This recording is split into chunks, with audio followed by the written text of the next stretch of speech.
A young boy is playing soccer. He made a nice pass to his partner. Young men play sports games with excitement. Soccer has always appealed to the boys. Only one man is sitting with a book in his hands. From an early age, this young man was not interested in playing games for ordinary children. The young man was more into reading novels and comic books, where there were heroes and winners. He always worried about those heroes and always dreamed of becoming one of them. It just so happened that he got into one game. He became completely immersed in it. Once at a computer club, his attention was drawn to a game that was on the monitor of a peer. He had never seen it before. After some time, our hero showed great talent for this game. He even took part in the National Cup. And, having become a professional, he showed high results. The National Cup is over, the champion is congratulated on his first place. Our hero, second place. Eternal second place, it was his destiny. No matter how hard the young man tried, he could not become the main character. But one day, fate gave him a gift. On February 2nd, 2022, a tremendous change took place. Reality has changed and has become more like a game than reality. Portals to dungeons began to appear in different parts of the city. Monsters came out of these portals. To counter this phenomenon, people wielding sword or magic began to appear. These men were called the mana wielders. Now, all hope was in them. Now, these days, the focus is not on movie stars or famous athletes. It's the mana wielders. On all the screens, there was a hero, one of whom the young man dreamed of becoming. In another interview, one of the heroes said that the most important thing was to study the dungeon thoroughly. Our hero, computer game specialist number 2, decided that he would definitely become a mana wielder. It's been 8 years. Something was going wrong for the young man. The liquor bottle was his best friend. The young man's life was moving in a different direction. No plans and goals existed in his head anymore. Once a young man got an old piece of paper in his hands. By pure chance, he unfolded it and read it. This piece of paper talked about mana and communication in the game. The young man was thanked for choosing the service, Awakening. The boy was angry with himself. All that effort was wasted. And what was it for? The young man said to himself, "Enough is enough. Jin Jung-do should stop chasing after a pipe dream." The young man told himself that becoming a hero was not his destiny. Finally, the young man managed to open the front door. The young man went inside and, taking off his jacket, thought that tomorrow was a day off. Finally, he would be able to get a good night's sleep. A stranger appeared in the room. She said hello to Mr. Jin Jung-do. She said that she was expecting him. The girl was strangely dressed, as if she had appeared from a fake world. Stars shone around her. The young man thought he had gotten the wrong door. He apologized and left the room. Realizing that this was his apartment after all, the young man asked who she was. And how did she end up here? The stranger bowed and introduced herself. She said that she, the empowerer of the universe, was Winry Machina. She was waiting for the one who embodies the very concept, miracle. She was here to pay her respects and give the young man a gift. The guy was trying to come to his senses. The universe? What kind of nonsense is that?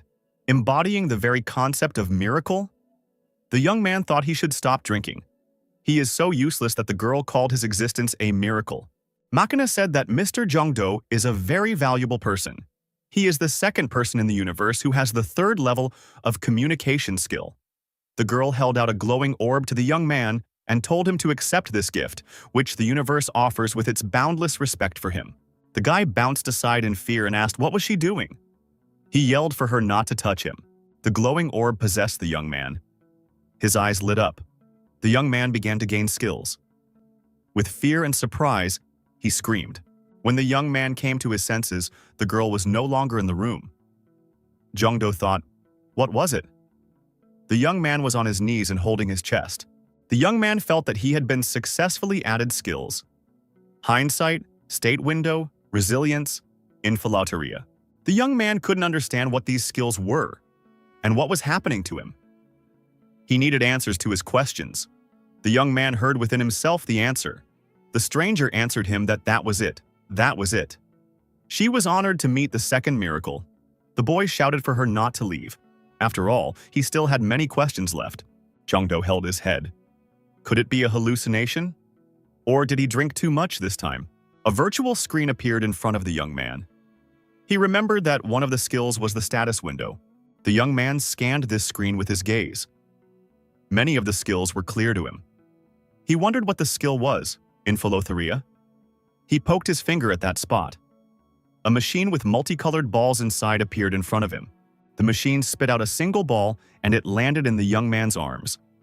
It was a golden capsule. The young man decided to open the capsule. There was a note in the capsule. It was a rendition of rare information. The young man looked at the sheet and couldn't tell if he was crazy. It didn't seem like a dream either. One day before, in one of the offices, a man demands attention. The employees listen to him attentively. Guild head Choi Cholyan said that they were competing with several guilds for dungeons with good quality mana crystals. Everyone should realize how serious this is. However, thanks to the fact that the team leader was able to persuade the seeker Chong. The man pointed his hand at the young man. Their guild had contracted for one of the last dungeons found. Everyone in the office began to cheer. This was indeed a great fortune. The staff approached the young man and asked him how he was able to get this contract. It is said that Seeker Jong is very picky. Therefore, even the most famous guilds pay a lot of money for him. The young man replied that it wasn't difficult for him. Another co-worker walked by and said that the young man was just a pathetic negotiator. It must be so easy to get recognition from others just by having a drink with people. The guild leader told Cho Hakre to watch his tongue. The young man wondered, did he say something wrong? He's going into these dungeons risking his life. Cho Hakre added that all this young man does is drink and talk nonsense. But at the same time, everyone is praising the young man so much, it's just disgusting. The guild leader shouted. Did the young man really think that hunting was the only thing needed for the guild to work? And told Hakre to close the door on the other side. Hakre agreed he was horrible. The boss said this guy is very rude. If he wasn't so good, he would have been kicked out a long time ago. John Doe said that he's already used to this person's attacks. The boss gave the money to the young man and said it was the bonus he had promised if the contract could be finalized. Jongdo thanked the guild head and thought that he was finally able to get everything together. A young man's longtime dream is to become a mana wielder. The cost of the Awakener, $300,000. Ahead was a magic machine that makes ordinary people mana wielders, and at the same time evaluates their unusual talents. The young man looked around surprised and said that he and Soyun could have come here alone. Why are they all here? The guild leader wondered. Had the young man forgotten? After all, 2 of their comrades would become mana holders today. Everyone who can come should be here. The doors opened and a man appeared from there.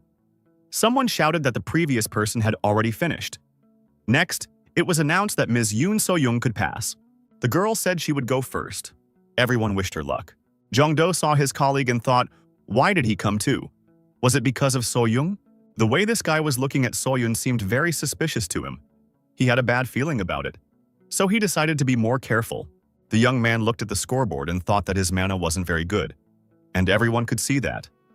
Besides, he only had 4 talents. His main talent, Vigilance. The guy thought it would be difficult to use it in combat units. That's why the Awakener is called a lottery. If there are many talents and it is fit for battles, then it can be considered lucky. One job seeker said that even when one gets 3 skills while upgrading, if those skills are not on the top list, the job seeker will still be a loser with poor talents and skills. And if the talents are unusable for dungeon exploration, then it's a waste of 300,000 money. Everyone has noticed that Soyun is on his way out. We have to look at the screen quickly. We need to know her results. Everyone was staring at the screen in silence and searched for information about this girl. What kind of talents did she have? Everyone opened their mouths in surprise. No one expected this. It wasn't a girl, but some kind of monster. Even a seasoned seeker with 3 years of experience can only have 30 mana. But getting 27 mana from the start, that's awesome. And her 11 talents. The maximum talents one received before was 13. Her main talent is Holiness. There's a new rising star. Cholyan said she's part of their guild. It's not like they have their eyes on their comrades. A lot of people wanted to recruit this girl now. Jongdo congratulated his colleague and said that she had definitely won the lottery. The young man was genuinely happy for her. The girl replied, everything seems so unreal to her. Jongdo asked, what is she going to do now? She will be surrounded by special attention from today. Next, Mr. Jongdo was announced. The young man rejoiced his turn had finally come. He said he would be back soon. The girl was genuinely happy for her colleague and said that he would definitely get a higher score than her. The young man thanked her and disappeared through the doorway. It looked much more natural inside than he thought it would. The young man approached the object.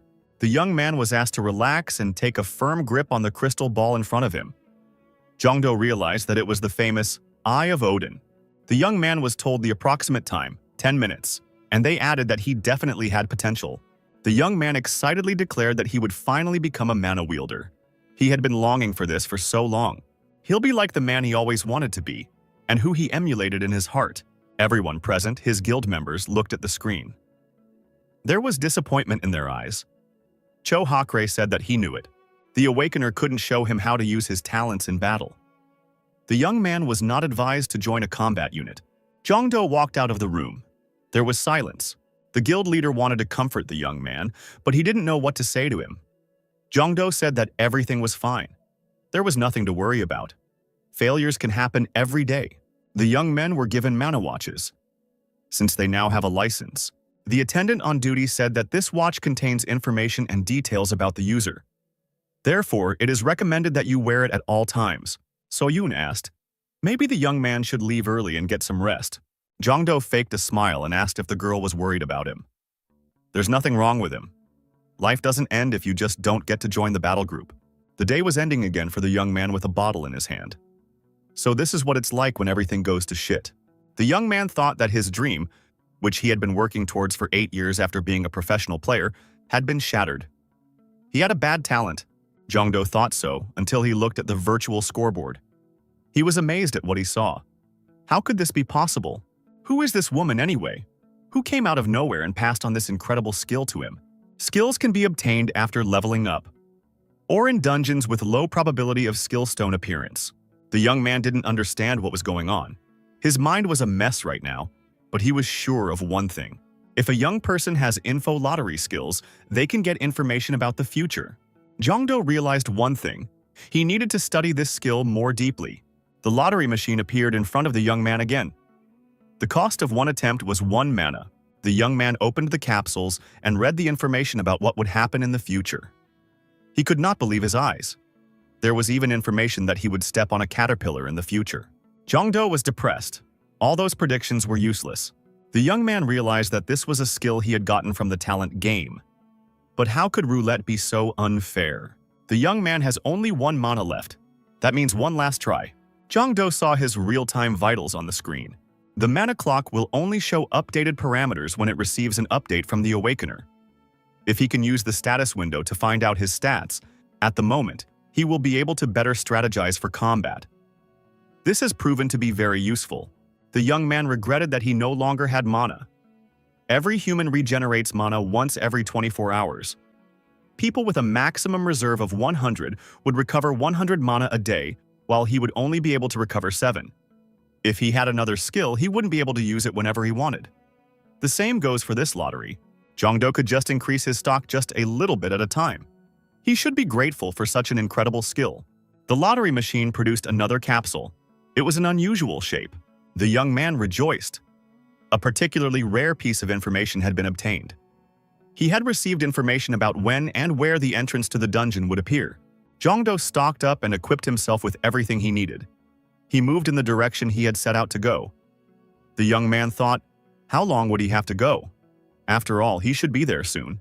The young man was informed that he had reached his destination, and there would be no more signposts. Jongdo remembered that the prediction pointed to this time and this place. The young man looked at his watch and thought there was only 1 minute left. A portal appeared in front of the young man. It was incredible. His last attempt at the lottery had given him such incredible information. The young man immediately realized that this was no ordinary dungeon. It was a dungeon with treasure. Only 2 such dungeons have been officially recorded, a dragon's lair in England, and the bamboo panda forest in China. Usually dungeons disappear when people enter them, so they are not named.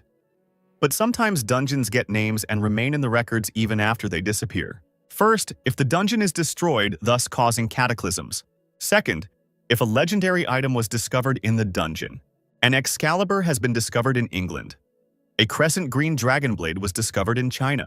Jongdo thought he had a chance to get his hands on a weapon comparable to those used in Southeast Asia. There are no monsters in the treasure dungeons. Everyone can get a legendary item if they pass a challenge. The young man thought that if there were no monsters, this would be his chance.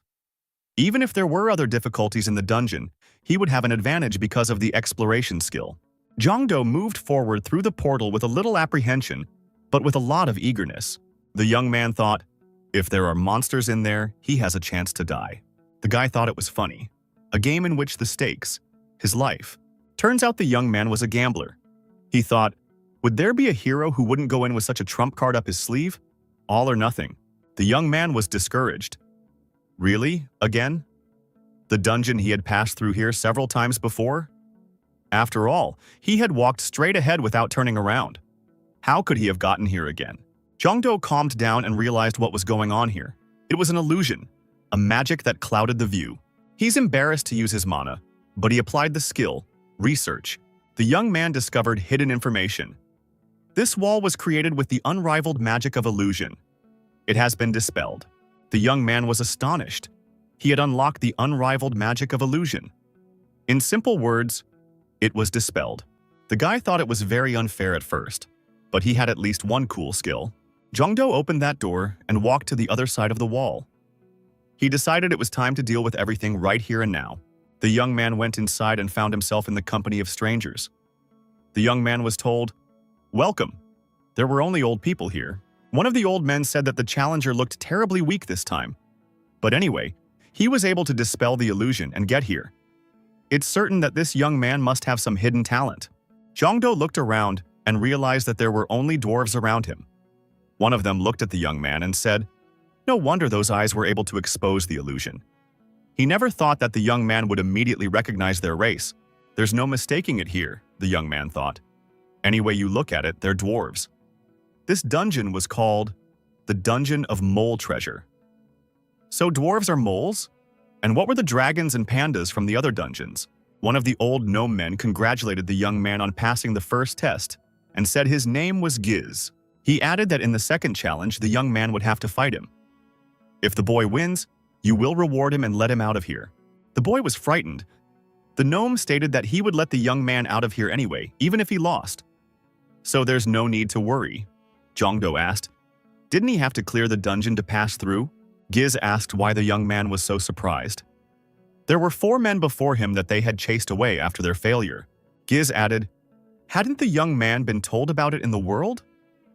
Jongdo replied that he hadn't heard about it. The dwarf said, the young man's world must be even more cruel than they thought. People can be very greedy. The boy asked, what about the battle? Would it be sparring? Giz told the young man to follow him. The rest of the dwarves laughed. What is this guy even talking about? What kind of sparring between the young man and Giz?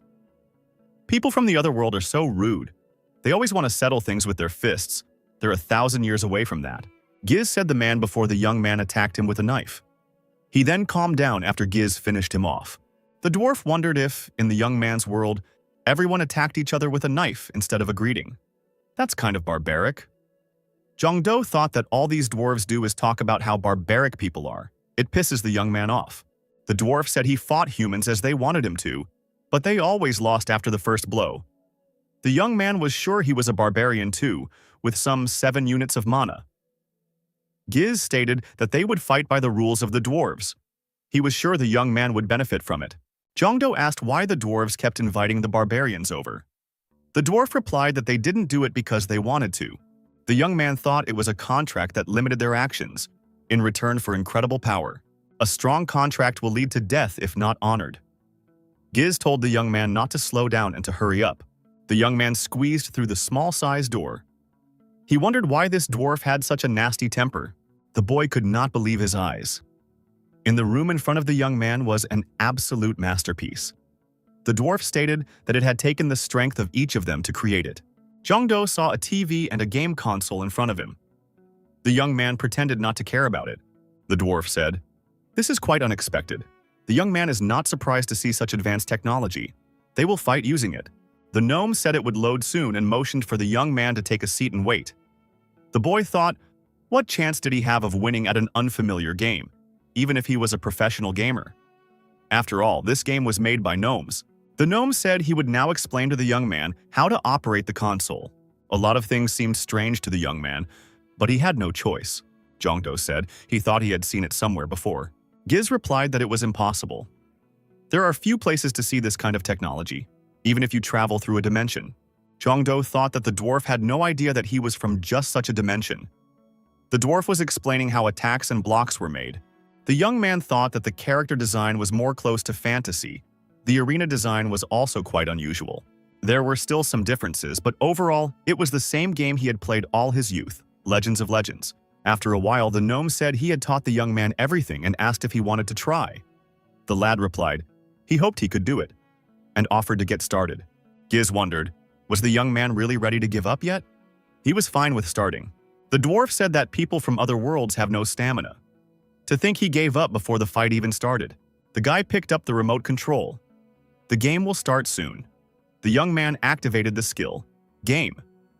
During the game, all characteristics will be increased by 100%. The young man looked at his opponent and his cheerleader. He thought that they should be the ones to give up. The guy thought of himself as a professional gamer who broke into the tops just because of his skills, without thinking about any tactics. The score was 0-100. The dwarf was terribly surprised. He couldn't win a single game. How could that be possible? The young man said that should be enough. Wasn't it time to bring his reward already? He expected much from the gnome's treasury. The dwarf was screaming that it wasn't fair. He wanted to get even. And he said that they play 3 more times. The young man replied, but Giz himself knows it's pointless. Giz stepped aside, but the other dwarves ran up and said they would be next. You can't talk about a sure victory by beating only one dwarf.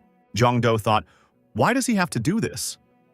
After all, they said it was to defeat one Giz. He doesn't want to waste even more time if he doesn't get extra benefits. The boy declared that the dwarves should give him the treasure as I had promised. The dwarves decided that the boy was right. One of the dwarves said that if the man defeated them again, they would give him something much more powerful than they had originally planned. The boy thought that the gnomes had more treasure. One of the gnomes said since the lizards and bears gave a random item of their treasure trove, they decided to do the same. The young man wondered if they had made up their minds by talking about a dragon from England and a panda from China. That is, these races can communicate with each other even if they are in different dungeons. He said if the young man defeated them all, they, each of the 7 skilled craftsmen, would take up their hammer just for him. Some time passed. The dwarves were exhausted. They could not win. They had failed to land even a single blow. How is that possible? The young man apologized. He said that he had been playing, completely oblivious to the level of his opponents. He acted like a barbarian. The game should be fun for everyone. Next time, he will use only 2 fingers when playing. The dwarf said there was nothing to be done, and ordered the young man to sit still. He must examine him. The dwarves wondered, what about the young man's characteristics? Did he really go into the dungeon alone with such parameters? He only had 7 mana. Why does he have so few talents? The gnome looked through his special glasses and couldn't believe what he saw. Jongdo asked, wondering if something was wrong. The dwarf told his co-worker that there was no way he could deal with this guy. The co-worker said he's busy too. Just need to get this analysis done faster. The dwarf said he can't. That's why he's asking for support. The colleague said, what kind of skilled craftsman is his opponent after that? One only has to look at this young man's talents. A colleague saw that the young man had a level 2 skill in the game. This? Cheater. The first dwarf told the colleague to watch the other. A colleague said that the 3rd level is communication. The dwarves were surprised. Is there really no concept in the young man's world, talent level? The guy had only recently learned that talent had a level at all. Jongdo remembered the stranger saying that he was very valuable. The gnome said the young man's world was terribly backward.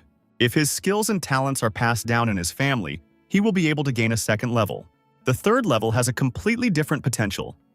For example, if it has the swordsman skill, it will be the beginning of the entire art of sword wielding, which will spread throughout the universe. A unique original born from the true universe. The old gnome man said that this ability allows you to create the essence itself. To meet the young man, an honor for anyone. The gnome added that originally, he had thought of doing something to be able to balance out his low characteristics. But the 3rd level of the skill had too much potential. Therefore, he summoned a colleague. He can see the future, so he's the best to deal with such circumstances. The gnome added that with the help of his colleague, they would be able to create an outfit that would suit the young man best. Jongdo was surprised. Could this gnome really see the future? The specialist stretched and said he hadn't been this tired in a long time. The old man added that it was very interesting to fight with this young man. It had been a long time since he had been so eager to create something extraordinary. The old man chased his colleagues into the workshop.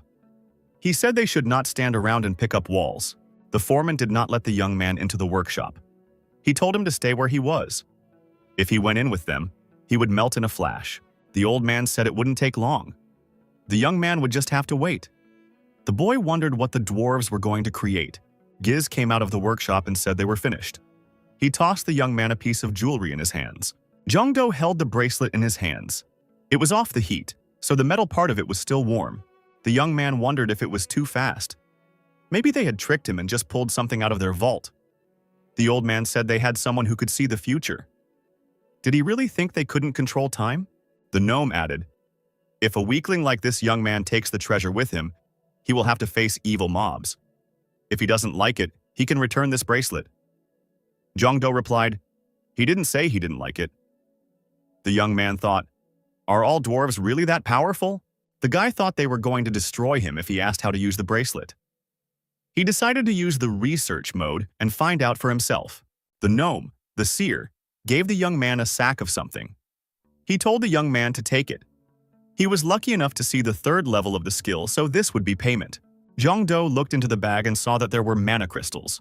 The gnome said there were a couple of particularly good ones. The young man could sell them or keep them.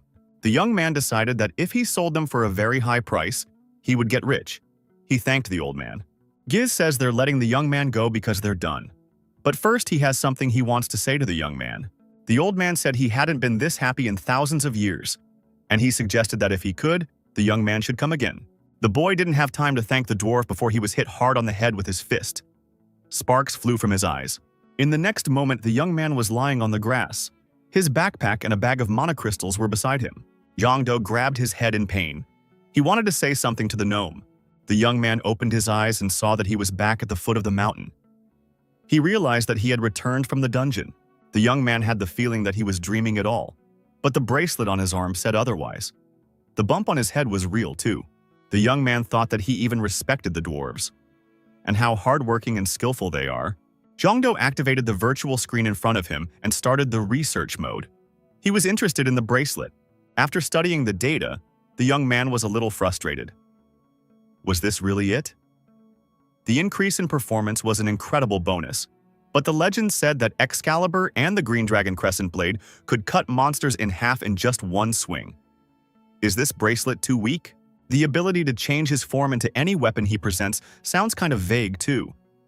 All of this would be very useful for the awakened combat type, but after all, he doesn't have a single combat skill.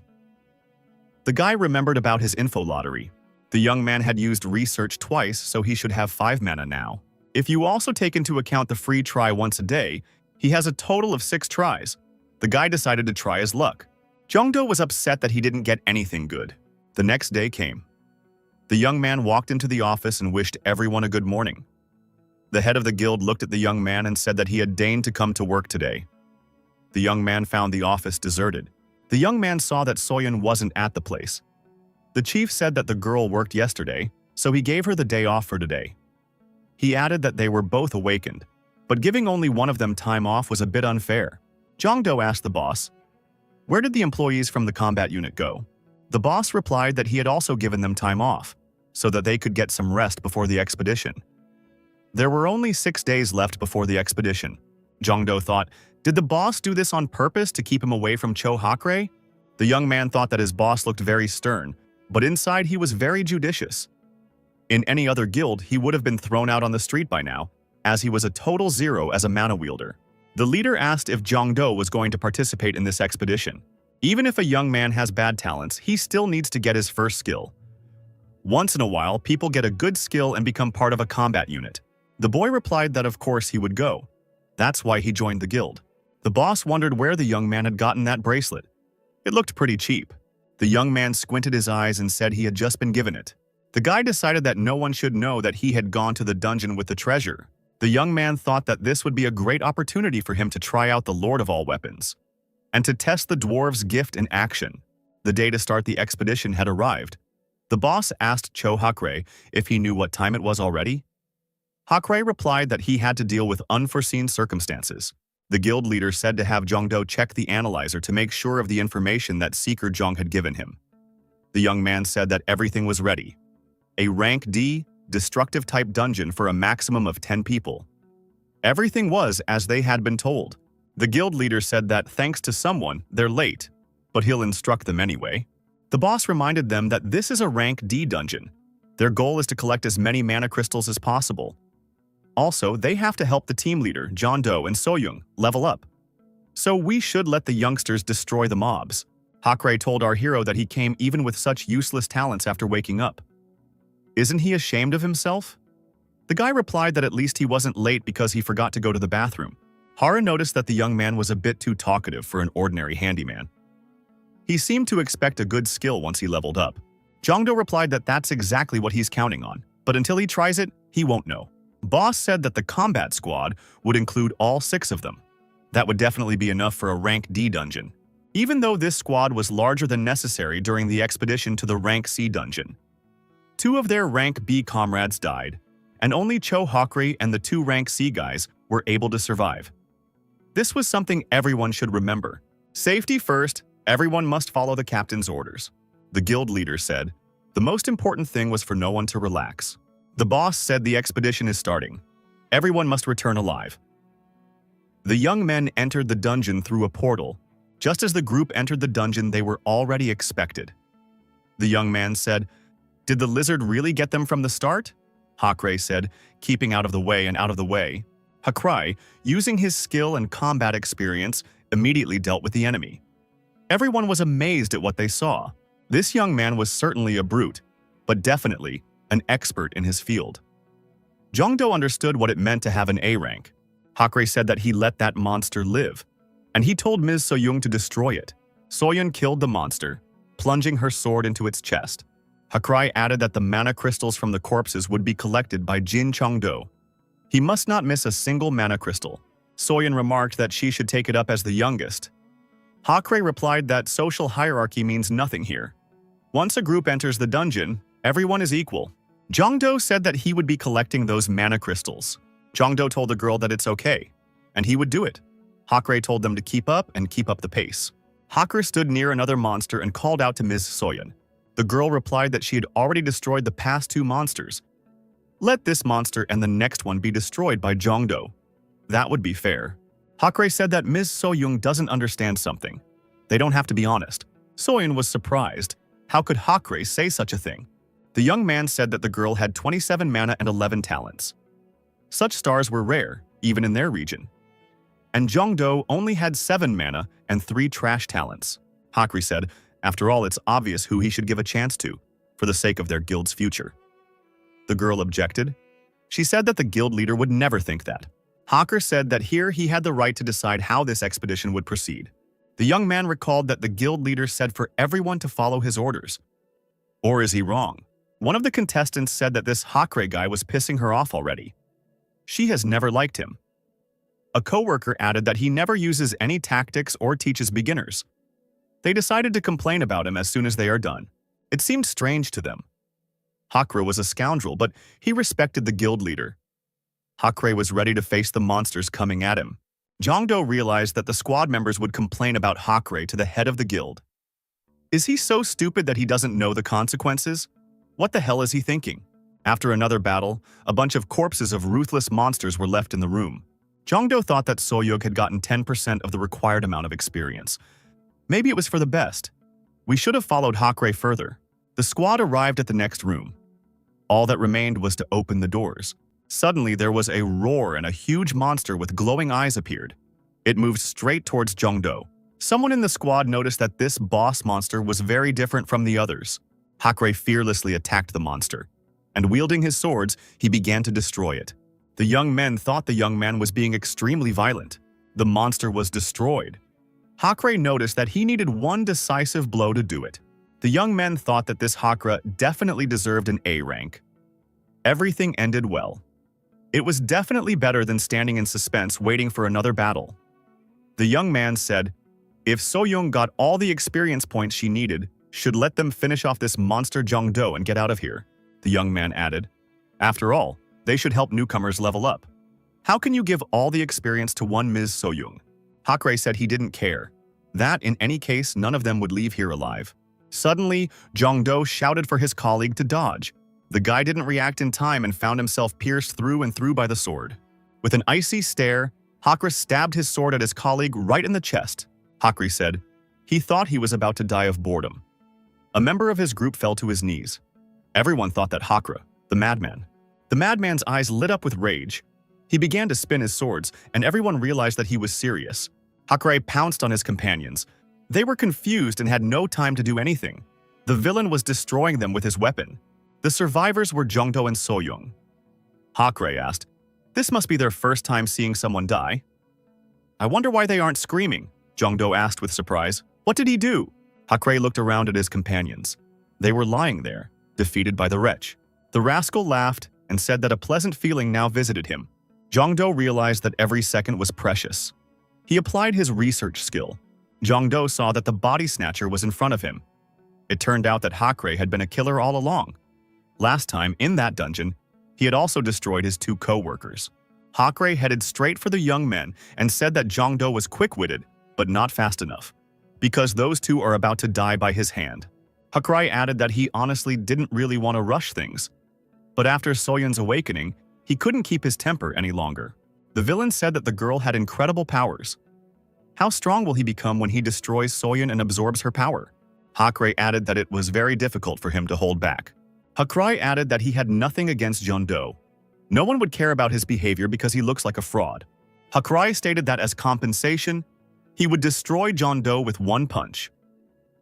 Hakre swung around and tried to land a striking blow on his opponent. Hakre was surprised. How was Jong-do able to block his punch?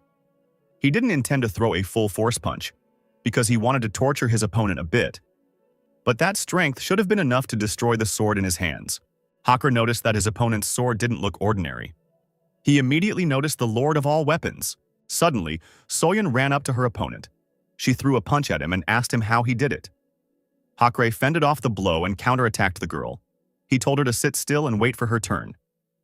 He'll deal with her after he tears Jong-do apart. Jong-do saw Soyoung fly off to the side and involuntarily cried out. Hakre said that he couldn't hold back tears from that melodramatic picture. Jong-do ran up to the girl and tried to support her. She coughed and wriggled in pain. Hakre told his opponents not to look serious. He suggested that they just have fun. Jong-do thought to himself, what should he do? The difference in their abilities is so huge that he couldn't figure out how to fight his opponent. Soyoung tells Jong-do that she's fine. Jong-do turned on the research mode. Jong-do was interested at the moment in how much Ms. Soyoung could be counted on. The guy saw that the girl had raised her level. Jong-do said to use her mana, as if she was trying to create a shield. The young man said that he would explain the details later. The girl concentrated, and indeed, a protective shield formed around her. Hakre thought that this shield was impenetrable. How could this be possible? For a newbie to use such a skill on his first expedition, the villain tried to attack his opponents. He failed. The shield was impenetrable. Hakre said that it was only getting more interesting. He decided to raise the stakes. Jong-do yelled for the girl to hold on a little longer. He had a plan. The young man said if he destroyed the boss monster now, they could get out of here. Hakre figured out his opponent's plan. He got angry. It turns out that's what he was up to. Hakre shouted that he wouldn't let him do it. The villain shattered Soyoung's protective shield with a strong sword strike and rushed towards Jong-do. Jong-do didn't waste a second. He pierced the boss monster's body with a powerful punch. Hakre stopped. He pretended that this was a fight he had lost. The rascal laughed and said that his heart even squeezed a little. Did Jong-do really think that they would get out of here once he destroyed the boss monster? Hakre added that Jong-do left out a small detail. The young man cannot leave the dungeon immediately after destroying the boss monster.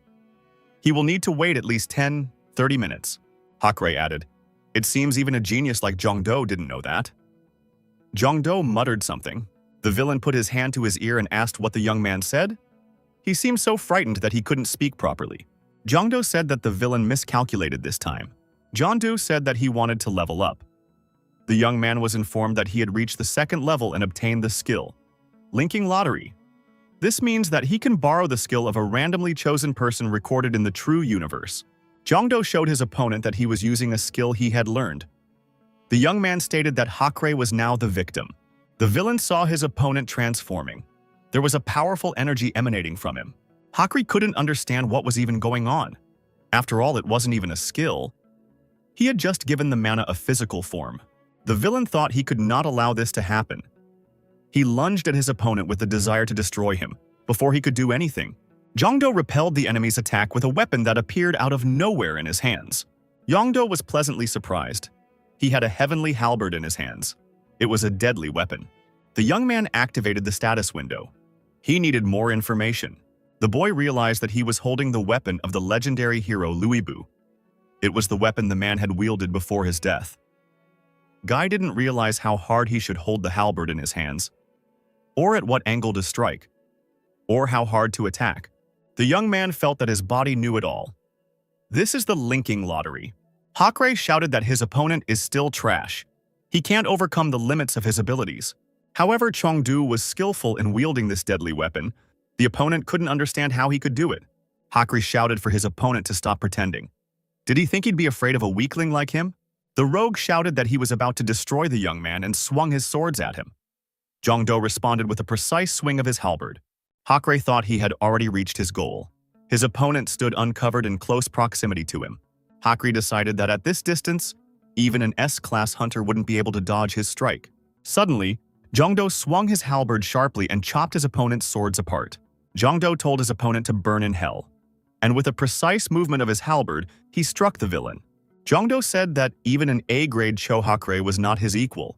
The young man thought that in that case he had reached the S-class, and perhaps even surpassed him. Jongdo decided that it might even be the SS class. This phenomenon depends on certain conditions. Only 9 people on Earth have the SS class. The boy thought he needed to learn more about this skill. But there were more important things right now. He rushed over to Soyun. The young man tried to translate the girl into feelings. He thought she didn't look good. When will they be able to get out of here? Jongdo heard someone over his shoulder say, "It seems like the girl used too much internal energy. She has symptoms of ki distortion." Jongdo looked back and said that voice scared him. "Who is he?" The stranger was surprised. He said that the young man himself had summoned him to this era. The young man realized that you are General Liuibu in front of him. The general said that the young man could just call him Fengxian. The general asked, "Shouldn't the young man be more concerned about the girl?" The lad had caught himself. Indeed, he had forgotten about her for a moment. The general, looking at the girl, said that it didn't seem very serious. She's in this state because she used a lot of internal energy in a short period of time. Fengxian advised the young man to transfer energy to her through the life gate point. Jongdo thought that when he was doing the negotiations, many enlightened ones talked about mana as internal energy. The general said that now the girl just needed some rest and she would come back to normal. The young man thanked the warrior and said it was all thanks to his help. The general said that he should be the one thanking the young man for getting him out of that boring place. Fengxian noticed that his time was coming to an end. The general added, "He speaks of the time he can be present here, thanks to this halberd." Albeit briefly, it was fun. The general expressed the hope that the young man would challenge him next time. The boy replied that he would very much like to, but it all depended on his luck. The general said they would meet much sooner than the young man believes. Jongdo was left with So-young as the only survivors of this battlefield. The young man waited for the portal to activate so he could leave the dungeon. He had to save his friend. The guild leader saw that the portal had activated. He received the data that the dungeon had been successfully cleared. Jongdo appeared on the surface. In his arms was So-young. The guild leader was surprised. Jongdo was carrying Ms. So-young in his arms. The girl was unconscious. It was obvious that they were tired. The deputy asked, "Where are the others? If they are not together after clearing the dungeon, then something terrible might have happened." The guild leader told the young man to stop talking a lot and immediately examine the surviving warriors. Ms. So-young was placed on a stretcher. The medical team began transporting her. The guild leader asked the young man if he was all right. I could tell from his eyes that the boss was guessing a lot of things. Jongdo said that he had a lot to tell the guild head about. After finishing his story, Jongdo stated that Joe Hakre had been a murderer for a long time. The young man reached his hand forward and said that he had Yong Yuna's camera. She had participated as a support. The guild leader had the opportunity to see everything Hakre was doing in the dungeon. The boss screamed in grief and said, "Cho Hakre, a ruthless scoundrel." The commander said it was all his fault. He was blinded by that guy's high-end performance. That's why he sent him to the dungeon. Jongdo said that no one knew his true identity. He skillfully hid his identity all this time. The guild leader shouldn't blame himself. It seemed that Hakre had a skill that allowed him to become stronger after destroying people. So the same thing happened in the previous expeditions. Jongdo said that it was most likely Hakre's work. He could destroy anyone he wanted and hide all the evidence in the dungeon. Then they wouldn't have any evidence against him. The guild leader said, if the rules about mana holders having to take cameras into dungeons hadn't been lifted, then none of this would have happened. The guild leader asked the young man what happened next. Jongdo couldn't let anyone know that he possessed an item like the bracelet. After all, then everyone he knew, including himself, might be in danger.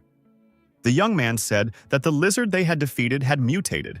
Mutations are fairly rare, but there have been recorded instances where a monster was able to utilize a skill of a human who entered a dungeon. The boss noticed that there was almost no precedent for something like this after the Great Catastrophe. But a D-class dungeon boss would still have a hard time destroying Hakre, even after obtaining the skill, and asked if the skill he had gained through mutation was stealth. The young man confirmed. The boss monster attacked Hakre from behind as he tried to destroy him and Soyun. Hakre cut off the monster's head, but his wounds were still fatal. The guild leader said it's karma. To think of dying from the skill of the person he destroyed. The boss told the young man to go home to rest. They would discuss the details later. The young man bowed out. Jongdo looked into So-young's room. The girl was still unconscious. The boy came home and plopped down on the couch. He only now felt how tired he was. The young man thought that he still needed to scrutinize what he couldn't examine earlier. So he activated the virtual screen. The guy noticed that when he clicked on the lottery info arrow, an info box with different categories appeared. This is where the guaranteed lottery was introduced. The young man saw that he had information regarding the mana wielders he had met earlier. The young man found what he was looking for. It was the map of General Luibu Fengxian. It was worth 99 mana. Jongdo was surprised. This was too much for a person with 10 mana like him. And the question was about the 3 additional cards. Dwarves were on the cards, their cost was even higher. If that was their cost, a human would never have enough mana to summon them. The young man wondered why there were only 2 of them here. The guy was interested in the names of the others.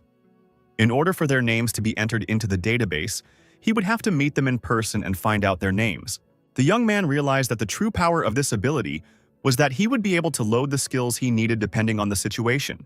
To use the ability to its maximum potential, he needs to familiarize himself with low-level but famous mana wielders. The last card that raised a question in the young man's mind was dedicated to Winri Mekina, worth 999 mana. This was the girl who visited his home. The guy thought that his first priority was to increase his mana limit. In order to increase his stats, he would need to level up or use luck with Binding Lottery. The young man decided to try to use the Binder Lottery. Now was the time. All the young man's attempts were in vain. He did not get anything worthy. The young man felt that he was haunted by failure. Midnight, the open area in front of Jongdo's house. Jongdo decided that this place would be a good fit for him. The young man realized that his mana had fully recovered, so he decided to give it a try. Every use looked incredible. The guy felt like things were happening differently now. Different sensations. It felt completely different than when he had summoned Luba. The young man thought he must be imagining things. Something had happened to his eyes. Liu Shan appeared before the young man. This is the man who brought about the decline of the Han dynasty, founded by Liu Bei during the Three Kingdoms. It was the epitome of irresponsibility. Jongdo heard himself being asked, how dare he think in such a disrespectful way? The young man turned around and saw that Liu Shan was in front of him. Liu Shan said that he is the man who stands at the head of the entire human race. He is the second emperor of the Han dynasty, and the man who has power over everything in this world. The emperor asked why the young man had a face like he had eaten something wrong. The emperor said, seeming disappointed in the young man's abilities. But it is not strength that determines a man's usefulness. Jongdo thought, when will things go back to normal? The emperor shouted for the young man to pay attention to his talents. Jongdo activated the virtual screen and looked at this emperor's talents. Jongdo concluded that the emperor just had good luck. The emperor cried out that Liu Shan's good luck was not just good luck. He survived when he was surrounded by the army in the Battle of Changban. He was also the crown prince to the emperor. Liu Shan was always fed and had a good life in another country after his own kingdom fell. Jongdo asks the emperor, and what is his good luck doing? He doesn't think it can be useful in the dungeons. Liu Shan was surprised. Did the young man still not understand? The boy didn't understand what the emperor was trying to tell him? Did he really want him to go to the casino? And then it hit the young man. The emperor said, finally getting through to the man. Zhongdo realized that the question was about the info lottery. The guy immediately decided to apply it. The young man decided to use his luck to the fullest. The lottery machine spit out a golden capsule. It was indeed luck. The young man shouted that Mr. Liu Shan had helped him a lot. The emperor was pleased with himself. Zhongdo hugged the emperor and said that starting today, they would meet much more often. The emperor pushed back and yelled that he shouldn't do that. The young man received information that there will be a new dungeon on the plains in 3 months. Of the possible rewards, it was a skill stone. Young didn't know what kind of skill stone it would be, but he thought he could get a few million money for it. Therefore, this was just super. Liu Shan said. The young man seemed to have completely forgotten about him. The guy noticed that he was just about to ask a question. Zhongdo wondered why the emperor was so favorable to him. Isn't he distracting him from his well-deserved rest? Liu Shan said not at all. He was grateful that the young man had summoned him. Zhongdo noted that Liu Yibu had told him the same thing. What are they doing there before he calls them in? Weren't they in heaven or hell? Liu Shan said that the young man was greatly mistaken. After all, he was not the real Liu Shan who existed in the true universe. The emperor said that he was just a fake created from data stored in the true universe. John Doe said he didn't understand anything. The young man began to realize what it all meant. It was possible to download the abilities of one of the personalities registered in the true universe. Zhongdo thought that he was downloading not only the abilities, but also all the information about the individual. And by doing so, creates a new personality that can think and talk independently. The young man thought that this was a level 3 communication. The more he learns about a skill, the more amazing that skill seems to him. Liu Shan said that in other words, the young man is his creator. Therefore, that's why he favors the young man. Zhang Do said that he still can't believe the reality of what is happening. Liu Shan advised the young man to take it more simply. Didn't the representative of the universe tell him that it was a gift? That a gift is a sign of favor. The guy should think of it in a more positive way. Whomever he summons will also help the young man the best he can. Zhongdo thanked the disappearing emperor. The emperor said that his time was up. He was pleased to meet the young man. The next day, the guild leader said that from this day forward, the Justice Guild would be dissolved. The boss said that he had tried recruiting more mana holders, but their cost had skyrocketed due to the economic bubble. Besides, there are rumors that they have had a lot of people die in too short a period of time. Therefore, he could safely say that there was no way they would be able to recruit new workers. The boss bowed to the young man and said it was his fault. Left alone, Choi Cholyan asked the young man if he was going to continue to be a mana wielder. The young man nodded affirmatively. The boss said that luck would not necessarily be on the young man's side next time either. That he survived is truly a miracle of miracles. Does he really want to keep working anyway? John Doe replied that he will continue to live his life as a possession. That's his goal. The boss said he knew the young man would say something like that. The guild leader held out an envelope to the young man. Zhongdo wondered what it was. It was an entrance form for the Mana Wielder Association's academy. If their guild could no longer help the young man raise his level, then he should gain experience elsewhere. The enrollment would be in a week. He would hand the same papers to Soyeon as soon as he saw her. The boss added, "Who knows if the girl will want to continue this case?" John Doe stated that she is much stronger than him. Therefore, he's pretty sure that she won't say no. The guild leader said that young people really don't think about those who are worried about them. The boss added, he realizes that these are completely unrelated topics, but as someone involved in this and the young man should know. They found another mana watch, among Hakure's things. The boss added that it looked like Hakure was a member of another guild, the Karma Guild. Karma is the largest cross-national guild in the entire world. It has the largest number of members. Its members call their leader the head of the cult. They won't hesitate to become killers for him. They're just a pseudo-guild of fanatics. The boss told the young man that he should be more careful. No one knows what they will accept after losing a precious member. Zhang Do thought that this must be another reason for the dissolution of their guild. The interlocutor said that he would tell Soyeon about it at the hospital. Therefore, they should both be careful. The young man thanked his boss for his concern. The man said that this young man is thankful for being a part of the guild all this time. He hopes that Jong-do will achieve his goals. Jong-do thanked his interlocutor for teaching him many things. The next day came. Again, the young man failed in the lottery. The emperor told the young man that luck would not always follow him. If luck decides everything in this world, then why did Shuhan turn into ruins? Jong-do thought that the emperor was right. His skill is level 2, not level 3. No one would guarantee that he would always get something rare. Even though Liu Shan is very good with the lottery, the young man decided to start spinning the binder lottery from the next day to increase his characteristics. That's what he wanted to do, but he did it the old way again.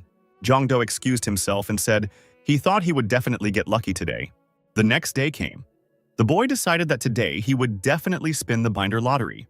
The young man prayed to the heavens that he would be lucky this time. He did. The boy noted that the coveted academy was in front of him. Jong-do renewed his mana clock at the Awakener to take the entrance test. Thanks to the Lord of all weapons, his stats are unusually high for level 2. It was also a credit to the gold card that fell to him in the linking lottery. Bradamante introduced herself as one of Charlemagne's 12 paladins. She asked the young man if he was the one who had summoned her. Jong-do scratched the back of his head. Unfortunately, he had no idea who she was. The young man asked, "Who was she?" At that moment, Soyeon walked over. The young man asked how she was feeling. The girl said she felt fine. Soyeon winked and said that she had a very high stamina score. The girl said that a long time ago, to see Jong-do perform in tournaments, she always ran to get good places. Jong-do took the girl under his arm and said they were getting out of here. The girl stopped the young man and said she had something to tell him. The boy decided that this was to be expected. If he found out about her skills before she had time to update her watch, she was beginning to suspect him. Jong-do struggled to come up with an excuse for himself. Suddenly, the girl turned around and said that she was ready to go. Jong-do decided that she was too good for him. Is she pretending not to notice? Even guessing that he's hiding something. The young man rushed after his companion and asked that she wait for him. Possession Academy. To defend a dungeon, mana wielders must complete a 1-month course. Those who are members of the guild gain experience directly from the guild. Those who are not in guilds receive their education at the state academy. Many of the apprentices prefer the individualized training that the guild provides. They feel it is better than an academy course where everyone is trained at the same time. Also, many people do not enter the academy because of the entrance test. At the entrance test, the young man noticed that there were many people present. Instructor Kim Soon-tae, Class B, said the academy entrance test will begin soon. It is necessary to hit this toy as hard as possible. If the applicant gets a result higher than 30 points, he passed. The instructor called Mr. Jong Chaewon to come up and try to take the test. Chaewon said that scoring 30 points was the easiest thing to do. He thought he could pass the test without much difficulty. The young man swung his arm and hit the toy with all his might. The toy bear's eyes lit up and sparks flew in all directions. A number appeared on the scoreboard, 27. The instructor said the young man had failed the test and said the next applicant might be suitable. Chaewon said that was impossible. This device must be broken. The guy did not agree with this result and asked for another try. The instructor struck a blow on this toy. A number appeared on the scoreboard, 88. Chaewon was discouraged. He realized that he had failed the test. Jong-do was amazed, 88 points. Soyoung said that this instructor, incredibly strong. The instructor said that this device is not broken, and reiterated that Chaewon failed the test. The next contestant, having struck, received 10 points. He failed the test. Another applicant, struck, got 25 points. She failed the test. One lucky person hit the device and got 30 points. He passed. Finally, the instructor called out to Ms. Soyoon. The girl prepared to hit the device with all her might. Soyeon swung around and hit the surface with all her might. A number appeared on the scoreboard, 67. The instructor said that the girl had passed. Jong-do was very happy for his friend. The instructor was impressed. He said that with skills like that, the biggest guilds in the country would fight for this girl. Why did she decide to join the academy? Jong-do congratulated Soyoung and said that she got a great score. The girl stated, "She's sure the guy will get more." The instructor announced that Mr. Jin Jong-do was invited. Soyoung told him to try really hard. The guy thought that only 30% of the participants passed this test. He thought that someone with such mediocre abilities like him could hardly pass the test. Jong-do knew that he had an incredible item that increased all of his characteristics by 10 points. Jong-do tried to put all his strength into it and kicked the machine. The impact was so strong that the structure came off the floor and flew upwards. The machine was lying on the side. There was a number on the scoreboard, 91. Everyone around him thought, could he really have scored 91 points? That was only 5 points short of the academy record. The instructor said the young man passed this test. So-young thought that this young man was definitely hiding something. Jong-do thought that he had overdone it. 1 month had passed. The guild head was telling the men attacking him that she was recovering from the injury she had received in the dungeon. The men offered the guild head any kind of money. They asked, where is the saint now? They offered to do whatever the guild leader wanted if he gave them even one clue. One of the men saw the envelope labeled Academy and decided that the young men were no longer part of his guild. A man called his office and said they'd found a saint and asked them to send people to the academy. Training at the academy lasts 1 month. Theory on monsters and dungeons is covered in the first week. Next week is weapons training. Contingency training takes place in the 3rd week, and general field training in the remaining 4th week. There will be a test on the last day of school to see if the student is ready to graduate. Soyeon thought that the graduation test would be tomorrow. She doubted that she would be able to pass it. Jong-do looked very calm. Isn't he worried at all? Suddenly, an agent appeared near the girl. He was hiding in the bushes. The young man said hello to Ms. Soyeon and said that he was a representative of the Orient Guild. He said that he wanted to talk to the girl. Soyeon turned around and ran away. She yelled that she didn't want to join their guild. The agent yelled that they were willing to provide her with better conditions. The girl was hiding from the agent around the corner. She'd heard that admissions data was highly classified. How could they possibly know? Another young man approached the girl from behind and asked what was bothering her. The man said he was willing to help the girl.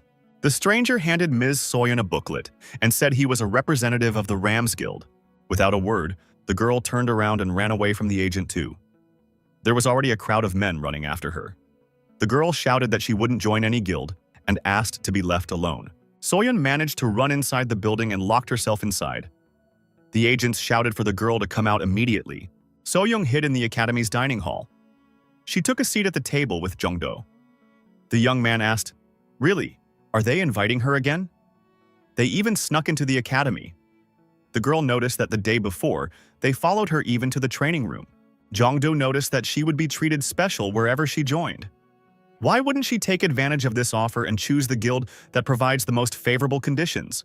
Soyeon said that she would live her life as she wished. The young man did not contradict her. The girl suggested that her date go out after graduation. Just her and him. Just the two of us. A colleague jumped up to the young man, and he said, that's where they are. The young man also said hello to Ms. Soyeon. The girl said hello in return. The guy asked Jian, do if he's ready for the test tomorrow, because he can't even eat with excitement. Kang Hae-shik, who placed 3rd in the entrance exam, asked if Jong-do might want to practice with him later. It really helps to relax a lot. Jong-do replied that he didn't like fighting much. The interlocutor suggested, do it at least once. After all, he wouldn't be able to hurt himself in the virtual space anyway. The young men settled into their chairs and plunged into the virtual space. It was a device created with magic that replicated an avatar based on the real body's performance. Thus, it turned out that people could fight as if they were in some kind of game. Jong-do realized that the problem was precisely the game. If his talent game was activated, his characteristics would be doubled. Jong-do thought that if he got used to these parameters, he would drive himself into depression with his real characteristics. It's better to stay as far away from it as possible. The opponent unfortunately thought that the talent game only applied to mechanical devices. In that case, he has no one else to train with. Unexpectedly, Soyeon said that she was willing to fight him. Kang Hae-shik was overjoyed. After all, up until now, the girl had always refused when he asked her out. The girl stated that she was very stressed right now. Soyeon took it very literally and immediately slammed a punch into Hae-shiku's chest.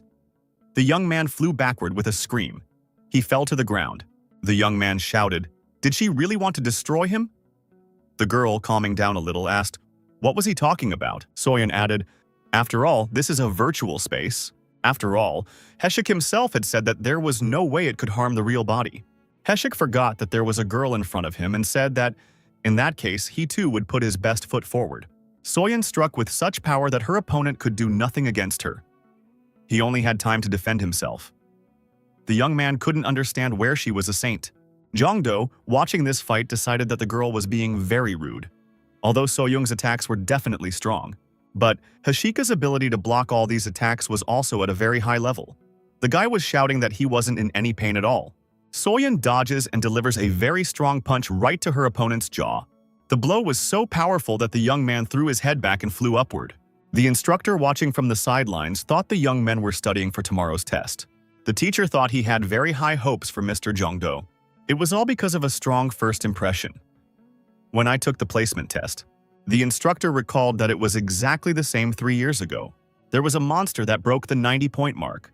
He had the highest number of talents among all of them. It wasn't often that one could find a weirdo who turned down all the invitations to the guild and entered the academy. Shortly after graduating from the academy, something terrible happened. The difference between him and John Doe is only 5 points. Since there were not as many entrants in the past as there are now, the results were measured a little differently to increase the number of students a little. The instructor thought, if he were to use this device now, what result would he get? The final test of the academy. We have to pass the Class E dungeon. The instructor said if they passed this test, they would become true hunters who had the right to enter the dungeon. A Class B instructor will go with them for backup. The instructor once again warned that one must not let his guard down in the dungeon. Soyeon, before entering the dungeon, was a little scared. The girl remembered Cho Hakre. Jongdo walked over to Soyoung and told her to come back unharmed. She would definitely get through this Class E dungeon in no time. The girl smiled back at the young man and said she would be back soon. The instructor gave the command that everyone could enter. The students took turns disappearing into the portal. Jongdo looked after the girl and said that she shouldn't be in trouble. Heshik agreed. He remembered how she'd beaten him up, and he said that the girl shouldn't be worried. Those who remained outside received a message that the monster boss had been destroyed. The message was sent by the cheerleaders. Soyeon appeared outside and said that fortunately everything went smoothly. The girl smiled sincerely. Heshik told Soyoung that John Doe was really worried about her. John Doe said that it's only natural. The instructor announced that Team B should get ready. Jongdo warned Heshik that their team was now moving out. The girl told the young man to come back alive and well. Jongdo suggested that she go eat something delicious after they were done here. Heshik asked if they could take him with them. Jongdo agreed. Soyoung wasn't satisfied. The instructor checked and said everything was fine. Class E dungeon, type, extermination, for 10 or more people. The instructor said he would go with the B team. The instructor gave the command for the students to enter the portal. The young men found themselves in a dungeon. Everyone drew their weapons and looked around. They took up a circular defense. The instructor noted that everyone reacted instantly, plus 1 point for student Jongdo because he was the fastest to react. Jongdo stated that the security check after entering the dungeon is complete. They should stick to the square formation as it was stated in the manual. Since this is a dungeon-type dungeon, extermination. The instructor thought that student Jongdo stood out in several ways. His enthusiasm and determination are stronger than anyone else's. The instructor regretfully thought that the young man had terrible talents. If he had more talents, he could have become an S-class hunter or higher. Jongdo announced that he had an orc right in his sights. The orc roared and moved to attack. Jongdo shouted for Heshik to use his shield. The orc shouldn't give him any trouble. The orc struck the young man with his fist. He managed to put up his shield. Support was already rushing to Heshik's side. Already 2 people were fighting back, defending themselves with shields. The disciples tried to attack the green monster. Jongdo was the 3rd attacker. He jumped high up and swung his halberd to deliver a staggering blow. The monster was defeated. The monster fell to the floor and blood spurted from its wounds. The young men had done their job. In the neighboring hall behind closed doors, it was visible that someone was there. A check had to be made. In that hall, there was a monster boss sitting on a throne. Jongdo apologized to Heshik and said that he had miscalculated. Heshik said he shouldn't have. That monster was much stronger than it looked. The instructor thought it was strange. Student Kang Heshik should have been able to easily block an orc's attack in a Class E dungeon. Could it be that this dungeon was on the border between E and D? The instructor decided that he should be prepared in case the situation got worse. Someone shouted that the orcs were attacking. Indeed, the orcs appeared and were coming to attack. Jongdo commanded the archers to get ready. Jongdo said for Heshik to block the enemy's attack. Heshik put his shield forward. Heshik swept the orc with his shield, lifting him into the air and toppling him to the ground. The young men bent over the unarmed orc. The green monster was breathing heavily. The warriors, 3-on-1, swooped down on the orc and stabbed the monster with their swords. The instructor looked at the students' teamwork and thought he had imagined it. Heshik felt confident. At the same time, outside the dungeon, events were developing in a different way. It seemed to the young men that something had happened. The instructor took the clipboard from the student and checked what was going on in the dungeon. The instructor asked which seeker he got the information about this dungeon from. The young man replied that he was not very familiar with this seeker. He had been recommended to him by another guild. The instructor told the young man to recognize the name of that guild. He doesn't even realize what he has done. The young man replied that the guild was called Karma. He himself couldn't find the dungeon no matter how hard he tried. The students, looking at the instructor, couldn't understand what was wrong, but they realized they were in trouble. The man threw this informant to the ground with anger. The instructor apologized and said, "Looks like they got cheated with this dungeon." The frightened students came closer in order to find out what had happened. Someone had heard that there were seekers who could falsify information about the dungeon with their mana. The instructor didn't think that they could encounter such a situation. Soyun was frightened. In that case, what kind of dungeon is this really? In the dungeon, the young men finally reached the room with the boss monster.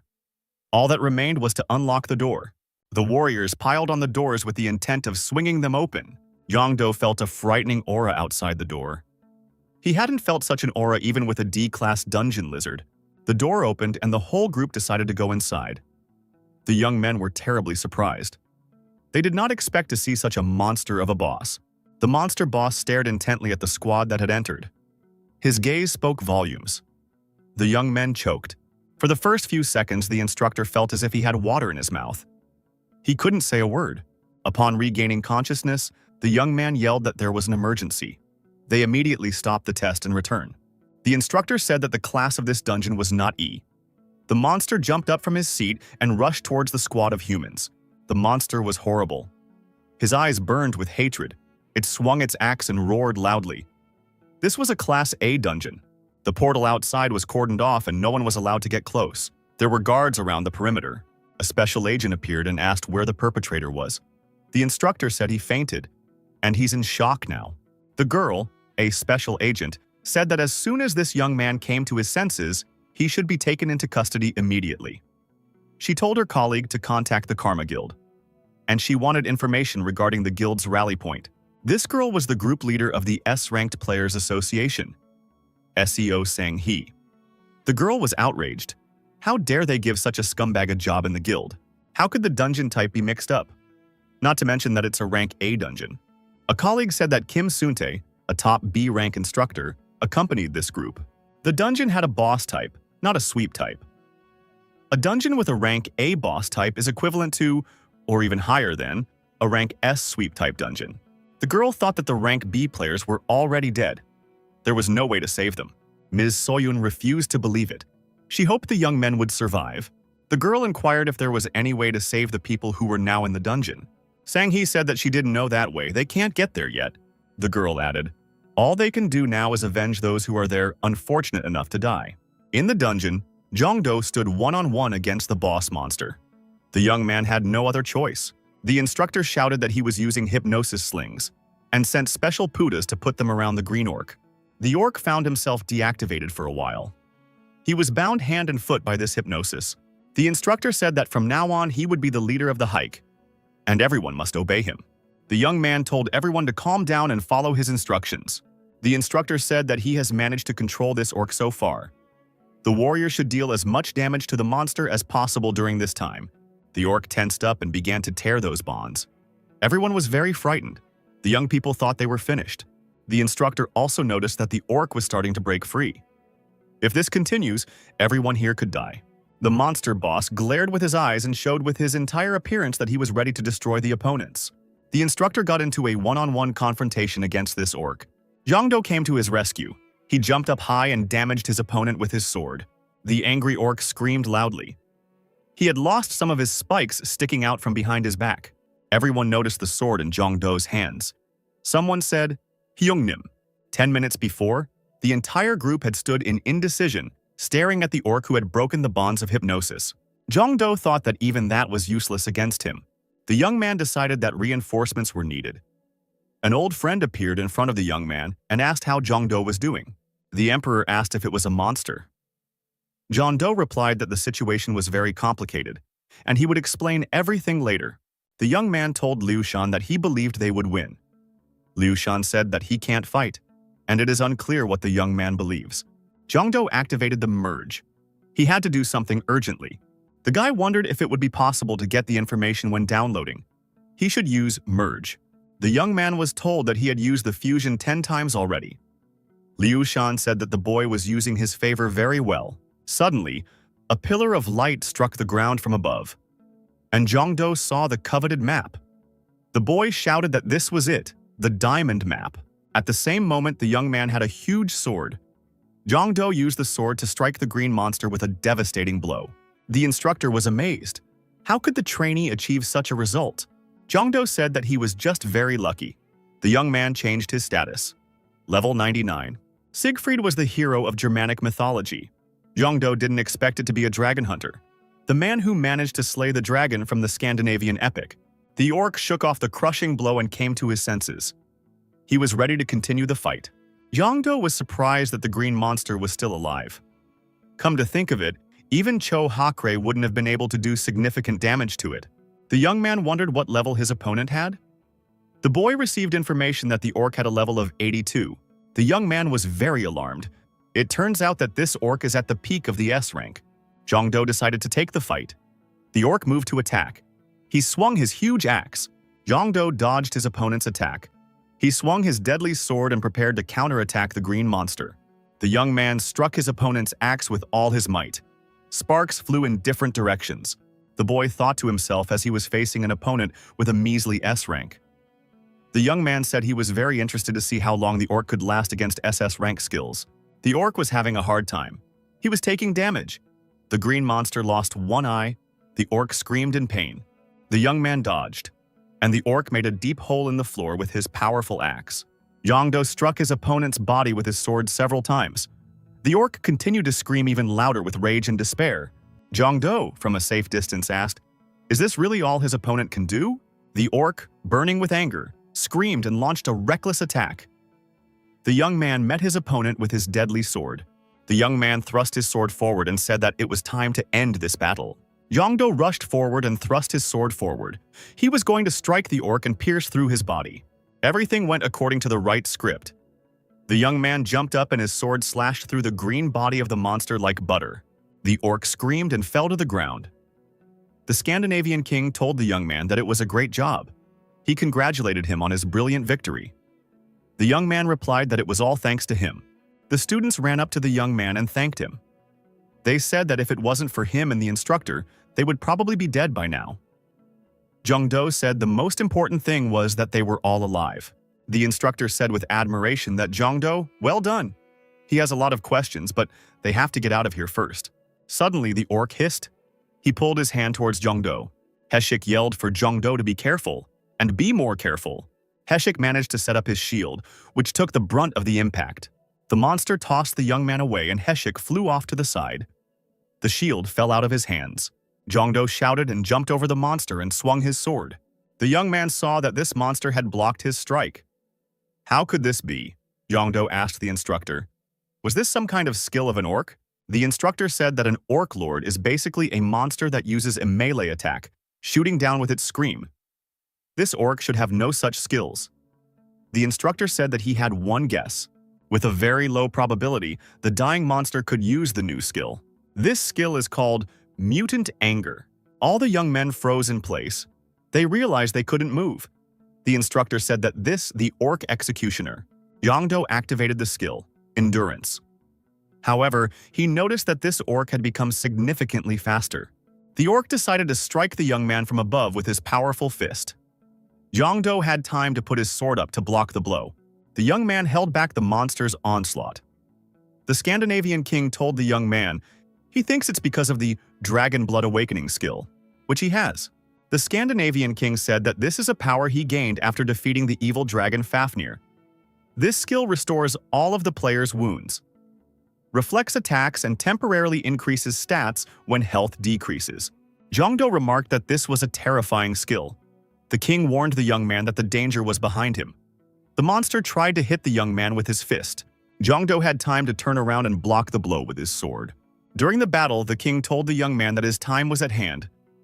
The young man asked why now. He needed support more than ever. Jongdo realized that without the king, it would be difficult for him to fight this monster. The young man lowered his sword. Jongdo noticed that it was the sword that suddenly grew heavier. The expression on his face changed. There was no need to show any sign. The youngster thought that the evil monster had noticed that she was weak. Our hero knew there was nowhere to go for support. The other players were immobilized. Jongdo has run out of mana. He can't use Siegfried anymore. The evil orc was getting closer. Jongdo didn't know what to do. The monster's hand reached for the young man. Its huge palm was already over the young man's head. Jongdo thought, is he really going to die like this? He had just become the hero he wanted to be. The young man remembered that he had promised So-young to come back. The boy decided that he wouldn't die. Jongdo raised his head and looked into the giant beast's eyes. The young man firmly grabbed his sword with both hands and swung. Jongdo shouted that he wouldn't die. Jongdo shouted that he wouldn't die, and with all his strength he attacked his opponent. The strike was as sharp as lightning. All the energy and hatred was put into this magic sword. The huge beast, confident in its victory, didn't even do anything to defend itself. A young man received a report that he had managed to perfectly reproduce an ancient weapon. Man Benjamin. The full power of the ancient weapon was unleashed. The young man was able to create Balmont, the Dragon Slayer's sword. Balmont. It was Siegfried's sword. Now the young man could see streams of the enemy's blood. The player's talents were boosted by 1000% during the Dragon Blood Awakening action. Siegfried's sword passed through the green orc's body. The beast didn't even realize what had happened. This sword restored not only the health index but also skills. The hero's muscle power increased by 5 units. 3 mana was added.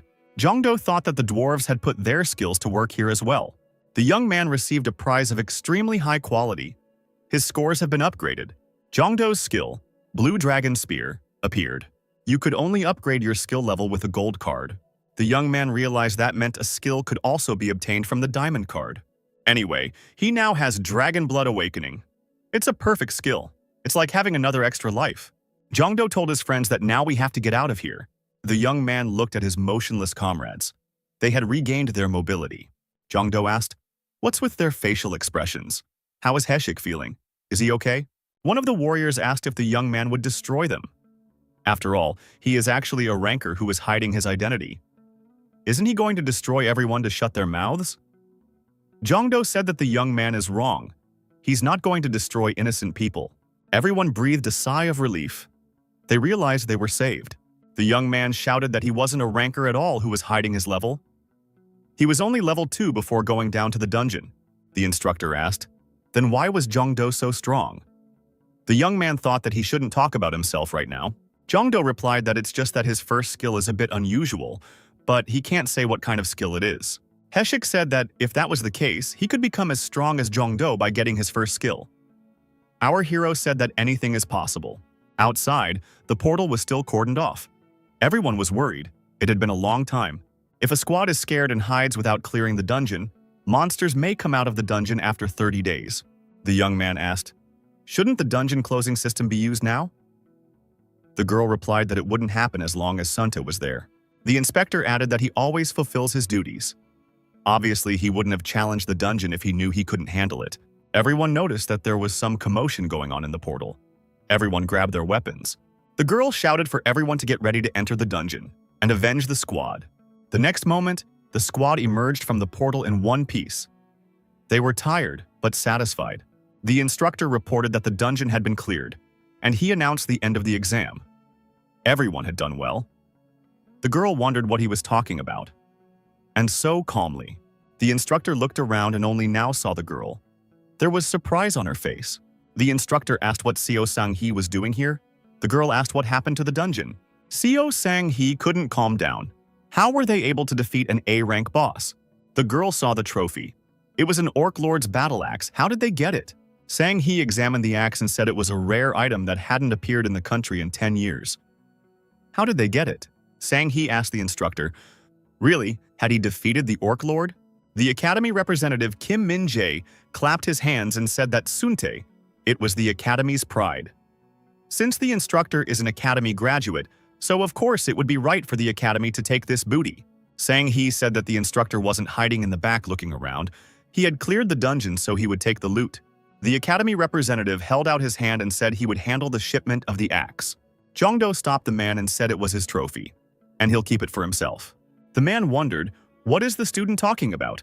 This should belong to the academy. Jong-do disagreed. After all, he was the one who defeated the orc. Therefore, we should show respect. Jong-do said that he is not a subordinate of the man. The man said he is a member of the academy. And he's a student of the academy. Is it really necessary for him to claim it? The academy representative wondered why students should lie. The instructor said that the young man was telling the truth. He had indeed defeated the orcs single-handedly. The academy representative thought he was being deceived. It is impossible for an apprentice to take on an orc lord alone. Jong-do replied that there was absolutely no common sense in the dungeons. The young man added, "Isn't that what they teach at the academy? Shouldn't the academy representative's first priority be to take care of the students rather than his own profit? At the very least, the reason should be found out and some measures should be taken." The academy representative was frightened and said, "After all, everyone came back safe and sound." The girl covered her face with her hands. She wondered if she looked the same in other people's eyes. She was ashamed. Sang-hee said that the state of emergency is lifted from now on. First, we should send all the students to the hospital. The students were exposed to the roaring orcs. There's a risk of internal injuries. Therefore, they need to be checked thoroughly. The academy representative said that he was in charge here and everyone should obey him. At the hospital, the instructor told Sang-hee that the young man had defeated the orc lord. However, afterward, the orc emitted red energy from his body and also fully recovered, and looked much stronger than before. After that, Jong-do chopped him immediately into 2 pieces with a single blow. The instructor said it was only his guess, but it seemed to him that Jong-do had a spear at the beginning of the journey to the dungeon. However, when confronted by the orc lord, he replaced his weapon with a large sword with a blue gemstone inlaid into the golden guard. When the orc lord was cut in half, the blue gem glowed. After that, the shape of the sword seemed to disappear. The instructor said he believes that Jong-do's student probably used artifacts. Sang-hee wondered, an artifact that could destroy an orc lord with a single blow? Did he really have the skills or abilities to create artifacts? Sang-hee thought it was a skill close to the rank of SS Whitesmith from the United States. The girl said that in that case they should hurry, and pulled the instructor behind her. The young man asked fearfully, "What's wrong?" Jong-do, sitting on the hospital bed, checked his status. The young man saw that this trek had taken him to a new level. It was hard to defeat an S-class boss. Jong-do was surprised that he didn't get any attack skills for some reason. To level up effectively, he needs to get through more dungeons as quickly as possible. Even if he uses the info lottery, there's no guarantee that information about the dungeon will appear. He has to find the dungeon himself somehow. There was a knock on the door. Sang-hee was on the other side. She asked for permission to enter. The girl asked how the young man was feeling. Jong-do replied that luckily he didn't have any serious injuries. He's feeling better now, so he's ready to be discharged tomorrow. The girl said she was ready to introduce herself officially. She is the team leader in charge of this case in the Players Association. The guy said it was nice to meet you and gave his name. Sang-hee said that the academy broker was tricked. The seeker who made the deal is currently missing and is believed to be affiliated with the Karma Guild. But it is possible that this incident will be covered up. The young man asked why the guild would do this. Sang-hee said that there's been some discord between the academy and the guild lately. Perhaps this is their way of getting revenge. The young man exhaled. He was relieved because he had decided it wasn't because of him. The guy said it's weird. He's not a member of the academy, and wiping out a few students wouldn't hurt the academy's reputation. The instructor said they weren't targeting students, because the head of the academy, his father, Jong-do, looked at the instructor and thought that this guy was born with a golden spoon in his mouth. The instructor admitted that it was the academy's fault anyway. Young added that Rep Sir Kim Min will be fired and compensated as an apology. Jong-do said that players should always be prepared for unexpected situations. Now that he has received an apology and compensation, he can safely forget about it. The girl decided to formally address the young man and called him by his first name. Sang-hee asked if he would like to work for the good of the country. The young man said no.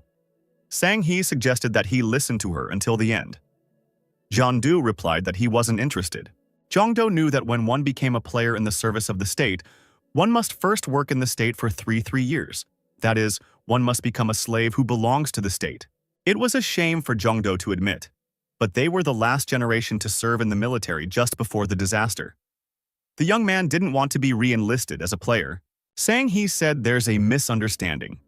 Compulsory labor is what the government requires for exemption from additional expenses.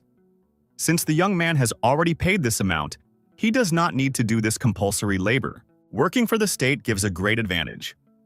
The young man will be able to use the player's state transportation. Also, one can keep getting free dungeons that will match his level, and there will be almost no taxes. Sang Hee said that in return, he had to defend the dungeon 4 times a month, which the headquarters would designate, and return 70% of the spoils to the state. Jong Do, hearing this, said he had changed his mind. John Doe, of course, didn't know what information would fall out of the info lottery, but he doesn't want to belong to any organization. Although the probability of the lottery being lucky isn't 0, so he won't be missing out. Sang Hee asked, in that case, could the young man accept the sweep request? As the number of dungeons grows around the world, players are becoming in short supply. Therefore, the association is requesting a sweep of dungeons that no one owns. By doing so, they also support player development. Therefore, all dungeon purchase costs are fully reimbursed. Also, the young man will have to pay 30% of the magic stone he will obtain upon completion of the sweep. But if he didn't like the assigned dungeon, he could always decline it. Jong Do thought that all of this was not bad. The guy thought, since the dungeon search is handled by the association, he would always have a place to farm. Even if one paid 30% of the magic stone, the stone from a low-ranked dungeon would be worth much less than the loot from it. Jong Do said he accepts the association's offer. He is ready to sign the contract. Sang Hee said that's just fine. The association will find the young man a suitable dungeon and contact him. All he has to do is come to the headquarters and sign the contract. Jong Do said that when he was discharged, he should return to the academy, right? The instructor replied that the young man had gone through all the mandatory training, so he can stay wherever he wants. The instructor added that the young man should definitely attend the graduation. Sang Hee said she had one more request for the young man. The girl asked if the young man would like to sell his battle axe, and if it was possible, she would like to buy it in installments. The young man agreed. Sang Hee had the battle axe. Jong Do signed the papers. The young man saw the tenderness with which the girl looked at that axe. She said that she did not want to part with this little one for a second. Jong Do said he was very happy that the axe had found a good owner. Sang Hee said she was looking forward to the young man's trip to the dungeon. The trek would take place in 2 days. The contract for the dungeon was signed. The girl offered to look at the young man's association. She was sure the young man would like it. The young man stepped over the threshold and saw the training hall of the association he had heard so much about. Sang Hee led the young man across the room. Everyone noted that the group leader had brought a newcomer, and the girl had a new weapon. Everyone was busy doing something. The girl said that this is what they do every day. Jong Do was impressed. Sang Hee told the young people if they wanted to go on the expedition and not be a burden, they should work harder. The young men looked at the girl and said she was the group leader. She is as always with crazy charisma and radiant beauty. The young men watched Jong Do with interest. Who could that person be? One of the young men approached Sang Hee and bowed to the leader. The girl said hello in return. Sang Hee introduced her companion. She said that he was the man who defeated the Orc Lord during the campaign. Jong Do extended his hand and said it was nice to meet him. The young man shook his hand and said his name in response. Sang Hee said, since the young man came here on association business, she's giving him a tour of the headquarters. He is a very important guest, so he should be treated with respect. The young man offered Jong Do to work out one game with him. Anyway, the young man was already in the gym. Sang Hee showed the young man her fist and said, she warned him not to be rude to the guest. The young man asked, isn't fist fighting the fastest way to get to know a person? Jong Do thought that this young man wanted to show that he was stronger than him. He didn't want to give in to the provocation. Jong Do replied that he wasn't interested in child's play. He's here to inspect the association. Han Song-hyuk smirked and said that this upstart still dares to call himself a man. Jong Do stopped and looked around. His eyes sparkled and he said that he was ready to fight. Sang Hee said that the guest doesn't have to prove anything at all. He's a C grade. And he was just released from the hospital. Jong Do said he's fine. Jeon-do added that he was just hired by the association. Therefore, they have the right to evaluate him. He decided to take this chance and prove himself. Sang Hee thought that Jong Do had defeated the Orc Lord thanks to the artifacts. But now, his physical condition left much to be desired. He would never be able to defeat this opponent with his skills alone. Jongdo sat down in his chair and put on his virtual glasses. Sure, the game was different from reality, but if it was a battle simulation, then it was a different story. The young man activated his skill, Game. During this game, all talents increased by 100%. The young man appeared to be armed with a spear. His opponent apologized for saying rude words earlier. He would like to believe that his opponent would turn a blind eye to it. Jongdo noticed that his opponent had 2 swords. A bad memory immediately came over him. Han Sang-hyuk said that he now wanted to gain experience from the Orc Lord Destroyer. If that fails, then he can boast his strength period to the group leader. Either way, it's all to his advantage. Sang-hyuk pounced on our hero, swinging his swords. The young man blocked his blows with his spear. His opponent shouted that his speed was unrivaled. But at the same moment, he was pierced through and through by the spear. A huge hole appeared in his body. Jongdo took off his virtual glasses, put them on his chair, and quietly walked away. The game was over. The opponent was discouraged. He hadn't expected to be defeated so quickly. Jongdo asked the girl to finish the academy tour for today. He had an idea. The girl offered to walk him out. Jongdo said he'd get there on his own. Sang-hee thought that the upstart who lost was a real jerk. Why did he offer to play? Outside the academy, Jongdo thought. Why did he fall for the provocation? After all, he still had a long way to go. Since passing the final exam, the young man's mana had become 23. Since he only had 20 mana left, he could use the Binding Lottery skill twice. But unfortunately, it wasn't guaranteed. If he had 1 more mana, he would have been able to use the Binding Lottery skill and summon Liu Shan. But right now it was silly to think about it. The young man knew he still had 10 more guaranteed lottery attempts, but he'd rather try to use the binder instead. One must strive to amplify one's talents. Besides, the young man was already used to the fact that he was always unlucky in this lottery. Another hero appeared in front of the young man and said that he was Yonce from the Chromal Kingdom. Jongdo wondered if such a kingdom even existed. Chromal? Jongdo asked his interlocutor when he was born. Yonce said that he would think about it now, and he replied that it was in the year 5728 from Christiania. Yonce said that Christiania is the goddess they believe in. The young man realized that this hero was from another world. That is, it is possible to contact not only beings on Earth, but also beyond it. In the case of a great wizard and fantasy heroes, such as a swordmaster, can also be downloaded. You can upload the superhumans of another world. Perhaps they know the reason for the phenomenon of dungeon creation occurring on Earth. Jongdo decided that this was useful information for him. He had 1 last attempt left. The young man hoped that this time, too, would be very useful news. Unfortunately, the young man was disappointed. He thought there was something wrong with his luck. The emperor asked why the young man was upset. Jongdo thought that this was not a guaranteed lottery, but a binding lottery. Why did Liu Shan show up here? The guy started tearing the hair on his head. He couldn't believe it. Could it be that out of all these cards he had pulled Liu Shan out again? The young man shouted that he already had Liu Shan. He had already spent 6 mana on him. Jongdo shouted, "Is there a bigger loser in the world than him?" The emperor said he could see that the young man was very upset. It is in vain. The young man read the information that he had managed to summon the very first character again. Liu Shan's strength strengthened. The emperor shouted loudly. The young man brought a skill, choosing combinations, as a reward. The guy inquired about the improvements. Liu Shan's performance had indeed improved. He knew that the lottery skill defied logic, but to do so much, Jongdo said that after reinforcement, the personality skill also improves. Although his skill is still not very good, it probably can't be fixed with a simple enhancement. With each improvement, performance will increase exponentially. He would eagerly wait for his skill level to increase. Jongdo thought, what if that was the limit? That would upset him. The emperor asked if the young man was really saying that about him. The young man said that they were just his thoughts out loud. There was no need to pay attention to them. Liu Shan shouted his luck, one of the most useful skills. It could be considered that the young man was very lucky to have him. Jongdo replied that great luck was certainly a good thing. But in terms of the scale of skills he could have been given by other spirits from different worlds of the true universe, then luck is not the best thing he could have gotten. Why did Liu Shan fall out of all the characters again? The emperor said that perhaps it was because of the bond between him and the master. After all, he is his first identity. The deeper their bond, the higher the chance of him appearing. The young man thought that every time he used the info lottery, he saw the cards around him. And there were 12 personalities. Except for one, all the others were Earthlings. The young man thought, what could that mean? Liu Shan said that now they will see each other much more often. Zhang Do said that the emperor should show up when he is called.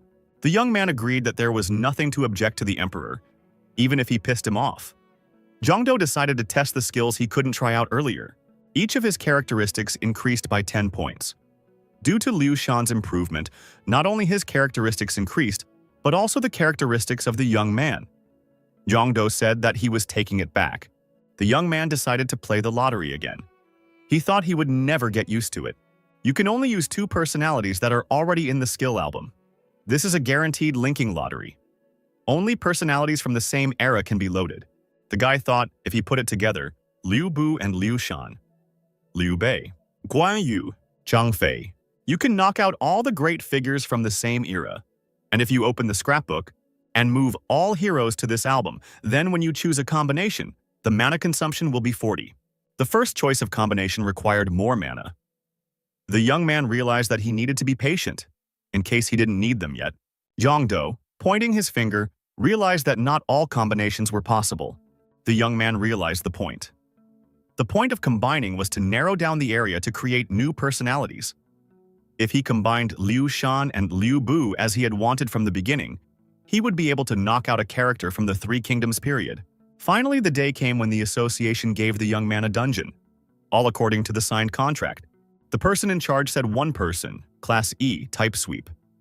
Is the young man ready to enter? Zhang Do asked, waiting for a while. The young man remembered how he had been tricked with a dungeon recently, so it would be a good idea to check it out for himself. The boy turned on the exploration mode. Information has surfaced that this is a goblin lair, one man, Class E type, sweep.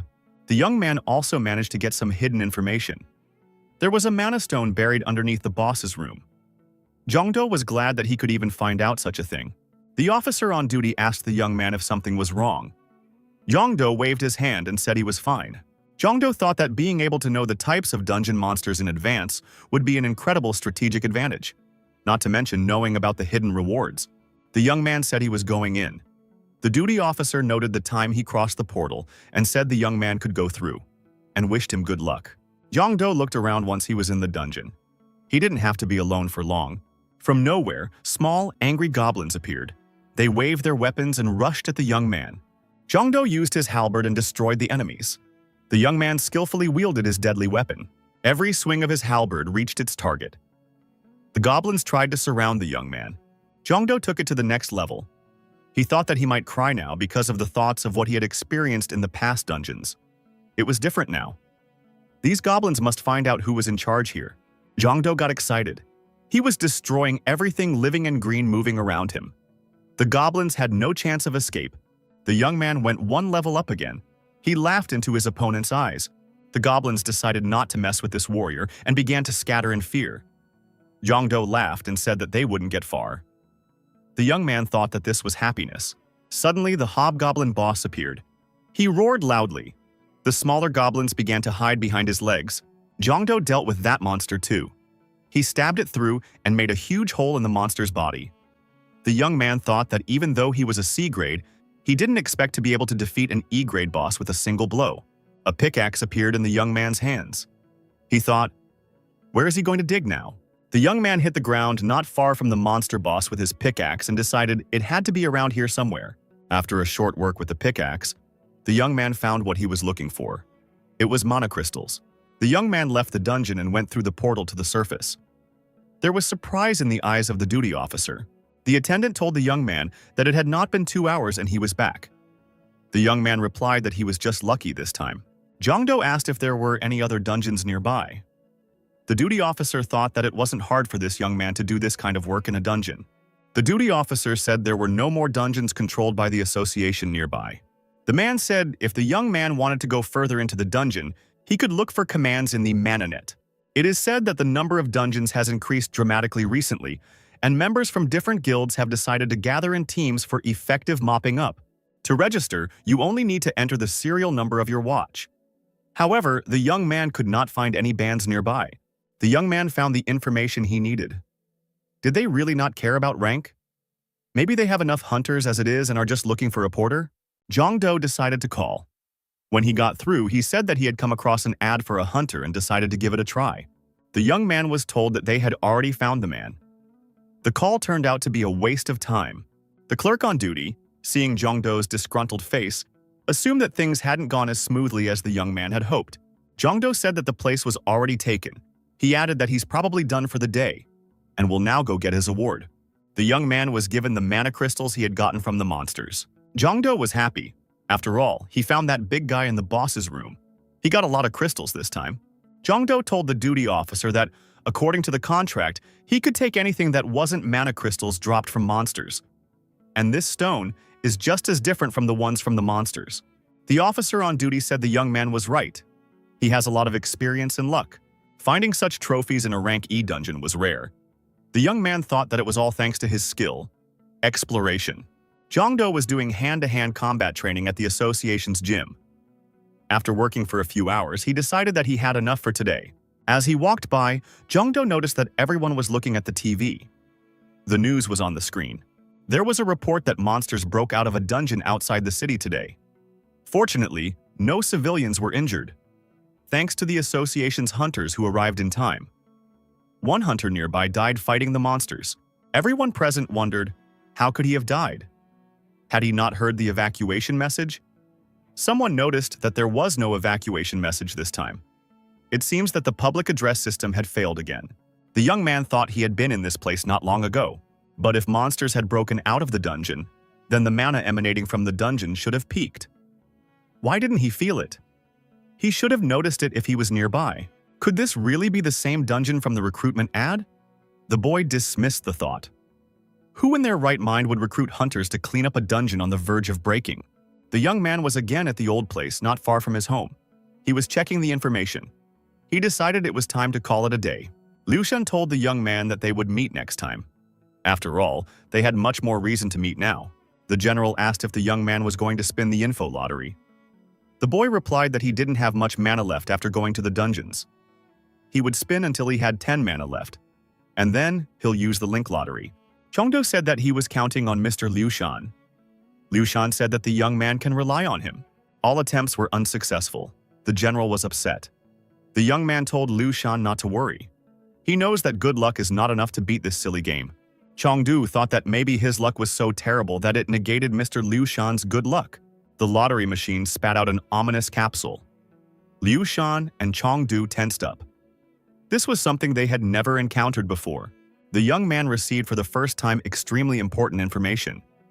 The rewards of his info lottery will be improved. The young man will be able to narrow down the information to a specific topic. The young man and the emperor stared intently at the capsule breaking apart. What should they wait for now?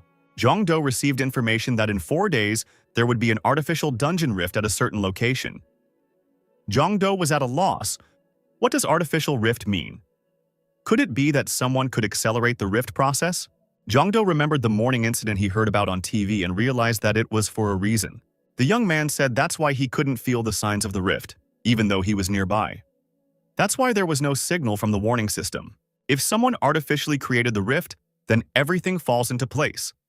Is such a conspiracy really possible? The young man was sure that the person he was talking to on the phone was the perpetrator. And the request was immediately deleted after his call, which didn't even last a minute. There's something fishy going on here. Jong-do was at a loss. He didn't know what he should do now. Liu Shan stated that he had to go. The young man thought that there was a high chance that he would die if he tried to stop the rift on his own. And he would simply become an information machine. The guy realized that he couldn't tell anyone about it until he was strong enough to defend himself. He decided to discreetly hint about it to the head of Seo Sang-hee.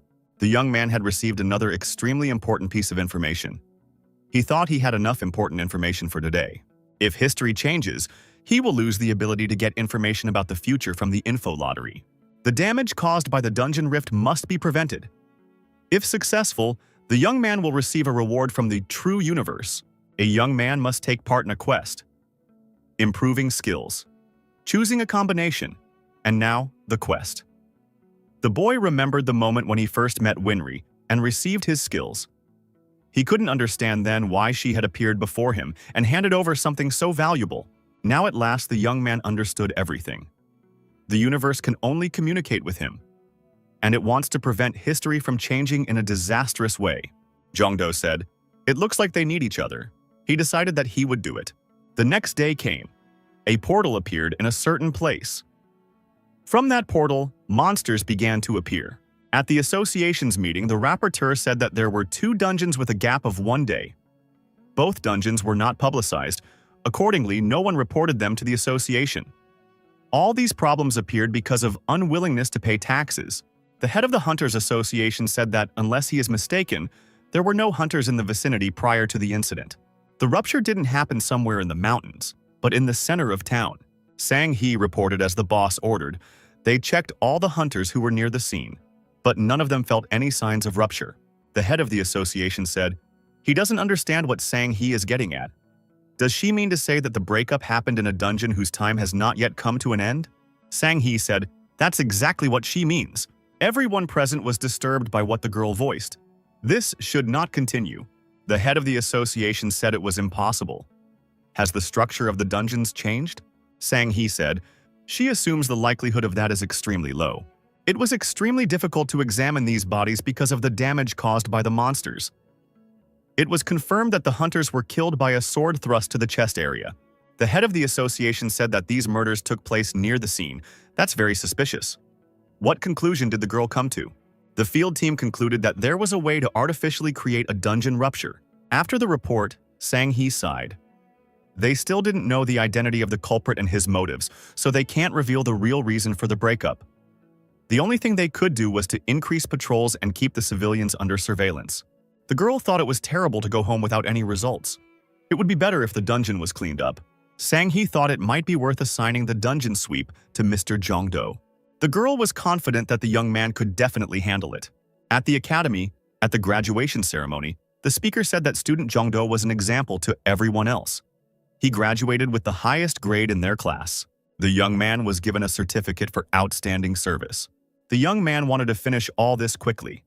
He was completely out of time. He had to participate in a quest to prevent the damage caused by the dungeon rift. But he couldn't miss this event since he had been promised a refund on his tuition. Instructor Suntae said he has high hopes for Mr. Jongdo. The young men shook hands. They were happy about this cooperation. The young man was called out. He looked back. It was So-yoon. The girl said that she heartily congratulated the young man on his graduation. The young lady handed something to the young man. She put it in the palm of his hand. The young man asked, "What is it?" So-yoon said it was a lucky amulet she made herself. The girl said, she recently saw Jongdo being very upset about his bad luck. So-yoon said that she spoke this charm for good luck. Therefore, she was sure that something good would happen to the boy. Jongdo thanked the girl and said that he would treasure it. So-yoon replied that she was very happy that the young man liked it. The girl wondered what the young man would be doing now. Jongdo said that he decided to think about it while he was running around the dungeons. So-yoon wondered if Jongdo would like to team up with her in that case. Haeshik appeared on the horizon at the wrong time and called out to the young man. So-yoon stepped aside. She was angry at Haeshik and ready to take him down. He always got in the way of her talking to Jongdo alone. The young people exchanged pleasantries and asked how each other were doing. Haeshik suggested to his interlocutor to go to a dungeon. He was able to book one rank E dungeon. Jongdo apologized and said that he was a little busy. He offered to spend some time together some other time. So-yoon was very upset. Haeshik said it would be good to at least practice together. So-yoon was ready to tear Haeshik apart. Jongdo looked around and thought that these two might be able to help him. Jongdo knew he couldn't put his friends in danger. On the horizon, Haeshik was quickly moving away from So-yoon, running after him. He didn't realize what he had done. Jongdo told himself that he would stop this breakup with his own strength. 2 days passed. The young man urgently arrived at his destination. The rapid movement made his breath hitched. However, there was no portal to the dungeon at this location. Jongdo couldn't understand why the dungeon information was so inaccurate this time. He almost died while looking for each dungeon. However, thanks to the roadblocks near the dungeons, everything was avoided. He could find dungeons wherever there were no civilians. As a result, the young man noted for himself that there were 3 dungeons in this region. A rank A dungeon on the road near Sansu Bridge. It was a Cobalt Fortress. Mission type, Defense. A rank C dungeon that opened in a neighboring area. A nest of tarantulas. Type, sweep. And finally, a rank D dungeon opened up in another area. Wolf's Lair. Type, sweep. The best way to prevent a rupture is to go to the dungeon and mop it up. But the A and C rank dungeons have already been bought by the guilds. The D rank dungeon belongs to the association. Therefore, he couldn't go anywhere. A dungeon type, it's a defense. The young man began to analyze. Jongdo understood what it meant. This means that a huge number of monsters will come out in a very short period of time. If a rupture of such a dungeon were to occur in the center of the city, it could end very badly. The phone rang. It was Seo Sang-hee calling. A young man answered. Sang-hee said hello and said that she would like the young man to help with the dungeons. Jeondu agreed and said that he should be assigned a dungeon in Gangnam-gu. Sang-hee replied that there was a D-rank dungeon in that area. The girl wondered if such a dungeon would suit the young man. Jeondu said he wants to go to a dungeon in the area. Lately, the local dungeons just have a horrifying atmosphere. The young man added that if they delayed the dungeon sweep in such a crowded area, the gap could spill over into big trouble. Sang-hee said that the young man was unusually energetic today. The girl thought that the young man lived in this neighborhood. Jongdo told his interlocutor that he would like to enter the dungeon tomorrow morning. Sang-hee didn't mind. That was it. The girl said that in that case, she would direct someone to the entrance of the dungeon tomorrow morning. Jongdo was happy. He was satisfied. Jongdo raised his hands, looked up, and shouted that everything is going according to plan. Sang-hee decided she should check out the neighborhood tomorrow after work. The next day in the dungeon, Jongdo defeated the monster and earned rewards. He added mana to his mana bank and increased his dexterity. He also increased his level. The young man checked his readings against the current one. The clock showed that there was a little more than half a day left. He realized that it couldn't be that simple. The young man concluded, so it was either rank A or rank C. When you think about the amount of damage that will be done to the city, the conclusion is obvious. It will most likely be a rank A dungeon. The portal opened on the large bridge. Jongdo arrived on the spot 10 minutes before the rupture began. But it was too quiet. Could this be a rank C dungeon after all? A squad car appeared on the deserted bridge. It was heading toward the portal. The car stopped in the vicinity of the entry point. The car door opened. An inspector appeared from the car. The young man appreciated the man's appearance. The guy thought it looked like he was worried for nothing. From the looks of him, he probably works for the government. Jongdo thought that the headquarters had decided to check the dungeon. Did they really have some information too? The young man decided not to hide anymore. He must go to the dungeon right now. Suddenly, a flash formed. The young man squeezed his eyes shut and covered himself with his hands. The entrance to the portal turned into a fiery blaze. Something was going on in the dungeon. One of the inspectors saw the young man and asked who could it be. The companion said it wasn't worth paying attention. This place would soon become a ruin anyway. Jongdo saw the two people who had gotten out of the car disappear. The young man thought it was teleportation. Jongdo should have known. Those two had been posing as government hunters all this time. The young man remembered one of them well. One of his skills was camouflage. Jongdo decided that there were more important things right now. He needed to stop the breakup. The young man used the guaranteed lottery. Liu Shan appeared. The emperor said. He thought the young man was not doing well. Jongdo said that he was counting on Mr. Liu Shan. A young man, using the lottery, decided to choose combinations. This option was available to him. Hongdo chose a combination, Liu Shan and Liu Bu. He had saved this skill for an occasion like this. It was the best combination he could use right now. The young man asked Mr. Liu Shan to think of the strongest warrior he knows. Jongdo remembered the amulet Soyoung had given him. It was the blessing of the saint. The user received a big bonus to luck. Now, the number of cards that used to be uncountable has dwindled to a few hundred. With Liu Shan's good luck and Soyeon's holy amulet, he could obtain a valuable card. The portal opened. An untold number of monsters rushed out. They were armed. Jongdo had managed to activate the options he had received and stood at full strength, ready to fight the monsters that appeared. The young man's eyes lit up. He felt an explosive energy. The young man shouted that General Zhang Fei had arrived. Jongdo blocked the way for the oncoming army of monsters. The image of a strong warrior appeared above the young man. The warrior said hundreds of enemies in front of him, and a bridge behind his back. It brought back memories. The young man was assisted this time by General Zhang Fei. In the past, he had gone up against the opposing army on the bridge and turned all of them fleeing with his fierce shout. The general said that these monsters walk on two paws. It must be the end of the world. The young man noticed that despite their dog-like appearance, they were quite strong. The general shouted that it was of no consequence. They were but dust under his feet. Jongdo shouted that the game was starting and entered the battle against the outnumbered opponent. The young man activated the invincible talent. The damage he received when fighting multiple opponents alone was reduced. In this case, he needed it. The monsters roared and continued their onslaught. Jongdo worked his deadly weapon and scattered the enemies left and right. He confirmed his right to be called an S-class hunter.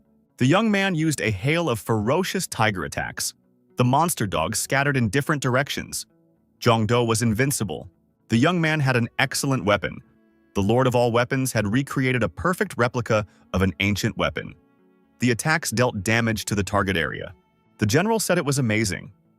With this skill alone, the young man would be able to easily handle an entire army. The young man thought it was incredible. Jongdo knew that they didn't have much time.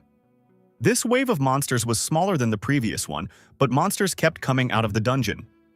In addition, the boss still hadn't appeared. The young man decided that he needed to reduce the number of monster dogs. The young man had to act as quickly as possible. The young man once again began to scatter the enemy in different directions, not giving them a chance to regain their senses. Square blows did a percentage damage, but it was enough to keep the enemy at bay. Using the dimensions of his weapon, Jongdo had the ability to keep the enemy close. A crossbow appeared in the hands of one of the monsters. It was a deadly weapon. The villain was determined. The general said the young man is about to take this enemy down. His blood boiled at the sight. He regretted that he did not have his own body. There was a pause. Jongdo looked around. The defeated opponents were lying around. The monster's weapons were lying around. The young man was tired. He realized that the longer the battle went on, the more his concentration would drop.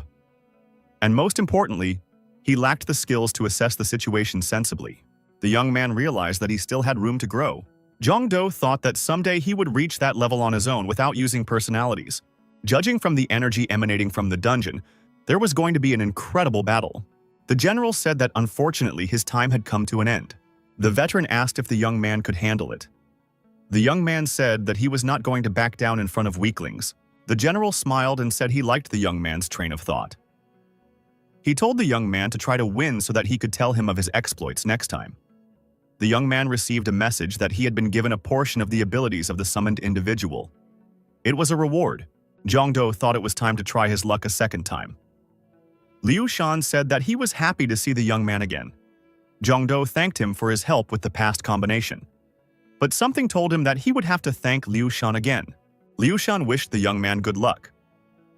Chengdu stood alone against the advancing monster dogs. The young man was presented with a linking lottery. For a card class to be rare or higher, he would reduce their number to 9 personalities. The young man regretted that he didn't get a diamond card. But this one will do too. Zhongdo received the Sword of the King, Clarent. The skill level of the enemy attacking the user will be reduced by 10%. Also, a unique skill, Clarent, was available. Clarent, one of the 3 swords belonging to King Arthur. It is ironic that he was destroyed by this particular sword. Mordred, the renegade knight who had impaled his own father with those swords. The young man thought the personality could not betray him. From the dungeon, a boss monster appeared through the portal. It was the leader of the kobolds, his level 81. Jongdo noticed that this monster was the same level as Mordred. The young man suggested that this battle might take a bit longer. The monster boss ordered his subordinates to attack the opponent. He shouted loudly and thrust himself at the young man as well. Mordred shouted for the young man to pay attention to the king's sword. The young man swung and shouted, "Clarent!"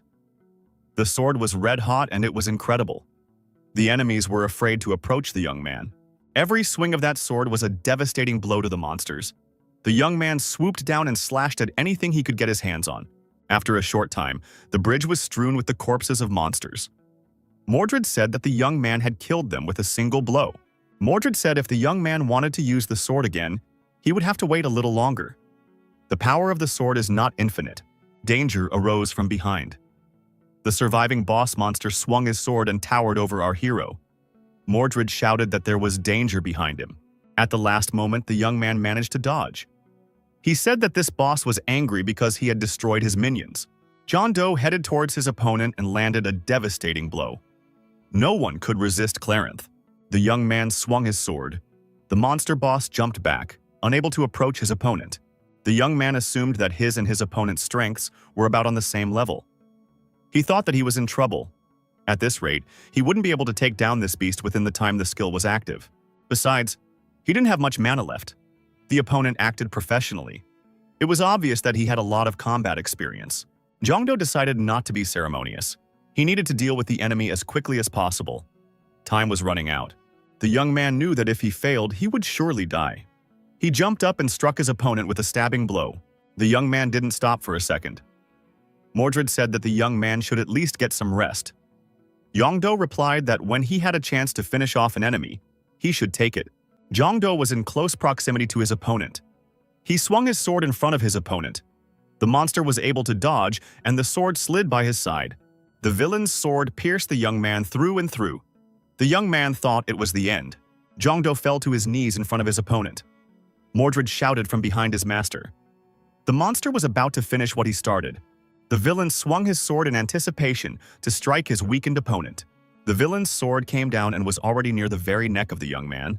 The unexpected has happened. The monster's sword became blocked.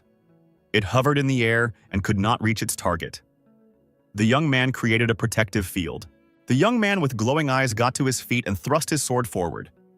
He headed to meet his surprised opponent. The young man's dragon blood awakening was activated. However, the pain he was experiencing was intense. All of the young man's wounds have been healed. His resistance to enemy attacks has been temporarily increased. Jongdo was afraid that using this skill would cost him his life. But it seems like he was worried for nothing. Everything went well. The monster dog snarled and moved towards the young man. Jongdo swung his sword once again. He remembered that he was running out of time. The young man swept his sword in front of him very quickly. The monster was split in two. In the first instant, he didn't even realize anything. The villain had fallen. The battle was over. The danger to the city from this monster was over. Sang-hee ran to the young man's aid. She could feel the energy coming from the dungeon rupture.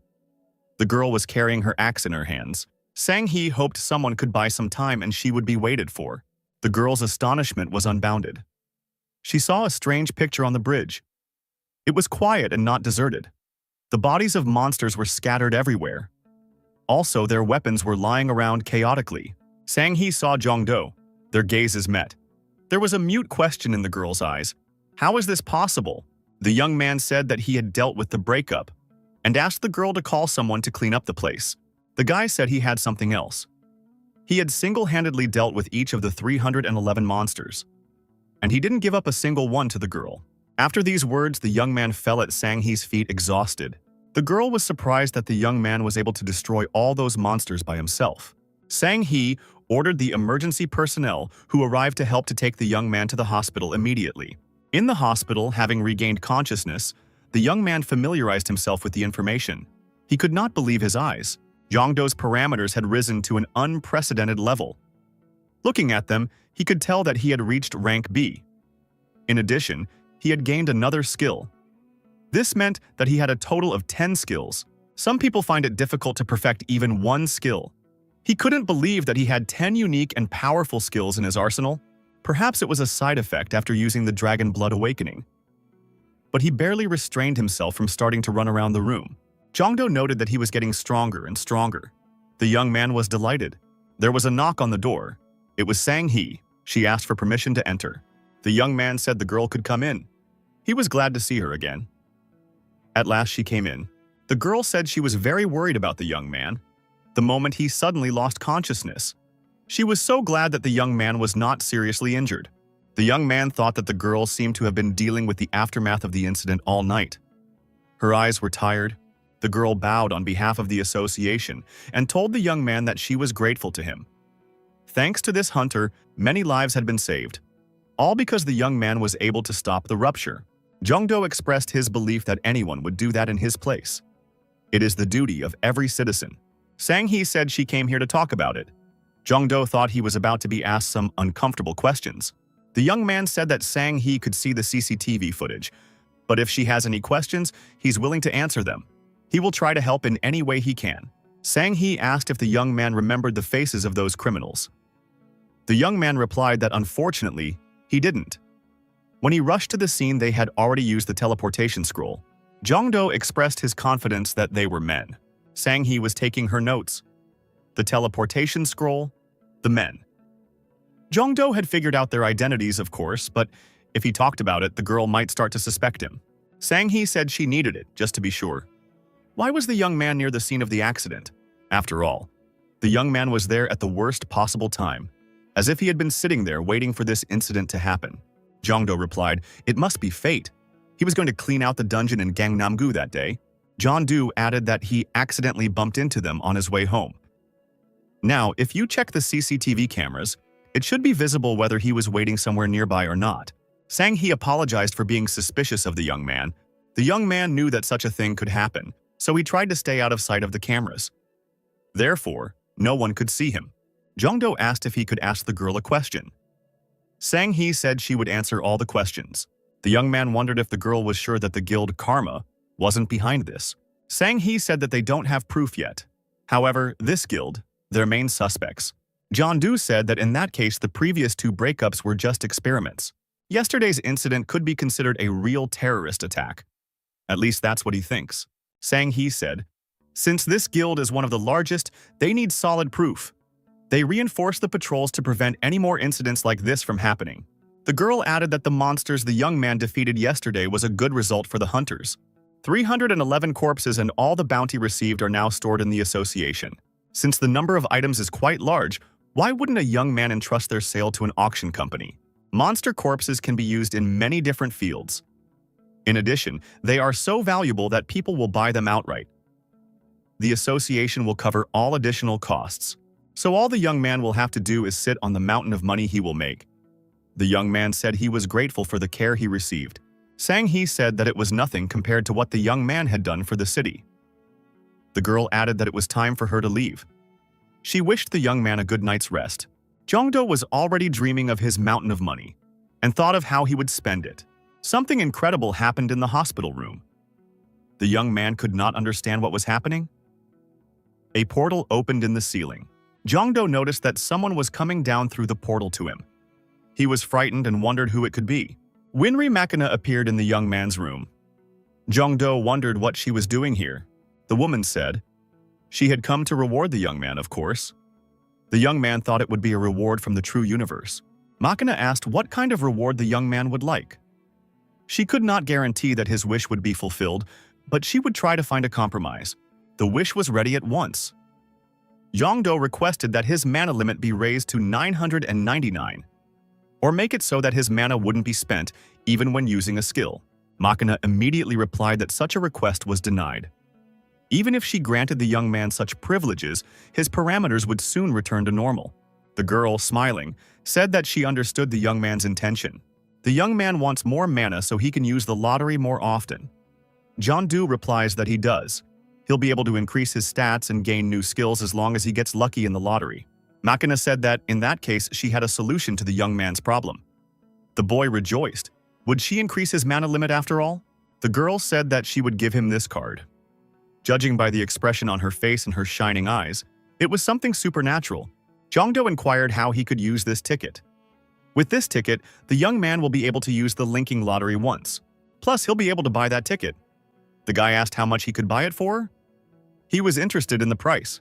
The girl said the young man would have to pay with his characteristics: strength, agility, perception, endurance. He will be able to get one ticket for every characteristic point lost. The young man thought about this girl. Why did she come here? I mean, he's using the skill to raise the characteristics, and she wants him to buy tickets for them. Makina said the young man's luck in the binder lottery isn't too bad. For every 10 characteristic points, the young man will be able to use the lottery 10 times. For those 10 times, the young man can get a rare card, even though it would lose 10 characteristic points. To the young man, this advantage seemed elusive. Makina added that in 30 tries, the young man would get 3 diamond cards. And with all the gold cards he had received, the girl could say that the young man had been born quite lucky. If the young man seizes this opportunity, he will become even stronger. She declares this with all confidence. Jongdo thought about it and decided that the girl was right. Makina was happy that the young man thought so. The girl stated that she would allow herself to give the young man his reward. A new feature, Purchase, was added to the young man. The young man learned that characteristics lost due to the use of purchase would be automatically exchanged for binder lottery tickets. Jongdo wondered if Makina would get any bonuses if he used this ability. She seems much more interested in it than before. The girl did not answer and said that she had to go. The young man was suspicious. He felt a little deceived. There was a knock at the door. It was Soyun. She asked if she could come in. Jongdo said that the girl could go in. The conversation with Makina remained unfinished. The girl said she got a call from the association. Did he hurt himself? The boy said he was just overworked. But now, he's completely healthy. Soyoung exhaled and said that it was like a mountain off her shoulders. Jongdo couldn't calm down after seeing Makini. Jongdo asked if Soyoung would be willing to team up with him. The guy added that a talented girl like her could easily get into a major guild. Soyoung said that she really wanted to team up with the young man. She was willing to do it right now. The girl turned around and ran away. She shouted she was on her way to get ready. Jongdo pondered. He thought that he should try using Makini's suggestion once. He would have to give up one ability. A young man decided to just look. He got the first purchase bonus. The young man would get a free ticket for every first purchase. The guy thought that the benefit was obvious, considering he would get 20 tickets for 10 performance points. But he wouldn't want to become addicted because of it.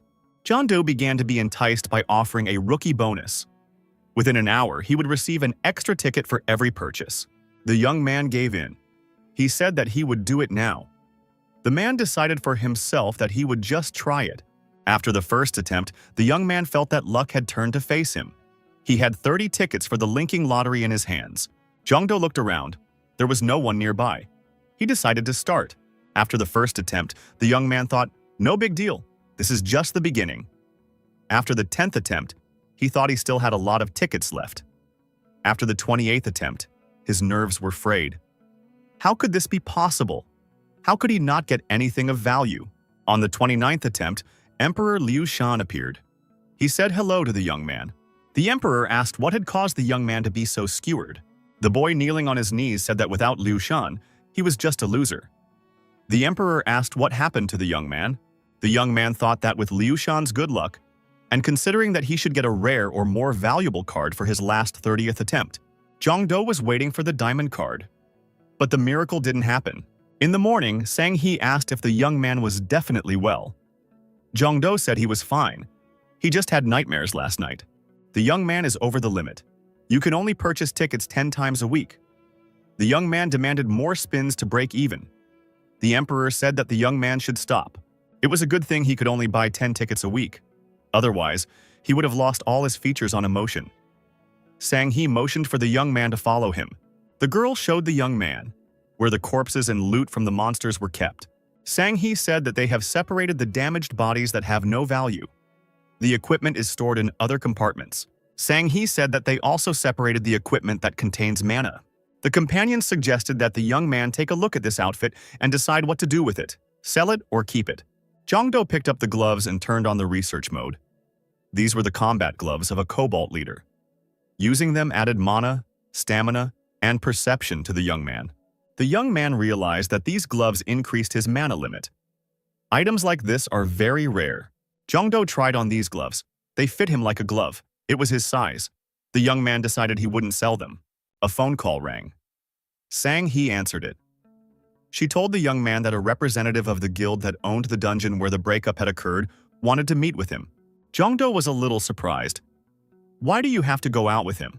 The guild representative decided to meet and look at this show-off.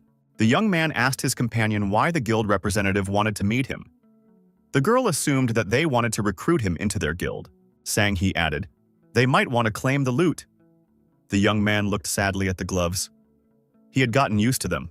The girl stated that she would do everything she could to keep the young man's loot rights. Jongdo said he was putting his fate in Sang Hee's hands. Kim Soon, CEO of the Kim Guild, extended his hand to the young man and said it was nice to meet him. The girl introduced herself as well. Pointing at Jongdo, she said that this young man was the hunter who resolved the breakup. Kim Sun CEO said that he would like to learn more about the incident. He asked the young man to produce evidence. The man added, he wants to hear evidence that will fully satisfy him. For example, CCTV footage. Sang Hee said it's not in her jurisdiction. She cannot disseminate such information without the hunter's permission because of the risk of leaking personal information. Jong-do thought that he would like to reveal as little information about himself as possible. But it seems like he has no other choice, or else the problems might get worse. Mr. Kim said he understood. It would be very unpleasant if the young man's secret techniques were revealed. Mr. Kim said in that case, he would have another suggestion. As always in such cases, Kim Soon-seo offered to fight him. If the young man can prove that his abilities were enough to stop the breakup, he will leave without any objection. Jong-do thought, why would he want to do that? It didn't make sense. The young man thought that the guild representative was looking for a fight. It was only to find out what the young man was capable of. Mr. Kim asked, wondering if something was wrong. The young man turned on the research mode. This person seemed familiar to him. The guy thought, wasn't he the one he saw before the monsters came out on the bridge? What does all this mean? Jong-do apologized and said that he needed to have a private talk with squad leader Seo Sang-hee. The young man said he urgently needed a soundproof room. The girl showed him the direction to follow. Once in the soundproof room, Sang-hee asked what the young man wanted to talk to her about. Just in case, Jong-do, while looking at his interlocutor, also turned on the research mode. The guy had confidence in this girl. Her talent symbolized faith in the other person and the ability to keep a promise.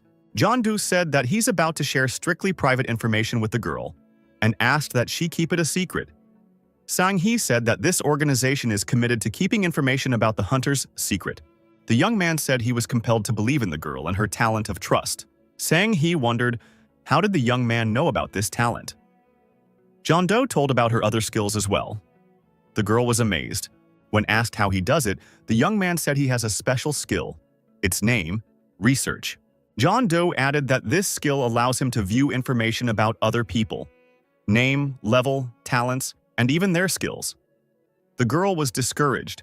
Sang-hee asked why the young man was telling her all this.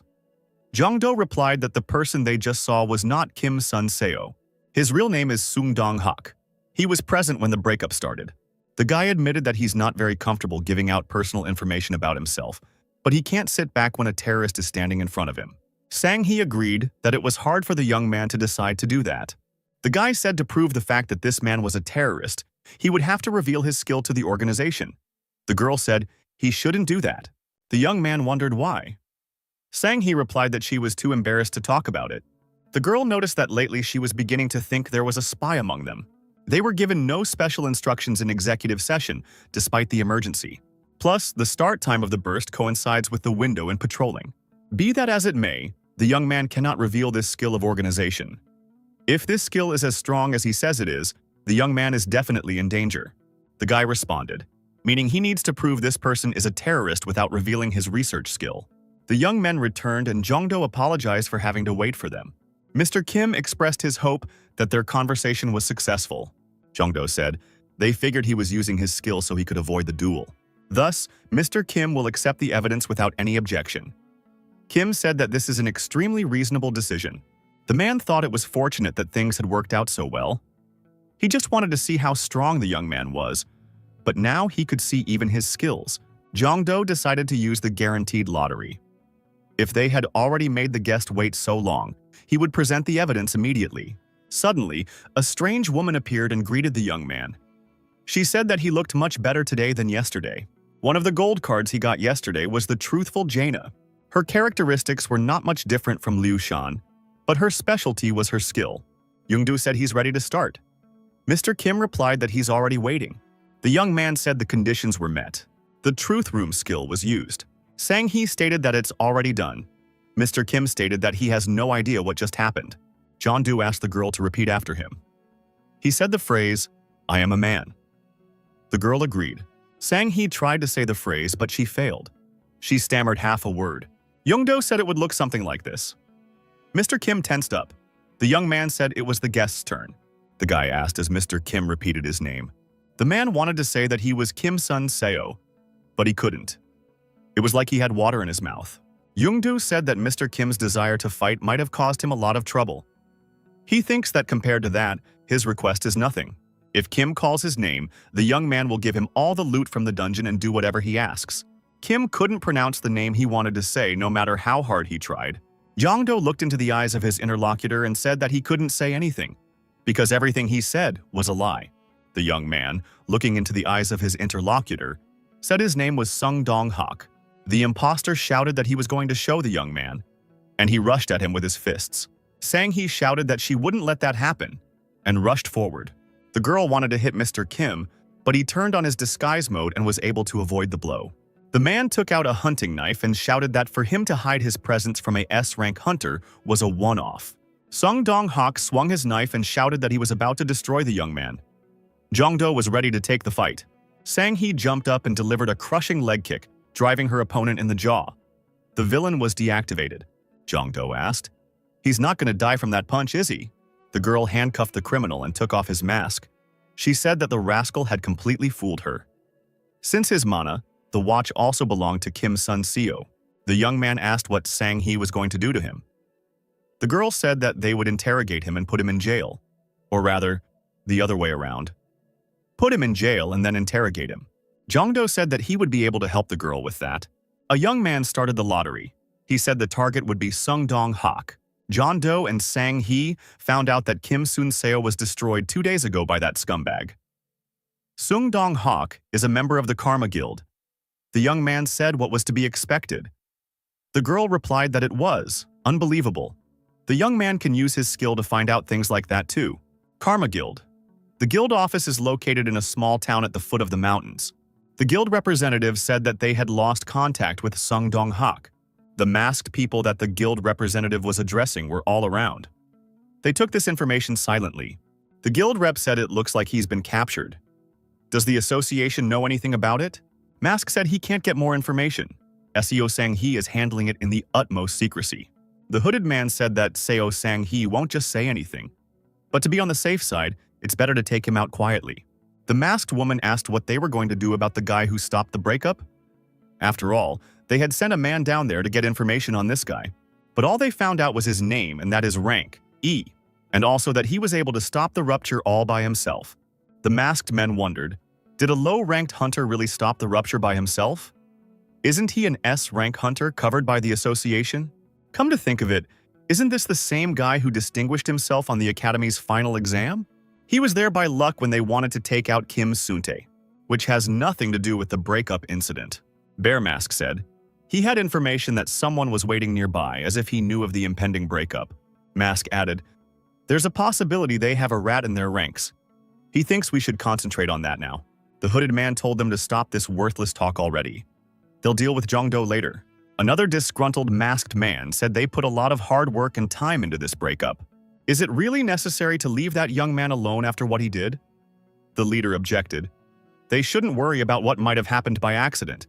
Mask objected, for they had just said that this young man was waiting in that place. The hooded man said he was very disappointed. You have to be careful not to make mistakes from now on. The meeting was over. Using teleportation, all the masks disappeared except for one. Mask was fundamentally disagreeing. Why should this young man be left alone? Mask said, after he embarrassed him in front of him. Jong-do is not a survivor. Sang-hee said hello and motioned for Mr. Hunter to proceed to the office. Jong-do told the girl that she looked really exhausted. Did it really not go that smoothly? Sang-hee said that the arrestee flatly refuses to talk. Therefore, they haven't made any progress in the investigation. The girl, stroking her axe, said she had suggested harsher methods, but she was not supported. The girl added that she was probably not allowed because there was a rat in the association. The boy thought she had been refused for other reasons. Sang-hee said that she was on the case anyway. If they can get him to talk, they can get rid of the Karma Guild all over the country. Sang-hee said she had more information about the young man's prey. The young man wondered if there was a problem. The girl said since the value of the items was extremely high, he would have to pay an impressive tax. As such, Sang-hee suggested that the young man raise his hunter rank. With his skills, it wouldn't be much of a problem. The higher the rank, the lower the tax. The young man wanted to get started on this now. The girl led the young man to where the tests for B to S rank hunters are held. Sang-hee said if a young man was able to clear the A rank dungeon, he would be able to pass the B rank test. The tests are conducted using virtual reality.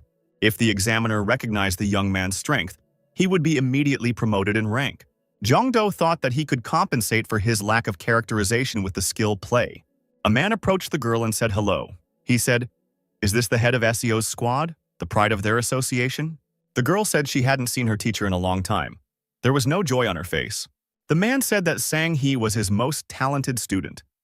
She was so busy advancing in her career that she had forgotten about her old teacher. Sang-hee said if the teacher wanted to see him so badly, he could have come himself.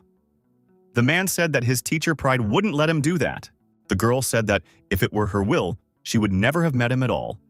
The teacher asked what had brought her here this time. Sang-hee said that one of the organization's most important guests wanted to take the rank promotion test. So she brought him here. The man rejoiced. This was the same hunter who had stopped the rip alone.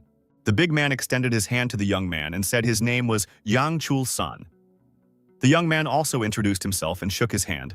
The girl asked for a rank B examiner to be called. Sang-hee noticed that after evaluating all the dungeon mopped-up youths, it was decided that rank B was the maximum that was available to him. But of course, his skills were far beyond that level. The man noticed that his student had a very high opinion of this young man. Jang Chul-sang said that he would personally take care of testing the young man. He was very curious about it. The girl protested. After all, her teacher is an exclusive S-rank examiner. After all, Chul-sang doesn't even want to evaluate hunters because it's too boring for him. Yang Chul-sang said he was just dying of boredom. Chul-sang made a menacing look and asked the young man if he agreed to this arrangement. The young man said that it was a great honor for him. It is not often that he gets the opportunity to fight an S-rank hunter. The man stated that he liked the young man's enthusiasm.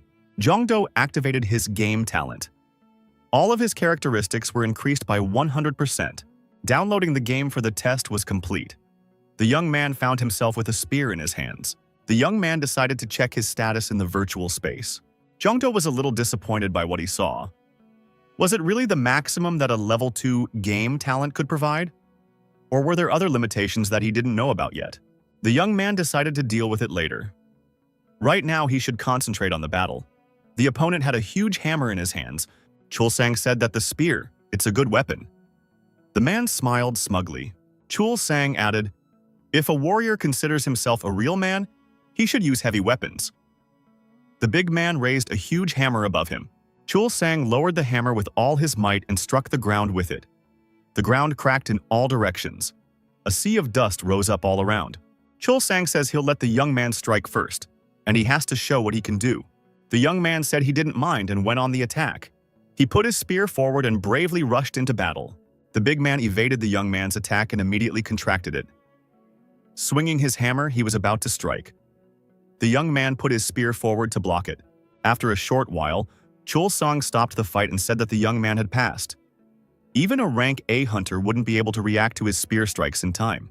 The man added, obviously the young man had passed the test. He must have been trained by real masters.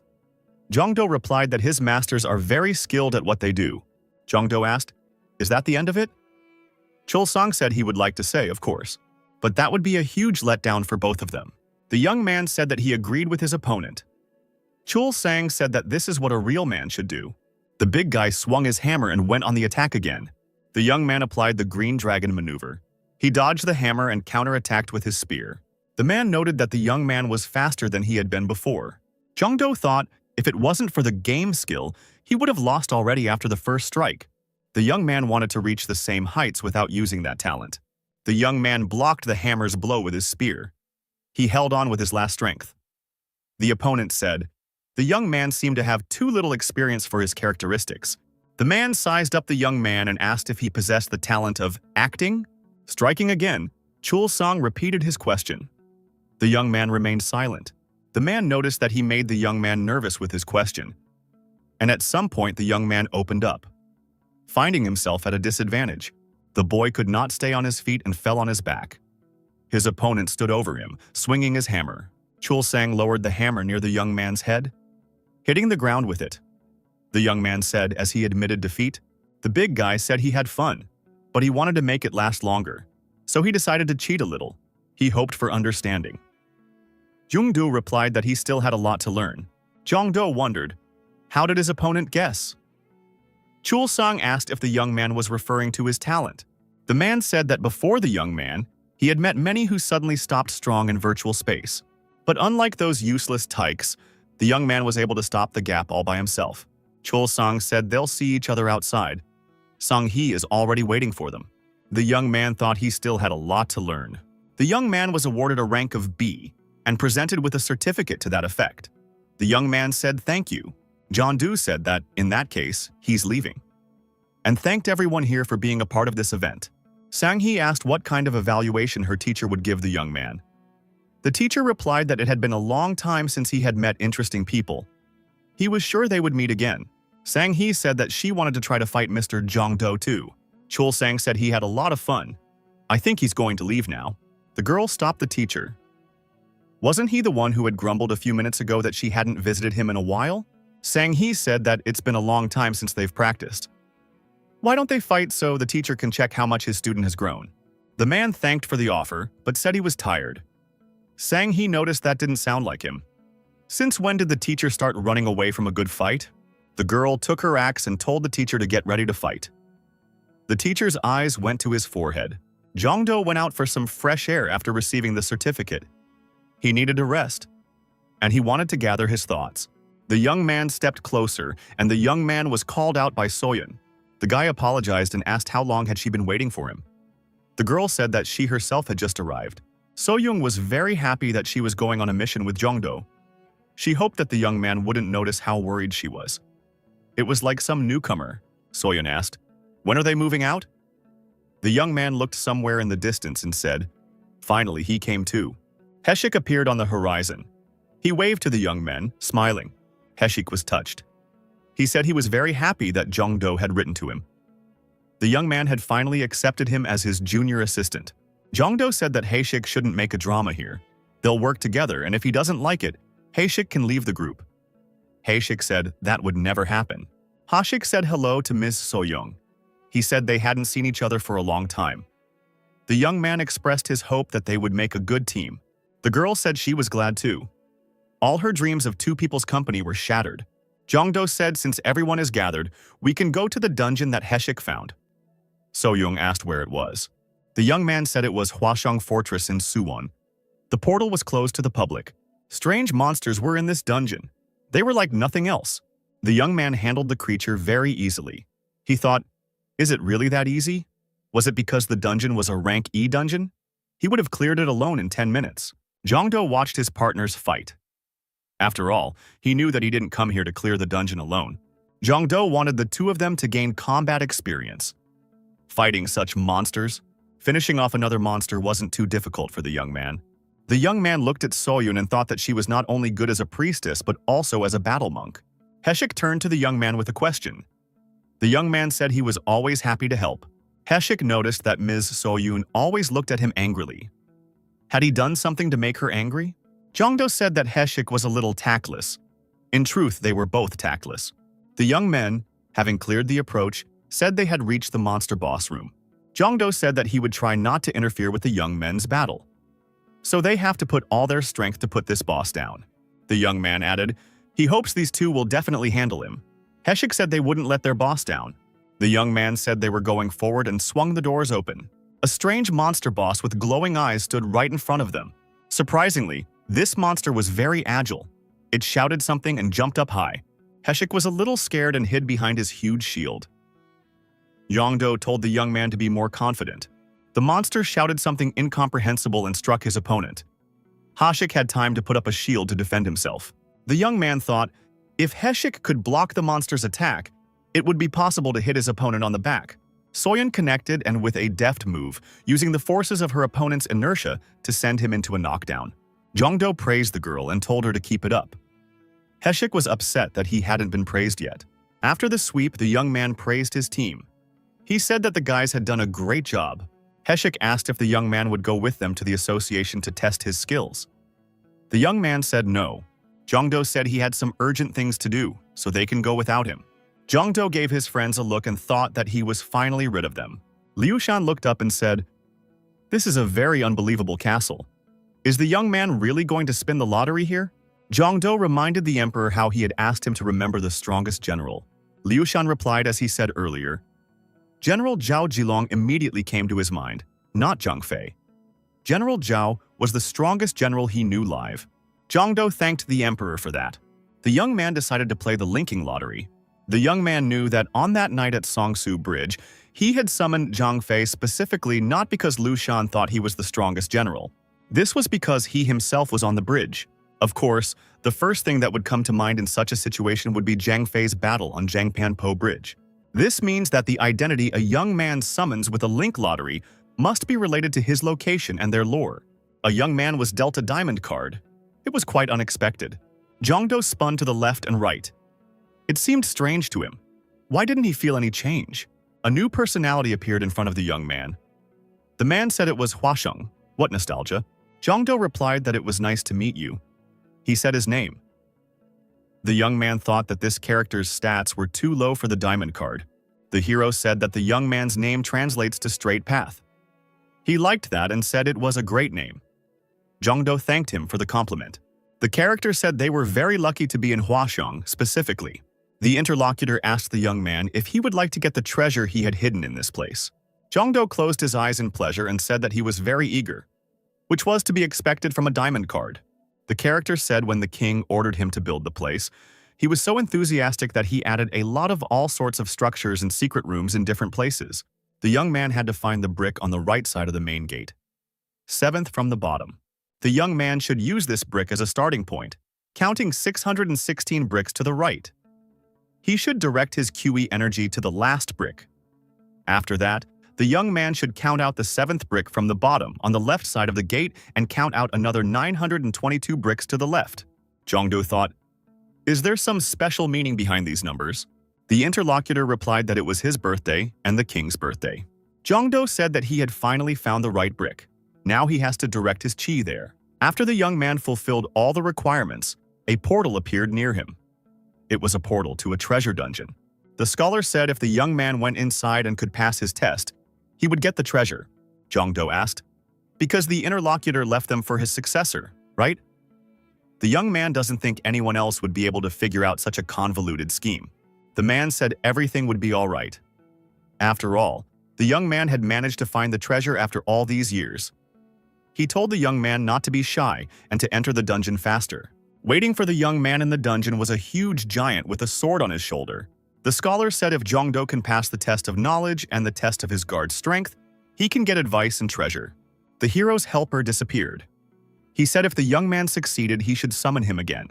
The young man decided to use the discovery skill. This skill allows seekers to find a dungeon. The giant said he was ready to begin the test of the young man. It would be a test of knowledge. The unique moonlight that shines over all the rivers. Rivers. They are the inhabitants of this world. The moon is the yin and yang. The guard asked the question, who is meant by yin and yang? Zhongdo immediately began to think. The young man decided he had the answer. He said that it was King Zhongcho. He thought that this answer was obvious. The giant struck the ground with his powerful weapon and said the answer was correct. The guard, flashing his eyes, said that they would now proceed to the test of strength. The young man should prepare his weapon. Zhongdo put his energized halberd forward. Zhongdo looked at his opponent, turning on the research mode. The young man realized that it was a level 40 Goblin King. The guy thought that if this king was a level 40 king, their stats should be around the same level. The giant told the young man to defend himself and raised his powerful weapon high above his head.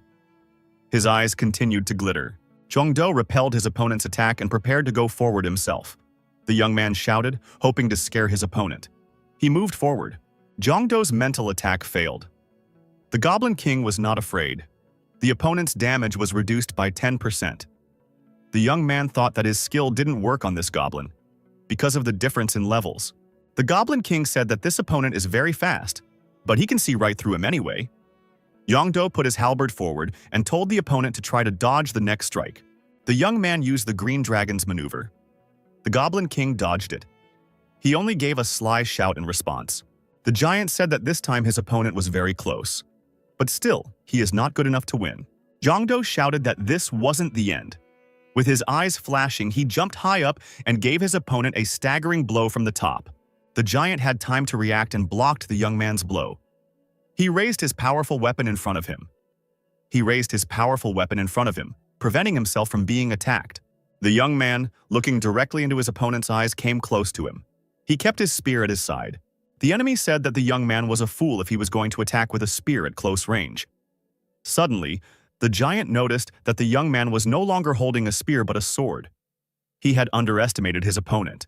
The giant asked what strange weapon his opponent was using. "This weapon looks like his club." Jongdo said the giant was wrong. "His weapon is better than that big club." The young man dodged. He struck a powerful blow, and his opponent dropped his weapon from his hands. His huge stick flew aside. The next moment, the young man's sword was near his opponent's neck. The Goblin King said that he had lost. The young man had passed the test of strength. After that, Jongdo noticed a crack appeared in the wall nearby. The crack widened and turned into a large hole. The young man realized that there was a secret room behind that wall. Jongdo entered the secret room through a hole in the wall. There was a table in the middle of the room. On the table were diaries and a strange mechanism. This interested the young man. The young man stepped closer. Since he was dealing with a scientist, he thought that these objects had significance.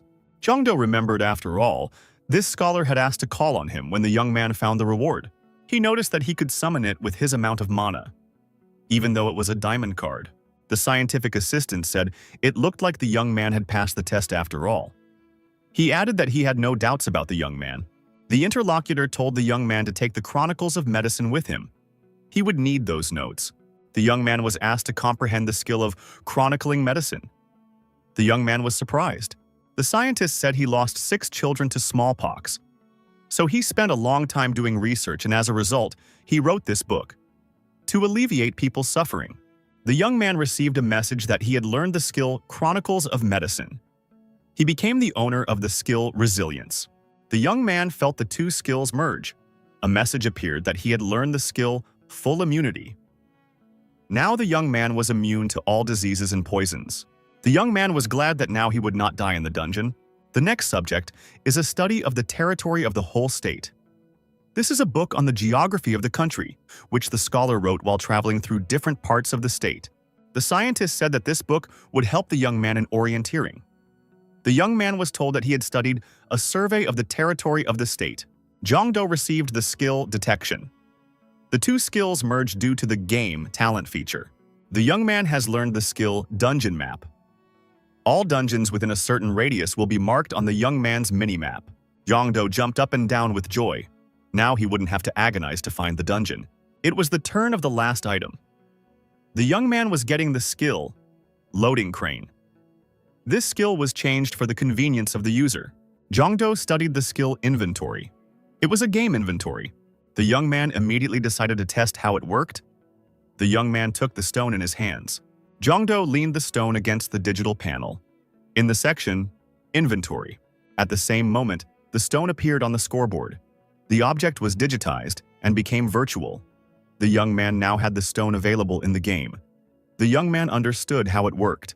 Jongdo came out of the dungeon. The scientist said he hoped he was able to help the young man. The hunter was pleased.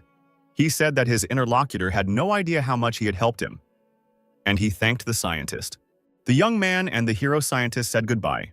The man said that he hoped to meet the young man in the future. Jongdo decided to test his skills in action. The young man was interested in the quality of their impact while performing tasks. Jongdo pointed out that Full Immunity, Inventory, and Dungeon Map, those are really cool skills. He got lucky today. The young man thought that was the end of it for now. He just didn't really understand how the dungeon map worked. He would have to Google the answers to that question. The young man launched a virtual map and attempted to navigate the area using his point of dislocation. The boy realized that he was in the center of the map. This location suited him just fine. It increased the range of vision. The young man guessed that all the dots around him were dungeons. They were marked with different colors. The young man decided to check everything in practice and make sure of the information he received personally. The young man, according to the map, approached the nearest point. The map didn't deceive him. There was indeed an entrance to the dungeon in front of him. Jongdo circled the portal. It was just as he thought it would be. It was a really cool map. The young man became upset. He was offended that someone had already reserved this dungeon. The flagging and the perimeter fence said so.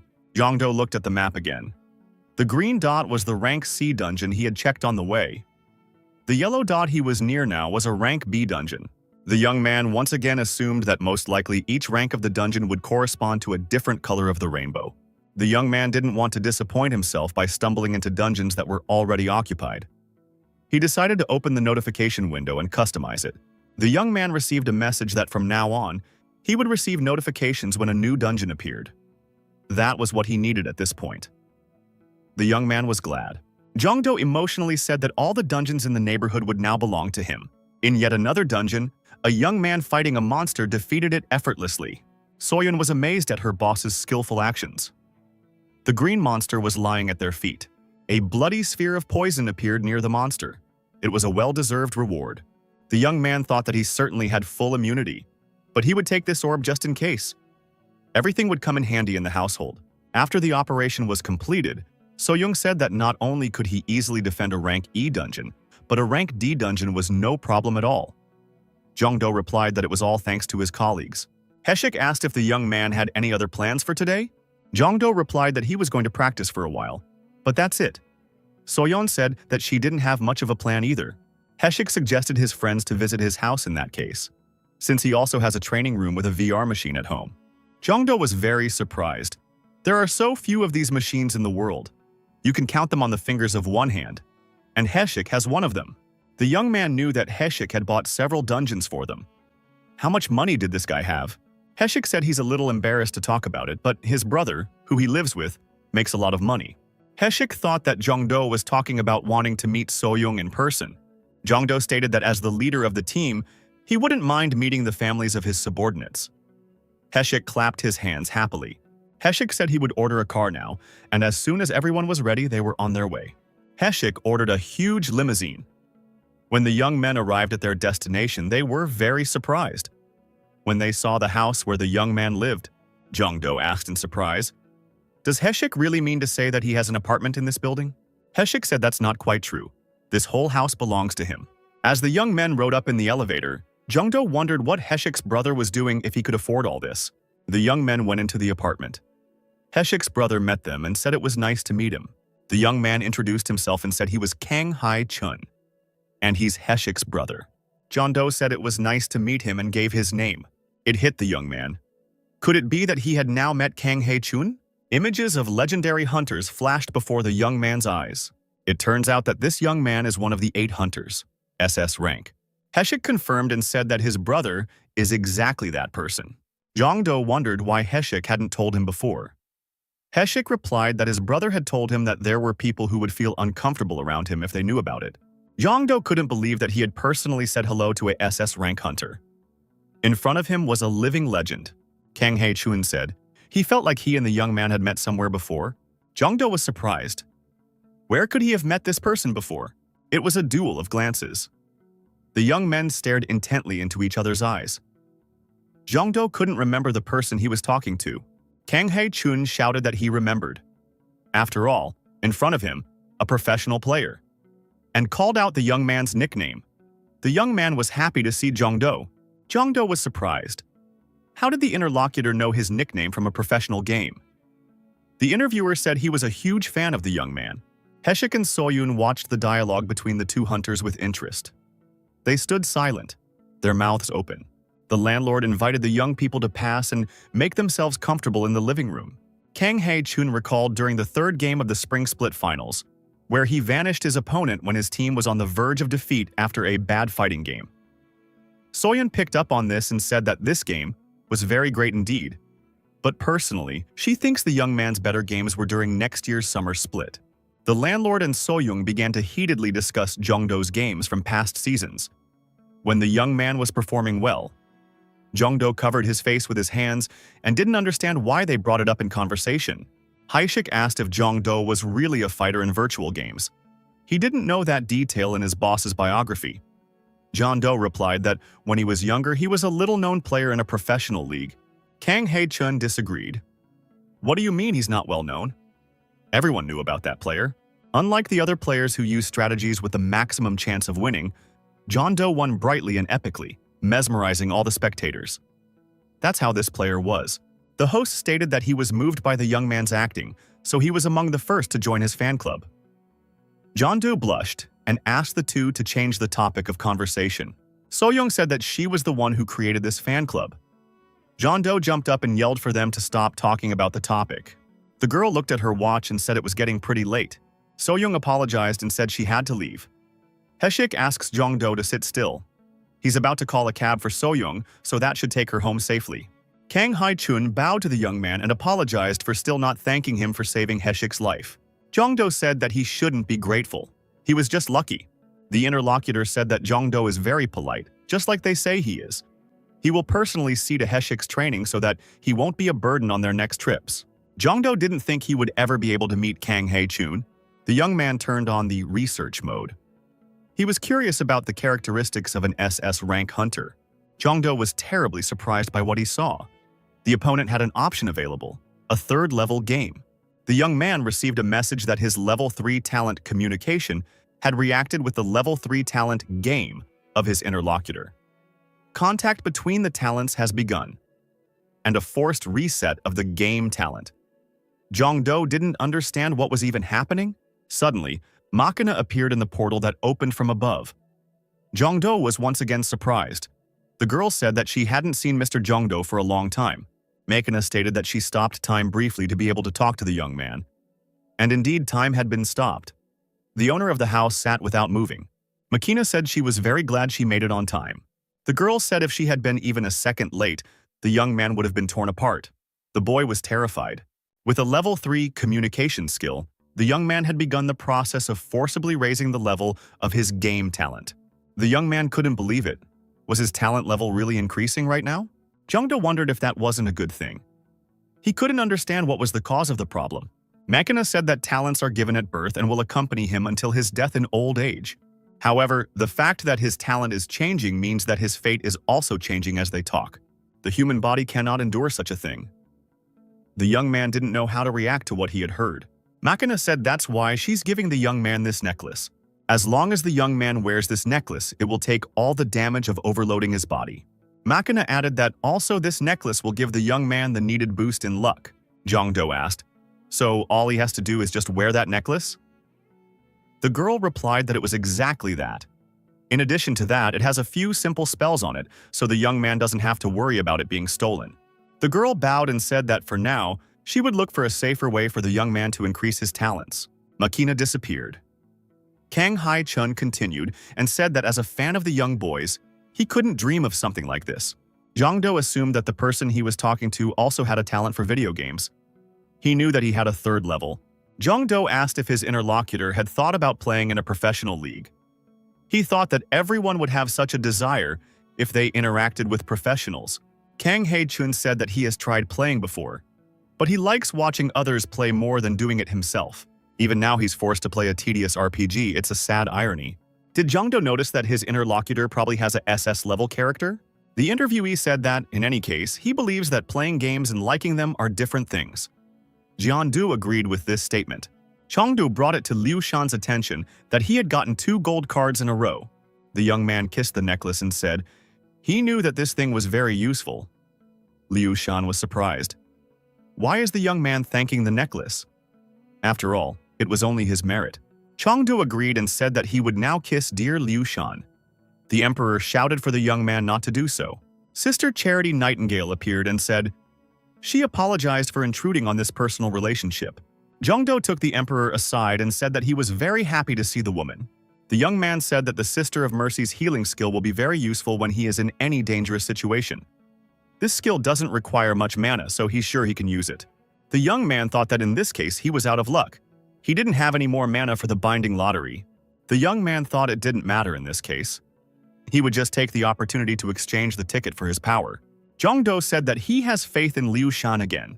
Liu Shan raised his level by 3 points during the lottery. The emperor looked at the young man and asked why he was so disappointed this time. The emperor said, because if he raises his level, the young man will increase his characteristics. After all, it's obvious. Jongdo thought about it and agreed. The young man laughed and apologized for misinterpreting the incoming information. The lottery machine spit out a single toxic capsule. Jongdo hadn't expected this. The young man shouted that it was impossible. Jongdo turned around and started to run away quickly. The emperor shouted after him. Why is the young man reacting so inappropriately? The emperor looked at the information that had caused the young man to go on the run. There was information that in 3 hours, Song-hee would be in terrible danger. The girl must be saved. There was an emergency at the association. Someone silently snuck into the prisoner's cell and destroyed Sung Dong-hak. The girl was told they had no evidence, but since the camera footage had been deleted, it was safe to assume that one of their own had done it. Sang-hee thought that only a large and powerful organization could afford such a spy. The girl wondered how she could find this spy. The phone received a message from the squad leader that it was time for a dungeon patrol, rank A. Sang-hee quickly gathered herself and headed for the exit. She told her companion that she would talk about it when she got back. Sang-hee went on patrol with the axe she always carried with her. The girl decided that she should finish her patrol quickly and return to the headquarters and continue the search for the spy. Sang-hee was patrolling the area. Everything was quiet around the area. It was a routine situation. Suddenly, the girl felt dense mana around her. The sky changed its color. There was a reason for that. There was a rupture nearby. This rupture wasn't easy either. Sang-hee decided it was a trap. Strange people showed up. They must have known the girl was going on patrol, so they planned another breakup. Sang-hee radioed headquarters and reported her location. She warned that there had been a breach and requested reinforcements. The girl decided that she had to move faster towards the epicenter. She quickened her pace. She even began to run. CEO Sang-hee thought that even if it was a trap, she could handle it. The axe would help her. The girl realized if she didn't do anything now, the monsters would scatter around. When Sang-hee approached the portal, some of the monsters were already up there. The girl prepared her axe to attack. With an experienced eye, the young one determined that it was a lycanthrope. Lycanthrope, a difficult opponent. The monsters screamed and jumped towards Sang-hee as they pushed off. She prepared to repel the attack. The lycanthrope tried to tear the girl apart with its powerful paw. She dodged and counterattacked the attacker with her axe. The girl thought that the monsters were taking advantage of the fact that she was surrounded and attacking her one by one. Sang-hee was hard to take by surprise. She swung her axe and scattered her opponents in all directions. The girl dodged and jumped high up. At the same time she swung her axe, the opponent did not expect this maneuver. The axe came down on the monster's head. The enemy was powerfully deactivated. He had no chance of escape. Sang-hee looked up. In front of her was a huge monster. It was the boss. The girl said that he was the one she was just waiting for. The monster glared with demonic eyes. Its roar spread to the entire neighborhood. Sang-hee, preparing to attack, said that it looked like someone didn't eat enough porridge as a child. Her opponent is tall, but you can't look at his bony body without crying. The girl said that the only way to train such a naughty dog was to give it some love. Sang-hee swung around and delivered a powerful blow to her opponent. The beast screamed wildly. After a while, the girl said that this time the danger was over, and one had to catch one's breath. The monster boss was lying next to her. He had an axe sticking out of his head. Suddenly, someone applauded the young lady and said, "Bravo!" The girl noticed that hooded men had appeared. One of them said that he was truly grateful for such an incredible show. It is not for nothing that the girl is called the protector of the association. Sang-hee stood up to her full height and looked around. She was surrounded by a large number of unknown warriors. Their faces were covered by masks. The girl gripped her axe tighter in her hands. She thought that this was a karma guild. She didn't expect that they could stoop to such a low level. The interlocutor spread his hands and said, "Why is it always karma to blame for everything?" He added that the girl was wrong. The warrior added that they are just a bunch of haters who unrealistically want to destroy Seo Sang-hee. The axe girl thought her business was bad, but she's already called for backup, so she just needs to buy some time. The masked man asked if she was counting on backup. "I'm sorry to disappoint her, but backup isn't coming."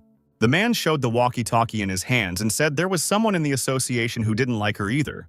The masked men around them laughed. The speaker said that sooner or later this champion of justice was bound to suffer such a fate, and asked where to start. She should be more careful in her next life. No one can save this life. Suddenly, blood appeared on the villain's body. The man didn't understand anything and threw his head up. He asked, "What's going on?" A young man appeared out of nowhere and said he didn't have to worry about it. The young man added that backup had just arrived. The masked man fell face down. The young man was Young-do. He came to Sang-hee's rescue just in time. The masked men didn't realize who this imposter was. Where did he come from and why is he acting so defiantly? The young man had acquired a skill, the flower blade dance. He alone scattered the masked enemies left and right. The young man was excellent on his feet and wielded his blade professionally. John Doe, finding himself near the girl, asked if she was okay. Sang-hee asked what he was doing here. The young man thought that fortunately, he had arrived in time. Since it was past midnight, all of his mana had been restored. Jong-do said he came here to save the girl. We have to get in with the enemies first, and then they'll discuss the details. The young man said he could guess what happened here. Since the girl stopped the rift, we should concentrate on escaping from here. Sang-hee replied that it would be very difficult to do that. It seems like every single one of the enemies has a C rank, and some of them even have an A rank, and they all want to destroy her. Suddenly, the hero, Yuga Sega, appeared. The girl angrily asked why the young man had decided to get involved in something so dangerous. Sega said they were doomed. Why did the young man come here? The young man looked at the number of opponents with his gaze and said that indeed he was at a disadvantage right now. Jong-do looked at Sang-hee and thought that the girl was pretty exhausted from the previous battle. The young man thought that he had no choice but to summon Yuga Sega, who was guaranteed to come to him from the top 10. It would be very difficult to deal with all the enemies. Sang-hee apologized to the young man. She said if she knew this was going to happen, of course she would have warned him in advance. Jong-do said if the girl was going to continue wasting time with idle talk, he'd rather hear words of thanks than apologies. The guy says he wants to put this conversation on hold for later. He has a plan to get them out of here now. The masked men continued to remain puzzled. Who is this young man?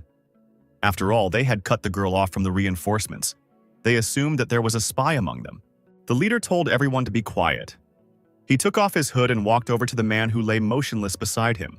The masked stranger said that their opponent had taken down 4 rank B hunters while remaining undetected. We should consider that he might be a rank S hunter. Everyone should continue to follow the general plan. The masked men created a circle with Sang-hee and Jong-do in the center. They started running around the young people. They probably wanted to make them dizzy. The young man shouted for the girl to be on guard. The enemy is preparing an attack. One of the villains pulled out a hunting knife and decided to engage in hand-to-hand combat with Jong-do, who had a sword in his hands. This attack seemed unusual to the young man. Many arrows began to fall from the sky. That could have hit him. Jong-do wrapped his arms around his companion, wanting to protect her, and shouted for her to be safe. The villain, who wanted to attack the young man with a hunting knife, was struck dead by arrows. Behind him stood a group of archers.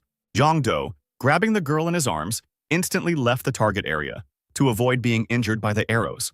After running away to a safe distance, Jong-do lowered the girl to the ground and assessed the situation. The young man called the archers crazy scumbags. He added that they don't think about their comrades at all. The masked men were surprised. Jong-do and Sang-hee found themselves surrounded again. The young men did not let go of their weapons. One of the masked men approached the victim. He stepped on his head and said it was an honor for each of them. The masked man said they were honored to give their worthless lives to fulfill his plan. Sega said that it was disgusting. Jong-do added, "That's why it's pointless to try to negotiate peacefully with these people." Jong-do shouted that he would clear the way now and told the girl to follow him. The young man rushed forward. The guy added that if they kept moving in the same direction, they would be able to get out. The young man warned the girl to behave carefully. Jong-do started hand-to-hand combat, and the opponents couldn't withstand his attack. The young man destroyed the enemies using his longsword. The girl tried to keep up with him. Her axe worked tirelessly. He was clearing a path for them. Sega warned that the young men were being attacked from behind. With no other way to evade his opponent's attack, the young man jumped high up and did a somersault. The young man landed behind his opponents, who never realized anything. Sang-hee said the young man is very agile. He must be doing gymnastics, right? Sang-hee said that he has recently started playing martial arts games. The young man saw the exit and told the girl to follow him. That's where their salvation lies. If they can get out of here, they will stay alive. The young people were again surrounded. There was no way to get out of this encirclement. One of the masked men said, "Did the young man really think he could escape them with such skills?" After all, he is unable to break even a simple illusion. The masked man told the young man to forget about rescue. They're not getting out of here alive. Sega told the young man that surely that guy must be their leader. Jong-do decided to get rid of him first. The young man told his companion to exercise caution. He would try to get rid of the leader of the rivals.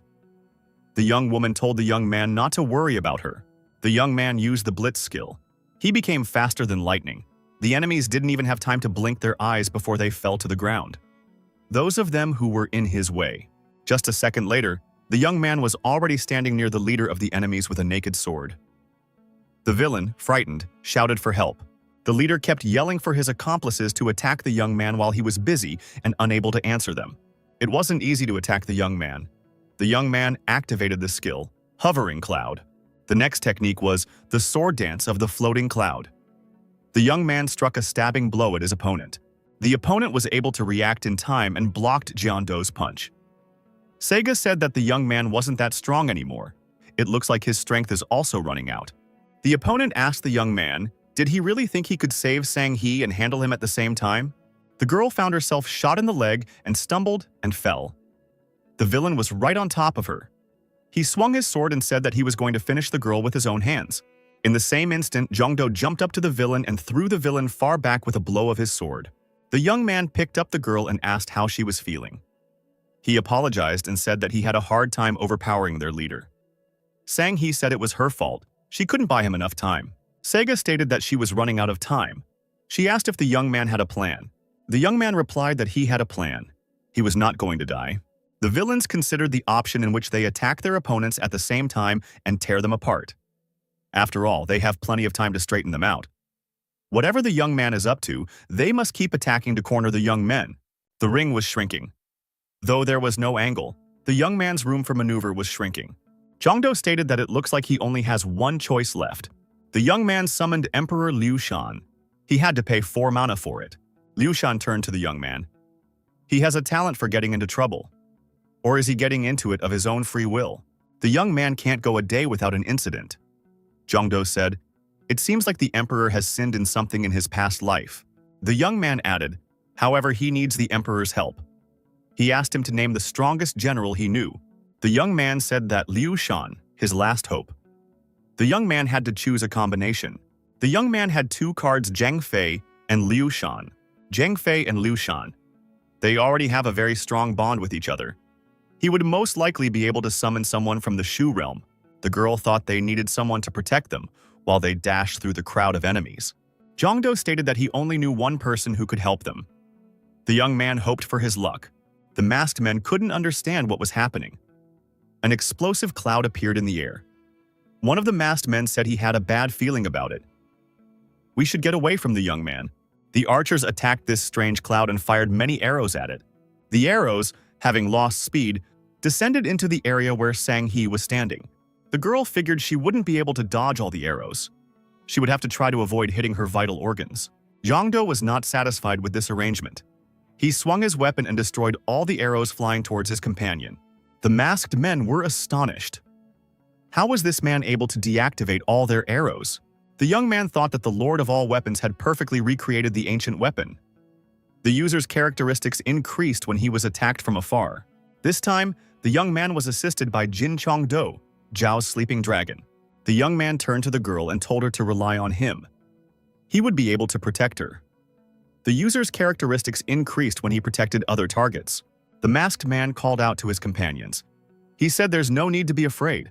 After all, they are outnumbered. The masked men decided to attack the young man and finish him off for good.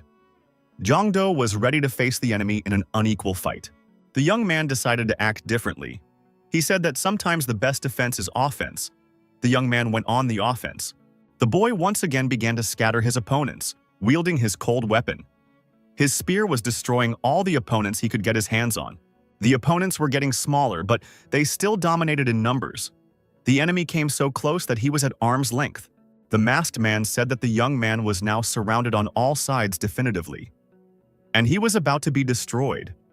Jeongdo then used the spinning dragon spear. The masked men were frightened.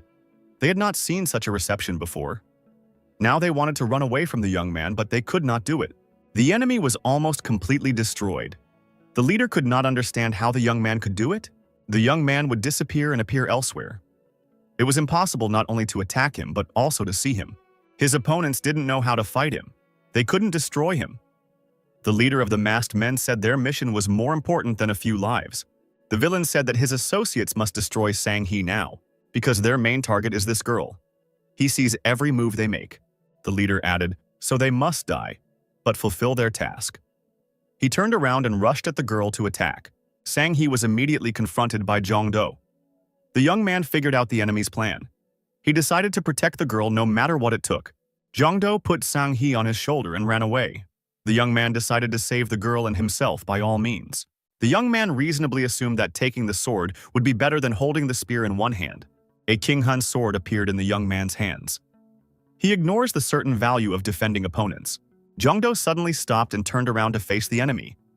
Several villains were immediately deactivated. It was quite unexpected for the opponent. After stabbing another enemy through and through with his sword, the young man said, "It seems they are no longer human." An aide appeared and told the young man that the opponent's attacks were aimed specifically at the girl. The knight offered to test this assumption. He said that the girl could be thrown high up and watch the reaction of the enemies. Jongdo thought that was a pretty good idea. The young man took the girl comfortably and apologized to her. The girl did not understand. Forgiveness for what? Jongdo shouts for Sang-hee not to be afraid. He gave his word that he would definitely catch her. The young man tossed the girl high up with all his might. Sang-hee screamed with fear. She had never climbed so high without a safety net before, but she could see all her opponents as if they were in the palm of her hand. The young man told all opponents to prepare for a shakeup. Now he's going to start acting like an adult. The masked men stopped and paid attention to the girl flying overhead. At that time, Jongdo visited each of them and pierced through with his sword. The knight aide told the young man that it was incredible.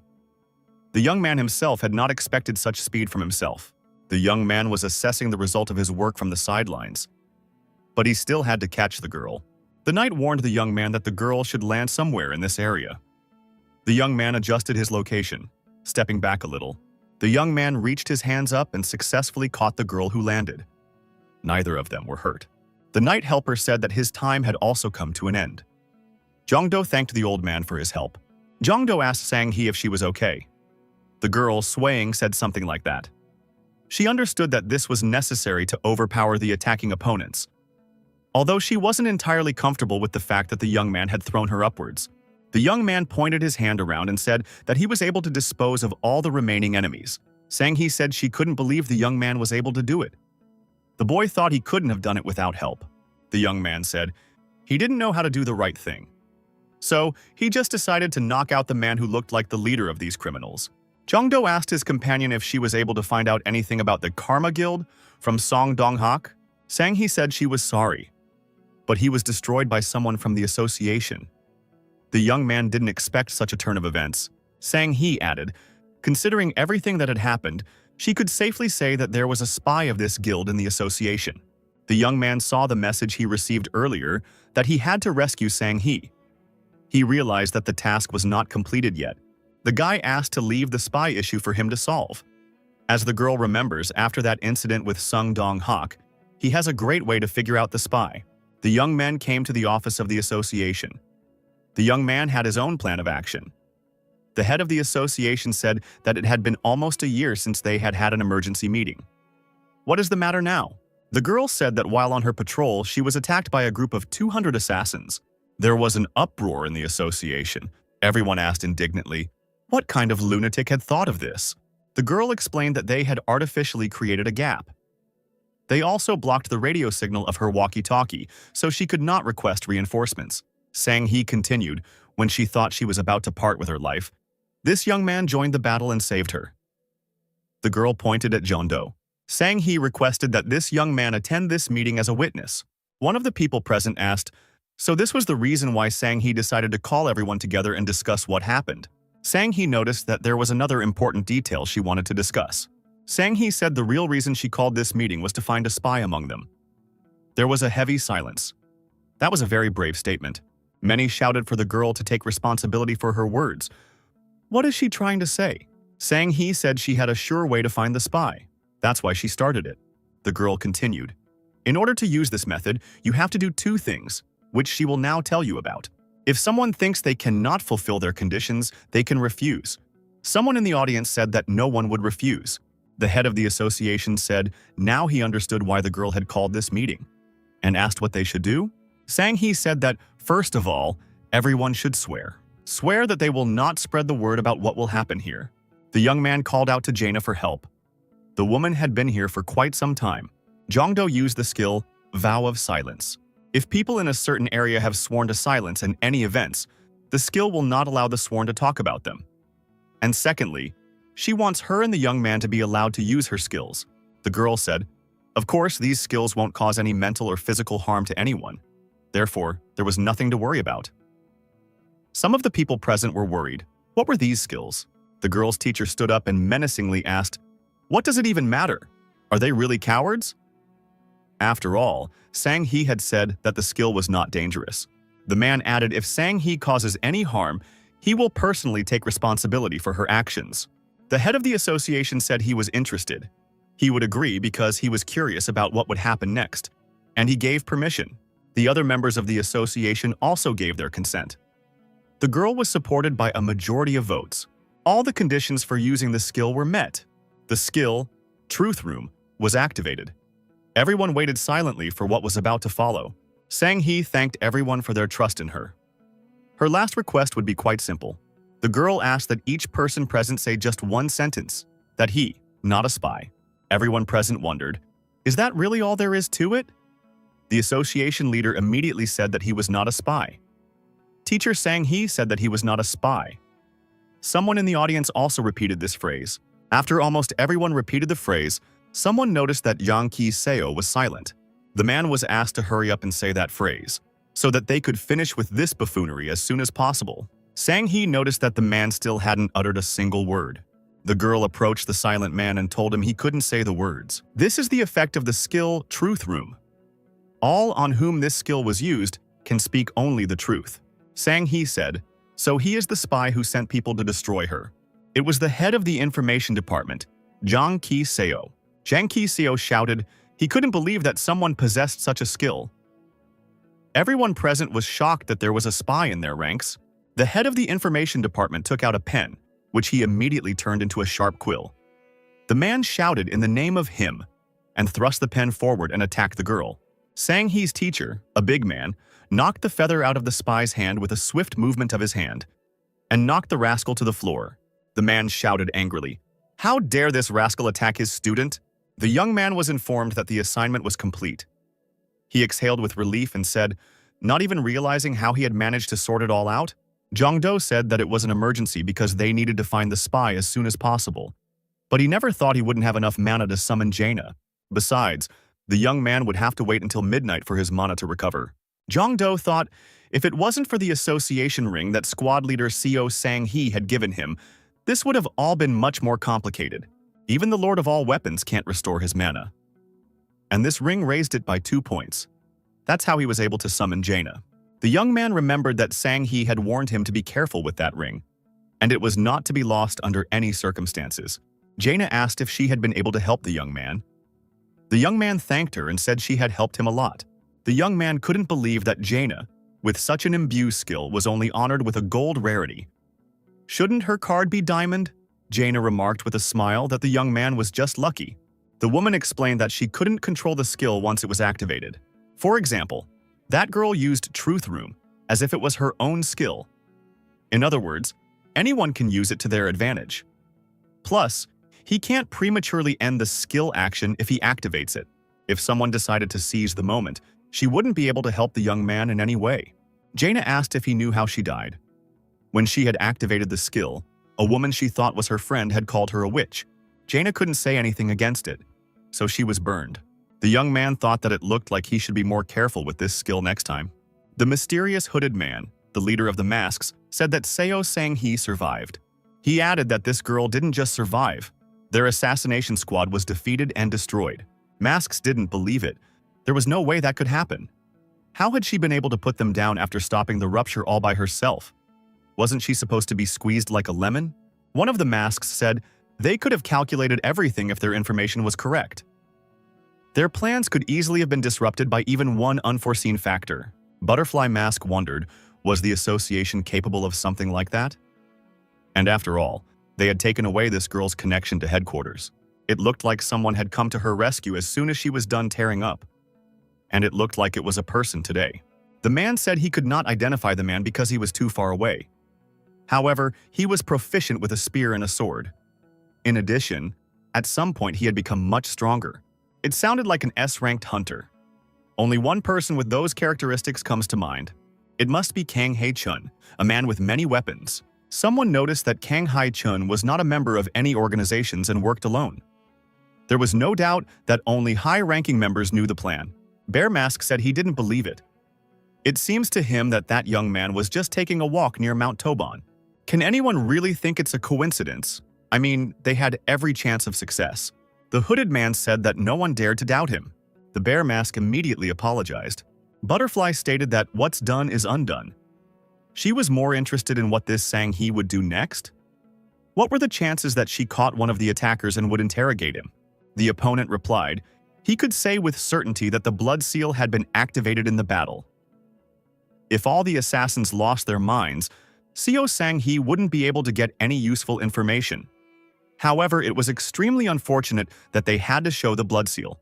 Their plan had failed, Wolf said. He heard that Sang-hee had gathered all the high-ranking members of the association for a meeting. And if his informant is among them, they'll soon find out how the meeting went. The leader said that because of an unforeseen SS rank hunter, they lost an entire squad. And they couldn't destroy Sang-hee. The association will be much more careful now. The leader added that he sees this as the worst possible development. Tiger Mask said he couldn't see Vaughn anywhere. Was he unable to join? Looks like that failure motivated him to create something new. That's why Vaughn didn't come. Mask Wan said that Jin Jong-do will definitely pay for his embarrassment with his life. The leader of the association said, maybe the others don't have a clue, but he knows what they did. It was the truth room. He's sure it was John Doe's skill and not Sang-hee's. The young man thought, so the association leader is aware.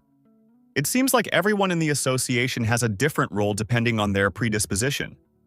Who would believe that an aggressive girl like Sang-hee has such a skill? It was no surprise that the leader was the one who suspected it. The head of the association said that thanks to the young man, Seo Sang-hee is safe. Moreover, the association was able to find a spy in its ranks.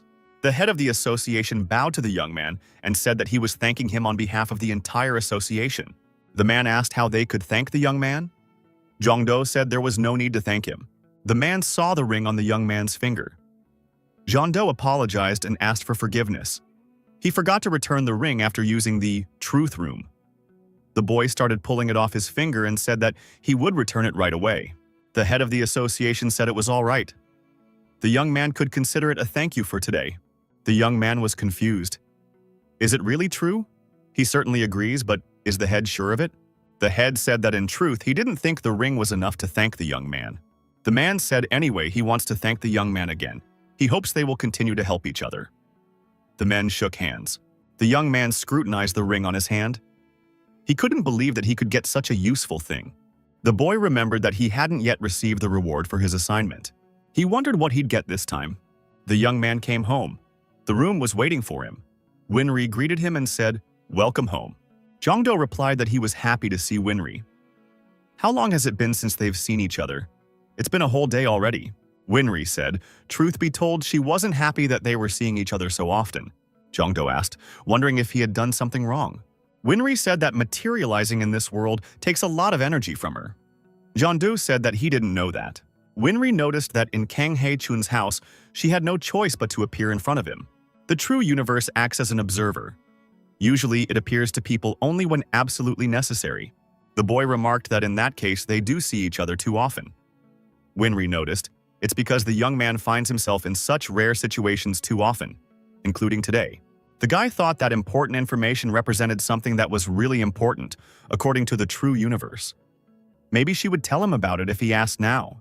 The young man asked why the true universe gives him rewards for solving problems he learns about from a window of important information. The girl apologized and said that she could not tell about it. If he got more influence, she would certainly answer the question. Winry added that she can say with complete confidence that she would not harm the young man under any circumstances. Jong-do replies that he understood everything. The girl doesn't want to tell him because of his lack of influence. Now, his next question is, how can he increase his influence? The girl said there are quite a few ways, but she recommends that the young man continue to raise his level. Reaching a certain level should increase its impact. The guy figured he just needed to level up, and sooner or later he'd get his influence. Jong-do remarked that he understood, so he asked him how things were going about his reward. Can he say what he wants like last time? The young man continued.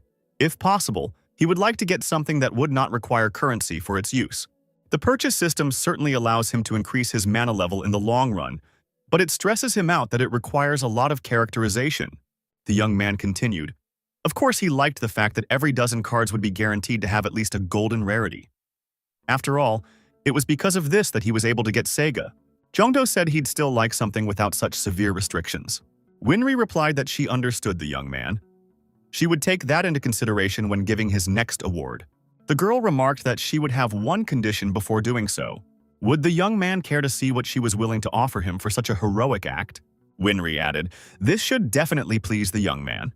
The boy trembled with excitement. It was about the award that Winry herself had praised. Of course he wanted to see it. The girl shook her fist mysteriously and said that this time the young man's reward would be. The reward would be a double draft. Winry finished her sentence. The guy said a little puzzled. It wouldn't be a skill, would it? Winry said. The young man hit the mark. The skill allows you to summon two personalities at the same time. The young man realized that he could swing the heavenly halberd in his right hand and hold a snake spear in his left hand. That would be awesome. Even if he can summon two personalities, he only has one body after all. In that case, whose characteristics will he get? The young man thought it would be nice if their characteristics added up, but that would be too much of a gamble. Winry said the young man will receive the highest characteristics of those possessed by called individuals. And that's not all. Among other things, the young man will get all their talents. For example, if one has a sword and spear skill, second and first level respectively, and the second, archery and spear skills, also second and first level, that young man will gain sword and archery skills of the second level, as well as spear skills of the first level.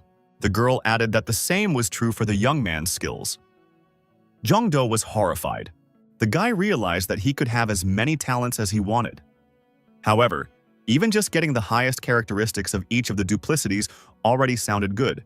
Jongdo thought, what if he could get Zhong Yaqiong's ingenuity talent, his creation skill, and add Liu Shan's luck on top of that? So potentially, he could create a weapon that would have incredible quality. Jongdo's eyes were burning madly. Was Winry really going to give him such a skill? The girl nodded affirmatively. Winry said she doesn't advise the young man to use the skill too often. Double Summon is an active skill that uses mana. If a young man invokes a personality and uses double invocation, there will be consequences. After summoning a second personality, the skill's duration will be greatly reduced. Therefore, you should use it wisely. The young man wondered, would he even be able to use this skill with the amount of mana he possessed? The young man thought that such a strong skill should have corresponding limitations. Jongdo asked his interlocutor if she thought the limit for using this skill was too high. Couldn't Winry offer him something cooler?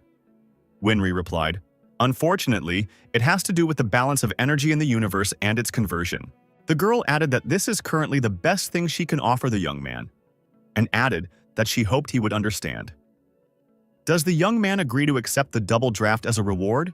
The guy thought that this skill would use a huge amount of mana, but it would also give him quite an advantage. The young man clenched his fists and said that he would accept such a gift. Winry smiled and said that was very good. The girl touched the young man's chest with her palm, and he glowed. And the young man screamed. Something must have happened to him. It appeared that the young man had also gotten the double summoning skill. The young man collapsed exhaustedly on the floor. He said, could Winry be gentler next time? The girl asked the young man to remember that the true universe will always be looking out for him. The young man battled with excitement in the game console. Jongdo told his opponent that he's not bad at all. He can even beat any professional. The young man said that Jongdo flattered him. And during the game, he intentionally gave in to cheer him up. Jongdo said that he doesn't know the word gave in. He always gives in during the game. Jongdo said that he couldn't get enough of that thing. He pointed his finger at the frame. Wasn't it here last time? Did it appear recently? The person said that his girlfriend convinced him to leave it here. Suddenly, this frame shone. There was some kind of metamorphosis inside it, like a portal. Maybe it was a portal. Jongdo grabbed his head. He was scared. He was afraid that this thing might explode now. Suddenly, someone's head appeared out of the frame. The young man asked if it was McDowell. The head asked how the young man was doing. When the fog cleared, there was a person in front of the frame. It was a girl. She told the young man to rejoice. She honored him with her visit. The girl told the young man to hurry up and get her something to chew on before she trashed the place. The girl saw Jongdo and asked who he was. The young man said that he had asked Ellie to give advance notice of his visits. The girl said she'd had enough. Now she can't even use her own interdimensional door. Ellie wondered who the stranger was after all. The boy had said he didn't let strangers in the house. The young man introduced the associate. He said it was Jong-do. Not too long ago, this person had saved his brother during an exam. In addition, he had been following his incredible cyber sports career for a long time, the young man said. He's sure that Jong-do has already heard of this girl. Jong-do had indeed heard of this girl. It was an SS-ranked hunter from America, Ellie McDowell. She is the one who developed the VR and PCY Awakener. And also this girl introduced the ranking system to the world community. Jong-do, left alone, turned on research mode to learn more about Ms. McDowell. This girl was the richest person in the world. And coincidentally, the first awakened person, Ellie McDowell. Jong-do said he didn't know Ms. McDowell was so young. The interlocutor told the young man not to look at her appearance. The girl said that she heard about Jong-do from Haeshik, and added that it was nice to meet her. The young people held out their hands to each other. The girl saw the bracelet, and her eyes widened. She asked, "Did Jong-do really get that bracelet from the treasure dungeon?" Moreover, this reward was for completely clearing the dungeon. The young man wondered, is it really from the treasure dungeon? The young man turned on the research mode. A concealment ring was detected. The effect was dispelled. A privacy bracelet was discovered. The effect has been dispelled. The fake information effect is dispelled. Jong-do thought that it was unbelievable. This girl must have a dozen protective artifacts. The study was a success. Ellie McDowell's status said that she was level 87. The girl has 17 talents. That's incredible, even considering she's a genius. How could she know the origin of his bracelet? The interlocutor told Jong-do not to be angry with that girl. He'll explain everything now. Ellie McDowell is able to analyze any object in the world and figure out what it was made of and how it was made. But even she is not omnipotent. There are two subjects she cannot study. Both of these items are rewards for completing treasure dungeons. These items are the Green Dragon Crescent Blade and Excalibur. However, the girl is now faced with another item that defies her analysis. This item is a bracelet obtained from the treasure dungeon. Jong-do asked, "So what's the big deal?" The young man said, "So he has one question for Jong-do." The young man said that he would like to ask Jong-do for a favor. The young man added, "If Jong-do wants to say no right away, then let him say so." Jong-do said that he was listening. If Jong-do has cleared the treasure dungeon, he must already know about the existence of beings from other worlds. They had a theory that these creatures might know the reason for the dungeons on Earth. The young man added, "They were gathering information regarding this theory by asking the inhabitants of the treasure dungeons." Jong-do wondered if he'd gotten any information. The interlocutor nodded affirmatively. However, there was a ban on all the creatures. After that, they managed to get some information. Someone traveled to another world and made a deal, providing land as payment. This someone asked for the destruction of the human race. Jong-do shouted that just don't tell him that this person was the head of the Karma Guild. The young man said that he, their main suspect. However, they don't have any direct evidence. Jong-do couldn't believe that there was such a crazy guild in the world. Monsters from emerging dungeons, the usual scouting parties sent from other worlds. Hunters had repeatedly told of monsters whose intelligence was above average. Soon, everyone will have to face much stronger and smarter creatures. So humanity will inevitably encounter the inhabitants of other worlds. That's the inevitable future. Jong-do asked, "Are they really different from those who inhabit the treasure dungeon?" The guy confirms and says they're mercenaries whose orders are to destroy humanity, and the others live in the treasure dungeons. They can say with absolute certainty that the latter are their allies.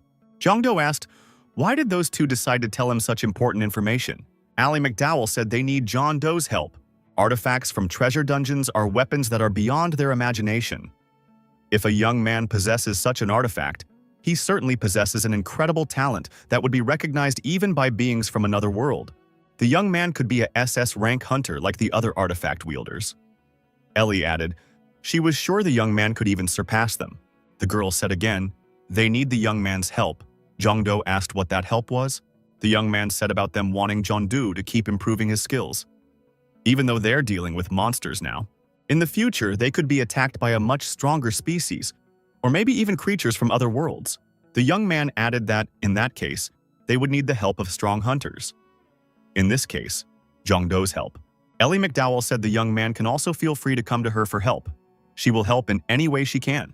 The young man said that despite her behavior, Ellie was a very nice person. The girl noticed that she could hear everything. Jong-do extended his hand and said he was honored to have a comrade like Ally McDowell. The girl shook the young man's hand and said he could just call her Ellie. Above the city, a portal opened high in the sky. On the other side of the portal, scary and horrible monsters looked at the city. They were armed. One of the monsters, smiling, said that the humans' time had come to an end. Winry Makina, being on this side of the portal, saw him. The girl thought that time was running out. Heshik was in the dungeon fighting monsters using his shield. The shield gave a crack after being attacked by a strong monster. Ms. Soyeon attacked the evil green monster with her axe. She had almost defeated it. There was only a little bit left. Jong-do shouted for So-young to behave more carefully. Mistakes were not acceptable here. The monster, while attacking the young man, grazed his shoulder.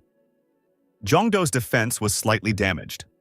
Ms. So-young swung at the monster and shouted, "How dare he hurt her boss?" Jong-do said that the girl executed a great punch, and also swung to strike that monster. The young men took down the green stuff. They cleared the dungeon in 3 hours. Also, each of them raised their level. As a reward, they all received a mana and strength boost. Heshik said it went great. He asked if anyone was hurt. Jong-do thought that something was wrong here. He said that it was no good. The young man announced to everyone that he needed to update his outfit. The young men visited the store in question. The manager said that there was a discount for novice hunters. The young men did not miss this promotion. In another store, our heroes were offered to buy a potion and get a second one as a gift. It was like that everywhere. The same offer was made to the young man at the gun store. Jong-do said that he'd certainly heard of the Hunter Mall, but it was a lot flashier than he'd imagined. Heshik agreed that the building was huge. So-young told the young man that she wanted to go shopping alone. She added that they would meet later. Heshik suggested that his interlocutor stop by the gun shop. Jong-do didn't mind. Outside the gun shop, one of the customers was dissatisfied. He said he was sold nothing but garbage. This place sells only low-quality goods. The young men changed their minds about visiting that store. Heshik suggested that his companion look in the lottery shop. The young man couldn't believe that he could mentor his interlocutor and not the other way around. It's a store where you can find good items at fairly low prices. That's why it's called a lottery store. Most of the items are trash, of course. But he had heard that you could find some cool stuff there. Jong-do said he didn't want to. He's not particularly lucky when it comes to the lottery. The young man thought, what if he used his research skill? That way, he could definitely find something worthwhile. Jong-do said he changed his mind. And this time, he'll probably go to the lottery shop. The young man said he was going to the gun shop and they would meet somewhere later. The receptionist met the young man and told him if he found anything he was interested in, to let him come to the register. The young man thought it didn't look good. It would be hard to find something useful among all this junk. Jong-do applied the research mode. He immediately found something interesting. They were beautiful armbands, but nothing more. They didn't offer any protection. The young man thought that if he checked everything in a row, he would quickly run out of mana. Jong-do heard someone's voice. Someone was asking him to save him. The young man tensed up. Where was it coming from? The young man heard someone say, "Dear diary, today again no one came to save him." The young man determined where the voice came from. The boy checked one of the shelves for its contents. It seemed to him that it was in here somewhere. The voice told the young man to stop. He is right there in the ring. Jong-do wondered what he had found. The young man found a ring among his belongings. This ring had a strange glow to it. The ring asked if the young man could hear him. The young man said he could hear clearly. He heard someone asking him to save him, so he came over. Someone in the ring was relieved that they had finally found him.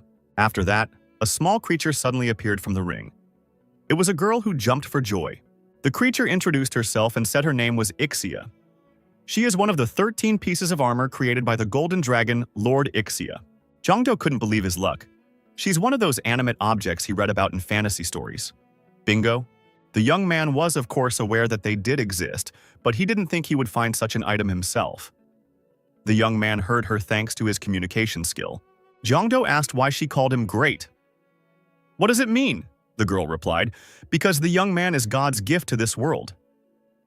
That is a dragon. Jong-do was surprised at what he heard. Why is Ixia calling him a dragon? The girl cried and said she was very glad she could meet a great dragon like him. She had already lost all hope of getting out of here. The young man apologized and said that he was just an ordinary person. He didn't even know that dragons really existed. Ixia cried again. Would the young man leave her here in this regard? The young man wondered. Could it be that if he wasn't a dragon he couldn't use this ring? Ixia said not really. All he needs to do is communicate with her and use the ring. But right now, it's in sealed form. Therefore, it will be of little use. And it would be very difficult for a human to break the seal. Jongdo asked if he could still make it. Ixia replied that the ring would take its true form, and a flash would appear. The young man said he would keep in mind that the seal on the ring could be broken. The young man invited the girl to follow him. He promised that he would break the seal. Ixia hugged the young man and asked how she could repay him for his kindness. The girl added, she would know how to help the young man. After all, he came here to get his equipment. The girl offered the young man to become his counselor and told him where to go. She knows where the good equipment is. After a while, a young man walked up to the cash register with a lot of protective gear and said he would take it all with him. The young man asked Ixia if she had any skill for evaluating objects. The girl replied that she didn't at all. Ixia added that she just had good instincts and suggested that the young man trust her. She was sure the young man would be satisfied. Jongdo took care of his comrades too. Soyoung and Heshik were very happy with what Jongdo had bought for them. Heshik was willing to bet that the young man was the only team captain in the world who bought equipment for his charges. The girl said that she would wear these things carefully. Jongdo said that he didn't do anything outstanding. He just picked up their equipment. The young man thought his eyes were about to burst from overusing research. The young people parted. They said goodbye and wished each other good luck. Jongdo, after making sure he was alone, called out to Ixia. He asked what he should pay attention to before breaking the seal. Suddenly, the young man received a message that a new dungeon had been discovered. The skill dungeon map was applied. Jongdo stated, had the skill learned at Hwasong Castle been active all this time? The young man checked the map and said that this dungeon was very close by. So this dungeon appeared in the center of the city. The young man turned and ran in that direction. He told the girl that they would deal with her seals later. The young man quickly reached the right point by climbing up the stairs.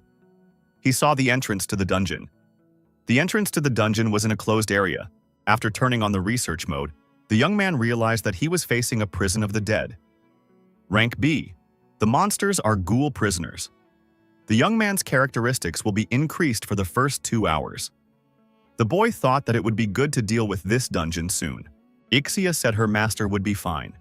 He had spent a lot of mana for that. The young man thought it was a good time to check out the new outfit. Jongdo activated the status window.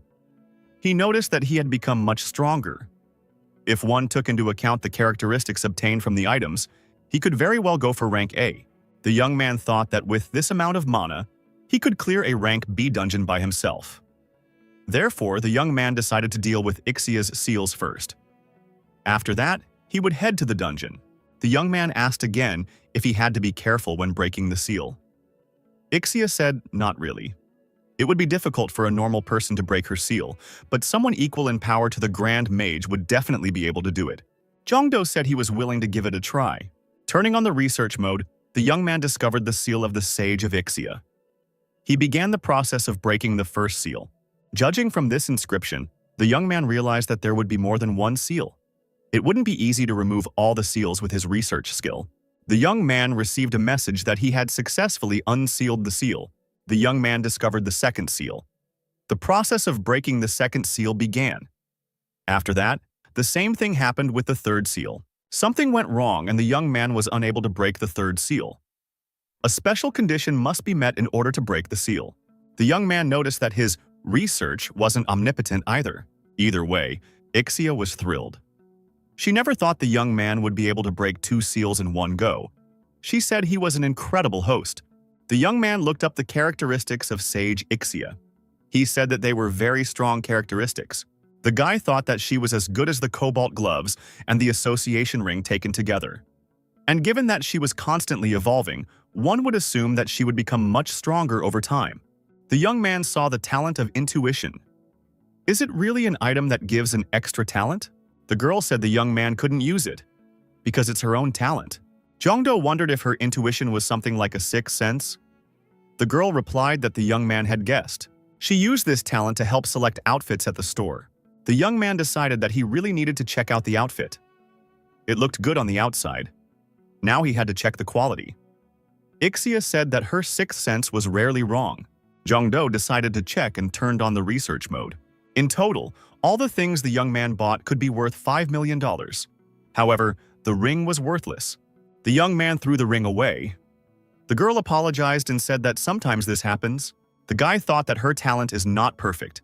It works like Liu Shan's luck. Since she has a development scale, it can be assumed that this talent will become more accurate as Ixia develops. Equipped from head to toe, the young man said he was ready to go into the dungeon. The girl said that she had a bad feeling. The young man should be ready to fight immediately after entering the dungeon. The young man said that he would take that into consideration. Jongdo found himself in a dungeon. He immediately realized that the girl was right. Our hero was immediately attacked by a huge monster. He opened his mouth and screamed loudly. Jongdo thrust his spear upward and strung the villain who tried to attack. The young man said that the girl was not wrong.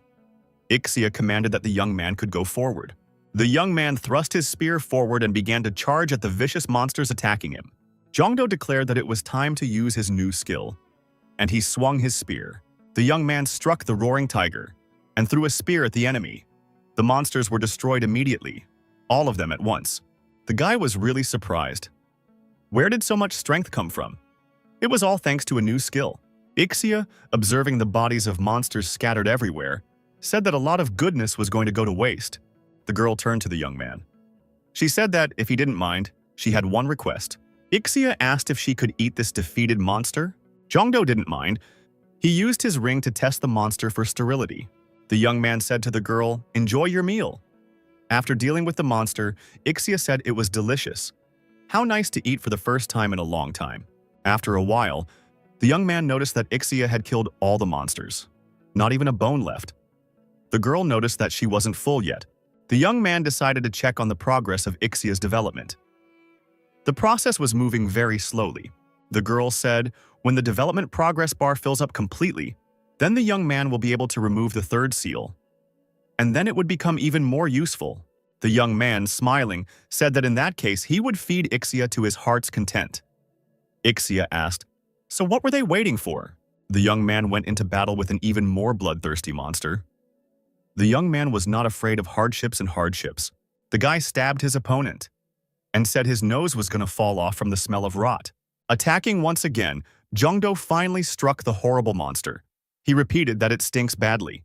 The monsters continued to stay. The young man continued to destroy them. The guy said it seemed to him that one blow was enough to melt these things, but he was slowly running out of strength. The young man switched weapons and had a sword in his hand. The girl asked her master if he was chopping up these monsters to make it easier for her to eat. The guy said that there was a lot of food ahead of her, so she should chew carefully. The monsters were getting bigger and bigger. It was getting harder and harder for the young man to deal with them. At some point, the young man applied the skill, Roar of the Tiger. He took in a lungful of air and shouted loudly. The opponent's attack power was reduced by 10%. Jongdo applied the Green Dragon maneuver. The monsters stopped in indecision. The young man aggressively attacked the opponents, thrusting his weapon forward.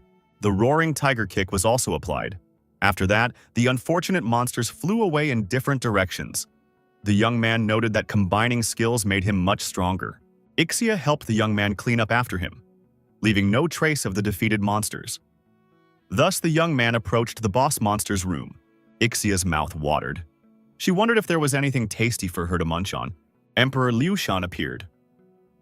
He greeted the young man and said that they had not seen each other for a long time. He asked how the young man was doing. Liu Shan and Ixia saw each other. The girl hid behind the young man and said that she had just seen a ghost. The emperor decided to introduce himself. He said his name was Liu Shan and he was from the Shu dynasty. Ixia was interested. She asked, "So he's not just a king, but a whole emperor?" That's really cool. The young man thought. Not only did he destroy his empire in 20 years, but he was bragging about it. Ixia asked how the Shu Empire was doing today. The emperor hesitated and said nothing. Liu Shan turned to the young man. He was summoning him because he wants to use the lottery, right? Then it's time to get started. Ixia was happy when she heard about the lottery. She said she could help her master too. The young man agreed and told Ixia that he would push the button when she said so. After some pause, Ixia shouted for the young man to press the binder lottery button. Liu Shan stood to the side and expressed his displeasure. Jongdo was terribly happy. He had gotten a gold card on the first try. It was truly rare. Yixia said that her intuition never failed her. A disgruntled Liu Shan said it was all due to his luck. This time, the young man was assisted by Tristan. He was level 80. He was armed with a bow. Zhongdo said they were going inside. Tristan said that he was willing to give his life for the young man to win. It wasn't hard to say that because Tristan didn't possess a body.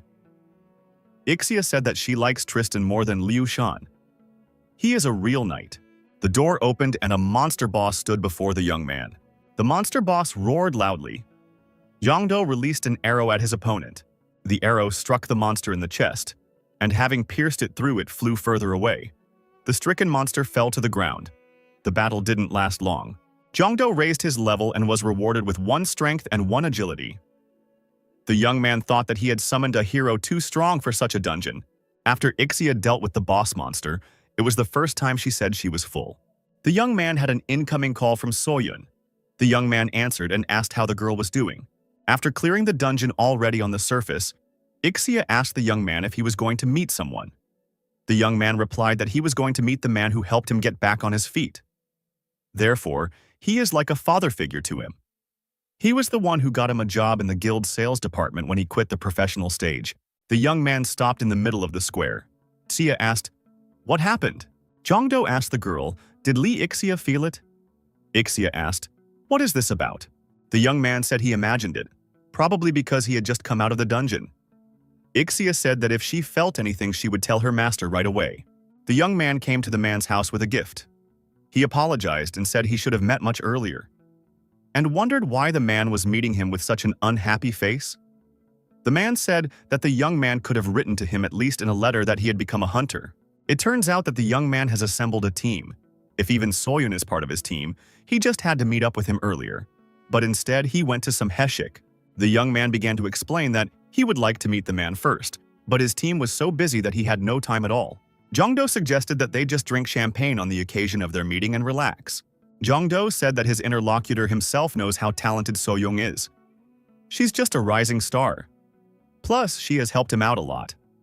The man said that his daughter is just a treasure. If only Zhongdo knew how hard it is to turn down guilds that invite her to join them.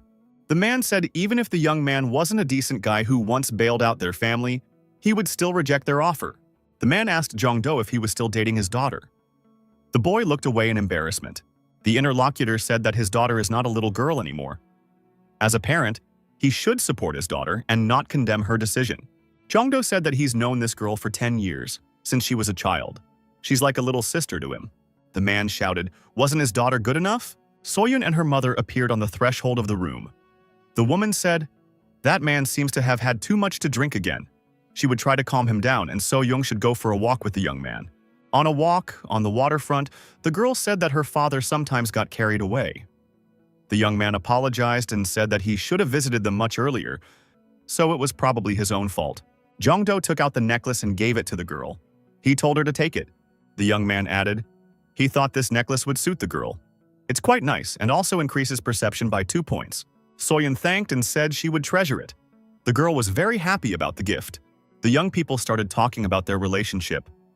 Suddenly, a man appeared near them. A mask concealed his face. Union and Zhongdo bounced to the side when they saw someone watching them. It was a girl. She was armed. Zhongdo thought that he had completely failed to notice her. He was sure that she was a high-level hunter. The young man turned on the research mode. It was a level 85 warrior, Ryu Shu Rin. The girl said, Seoyun doesn't seem to know about them, but they've heard a lot about her. Many more unknown masked men appeared.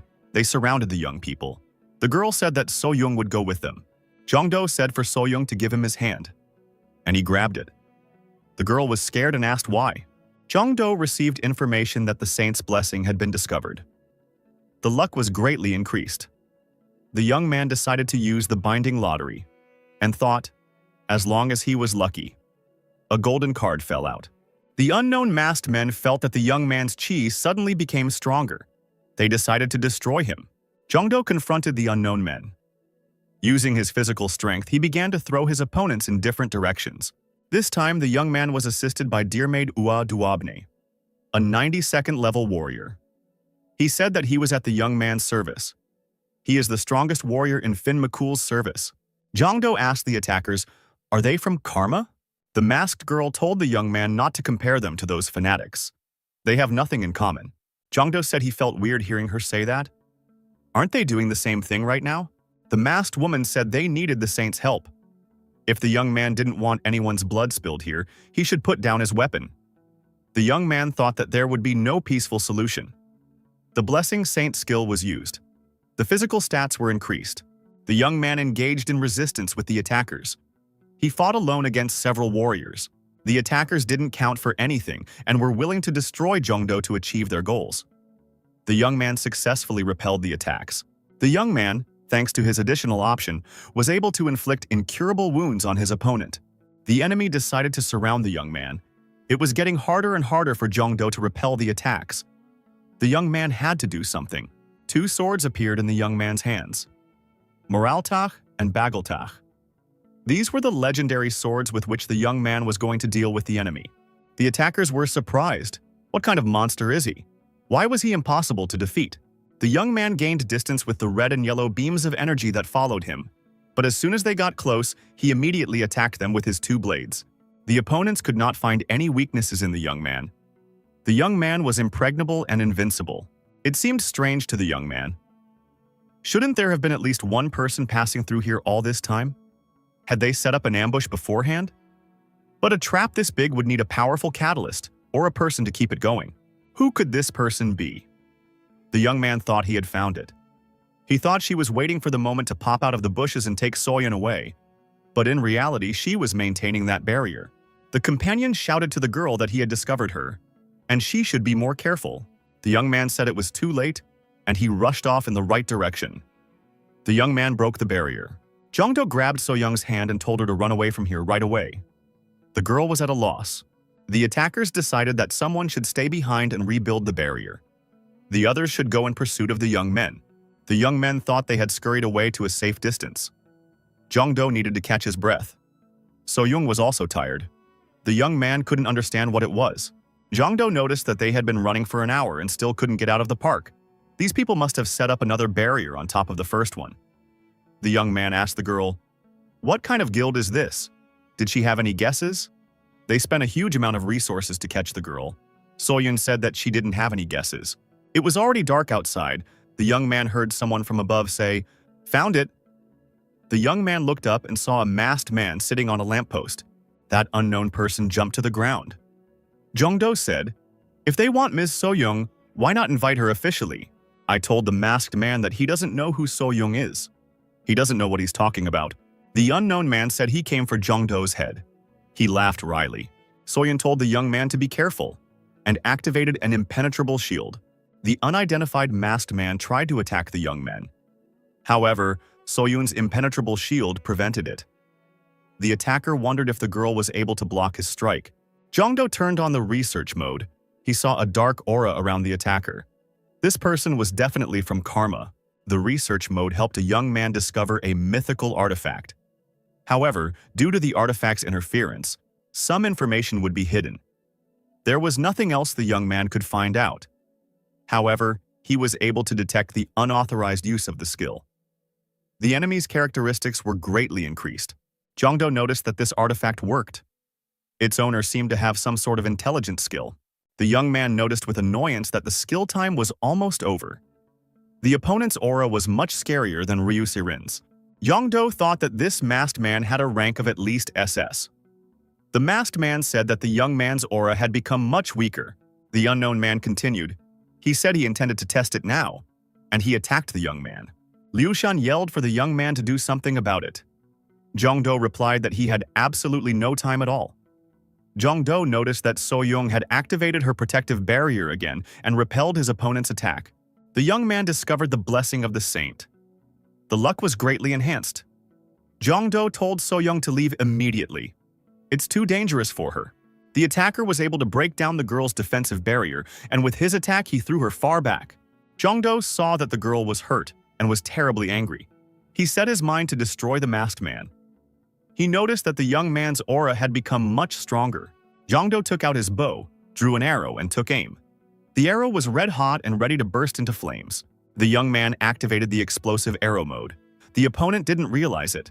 The arrow flew towards its target with considerable speed. The masked man determined that the opponent in front of him was a rank S opponent. It was now clear how he was able to stop that gap. However, he wouldn't be able to break through his barrier. Saho Yuan, who was helping the young man this time, noted that the opponent had survived after being hit by the deadly arrow. This was curious. Yongdo fired another shot from his bow. The masked man said, "Didn't the young man realize that it was useless?" This time was different. The young man activated the ice arrow, and it changed the result. The masked man said, "If the young man can't break through the barrier, then he decided to lock him inside. Does he really think that will help him?" Jongdo says that he doesn't think so. He is confident of his victory. The young man used a skill blessing saint. It was quite unexpected for the opponent. Young did her best to make this shot work. The young man thanked Soyun. No one had ever done that before. The masked man realized it was a hot one, and it could be him, but it was too late to do anything about it. The arrow that was released was a divine archer's arrow. It had all the striking power. The arrow pierced the defense, and there was an explosion. Flames engulfed the entire area. Jongdo said he should have hit him. "We should have waited for the smoke to clear." When the smoke cleared, Jongdo saw that the masked attacker was unharmed. He said, "How dare the young man make him use the artifact again?" He threatened and said that he would destroy them both in one blow. Jongdo said that his skill had run out again.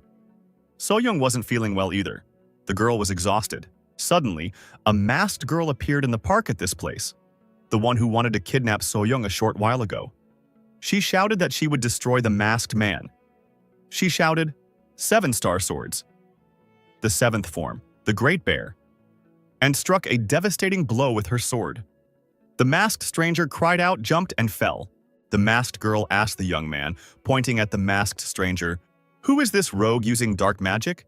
Is he even a human being?" Jongdo said it was an assassin who was sent after Soyoung. The masked stranger with the artifact on his chest didn't want to die so quickly. He reappeared and asked, "Who the hell are these people?" The night was no longer languid. The girl said that they were the first to come for Soyoung, and drew her sword and attacked her opponent. The masked stranger fought off the attack. He shouted not to be interrupted from doing his business. He wasn't interested in this girl. Jongdo shouted to hold on a little longer, and he would come to the rescue. The young man had already summoned Liu Shan. He couldn't defeat the enemy on his own. He must use the binding lottery while they fought. That masked man must be badly wounded. After the arrow attack, the young man needs to get a gold card and then he can defeat the enemy. Liu Shan's level was raised by 4. Chongdo was disappointed. The young man asked, "Why now?" The young man didn't have any more mana. The masked stranger asked how much more time did the young man need. She was already at her limit. Whatever the young man was up to, he must do it now. Chongdo was also at his limit. He said that he couldn't always pull out diamond cards at the right moment. The young man said he spent all the tickets he had saved for a rainy day. He only got the standard cards. He has a few more items to spend before the golden guarantor, but he has no mana left. Xiaoyun thought they might die at this rate. There's always a problem with these lotteries. Jongdo stood up and said that he had no choice now. He had to act differently. The young man pulled out the necklace that was hanging on his chest from under his shirt. Winry had told him that the human body couldn't handle a talent upgrade. It sounded lousy, of course. Nevertheless, the young man decided to give it a try. He ripped the necklace off his neck. The young man added that it was worth a try. A flash appeared in the sky. It was the energy of the earth. No, it was the energy of the universe. Should he, an ordinary person, be able to withstand such an amount of energy? Jongdo was trembling from the exertion. His eyes were glowing. He absorbed all the energy that came from the universe. Soyoung asked what was going on with the young man. After absorbing the right amount of energy, the young man tried to come to his senses. His hair was even standing on end. The boy scratched the back of his head and asked, "Was this really it?" He was willing to risk his life. It had gone a lot easier than he thought it would. The young man complied. The process of a sharp increase in level was initiated. The boy bent over, clutching his stomach, and screamed. His mouth was bleeding. Soyoun was very frightened. The girl asked what was going on with the young man. She asked him to pull himself together. He could not pull himself together. The young man was thrashing around on his knees.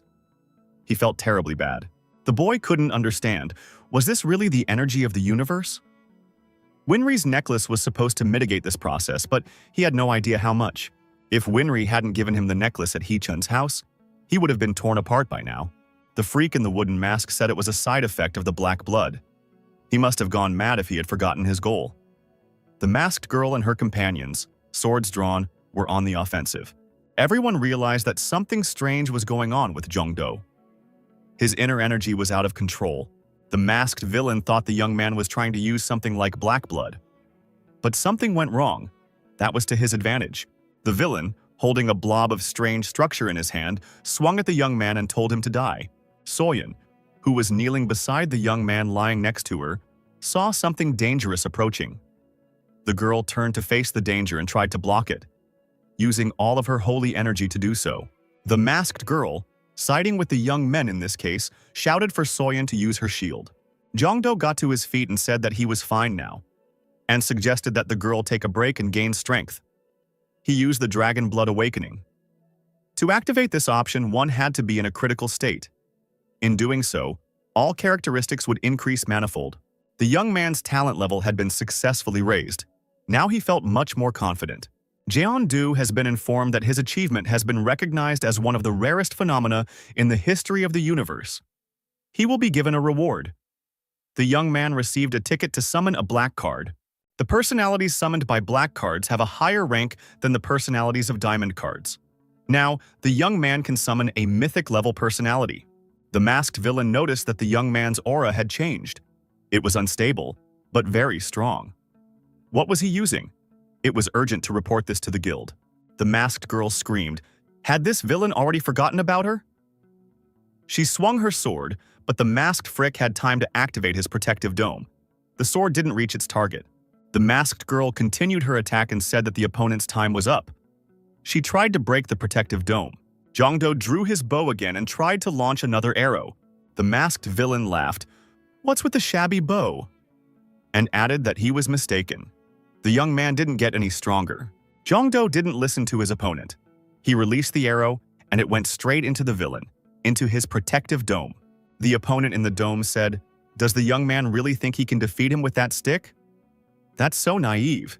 He would have to fire 100 arrows just to scratch this protective dome." The arrow, to the surprise of his opponent, made a crack and pierced this dome. The masked man was unprotected. He was also wounded. The young man approached his opponent lying on the ground. The latter asked him how he had done it. Jongdo replied that he launched an ordinary arrow.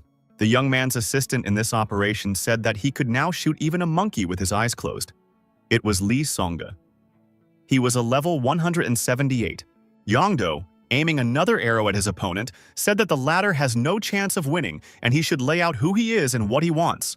The opponent asked, "Isn't the young man curious as to why he wears that heavy mask? Why doesn't the young man want to think? After all, if they didn't know each other, he wouldn't put it on." Jongdo thought it was logical. Suddenly, the stranger jumped up and disappeared. Only a flash of flame appeared in his place. Jongdo didn't know which direction to shoot his arrow. It was unclear where it had gone. The young man's assistant, Lee Songe, pointed his finger in the direction where he had seen the flash. It was not far behind the trees. The masked stranger, having landed really not far behind the trees, thought he had escaped from his pursuers. He now decided to use the teleportation skill and move to the guild. But it wasn't that simple.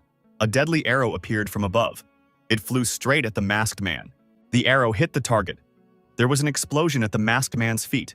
The villain jumped and fell to the ground. He was wounded. Jongdo appeared from behind the trees with a bow in his hands. The villain was on all fours trying to get away from him. The villain was surprised. How was the young man able to realize where he had moved to? He has a monstrous level of mana perception if he was able to track. Jongdo took out the arrow again and took aim. The criminal thought that this young man would be a hindrance in his path. The young man told him not to move. The scoundrel thought, even if he died, he would still take this young man with him. The villain lunged at the young man and said if he was interested in what was under the mask, let him try to take it off. Jongdo. Not even a second of hesitation. He released an arrow that stopped the attacking opponent, and even threw him backwards. As he fell, he destroyed his mask. The young man looked at the face of the motionless criminal and said that he didn't know him. How could he fall for such a cheap trick? Ixia said that this amulet had a terrifying aura. She was referring to the amulet on the perpetrator's chest. A young man ripped off this amulet and said it was a mythical artifact. It's worth taking it with you. The boy looked at Ixia and asked, when did she have time to bifurcate? The young man's eyes were indeed double. Ixia began to worry about him. The young man, unable to stay on his feet, fell face down on the ground. He appeared to be losing consciousness. From the last of his strength, he heard someone shout that they had found him. And someone told him to put the young man on the stretcher more gently. The young man's skill lottery has been changed due to the improvement of the talent game. Now he can choose what information he wants to get. Using the skill linking lottery, he can now get black cards. Jongdo woke up and came to his senses. Ixia was flying nearby. Jongdo looked around and thought, where is he? Ixia said that he was brought here by Soyoung and the masked girl. Soyoung had been watching over the young man the whole time, until she was called outside a few minutes ago. The young man thought that means Soyoung is fine. That's good. He himself was still feeling the pain inside. The young man recalled the events of the previous night and decided that the power of the black cards was truly incredible. That guy in the monkey mask, who was most likely a SS rank, had nothing to counter him. When comparing heroes amongst themselves, Diamond Lee's Songhae wouldn't be as good as some other personalities. He could summon much stronger heroes in the future. Yongdo, after doing some simple calculations in his head, decided that someday he would be able to summon the Black Lu Bu or the Black Siegfried. Girls appeared in the room in front of the young man. They asked him how he was feeling. The masked girl was unmasked this time.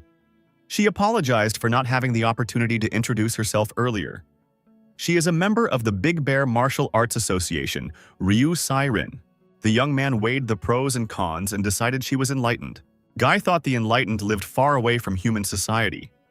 So why does she need Soyoung? Ryu Sai-rin bowed to Soyoung and said that she had cured Jongdo as promised. Ryu Sai-rin asked to save her mistress. Jongdo was very surprised. What are you talking about? Ryu Si-rin motioned for the young men to follow her. The girl led Jongdo and Soyoung to a separate room. In this room, a stranger was lying motionless. There was a strange aura around her. Ryu Si-rin said that it was their young mistress. This is the next heiress of the Big Bear clan. Ryu Si-rin handed Soyoung a statuette. The girl inquired what it was. Ryu Si-rin said that she didn't know the details. But before falling into a coma, the young mistress said that their clan's problems would be solved if they gave this statue to Soyeon. Yongdo, looking at the statue, immediately thought that this aura was familiar to him. The young man turned on the research mode. It was the skill stone, full recovery. When used, it grants the user the strongest healing skill.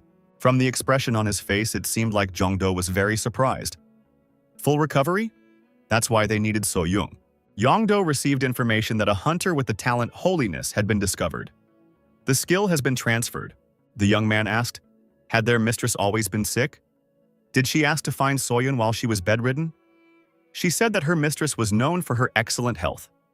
But one day, she collapsed unconscious. A young mistress, a priestess who could predict the future. She knew she would faint. Such is the fate of all fortune tellers. Jongdo logically asked, if she knew everything, why didn't she prevent it? The interlocutor said that her mistress doesn't see the future at will. Her predictions, random visions. It's not all smooth sailing here either. Before she fell into a coma, she saw the beginning of the monsters invading the land. It terrified her. The priestess immediately called a meeting to announce the need to unite with the rest of the hunters, to prevent a land grab. However, the elders were strongly opposed to her proposal. They wanted to fight with their own forces, believing that hunters from outside would be a burden. During the meeting, someone attacked the young mistress. That's why she fell into a coma. Ryu Sai-rin has no proof, but she thinks someone from the opposition did it. The girl asked once more for her mistress to be rescued. If she woke up, they could join the other hunters and fight back against the monsters. Jongdo asked if the young lady had told him exactly when the invasion would start. The young lady said that only her mistress knew about it. Soyeon said that she had figured out how to use this skill. As a saint, she would do anything to save the priestess's life. Soyeon performed the necessary manipulations on the patient's bed, and her magic worked. Healing mana spread in the room. The priestess began to heal. A radiant energy appeared around her. The Union, gritting her teeth, said that the priestess's condition was stabilizing. The young man decided to use the card and reach out to the girl. He chose Nightingale. Nightingale increases the healing power of allies in the available radius. Allies are now much easier to heal. Ms. Soyan stated that she felt a sudden burst of energy. A strong glow began to emanate from the priestess's body. There was a reason for that. Rue Siren squinted her eyes and couldn't understand what was going on. The priestess came to her senses, sat down on the bed and rubbed her eyes. Everyone looked at her in silence. The girl rushed to her mistress and said that she was overjoyed. The priestess recognized the young lady. The priestess thanked Soyan for her help. The girl said she shouldn't. She should be the one thanking the priestess for the new skill. Jongdo was also thanked. The young man thought that the priestess knew about them. It seems like she really has the gift of prediction. Jongdo turned to the recovered girl and said, "They say she predicted a massive monster invasion of the world. Could she tell me more about it?" The girl said yes. The young lady looked at her calendar and said that it had been a very long time. It was a long time until the monster attack. The young lady paused for a moment. Jongdo thought that he would start preparing immediately after hearing the answer. The girl didn't have time to finish. The young man received information that a new dungeon had been discovered, and there were many such dungeons only. Jongdo was scared witless. Was it really what he thought it was? An announcer on television reported that many rifts had appeared simultaneously around the world. It was breaking news. The cause of this phenomenon is unknown. However, a world-renowned professor and experienced hunters were invited to investigate the phenomenon. Jongdo said that he can't help in any way since he has to sit in that place, but he needs to gather information. The priestess said that the young man is injured, so she strongly recommends resting at their place until he's fully recovered. The young man, as always in such cases, decided to start an info lottery. He was already addicted to lotteries. The boy thought it was time to test the updated info lottery. He was sure he could find out something about the monster invasion. Jongdo said that he's counting on Liu Shan more than ever. Liu Shan said that he feels safe here. His luck will work even better. Luck had not shown itself so far. The young man thought his nerves were fraying, just like the first time. Finally, the lottery machine spit out an exceptional capsule. The young man received a warning: he must destroy Tartaron. The guy said, "He hears the notification sound, but no information appears. What does it all mean? And what kind of monster is this? He's never heard of it." The young man decided that it definitely had something to do with the new dungeons. The young man wasn't limited by time, meaning he didn't need to destroy this Tartaron right now. But why was he so uneasy? US. The man said that a huge number of dungeons appeared nearby. That's really lucky. The man said that it was only rank B. We should quickly clear it and go to the next dungeon. The hunters decided they were in luck. They were advancing towards the entrance to the dungeon. Suddenly, one of them was wounded. Someone had fired an arrow at him. The hunters looked closely and saw that there were a huge number of monsters armed with bows and arrows in front of them. Why are there so many monsters here? Many sharp arrows flew at these hunters. The monsters didn't mess around. France, Paris. The hunter shouts, "It's a trap." Monsters attack them. Monsters were everywhere. They were mercilessly exterminating hunters. The hunters begged for mercy. Japan, Tokyo. Monster wolves attacked and mauled a hunter. There is blood and danger everywhere. The hunters stand back to back and reason that something is wrong with this dungeon. They hadn't encountered anything like this before. Monsters were advancing from all sides. A phone call rang out in the association's security office. The duty officer was informed that the intelligent monsters were coming. Less than 30% of the hunters sent out had made it back alive. The head of the association said they should declare a state of emergency and alert the guilds to the situation. "We must warn everyone that entering the dungeon after 9 o'clock in the evening is strictly forbidden." The head of the association turned to Ms. SEO. He said he would have an assignment for her. The association must study these sentient monsters and compile instructions on how to interact with them. The girl must gather highly ranked hunters and create teams to mop up the dungeons. The girl thought that high-ranking hunters had their own requirements. Would they be able to get along in these teams? They would have to find a strong hunter they could trust. The girl decided that she knew such a hunter. "It's Mr. Jongdo." She immediately called the young man. Jongdo answered the phone. Mrs. SEO said that she would like to invite a young man to join the team to clear the new dungeons. The young man thought it was about time. He wanted to learn more about these dungeons. The girl said that she would give details when they met, and offered to pay the young man 10 billion money on behalf of the association. The young man was surprised by such a sum. The girl said over the phone, she knew it wouldn't be enough. She knows that the young man deserves much more, But this is the maximum the association can offer. Jongdo said that was more than enough. He asked where he should go. The high-ranking hunters gathered near the portal entrance. The girl announced that if everyone was assembled, she would begin the briefing. In front of the young men is a dungeon of rank A, type mission. The guild hunters, rank A specialists, have arrived at the place. There was also the KPM guild, rank A and S hunters. The girl said that under normal circumstances, each of the people gathered would have easily dealt with this kind of dungeon. However, they couldn't guarantee the same now, so they should try to proceed with caution. One of the hunters looked at Jongdo and said, "There seems to be a passenger in their ranks. They're not going to take a B-rank hunter with them, right? After all, safety is paramount." Mrs. SEO interceded and said that rank was not an indicator of skill. She personally vouches for this young man. The girl asked if anyone else had any questions. There were no questions. Mrs. SEO personally participated in this operation. Holding her axe in her hands, she said, "In that case, everyone get ready. They are now entering the dungeon." The hunters found themselves in a dungeon. This dungeon was like an old castle. There were 3 doors in front of the young men. They had to choose which one to enter first. Kim So-young said that in dungeons like this, it can be difficult to guess the contents of the task. But now they definitely need to go through those doors. Ms. SEO said there are 3 doors in front of them, so she suggests splitting into teams of 2. Members of the same guild should know each other's fighting style better. Therefore, it's better to split up like that. Kim So-ha said that he would like to be on the same team as Sang-hee. The young man's guildmate put a hand on his shoulder and said he hoped he would behave more prudently in battle. Sang-hee continued, "In that case, she will team up with Jongdo. The others can split into teams on their own." 2 hunters lined up in front of each door. Jongdo and Sang-hee chose the middle door. The girl ordered them to start exploring the dungeons. Opening the doors, the young men found themselves in the open air. They wondered where they were. Sang-hee said, "The young man must be confused. After all, this is his first dungeon, like an assignment. These dungeons are very different from the others. They can be considered separate worlds. The Academy uses some of these dungeons as warehouses, although they are actually gates through which monsters invade their world. However, they still do not know the cause of this phenomenon. In a dungeon like Sweep, the monsters seek to destroy the hunters at all costs. In a dungeon, mission-type setting, things are a bit different.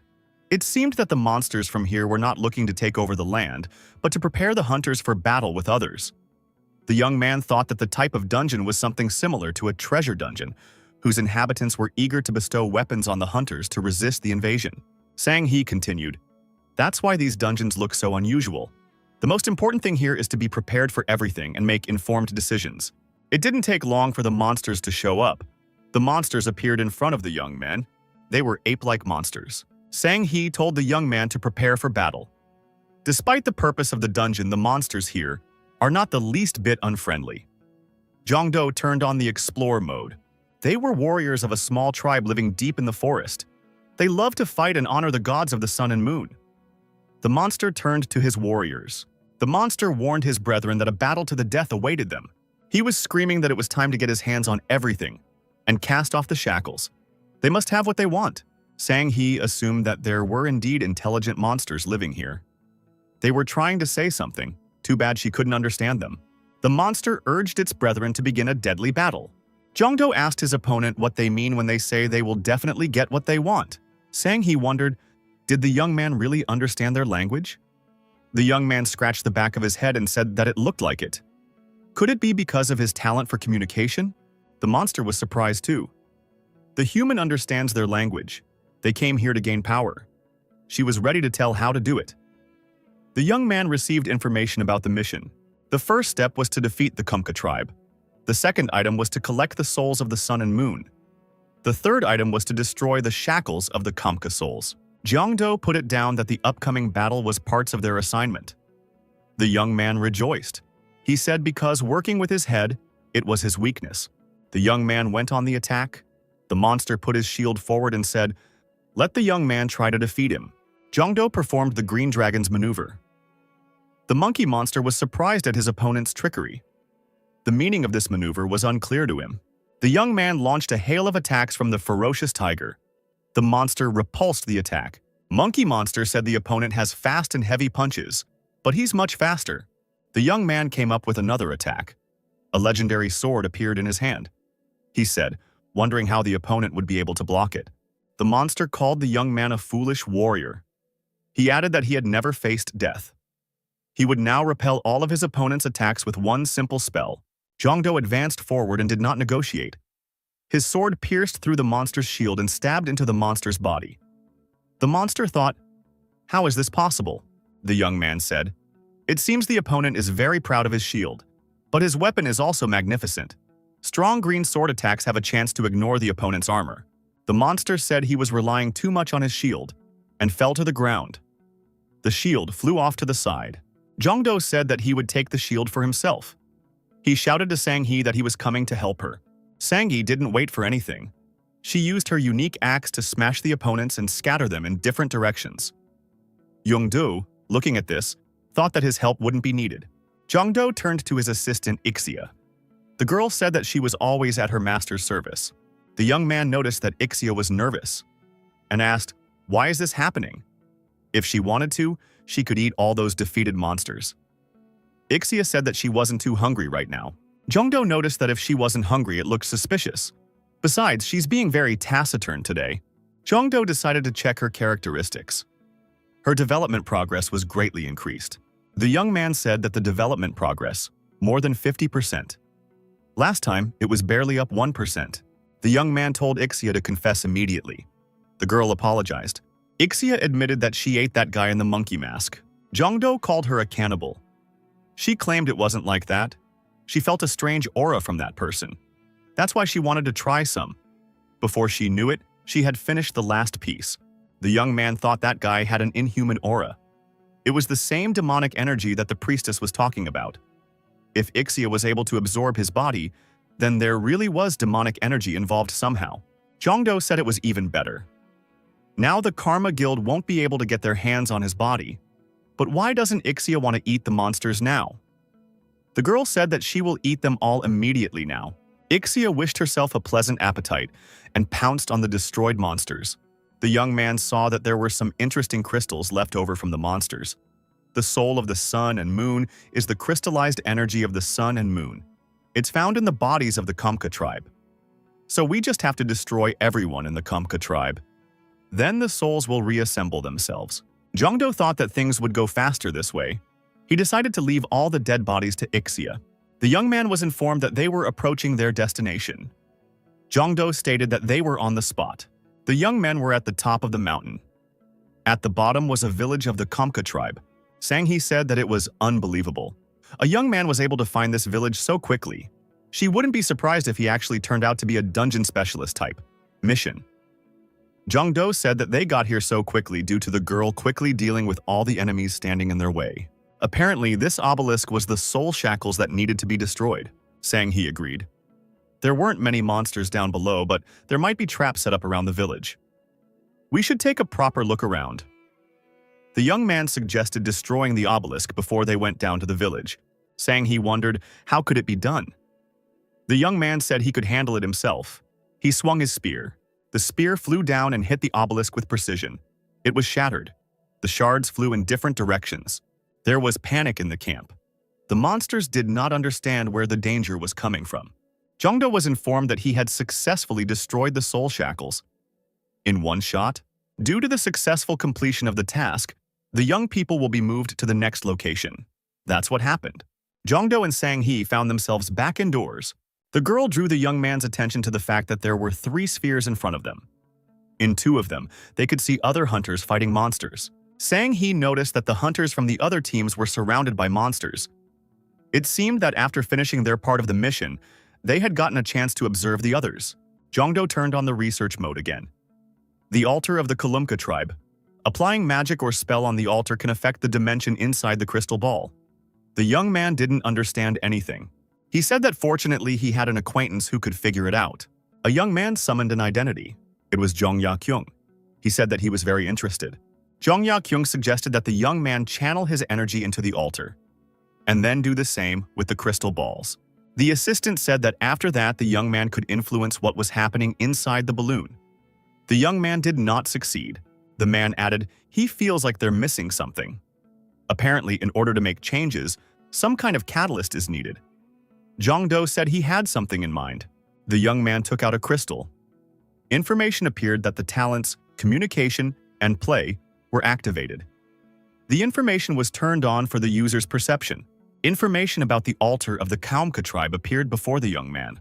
Jongdo told the girl that he now understood how to use the altar. Sang-hee was surprised that the young man had figured it out so quickly. The altar is able to affect their allies or enemies depending on the number of stones used. If one put in enough of them, one would be able to intervene on their own. Sang-hee said that she now understood how this dungeon worked. The guy stated that he would try to activate the altar and help one of the teams. The team really needed help. The monster was attacking and had an advantage in strength. Suddenly, the hunter declared that he felt a surge of strength, and he threw his opponent far back. The young men looking at the balloon stated that it worked. However, this was an intermediate victory. This team was surrounded by an untold number of monsters. They were armed with cold weapons and surrounded the hunters from all sides. Sang-hee shouted. She didn't think something like that could help them. She asked the young man to prepare the altar and send her to those hunters. The young man said that he would take care of it right away. Sang-hee laid down on the altar. She held her axe in her hands. The girl wondered if it was safe, right? The young man said for the girl to trust him. The young men were surprised by the appearance of Sang-hee in their ranks. They asked how the girl had come to be here. Jongdo exhaled a breath. He realized that he had succeeded in easing the pressure on this team of hunters. He decided that now he needed to help the other team as well. The other team was also in serious trouble. A huge monster stood in front of them, holding his powerful shield in his hand. One of the hunters said that he will now use all his strength to block the monster's attack and create a gap in its defense. The partner must inflict as much damage to the enemy as possible. The hunter pounced on the monster, displaying his shield. They clashed in a confrontation and sparks appeared between their shields. The partner ran up behind the monster and was about to attack it with his sword. The hunter said that after such an attack, the monster would definitely not be able to resist. However, the monster did not show any proper reaction in response. It didn't even receive a single scratch. The hunter did not calm down and decided to continue his attack. With a shout that this huge ape was going to die, he began to strike the monster on its back with his sword. Jongdo looked at the ball and thought that he had applied everything he could, but it still wasn't enough for this team to win. He thought that it would be good for him to get there. For that, the young man must need 10 more stones. But where can he get them? The young man realized that such stones were on the monster's shield. We have to get them. The young man grabbed a shield that was nearby. It had these stones on it. Now it was working. The young man noticed that the process was underway. The monkey kicked the hunter who was attacking it with his powerful paw. The young man let go of his sword and flew backwards. The partner with the sword in his hands shouted, "What was the young man doing?"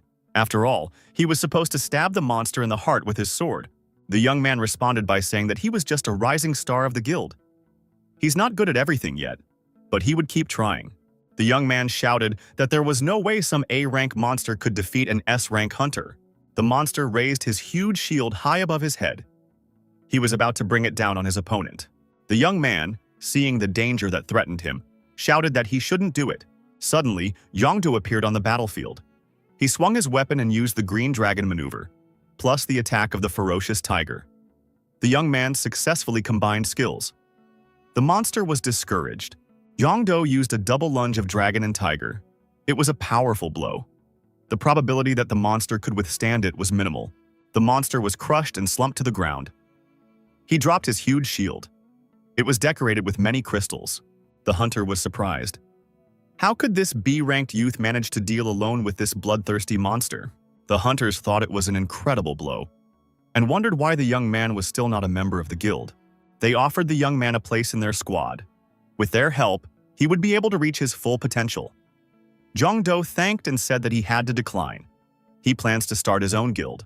The boy was surprised. Why was everyone acting like he was some kind of special? After all, he only had a B rank. The S-ranked hunter was frustrated. After all, everyone should only have eyes for him. He decided that he would soon show everyone what he could do. Magic orbs were placed above the altars. There was no information displayed in them. The units above appeared near these altars.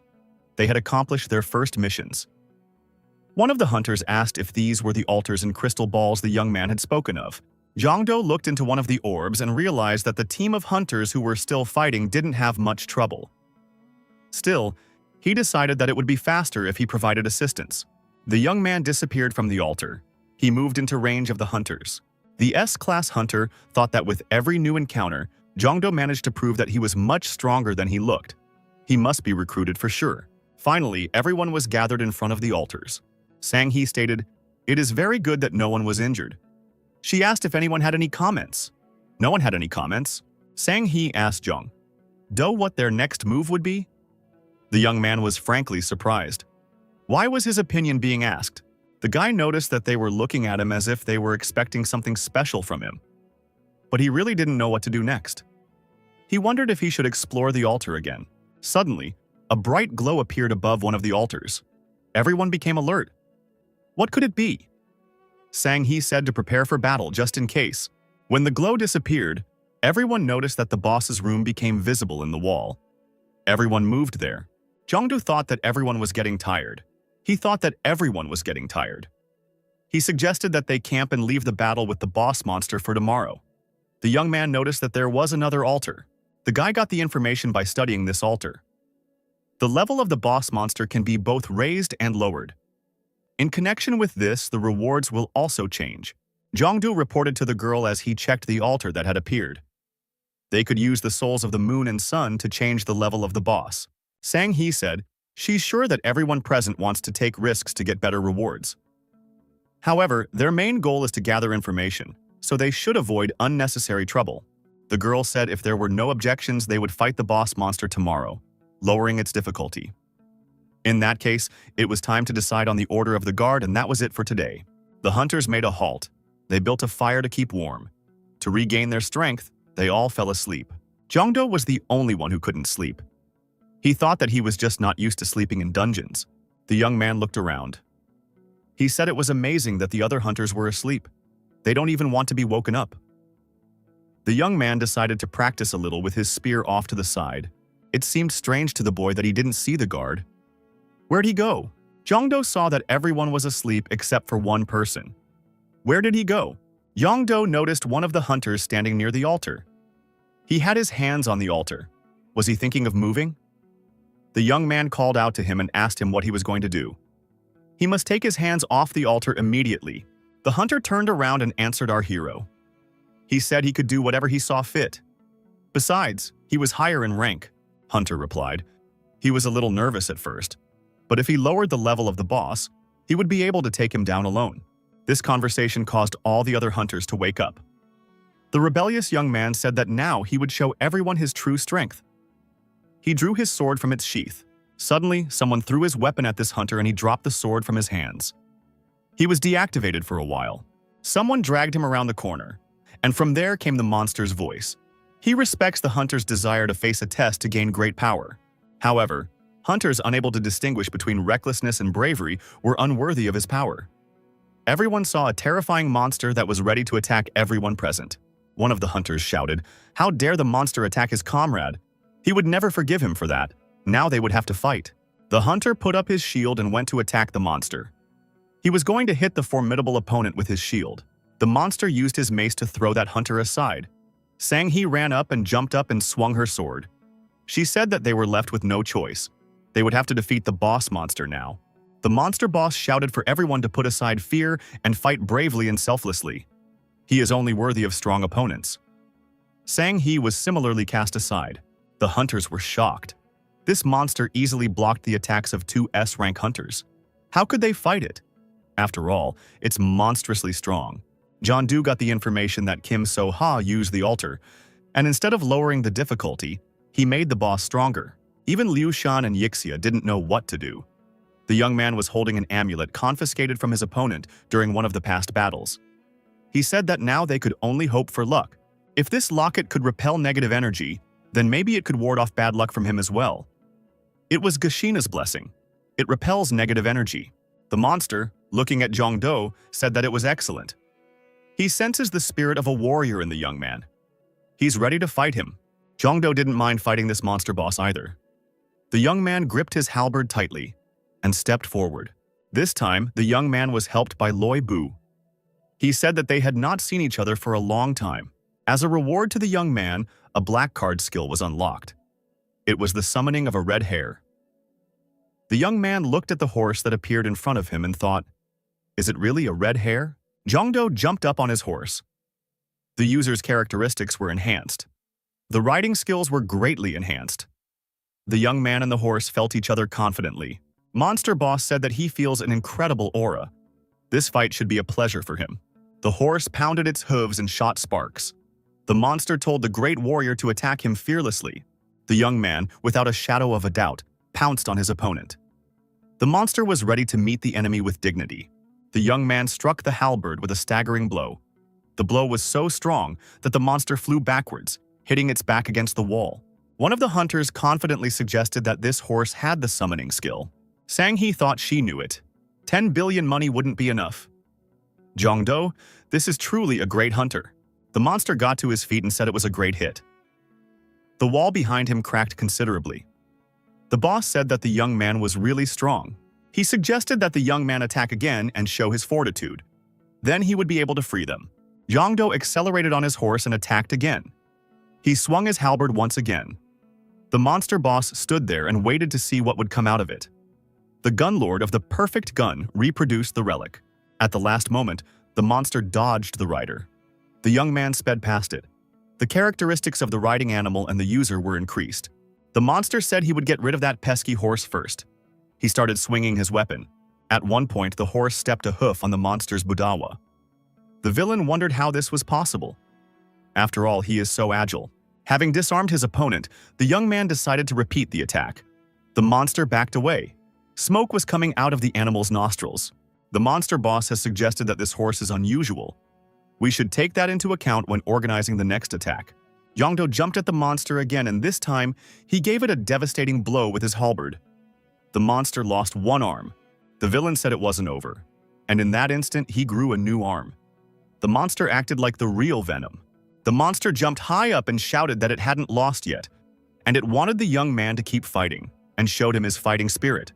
Jongdo didn't mind and said that he would show everything now. The wall of cursed spirits was activated. The young man was informed that the spirits had cursed his opponent, lowering his defense and stamina. Jongdo said that was all he needed. He hit the monster really hard with his halberd. The monster was truly blown away. Jongdo carried that monster slung on his halberd. The monster pierced in the chest with a halberd was horrified. He said it was unbelievable. The monster was bleeding. The monster said the young man deserved the power, and he gave his power to the hunter. The young man gained the skill, Kaumka, Fighting Spirit. The stamina was increased by 20 points. John Doe said that he had one question for the boss monster. The monster replied that the winner is free to get whatever he wants. The young man asked if the monster knew who Detartaron was. The boy was again informed that it was necessary to destroy Detartaron. The monster said he couldn't believe he was hearing that name. Why is the brave warrior looking for him? The young man said the deal was to destroy him. It's nothing personal. The monster said it was a truly great quest. His dungeon was nothing compared to this task. The monster boss suggested that the young man would definitely be able to accomplish this task. The monster boss said Detartaron, ruler of the Kusanto archipelago and patron of the dead. This is the king of the undead, Detartaron.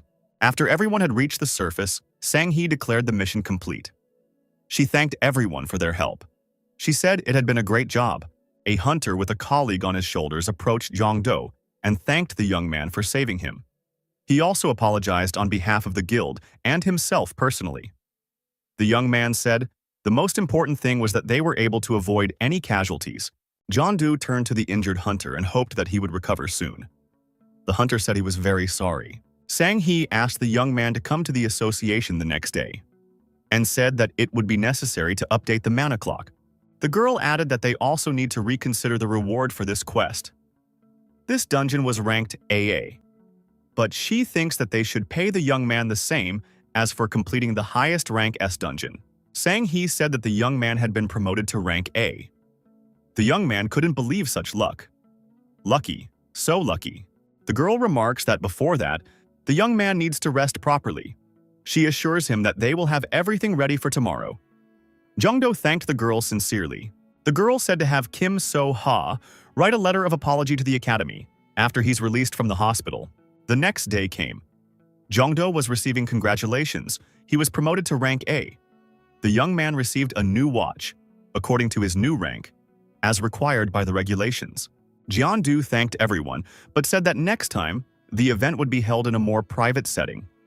There were many people who wanted to congratulate the young man in person. Many guilds wanted to recruit Zhongdo. They offered the young man more and more favorable terms. The young man thought that these people were much noisier than those who came for Soyun. Moving to the VIP room, the young man decided to rest. Ixia said that the young man had done his job well. Zhongdo thought that he had been running around a lot lately, and forgot to check his characterization window. Ixia advised him to do it now. The young man checked his stats, and thought that with them, he would be able to pass for S rank quite well. But as he looked at one of the skills, he remembered again the frustration. The frustration he felt whenever he had to ask for help. Now the skill required less mana and dealt more damage. But still, it was frustrating. The young man decided to keep the weapon he had gotten from the last dungeon for a while. It might come in handy. The young man was overjoyed as he read the ignoring of the experience point penalty. He was fighting an opponent whose level exceeded the young man's. And so he received an increase of 5 points to all stats. The experience point penalty was also ignored. The young man still hadn't heard of the experience point penalty. Either this is some mechanic unknown to mankind, or someone knows about it, but prefers to keep the information secret. Either way, now he would be able to level up even faster. Zhongdo decided to start preparing for tomorrow without wasting time. He found out that there would be a new dungeon tomorrow, so he decided that he would use the last blood jade. The masked men still couldn't figure out where the monkey was. After all, he was the only one who knew how to create blood jades. The hooded man said that the bear was busy looking for him. Tiger asked, "Where will the assignment go this time?" The leader warned everyone that this time they would face monsters whose strength was unknown. He added that they would have to go to Dokdo. It's a territory of small islands in the ocean. Zhongdo found himself in a valley between the mountains, on the bank of a river. He said it seemed to be here. The young man was not mistaken.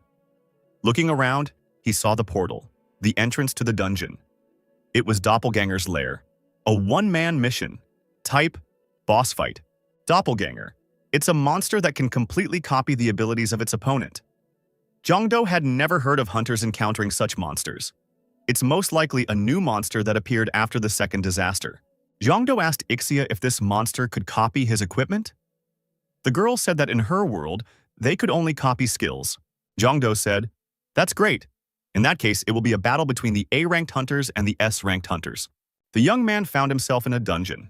He looked around and concluded that no one was around yet.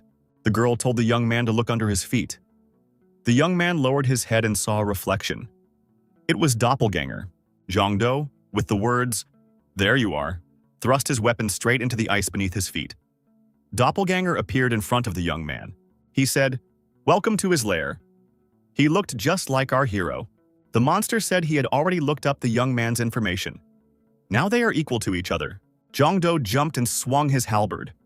He was about to strike the enemy. Doppelganger thrust forward his weapons, the same halberd, and blocked Zhongdo's attack without much effort. Zhongdo said that he was about to finish off his opponent in the blink of an eye. The opponent smiled and said, "Let him just try." The warriors fought each other. But since they were equal in strength and skill, the battle went nowhere. Doppelganger said the maneuver will now be executed. Indeed, Zhongdo performed the Green Dragon maneuver, again to no avail. Be that as it may, Doppelganger was unable to land a single punch. He only defended himself. Zhongdo applied a skill, the roar of a tiger. The opponent was thrown back by the sound wave.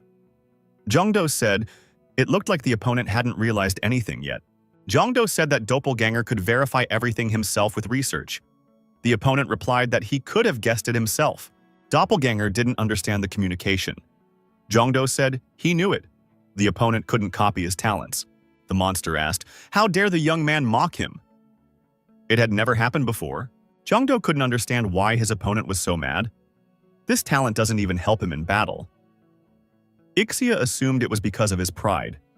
She would also be surprised if she met a monster she couldn't eat. The opponent used a ferocious tiger attack and attacked his opponent. Each of the opponents had a halberd. Doppelganger said he didn't like fighting with extra items. Couldn't a young man fight without them? Why the pride? If it's not a battle to the death, it's a battle to the death. Zhongdo said that the opponent is too talkative for a monster. He just needs to die. Doppelganger said he didn't end up here by choice. Zhongdo wondered if he had been forcibly placed in that dungeon. The young man thought this was his chance to learn more about the monster invasion of Earth. Ixia told her master that their rival was cheating. Doppelganger said it was too late to warn his opponent. The monster stated that there was no way they would bow down to humans. A young man used the lottery. An ordinary card fell out to him. The young man felt sorry that his opponent had to copy his luck. Doppelganger was copied by Emperor Liu Shan. John Doe pierced his opponent and said that this is the end of them. Goodbye. The young man noticed that his level had been raised. And that was after one battle. The level increase continued. He raised 10 levels at once. That's the best skill ever. Zhang Do noticed a glowing orb lying at his feet, near his defeated opponent. The young man raised the sphere and said that he had already forgotten about the skill stone. On the surface lay deactivated Secret Service agents. Two men dressed as Secret Service agents said it had appeared. One of them added that every time he is surprised how accurate his predictions turn out to be. Now they always know where the new dungeon will appear. The radio transmitted that a SS rank monster was confirmed. The stranger was holding a red balloon. He said it was time to begin. One of the people standing in front of the portal said that they didn't know what kind of monster would come out of the dungeon. They should probably retreat to a safe distance. The colleague agreed. Suddenly, a monster appeared from the portal. The people didn't have time to retreat. The monster said he wasn't letting them go anywhere, and deactivated it. The villain said, now he sees who dared to disturb him, as soon as he should have decided to rest before invading the human world. The monster said angrily that these two had ruined all his plans and blew them up. He said there was nothing to be done. In the place of these two, there were only bones left. Tartaron stood on the edge of a cliff above the ocean and said it was a great place. The monster said it was time to have some fun. He had a well-developed plan of action. Ships began to appear from the dungeon. The monster was assembling his fleet. Looking at the results of his work, the monster said that the ships were already there. Now all that was left was to recruit a crew. The monster called for the rebellion of those swallowed by the abyss of the sea. It was natural. The skeletons of the drowned sailors began to rise to the surface. The monster commanded them to climb aboard. The captain stated that he had expended too much energy. If he had not known what awaited him, he would have asked for Gias's blessing. Tartaron thought he was weakened from the beginning, all because of the damned contract. If it weren't for him, one could fight at full strength. The two people who were waiting near the entrance to the dungeon turned into monsters. They tried to attack Tartaron. The monster howled and deactivated them. He pushed them into the water from the cliff. The captain looked up into the sky into the portal and reported that someone was following him. The monster was indeed being watched by the Korean Information Bureau. Unknown monsters have appeared in Dokdo. Their numbers are increasing rapidly. The minister said angrily that they could not contact the unit on the island. There was no way that there could be a gap on the island. It's been reported to the leadership that the radar was able to detect Japan's self-defense force. The ships are on a precise course. On a Japanese ship, an officer watching through binoculars said that these monsters could not be allowed to get close to the shores of Japan. The officer said they would deal with these things. It would allow them to learn more about the new monsters and get their hands on their remains. Besides, it would help bring Takeshima back. Tartaron also saw the approaching Japanese warships. He was ready for it. The captain of the monsters said that here comes the first enemy. He's made a lot of fog. The range of vision has been greatly reduced. Where had that fog come from? The duty officer shouted that something had appeared directly in front of their warship. Tartaron, as a captain should, watched the situation unfold. He chuckled now and then. Tartaron spread his hands and said that when faced with the unknown, he could not control his excitement. He added that they would take everything from the military, food, money, treasure, and even their lives. They were counting on women because they were warships. The monster declared that the enemy should behold the greatness of the ruler of the Kusanto archipelago. Warships began to wreck and go down. There was nothing the command could do about it. Zhangdo and Sang He met at the office. The young man couldn't understand what had happened. He had 40 missed calls from the bureau. The girl said that they had an emergency. She will inform the young man about everything. The young men entered the office of the head of the association. Sang He said that she had brought Hunter Zhangdo. The head of the association was not alone in the office. Hai Chun, who was in the office, said hello to the young man and said that they hadn't seen each other for a long time and suggested that they would be in the same boat. As the hope and pillar of the entire nation, Jongdo looked at the officer who was also in that office and said that he had seen him somewhere before. The officer said it was nice to meet you too, and introduced himself. It was Jin Go-soo, the country's Minister of Defense. He added that the young man's exploits had reached the highest ranks. He was said to be a very capable young man. Jongdo met and thought, something really serious has happened. The head of the association said if everyone was gathered, he suggested to pay attention to the screen and turned on the projector. Everyone present saw a monster on the edge of the cliff. There were countless monster ships below in front of him. The head of the association said, as all can see, unknown monsters have appeared in the Cocteau archipelago. Jongdo saw the monster on the screen and guessed it was him. Archelich de Tartaron. The association concluded that this monster had shown up as a result of the rupture on Dokdo Island. They must destroy it before it reaches their country. The original plan was to launch an airstrike on Dokdo, but they can't do that until they know the status of the Japanese troops. In order to avoid conflict between the states, it was decided to resort to the help of hunters. Hai-jun said that he can't ignore such a threat to the Earth so he can be counted on. Jeondu said that he's in on it too. The young man thought that the help of the armed forces in eliminating de Tartaron would be most welcome. The head of the association said that they plan to attack the enemy from both sides, putting Hai-chun and Jongdo at the head of the units. The nominations of the young men were unanimously approved. Ixia told the young man that he was appreciated, and she was sure he would do well. The minister said they would evacuate the population and an hour later begin an operation lasting about 10 hours. If the monsters made a move on the island, he would launch the armed forces. They should head for the port as soon as possible. Jongdo said that he needed to make preparations. He would immediately follow to his destination as soon as he finished his business. The minister replied that it would be convenient as a young man. Jongdo asked Hai-chun if there were any blacksmith shops nearby. Ellie's blacksmith shop was nearby. Jongdo couldn't even think that there was such a room in the basement of Chae-chun's house. The young man's assistant this time was a scientist. He liked the workshop. Jongdo said that he was going to forge swords, so he needed the scientist's help. Jongdo, having prepared thoroughly, said that it was safe to proceed. The scholar in the photograph saw the paired blades of the great warlord of the Joseon dynasty, General Lee Sun-sin. It was a pair of dragon blades, the young man said. Once he learned that they would be fighting on the sea, it immediately hit him. He added that he would create Lee Sun-ching's paired blades to summon him into battle. Victory would surely be theirs. As the young man made blades, the scholar noticed that the young man had an excellent material imbued with chi energy. Jongdo stated that he had to give his best this time. He needs not only skillful hands but also luck.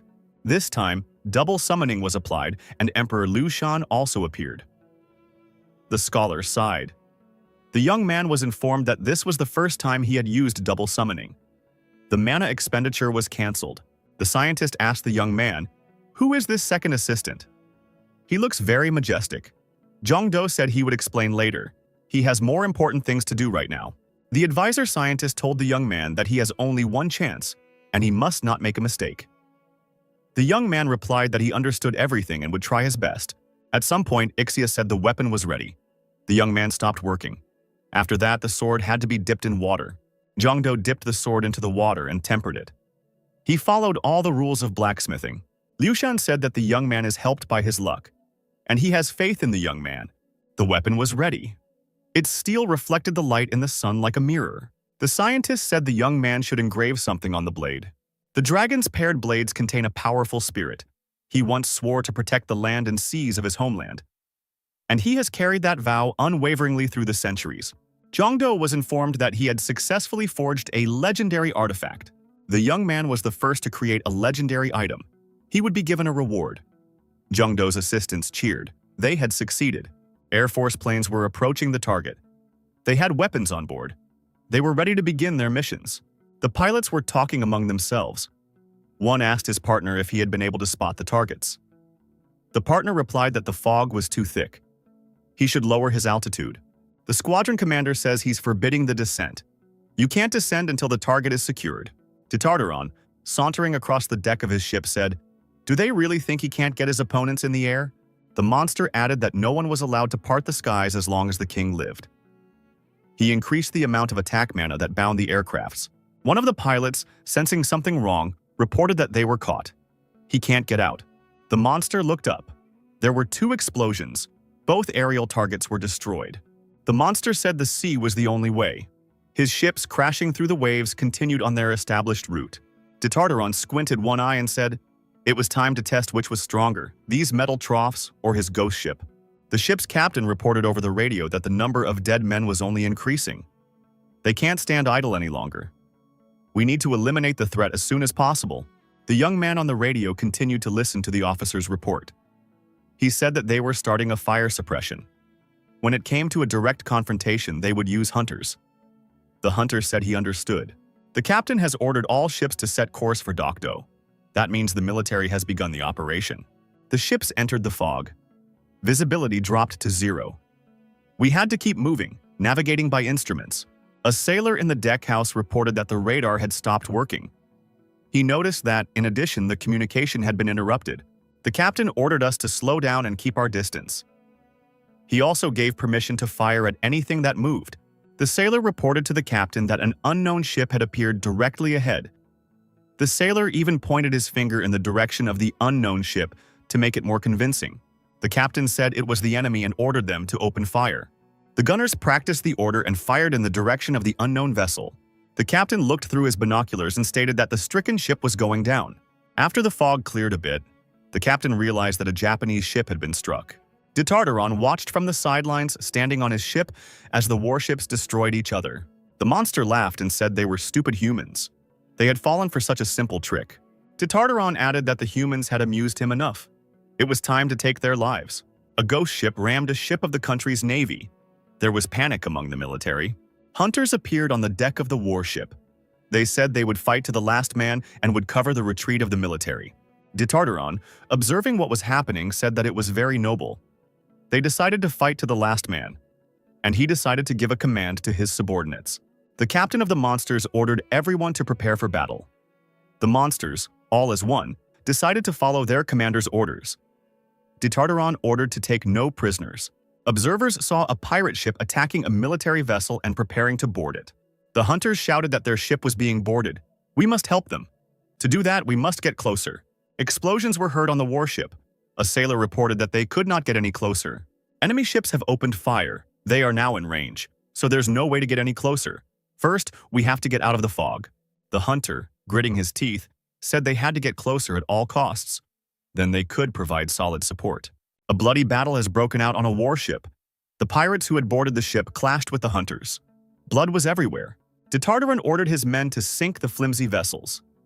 After that, the enemy squadron must be split up and shot one by one. Tartaron proved to be an outstanding naval strategist. The monster has claimed to be invulnerable on the water. Sacrificing the enemy only makes him stronger.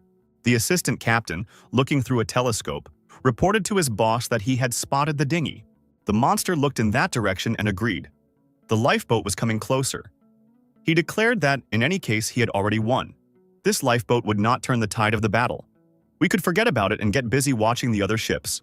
Jongdo, who was on that boat, expressed his hope that he was not too late, and ordered him to get closer to that ship.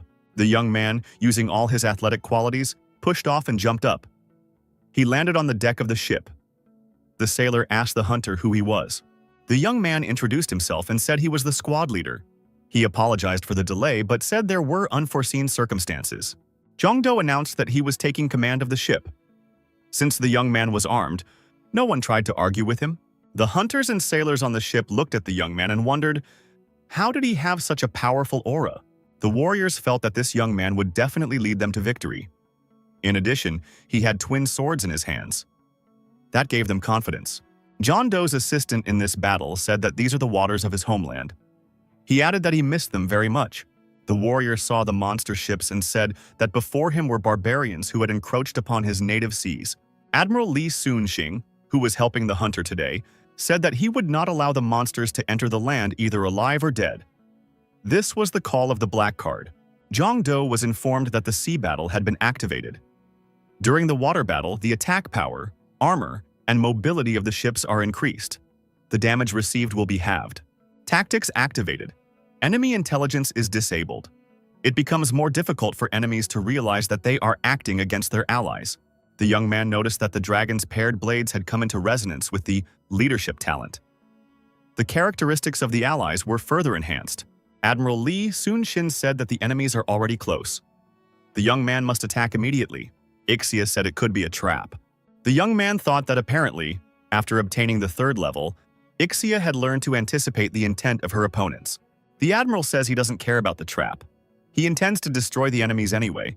In a battle like this, the one whose ship is stronger wins.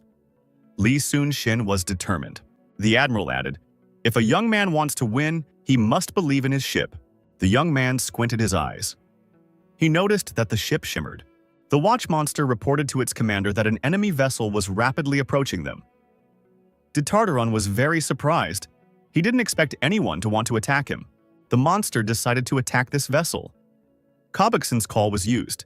The captain ordered the weapons to be loaded. The monster laughed.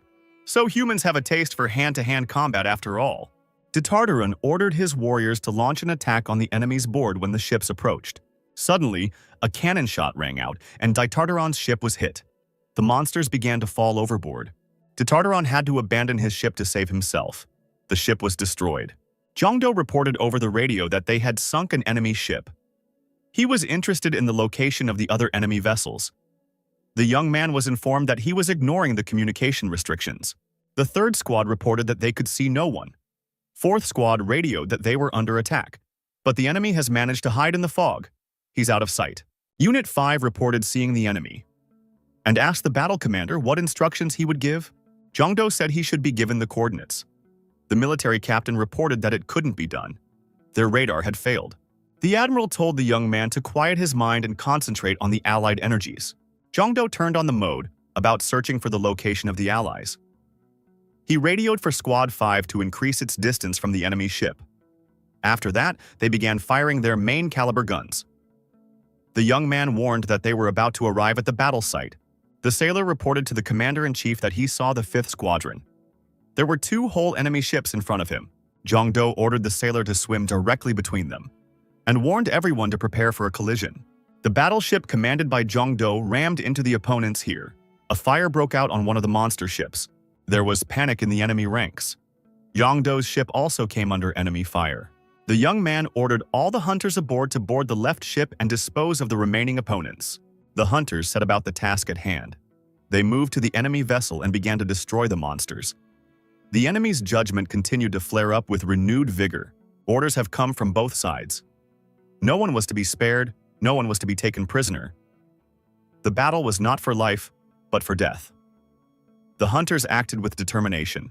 Jongdo announced that he could handle the starboard ship by himself.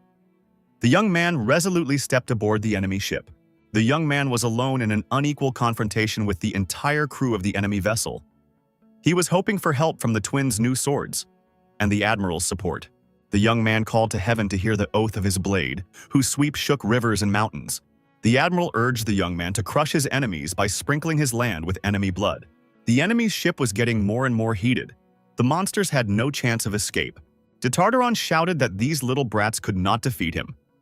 He is Lord of the Seas. Everything in the water is his. All of them can't even come close to matching De Tartaron's power. The monster shouted that now everyone would see his true power. He was going to use his power to achieve his goal. Jongdo noticed that De Tartaron had decided to use the wrath of the Lord of the Seas. From the portal, a new enemy vessel appeared from the dungeon.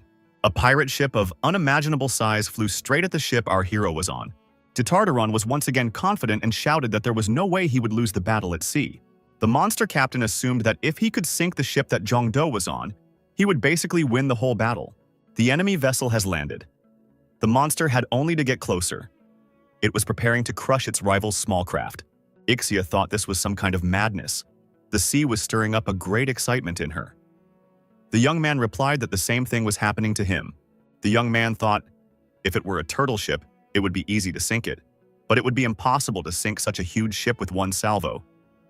The young man saw only one way to do it. Jongdo ordered the sailor at the helm to change course after each hit. At the same time, keep the pace high. Keep an eye on the radar, or they might get lost for good. The young man added that he would do the rest. The young man gripped his swords tighter.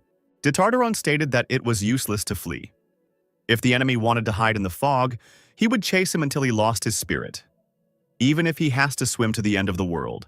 The monster said that he intended to take the enemy vessel into his own hands and turn it into a ghost ship. The distance between the ships was rapidly decreasing. The enemy ship was catching up with the ship carrying Jongdo. At one point, Tartaron noticed that they were in a place where there were many rocks peeking out of the water. They had to be careful. The main monster noticed that the enemy had lured him here, sailing through the fog through which they could see nothing. Jongdo knew that he didn't have to look outside to know where to sail. Jongdo used his navigation. Ixia was always present nearby. Tartaron thought it was only rocks that were in his way, and rocks are just rocks. His ship could break any rock in no time at all without getting hurt.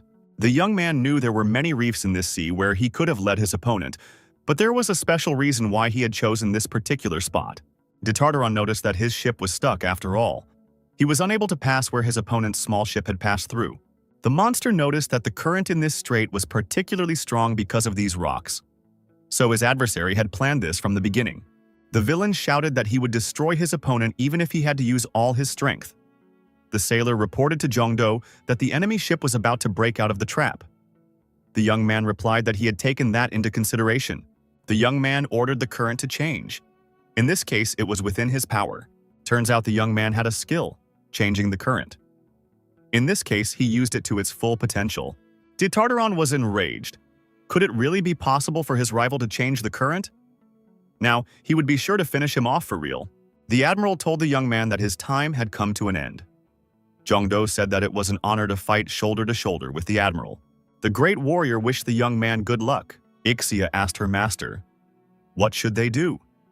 They could strike last while the skill was in effect, but the summoning time was coming to an end. The young man agreed that it would be harder for him to go it alone now. The young man decided to use the lottery in hopes that another hero would reach out to him. The combination choice caught the summoning ticket with a black card. The young man decided to use it. Jongdo received an award for the world's first human-made legendary artifact. Ixia was very surprised and happy for her master. Our hero decided to use the cards of Mordred and Tristan. He felt it would be the optimal duo in this case. There's no Western heroes more famous than the Knights of the Round Table. And if he used a black card, maybe a person associated with this legend can help him. The young man decided that he definitely needed help that he could safely count on. Tartaron was surprised. There was an incredible flow of mana coming from his opponent. He didn't think his enemy would be so powerful. Lord of Weapons perfectly reproduced the legendary relic. Excalibur skill unlocked. The young man armed himself with his legendary sword. He prepared for battle with the enemy. The boy knew that this sword could defeat any monster with a single blow. He just had to use it correctly. The young man knew that only one hero, summoned by the black card, was worthy of wielding this sword. It was King Arthur Pendragon. His level was 201. Tartaron realized that his chances of victory were greatly diminished. So he made the decision to run. The monster was begging his vessel to start moving just a little bit and move off the rocks. Tartaron was confused. He even considered abandoning the ship. That thought he dismissed. The ship, it was his pride. The Lord of the Seas cannot abandon his ship. The monster screamed with hopelessness. He didn't know what he should do. He shouted that he was waiting for his opponent to attack. And he wanted to see what he could do? The villain hoped that as long as the ship was with him, he would not be defeated. Jongdo stated that he was willing to fight and let Tartaron blame himself for choosing such a fate. Jongdo swung his sword and cut the opponent's ship in two. Tartaron couldn't believe that this had happened. The young man sighed with relief and said finally, the young man took it to the next level. The young man was overjoyed. Now he could level up by destroying monsters from the gap.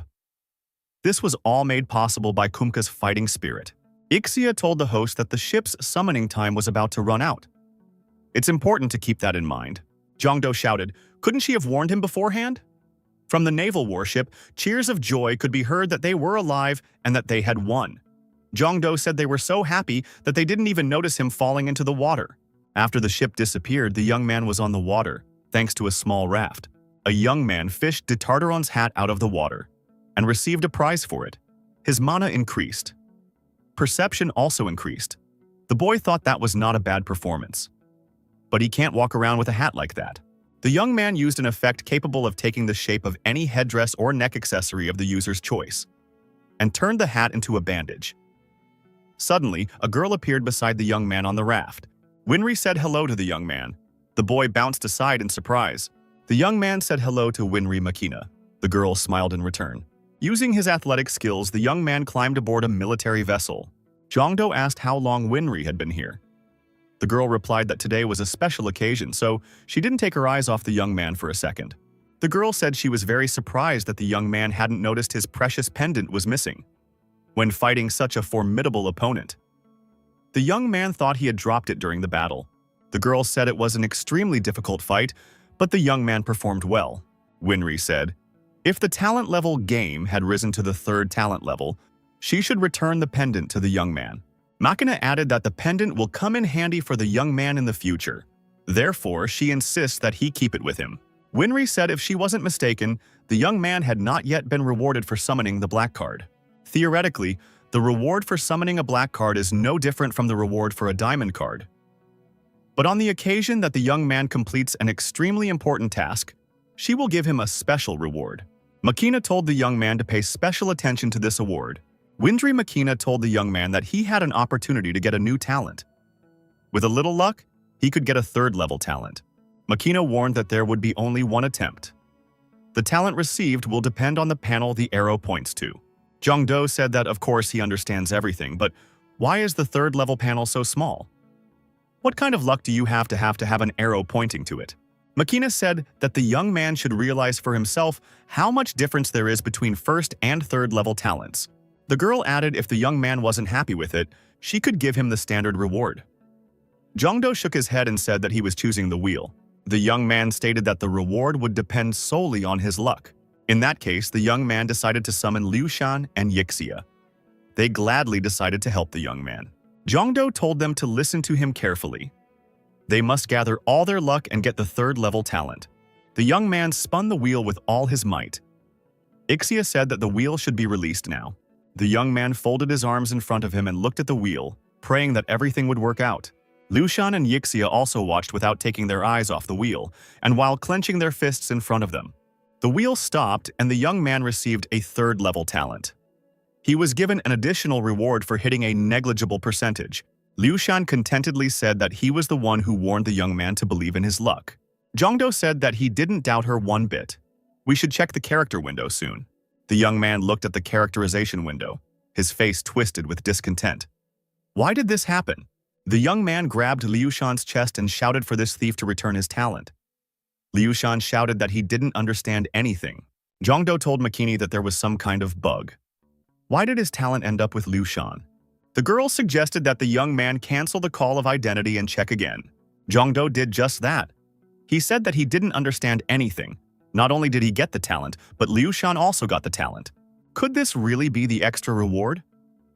The young man remembered that he had received information that he had been given an extra reward for hitting a negligible percentage. That was a good one. Leadership worked the best when it came to group battles. In addition, he could also summon Liu Shan. And since it doesn't require much mana, the situation becomes even better. Leadership and good luck are the best combinations. Makina said she would endow the young man's pendant with another stabilizer. Now, people would only be able to see 3 of his talents.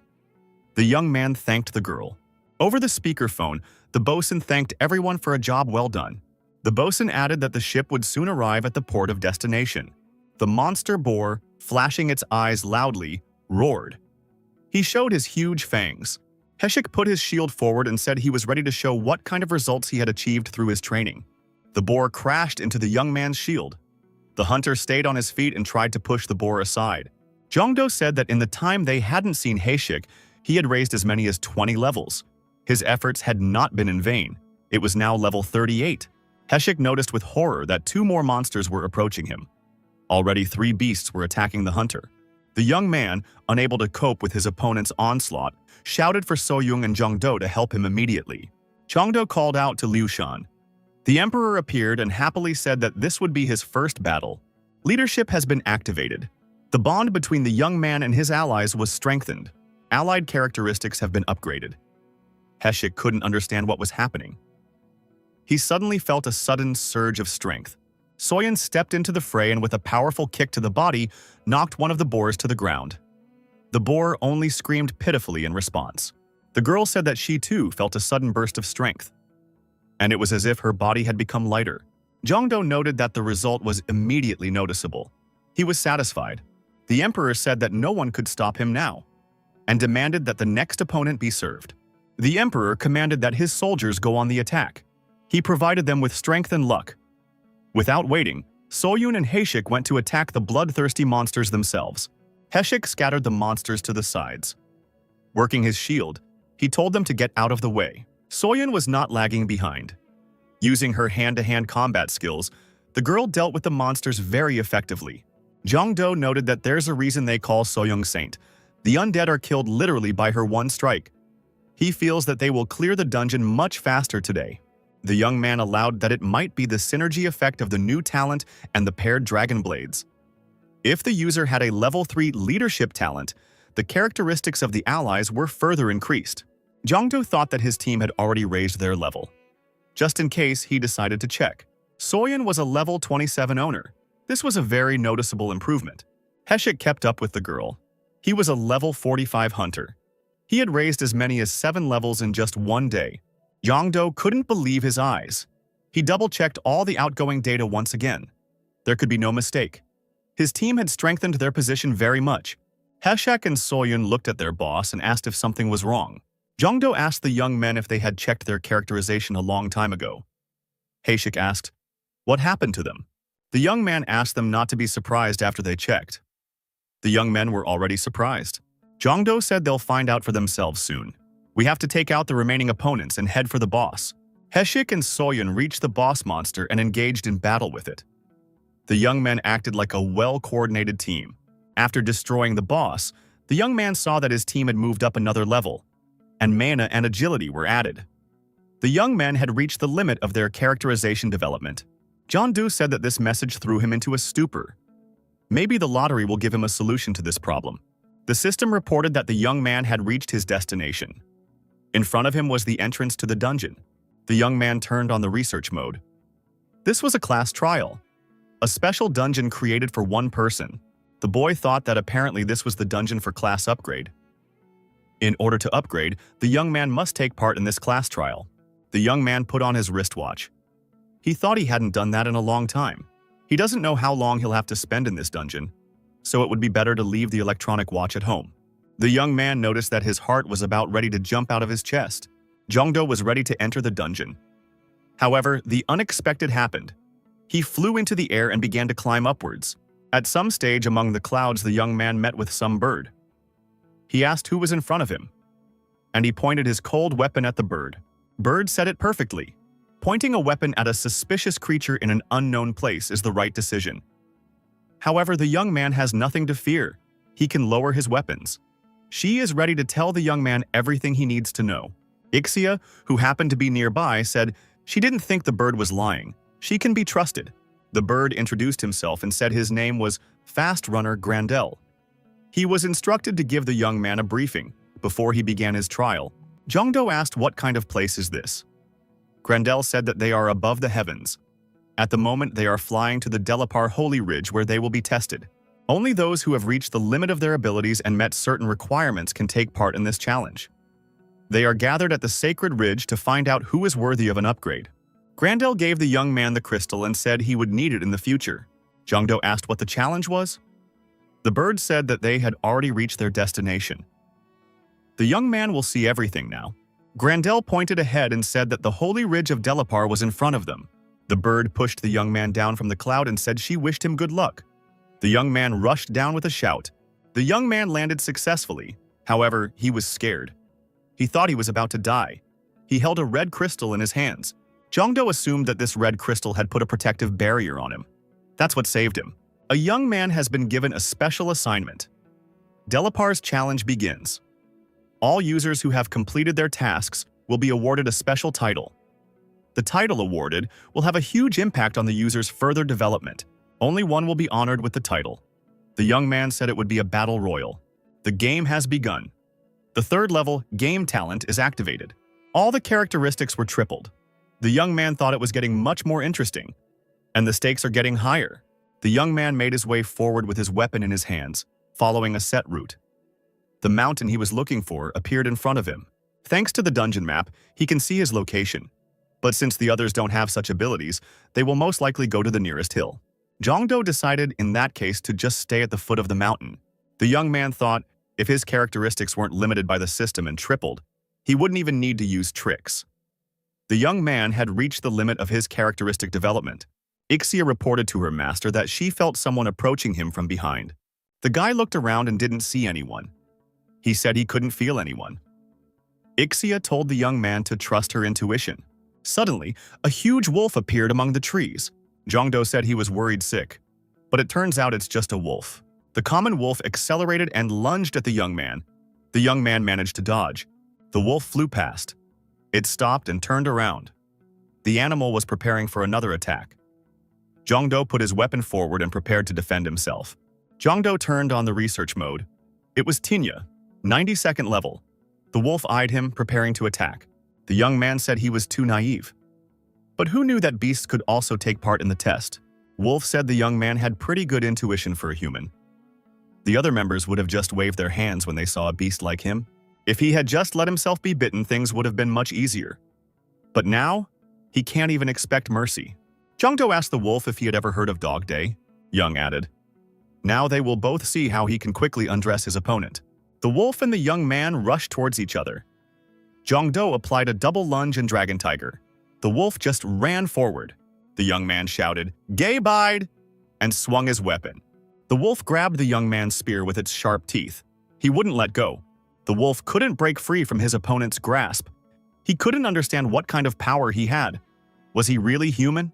The predator said if the young man didn't let go of the spear, he would just break it. The wolf didn't succeed. He only broke his teeth. The young man replied, so the wolf didn't hold a grudge against him. He too had the necessary skills. The young man threw the weapon aside and began beating the beast with his fists. The wolf, under the onslaught of his opponent, flew aside. The young man ran up to the animal and grabbed it by the neck. He began to choke the beast with one hand. A dagger appeared in his other hand. Jongdo declared that victory would be his. He jumped on top of the beast and prepared to plunge the dagger into it. The wolf shouted that he would not be defeated. He was ready to die at the hand of his opponent. The young man let the beast go. He said he hadn't planned to destroy it from the beginning. Jongdo said to the wolf, because during his first attack he was aiming for his shoulder, not his neck. The young man said he tries not to destroy living things, unless it's for subsistence. They are all interconnected and part of the same system. He doesn't want to upset that balance. Jongdo said if the wolf has crystals and blue stones to give them to him. The wolf gave the young man everything he had and asked if this man was a thief. The guy noticed that it was nothing compared to the wolf's life. Such a blue stone also fell out of the deer he had destroyed recently. Does the wolf know what they're used for? Wolf stated he was told it was a property stone. It is a currency used for exchange in abandoned stores that randomly appear on the island. If he's not mistaken, they can be used to buy some items or useful effects. The young man thanked the animal for providing the information. The wolf told the young man to take this crystal and use it to leave the dungeon. The animal told the young man to wait for him. The boy wondered if the wolf wanted to fight him again.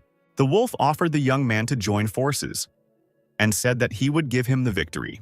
Taking one of the places of honor would be enough for him. The young man was encouraged to use the hierarchy of the wolf pack. The creature recognized him as strong and wanted to follow him. One had to respond in agreement. Ixia said that this wolf was not lying. The young man agreed to the wolf's proposal. The hierarchy had been established. The guardian of the forest, Tinya, bound himself to the hunter Jongdo. The wolf said that until the end of the ordeal, he would do whatever the man ordered. Jongdo said that was great and decided to give his first order. The young man ordered the wolf to lay down on his back so he could pet his fluffy belly. The moment the young boy and the wolf were establishing a close relationship, they were being followed from behind a tree. Suddenly, everything shook around him. The boy thought it might be an earthquake. The wolf pounced on the man who was watching them. He said that over time, some parts of the island were beginning to break away. The young man said that meant they only had to go to the center.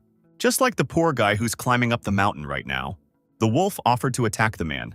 The young man said it was not worth it. Otherwise, they might give away their location. Suddenly, an arrow came from somewhere far away. It hit the armor of a knight who was climbing up the mountain. The knight stopped and looked around. The glorious knight couldn't understand where that arrow had come from. Jongdo told the wolf that there was someone on the other side of the forest. The wolf replied that the young man was right. The boy said it wasn't hard. Why attack a knight climbing a mountain when you could go out on an archer who took the bait? The young man and the wolf went forward to look for the archer. The archer turned out to be an elf girl standing on a tree branch. She assumed that that knight's armor was much stronger than she had originally thought.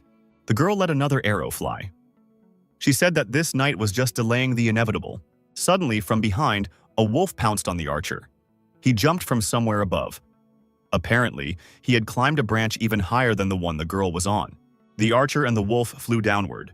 The girl took out another arrow and was about to fire it at the beast.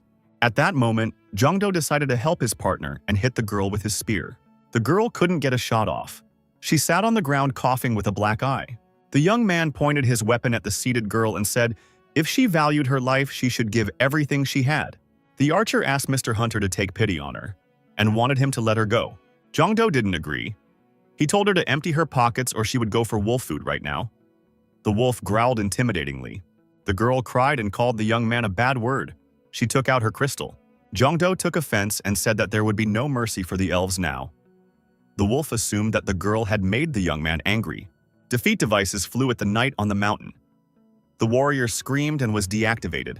The wolf looked up at the top of the mountain and saw the knight flailing about. He said he even felt a little sorry for the man. Jongdo said that this is their chance. They should take down all the gunmen while they are busy with the knight. Wolf said that he supports such a decision. After some time had passed, the young man bragged to the wolf about the number of property stones he had obtained. The wolf told the man that it was getting dark. He offered to spend the night somewhere. Jongdo noticed that it was easier to ambush people in the dark.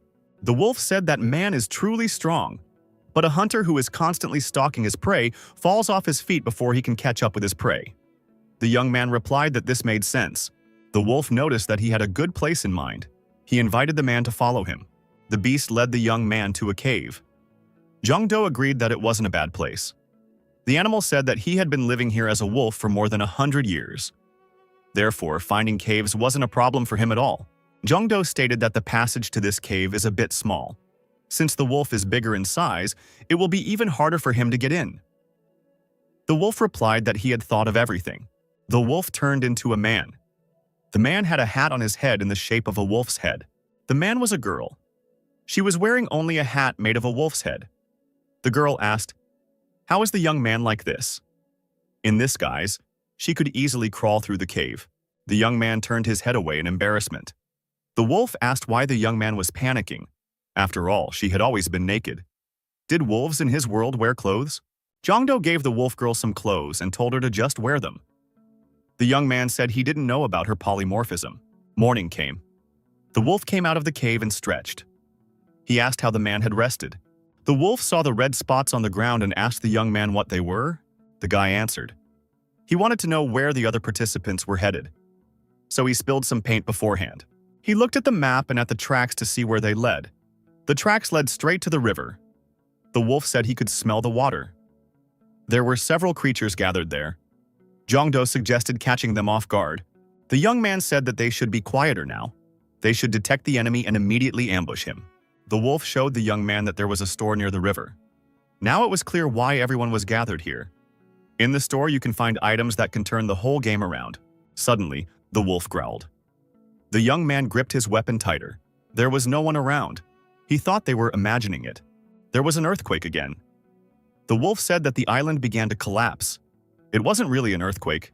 Many hunters ran past and rushed toward the store. Wolf asked, "Shouldn't they join this battle too?" Jongdo said that the store should be forgotten about. It might be too dangerous. It means that someone involved might get hold of a strong weapon. The young man remarked that he had to deal with the shooters first. He's not going to give up without a fight. Jongdo says to let the wolf trust him. He's just about to have a plan. The wolf said he's willing to help if the young man is confident in his abilities. The wolf lunged at one of his rivals. It was impossible to avoid a collision. The opponent sent crystals at the wolf, but they didn't reach the target. The man in the cloak wondered why this wolf was so fast. Suddenly, Jongdo jumped out of the bushes and struck the man with his weapon. Blood rushed out in all directions. Arrows flew at him from all sides. He managed to dodge them by making a sharp jump upward. An archer appeared not far from the young man. There was no end to the edge of those arrows. The girl in the cat mask said that the young man wouldn't be able to dodge arrows forever. She had 2 crossbows in her hands. Jongdo, spinning his spear, began to fend off the arrows flying at him. The archer was surprised. How does the young man manage to fend off arrows with his spear? Suddenly, a huge wolf appeared. He took a big leap and pounced on the archer. Jongdo swung his spear and threw it at his rival. He nailed the girl to a tree with his spear. The girl cat dangled, attached to a tree. The young man assumed it was the last hunter. The wolf asked what they would do next. The wolf wondered if the young man would wait and attack the winner. The young man said it was too risky. He was more than sure they weren't the only ones sitting in ambush. Wolf asked what the plan would be in that case. Jongdo replied that his interlocutor would see now. He swung his spear. The young man threw the spear straight at the store with all his might. The spear flew with terrifying force. No one had the strength or ability to stop this weapon. It was impossible to avoid a collision with the magazine. The store went up in flames. The explosion was so strong that small fragments flew far away from the neighborhood. The spear left a trail of fire. It stretched from the young man all the way to the store. The young man said that if he couldn't have it, no one else would. Jongdo turned around and motioned for the wolf to run away. He said that everyone must have seen them. The hunters saw the direction in which the man and the wolf were moving away. They decided to do something about it. The young man thought he was imagining it. There was another store in front of them. Wolf said it was kind of awkward. I don't know what those guys were fighting for. Jongdo pulled out his sword and said that he would look around inside.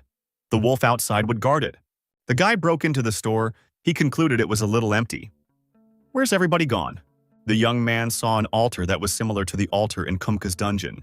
He decided to put stones on this altar. The young man activated the information window and decided to find something useful. It was possible to buy a special item that accelerated the process of destroying the island. Wolf, as agreed, stood guard at the facility. There was an earthquake again. Wolf wondered, why now? There used to be equal time intervals between earthquakes. Jongdo walked out of the building. The wolf told him that something was wrong. The young man said he knew everything. It was his doing. The wolf was surprised. The young man said that they were now heading for the river. On the way, he promised to tell everything. The young man said that they were now roughly near the center of the island. Therefore, nothing is at risk, even with the accelerated destruction of the island. This way, they get a chance to get into a great position to eliminate the other contestants running to the safe zone. If they occupied the space by the river now, they could easily get rid of the remaining enemies. The number 8 appeared in the sky, indicating that there were only 8 contestants left. The young man said that events were moving too fast. Then he saw at least 10 people by the river. Jongdo suggested his wolf partner hurry up because he wanted to figure out what was wrong here faster. The picture was not pretty. He saw a battlefield. Many warriors had died in the battle. There was blood all over. The young man prepared his weapon. An attack could be expected any minute. The wolf was tense too. The young man saw a huge monster. It was the Troll Lord, a 99th level Jinshu. The young man thought that this troll had mistreated his opponents. Jongdo evaluated the troll and thought that it was much stronger than him. Is it a special characteristic of the race in trolls? He also noticed that it had a very dangerous aura. The troll said with disappointment that another person had shown up. The Troll Lord said he was very bored. But there was nothing he could do about it. The beast couldn't find any entertainment. The troll appraised the young man with his gaze and said he was curious to see what he tasted like. The young man lunged at the giant with an enraged look, thrusting his weapon forward. The wolf shouted for the man to stop. The young man applied a double lunge of dragon and tiger. The troll rose from his seat and prepared to meet his opponent. He was similarly armed. Jongdo thought that he had no other choice. He has to win. The special armor skill, Delarf, was activated. The troll released beams of light on his opponent. The special armor took the main blow and extinguished it. The young man was surprised. His double lunge of dragon and tiger was blocked. How is this possible? What kind of skills does this troll have? A person received on information that 1 to 5 of his skills will be blocked. The linking lottery was blocked. Many more functions and options were blocked. Jongdo didn't understand what was going on. The troll swung his Wazveye to strike at his opponent. Jongdo stuck his spear into the monster's body at that moment. The wolf roared and rushed to the man's aid. He sank his teeth into the green troll. The troll struck the wolf with his mace. The wolf screamed and flew aside. The animal did a few flips in the air and landed on its back. The young man shouted loudly and said the wolf's name, Tinya. The hunter was very angry. The young man shouted that he was going to destroy this villain and began to strike his opponent's body with his spear as fast as lightning. The monster could not be bothered. The troll laughed and asked, "Is that really all a human can do?" The villain raised his foot and struck Jongdo. The young man blocked this blow with his spear. But the blow was so powerful that the young man couldn't stay on his feet. He flew backwards. Jongdo jumped to his feet and continued to attack his opponent. He swung his spear, continuing to strike the troll to maximize its damage. The troll couldn't stay on its feet and was carried backwards. The young man, taking advantage of his opponent's unsteady position, ran closer to him and delivered another spear blow to the body. The troll lord grabbed his opponent's spear and began to untwist it. The young man held onto the spear. He spun through the air without letting go of his weapon.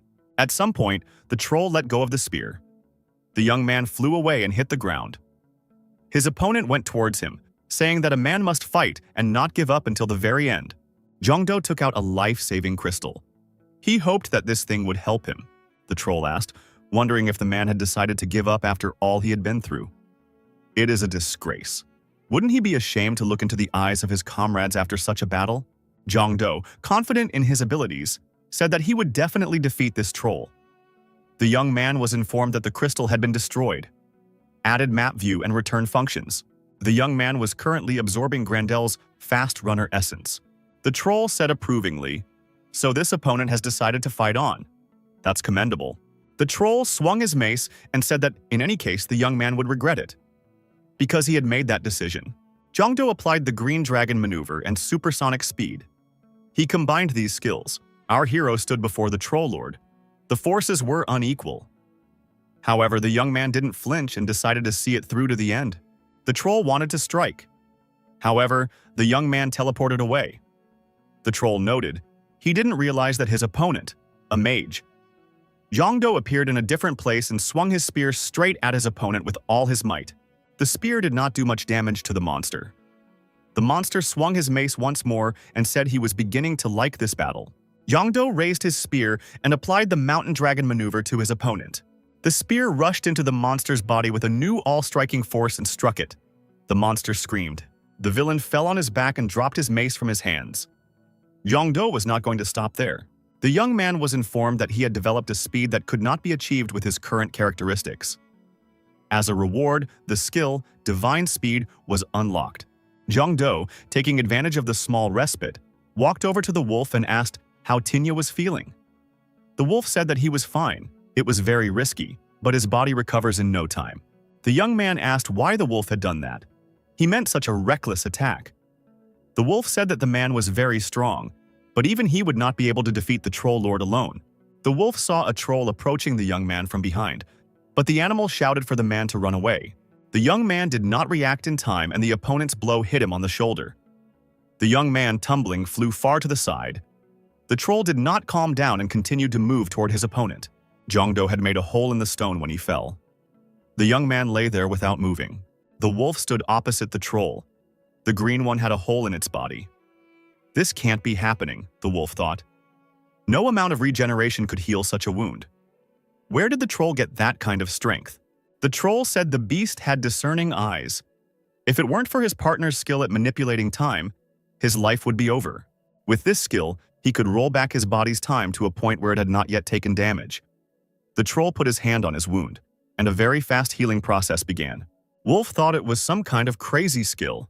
The green monster, having healed his wound, headed towards the hunter again.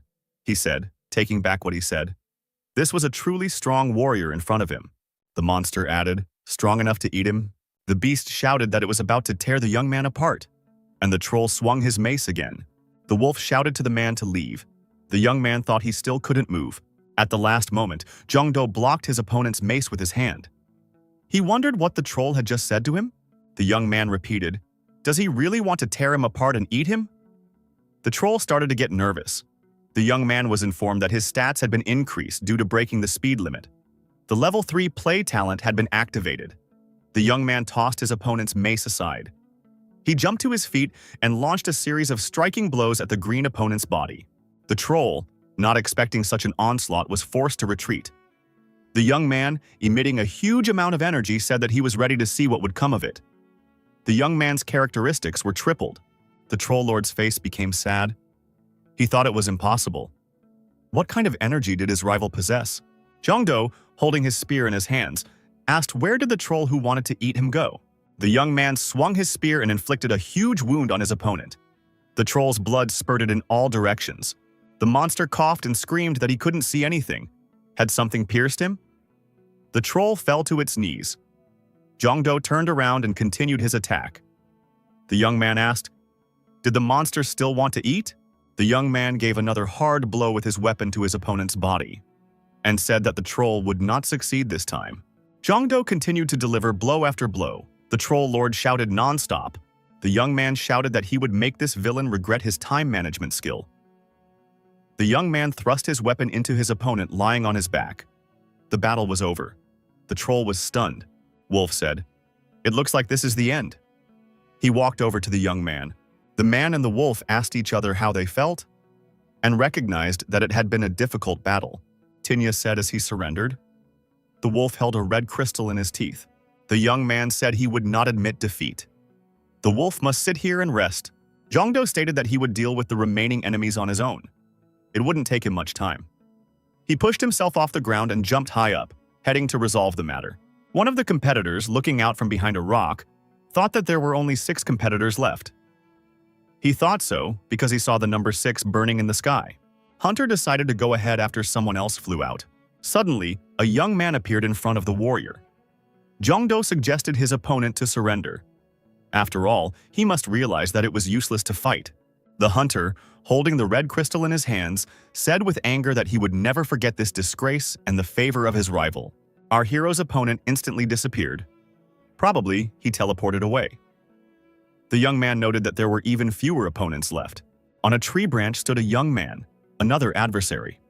He thought, how could he have been detected? After all, he had completely concealed his presence. The opponent thought that this young man was too strong.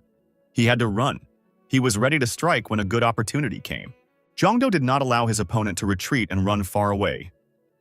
The young man kicked his opponent in the back, and he fell down. Jongdo gets in close to his lying opponent. Another armed opponent appeared. He gave himself away by rising to his full height. Jongdo jumped high and was about to deliver a staggering blow to another opponent. Already landing, the young man noticed that he was attacking an archer, a girl. The girl with the crystal in her hand was on her knees. She said, crying, that she was giving up. She was ready to give up. Jongdo asked who gave her permission. The girl didn't answer. Jongdo said that he has a beef with the elves.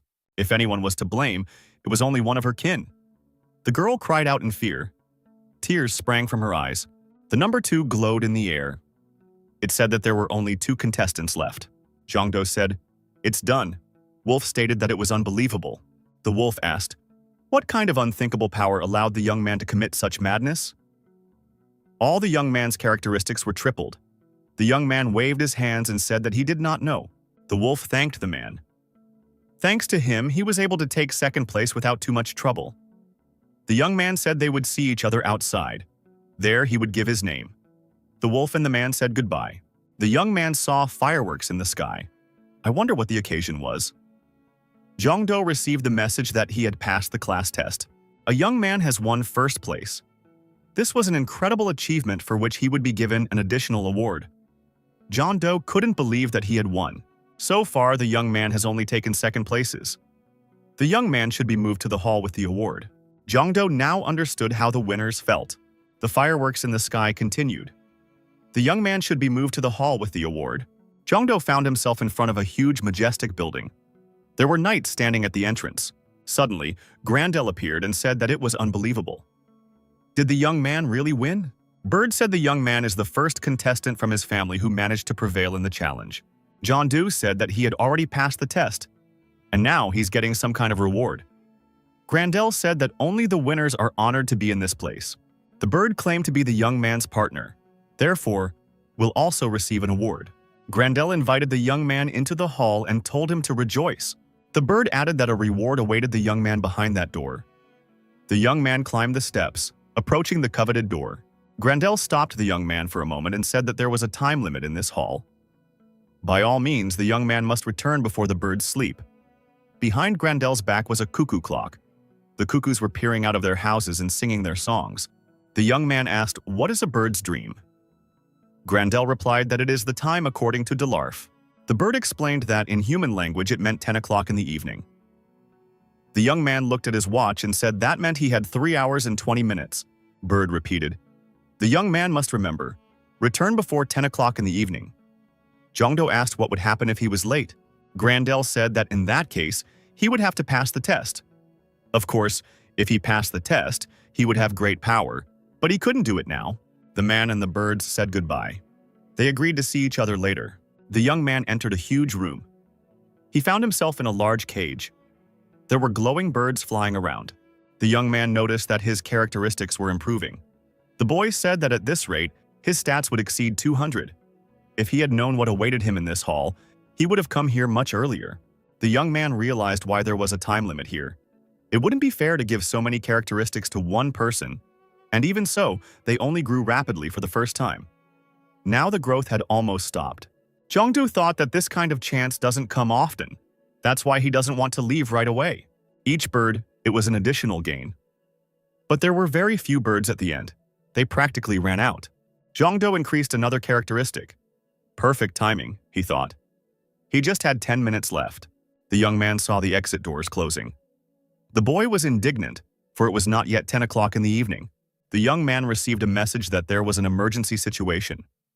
The Delarf test has begun. The difficulty of this trial is too high for the young man's current level. If he succeeds, he will be given an additional reward. A huge bird appeared in front of the young man. It had tremendous strength. It had a huge hammer in its hands. There were more and more birds in the cage. Grandel couldn't have fooled him, he thought. Could the problem be his watch? The young man thought that his watch might be faulty. Jongdo remembered that last time he wore this watch on a dungeon sweep with Heshik and Soyoung. The young man thought that the watch couldn't have broken. He reminisced further. After that, Heshik invited him to his place. Then he met Haechun with a third-level talent, and Winry appeared. Winry then said she stopped time briefly to talk to the young man. Jongdo understood. Winry stopped time then. So his watch is late now. The young man yelled to Grandel that it wasn't his fault. It was all Winry's fault. He hadn't thought he'd have to use it so soon, but it couldn't be helped. The young man used the ticket to summon a black card. He had no other choice. Jongdo knew that he received this ticket for breaking the speed limit. He was then given an award for outstanding achievement. The huge bird tried to strike the young man's head with its hammer. The young man blocked the blow with his hand. He noted to himself that it was a heavy hammer. The boy thought it was the strongest blow he'd ever had to endure. Probably no one on the ground would have been able to block such a blow. No one but the hero summoned by the black card. That hero was Hercules. His level is 299. The birds surrounded the young man. The young man decided to use the research mode and realized that they were battle golems. The fastest way to defeat them all was to find the cores and break them. Jongdo saw that the core was traveling through the warrior's body at a tremendous speed. Without using the study, he wouldn't have been able to figure out where it was at a particular moment in time. Jongdo dodged another blow from the hammer. The blow was incredibly strong. The ground beneath his feet trembled. The young man thought that he was in a bad way. He was a total zero in magic, unfortunately. Of all the personalities he had gotten, it was Hercules. The clouds were gathering over the young man. The ring was shrinking. The golems were very close. The young man said as usual that he had no choice. Did the golems really think that their bodies couldn't be destroyed? The young man said that he would prove otherwise now. He activated the steel club. The club immediately appeared in his hands. Jongdo swung around and hit the first golem with all his might. He said, "You don't have to be smart to be strong." The golem lost his head, but he continued to stand on his feet. The young man struck another blow with the steel club. He said he would break each of them. The young man was smashing left and right. At the same time, he evaded the opponent's sledgehammer blows. What amazed the young man was that the golems kept moving, even after being struck by the club. Jongdo said that in that case, he would have to break his opponents into dust. One of the golems said that was impossible. This young man is capable of breaking their steel bodies. The boy continued his work. The golems were getting smaller and smaller. They were breaking like stones breaking. The young man finished his work and collected all the crystals. He received a message that he had passed the Delarf Hall test. The young man's mana has been fully restored. The young man has been given a reward. He will be able to test it as soon as he leaves the hall. The boy thought if it wasn't for Hercules' call, he would have had a hard time. He hoped the reward was worth his efforts. The passage out of the hall was unblocked. The young man said it was time for him to go out, and took the door. He received the message that he had successfully overcome the trials of the first hall, and now he had earned the right to challenge the next test. If the young man does not wish to undergo the following tests, he may simply leave this room. However, he will not be able to come back here again. The guy thought it was a typical Tower of Trials.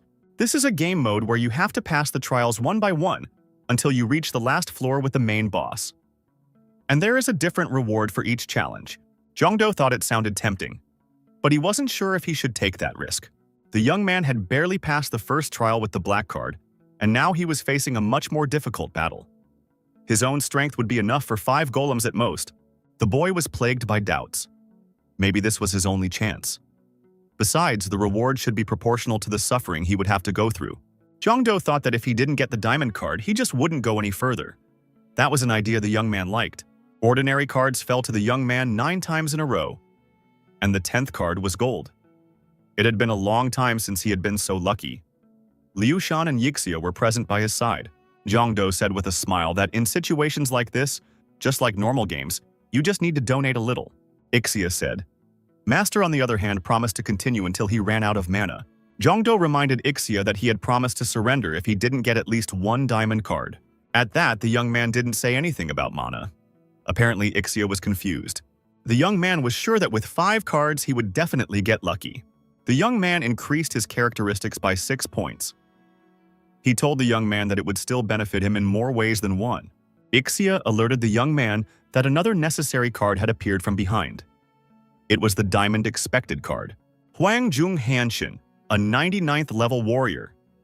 He said that he couldn't believe that someone else needed the help of such a decrepit old man. However, he would do his best. The old man drew the bowstring with all his might. The old man possessed secret martial arts. One of his talents was archery. The young man said it was super. He was already afraid he was going to get someone like that scientist. But this was beyond his expectations. Jongdo shouted that he wouldn't hesitate. There was a second hall waiting for him. He rushed in the right direction. The young man found himself in the open air. It was a huge lawn. The young man looked up and saw that there were a huge number of dragons flying around. It was the first time he had ever seen such a thing. The old man's assistant said that it was a great fortune. With his archery skills, not a single flying opponent would escape the young man. Jongdo apologized to the old man and said that he wouldn't shoot at them. The young man was holding the legendary Balmung sword. The young man could feel the dragon blood flowing in the veins of his enemies. When fighting dragon blood possessors, the young man's characteristics increased tenfold. The dragons descending tried to attack the hunter. The young man, wielding his sword, destroyed his opponents. The dragons could not approach the young man. The old man noticed that the young man had barely swung his sword, but had managed to take down several dragons already. John Doe said that the ordeal was many times easier than he originally thought it would be.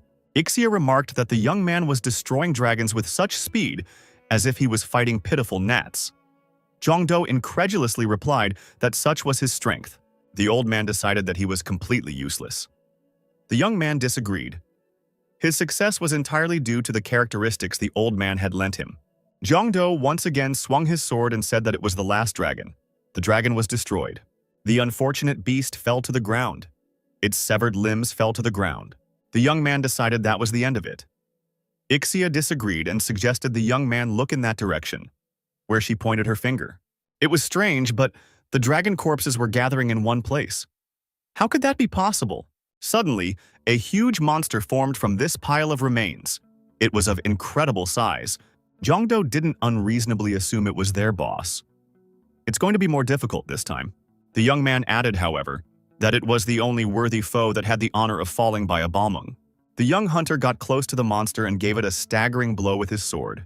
The young man jumped high up and executed another strike. He swung his sword with all his might right between the big giant's eyes. The young man was discouraged. His punches had no effect on this monster.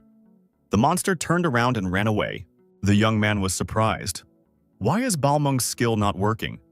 After all, this is the kind of monster that should be struck with such a sword. The old man said it was just a theory, but maybe the blade only reacts to dragon blood. But what happens when a young man faces a dragon without blood and flesh? How will the sword recognize him as a dragon? The young man agreed. It seemed to Ixia that the dragon was very angry. The beast's eyes glittered with hatred. The young man said he thought things were going too smoothly. Now things are finally getting difficult. Jongdo grabbed his bow and launched an arrow at the monster. The young man sent another stream of arrows. The arrows proved decisive in this battle. The monster was literally shattered into pieces. The young man breathed a sigh of relief. He said that he had barely made it this time. Jongdo noticed that if it continued like this, it would be difficult. The young man looked far ahead. The guy thought that he had originally planned to unload Liu Bu from the album with recovered mana and challenge the 3rd level. But if his stats were still at level 2, it wouldn't be enough to upgrade to level 3. The young man checked the information and saw that he had reached the value of 100 mana. For that, he received a reward. The young man was added to the camp category. The young man believed this time what 5 great generals were available to him. He marveled at such a set. It seemed an incredible reward to the young man. It is not easy to choose only 5 people from so many. Liu Shan said that he too could not have dreamed of such a combination. The young man applied the dual boot mode. Liu Shan watched the scene in tension. The combination of Zhang Fei and Zhao Yun appeared. When a new person appeared, Liu Shan pounced on her. The young man asked, "Did they really know each other?" Liu Shan replied that this person was his warlord. This is Ma Chao's cousin's younger brother. 2 characters loaded at the same time are firmly linked together. A bonus will be given for each character. The characteristics of the young boy have increased. Character features are enhanced. Jongdo stated that he was now using the lottery. Liu Shan didn't want to part ways with the previous hero. After all, it was his relative. The young man, as always, was expecting a diamond ticket. He thought that this time he would definitely be lucky. The young man came across Jin Chando's card. Our hero decided that even that was already enough to challenge the 3rd level, and the 5 great generals were activated. With all the changes, this was the strongest team. It was the epitome of the camp's best effect. The young man received special benefits. A young man uploaded Guan Yu Yunchang and received a confirmation of the upload ticket. There was a battle between the birds on the battlefield. The black squad was shouting that the enemy was fleeing. It looked as if, indeed, the blacks were pressing the opponent. The young man wondered, was the 3rd trial really a war? Liu Shan didn't really like it either. A yellow bird ran up to the young man and told him that they had encountered the enemy. It called the young man its general. Jongdo was even more surprised. Jongdo decided that apparently he should lead them. He realized that the best way to do that was to use it. The blackbirds kept shouting that the enemy was coming, and they moved towards their enemy. The young man decided that he should not sit idly by and launched his own attack. He decided to fight the blackbirds. The young man's aide in this battle said that this young man is quite good. He is skillful with weapons. Liu Shan said the nephew greeted his uncle, and he said hello. The communication with the allies was strengthened. The abilities of the allies have increased. The art of command was at its maximum. The young man would receive bonuses for using the troops. The warlord also said hello to his relative. 2 characters loaded at the same time are firmly linked together. A bonus will be given for each character. The characters' characteristics have increased. The specialty of the characters has been strengthened. The warriors under the leadership of the young man felt that they were now full of strength. Jongdo's opponents, the Dark Birds, felt an unusual momentum coming from their enemies. The enemy commander, a huge warrior with a deadly weapon in his hand, said he was ready to meet the enemy. The opposing commander shouted to the young man, if he was a man, he shouldn't hide behind other people's backs. The allies' abilities were downgraded. Jongdo let out a curse. This was despite the increase in ability level. The warlord asked, what was the young man going to do? After all, this was the cry of the enemy commander. Chengdu looked at the enemy and said that there was an energy of cruelty coming from him. The commander of the enemy race was level 246. Chengdu said as he accepted the challenge. The young man applied the summoning of the war horse and was ready to lead his army. The warlord said as they met again. He patted the war horse's mane. Chengdu swung his halberd and pointed his horse at his opponent. Ahead of him was the enemy squad leader. The Green Dragon's halberd greatly enhances one-on-one combat performance. Chengdu grappled with his foe. The young man threw striking blows at the opponent's body. The enemy bird dodged and counterattacked our hero. The young man dodged and delivered a powerful blow, striking the enemy. The bird swayed and fell. Our warriors were delighted. The general knocked down the enemy commander with a strong blow. The fighting spirit of the soldiers rose. The enemy bird was upset. Where did such allies come from? After all, a duel is the fairest way to determine the winner without using soldiers. Jongdo said to deploy the battle order, an octagonal golden castle. Troop communications have been activated. Obedience to command has been raised. The officers ordered the soldiers to move as the general ordered. Everyone moved forward. The infantry adopted the battle order, octagonal golden castle. Efficiency was greatly increased. The enemies couldn't understand what their rival's ally had come up with. After all, it wouldn't help them anyway. The general shouted for everyone to defend the camp and not break formation. The attacking enemy was being defeated. The opposing commander called the young man a scoundrel. After all, the winner must be determined in a battle of commanders. Jongdo says that his opponent is wrong. After all, this is not a duel, but a war. Isn't it worth using everything possible to win? An enemy bird shouted for the young man to get out of the way. The young man swung his halberd and said there was no way he would do that. The enemy bird said, "He'll see how long the young man can block his blows." The soldiers were happy to note that the general had blocked the attack of the enemy commander. And this happened for the second time in a row. Everyone shouted that they were ready to give their lives for their general. And with even more confidence, they rushed to attack their opponents. The allies' morale was greatly boosted. The enemy commander noticed that the enemy's morale had increased. At this rate, his army could soon be annihilated. The villain said that he's not going to give up anyway, and intends to destroy all enemies with one powerful blow. The warlord pointed out to Jongdo that the enemy commander was collecting mana from all over the battlefield. The young man asked the warlord for the strongest of his techniques. The warrior said he would do so now. Chongdu jumped on his horse again and used Qinglong's decapitating strike. A huge deadly dragon serpent appeared. The enemy commander shouted that only he could be the winner in this fight. There could be no other options. The dragon was opposed by a huge firebird. It was an epic battle. The enemy commander was surrounded. The allied warriors with their spears forward were closing the ring. The opposing commander said he never thought he would lose in a face-to-face battle. Jongdo felt like a winner in this battle. The enemy commander admitted his defeat. The allied troops shouted joyfully that they had achieved victory. The young man received a message that he had successfully passed all the tests. His rewards will be increased. The rewards will be available at the control wheel. Jongdo clutched his back. Moreover, after a full-fledged combat battle, his whole body ached. The commander said a good job had been done. It was truly a great battle. The young man said if it had not been for his assistant, he would have lost this battle. The warlord thanked the young man for his cooperation and said he looked forward to their next meeting. Liu Shen said that, in that case, he would also go. He had already managed to receive the rewards due to him. Jongdo held up the emperor and asked him to stay for a while. The young man said that there was still a reward due to the emperor. The young man said that the emperor still had a reward to give. The boy showed the emperor the narrowest sections and the rewards for them. The young man spun the wheel. After that, he clenched his fists and muttered, "Let there be a god of war." Liu Shan was also tense, clenching his fists. The wheel had almost stopped. However, it didn't stop where the young man wanted it to. Liu Shan was tearing the hair on his head. The young man shouted loudly in annoyance. The young man won the prize, a war horse. Liu Shan said that his power didn't work. The young man thought that he would use this skill while booting Liu Bu. However, the young man had a mana mismatch. To load Liu Bu, 99 mana was needed, and summoning a horse, 30 mana. The young man received information that the camp of the 5 great generals had been restored. Jongdo tried to figure out what was this special skill. 5 great generals? There were 5 great generals who served Liu Bei. Their greatness is still talked about to this day. When one of the 5 great generals is used, information about him is added to the user's profile. At this point, the skill does not consume mana. Instead, it consumes connection points. Communication points can be obtained by developing the skill loading.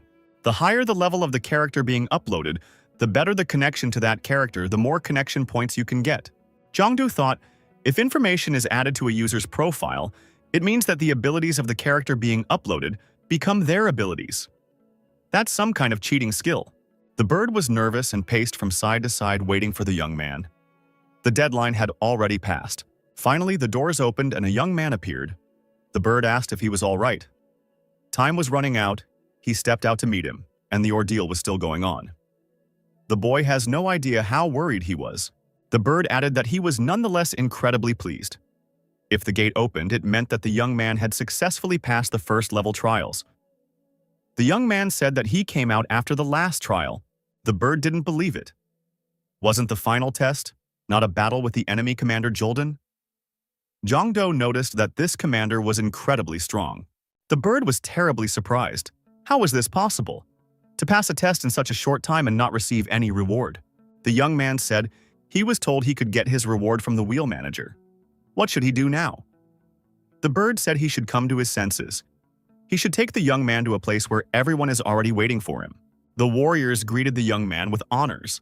Everyone called him a winner. Jongdo noticed that among the greeters, there was even a familiar Tinya wolf. The young man saw the hunters applauding him. He said with surprise that he was sure some of them were already dead. The guy was even more surprised. Even the troll king he had destroyed was present here. In fact, the place where the tests were conducted has the ability to stop time. Therefore, the organizers were able to prevent the death of these heroes. But if the young man had known about it from the beginning, he would not have been able to go beyond it. The young man needed to get up on the pedestal faster and get the blessing of the Holy Father. Jongdo wondered, what kind of blessing are we talking about? The young man was told that all things spoke to him, and his story touched all living things. Therefore, their God gives the young man the following titles. A young man is given the title of Voice. The title category has been created. A title has a big impact on the user's growth. As the level increases, the chance of creating a skill associated with the title increases greatly. The guy thought it was something of a career change. When you level up, the chance of creating a skill associated with the title increases a lot. It turns out it's like in games, when a hero gets a swordsman profession, then he can develop sword-related skills. Jongdo asked, is that really the end of it? The Holy Father said that it usually ends when the first-place winner gets the title, but today things would take a little longer. Jongdo once again wondered, how was today different from other occasions? The boy received the Hall of Holy Power Award Level 1. The young man had his voice upgraded to Voice that Penetrates Through Dimensions.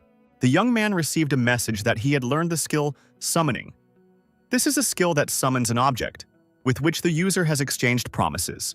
The young man was able to strengthen the Summoning skill. From now on, through summoning, it is possible to forcibly summon an object, which is not bound to the user by a promise. The amount of mana during the forced summoning decreases in direct proportion to the level of the summoned target. The young man thought it was all very difficult, but the reward is worth it. The Holy Father said that was the end of the ordeal. The priest said that now everyone would enjoy the bird song, and everyone would have an increase in mana sensitivity. Jongdo tried to catch up with the wolf. The wolf asked what the man wanted. The young man reminded him that they worked well together as a team. The wolf would come if he needed help, wouldn't he? The wolf said of course he would. After all, he still hadn't repaid his debt to the boy. The young man received a message that he had exchanged a promise. Now, he could summon the old wolf Tinyu at any time. Jongdo grabbed the wolf and lifted it up. The wolf screamed for the man to let him go. The young man, after the dungeon, decided to do some training, using his battle weapons. Ixia was alarmed. As soon as they returned from the dungeon, the young man took up training. Didn't he need to rest? The young man said he had no choice. He has to do it because his status has suddenly risen. To master this power, one must increase one's skill through practice. Jongdo noticed during his break that he had a guest. It was Heishik. Heishik said there was something someone wanted to see the young man. The young man thought something was wrong if Heishik had come here looking for him. After taking a shower and changing his clothes, the young man came to the meeting. They were indeed waiting for him. Heishika's brother told the young man that they already knew each other, but he would allow himself another introduction to the guest. It was the vice president of Savior, the world's largest non-governmental user service organization. Dungeon Scissors. He was the only level 55 user in Japan, and the daughter of the current Yukinomiya Emperor, Kako. Kako said that she had heard a great deal about the young man. Jongdo wondered why the girl was looking for him. What was it that interested such a high-ranking person? The girl replied she had heard that recently the Japanese government had asked the young man to participate in an expedition, but he refused. She came to ask the young man to change his mind. The guy thought, that's the story. In Japan, while trying to close one of the dungeons, 5 S-class users died. The dungeon was never cleared. He found the job in another country hard, so he turned it down. The girl says there is a man in that dungeon she wants to save. She's asking for help. The guy walked over to Kako and told her not to bow her head to him. The young man noticed that the dungeon, the mopping up of which had already begun, could not be interfered with from the outside. What the girl is proposing is impossible, Keiko said along with her maybe. Jongdo was surprised as usual. Dungeon scissors. This skill made from a simple user, a SS class hunter. A girl can open a dungeon. The dungeon monsters have taken the user hostage, and in that state, everything froze. The young man wondered, had the monsters become so smart? Keiko said that she had originally planned to go to the dungeon herself, but changed her mind when she heard about it. Now it's impossible for her to go there. After all, a hostage is also an SS class user. The man locked in there is the president of the Savior, an S-class saint from France, Joan of Arc. Kako said she was hit and can't use her hands. The Earth needs her. The girl asks the young man to borrow his power. If the SS class user couldn't handle it, then the difficulty of the dungeon is at least SSS class. The young man thought that was a problem. The second change caused more inflation of power than he thought. And according to Princess Kako, only he can stop it. The second change has already begun. There will be more changes in the future, some of which will be even more dangerous than what opened this time in Japan. Dungeons have been spotted opening in the UK, in the African desert, and in Hong Kong. No matter how hard the young man tries, there is a limit to the number of dungeons he can close by his own efforts. If this continues, the Earth will be destroyed. The young man apologized and said that right now it's hard for him to make a decision. He needs some time to think about it. Kako said she understood, and apologized for making such a request. Jongdo was determined.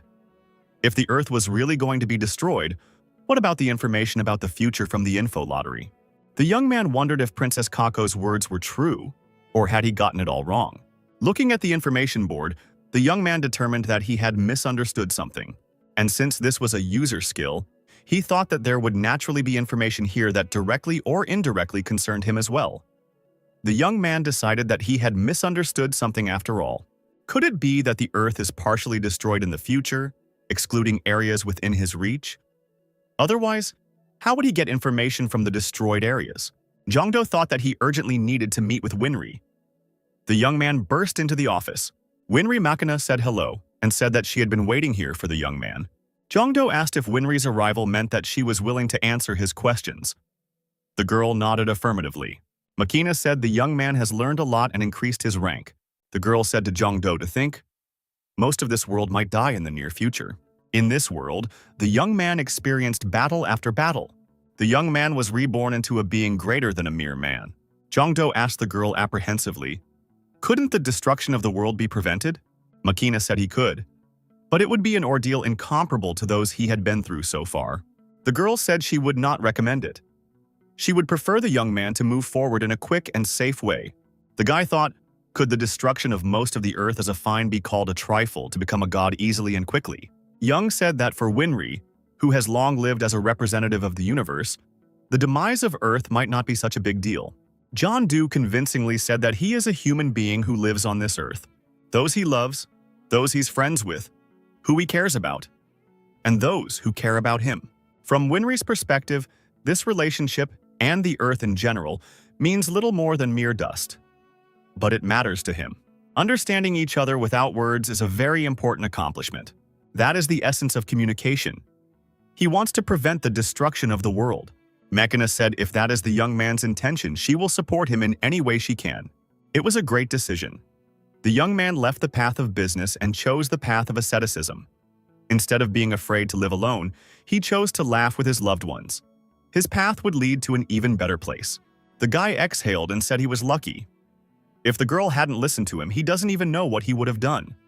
Makina said that she is always willing to do whatever she can for the young man. Makina said that in the info lottery, a young man can draw out the information he needs right now. A young man is given a red toxic capsule. The young man must uncover the truth about a strange dungeon in Japan. We must open the lock on the 37th planet in the universe. There's been a spike in experience scores. The road to betterment is open. Winry Makina expressed hope that the young man's intention will come to fruition. The hooded man said it was a revelation from him. A divergence has begun, he said. Bunny Mask asked, minor divergences have happened several times before. Is this really a new one?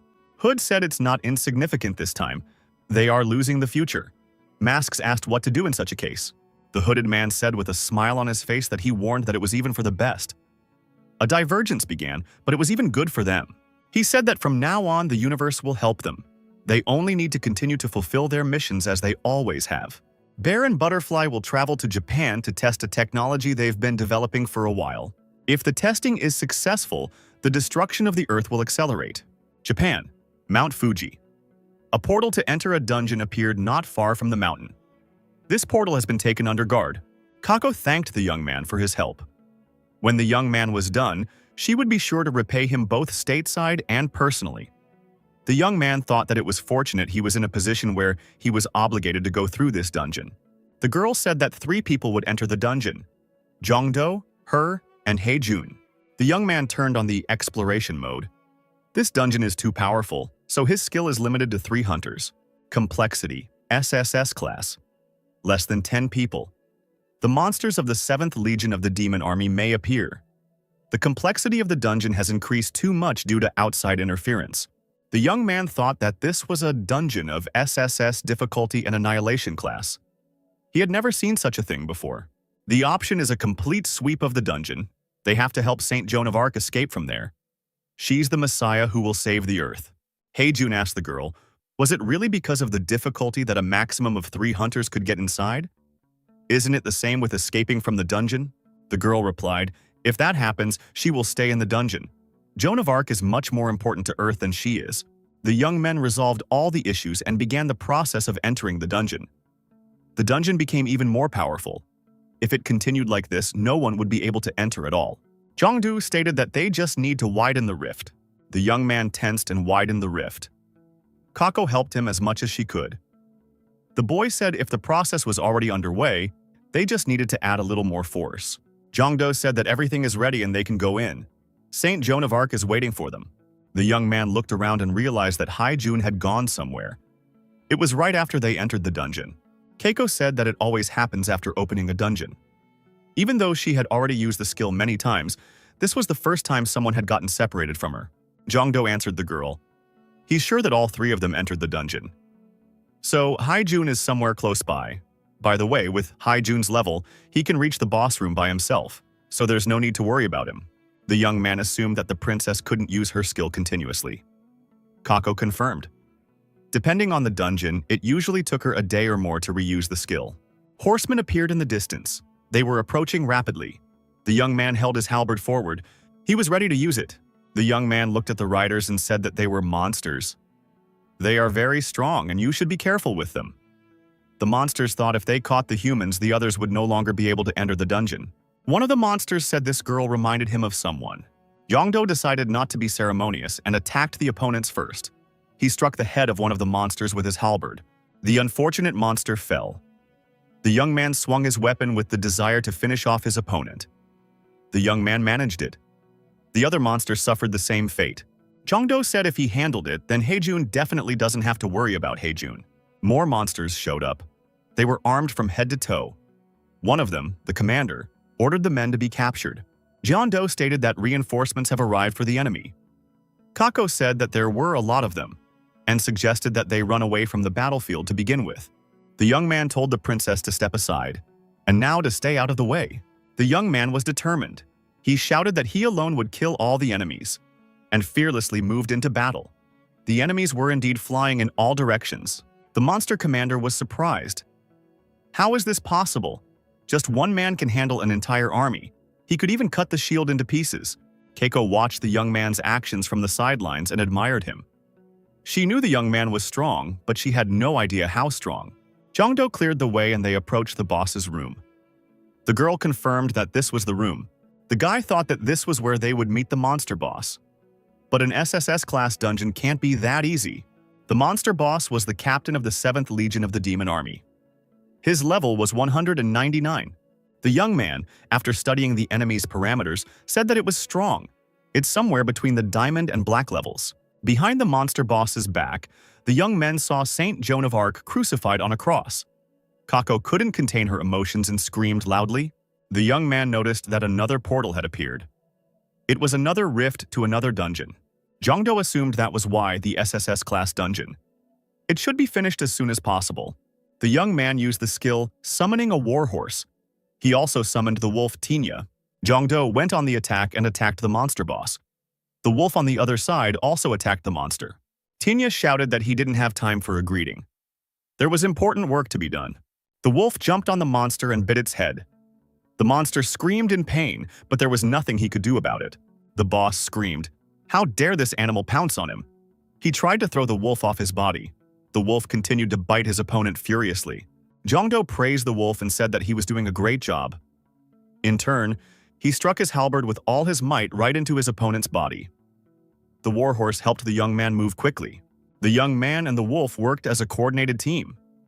The monster was suffering irreparable damage. The monster's blood was spurting in all directions. The monster boss screamed, "How dare these wretches disturb him?" The wolf sunk its teeth into the monster's body and wouldn't let go.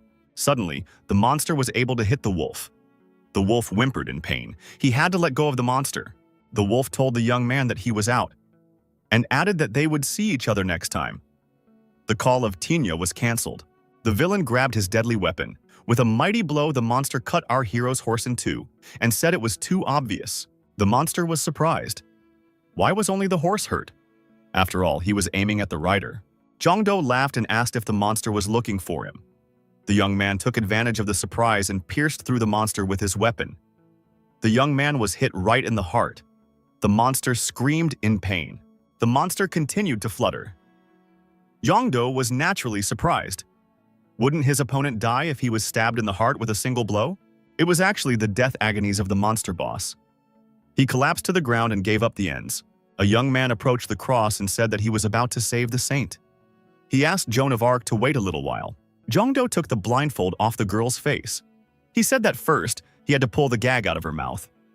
Joan of Arc looked at her savior with tears in her eyes. At the same instant that the young man pulled the gag out of the girl's mouth, she screamed for the young man to duck. From behind, sharp knives flew at the young man. With a swift movement of his halberd, Jongdo knocked the knives away and they fell to the ground. The attack was repulsed. The young man released the girl and said that was the end of the show. The young man thought that now they should get out of the dungeon. Kako appeared in front of the young man. She held the same knives in her hands.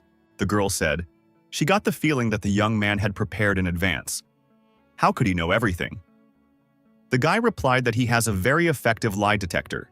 He literally screams during every lie. Ixia kept reminding the young man that Kako has very bad energy. For all the words earlier that Kako had said to the young man, Ixia said it was a lie, from beginning to end. The princess said that all this was pissing her off. She took out a mask and put it on her head. It was a butterfly mask that communicated with the hooded man. The butterfly said that anyway, once the young man entered the dungeon, half of the plan was complete.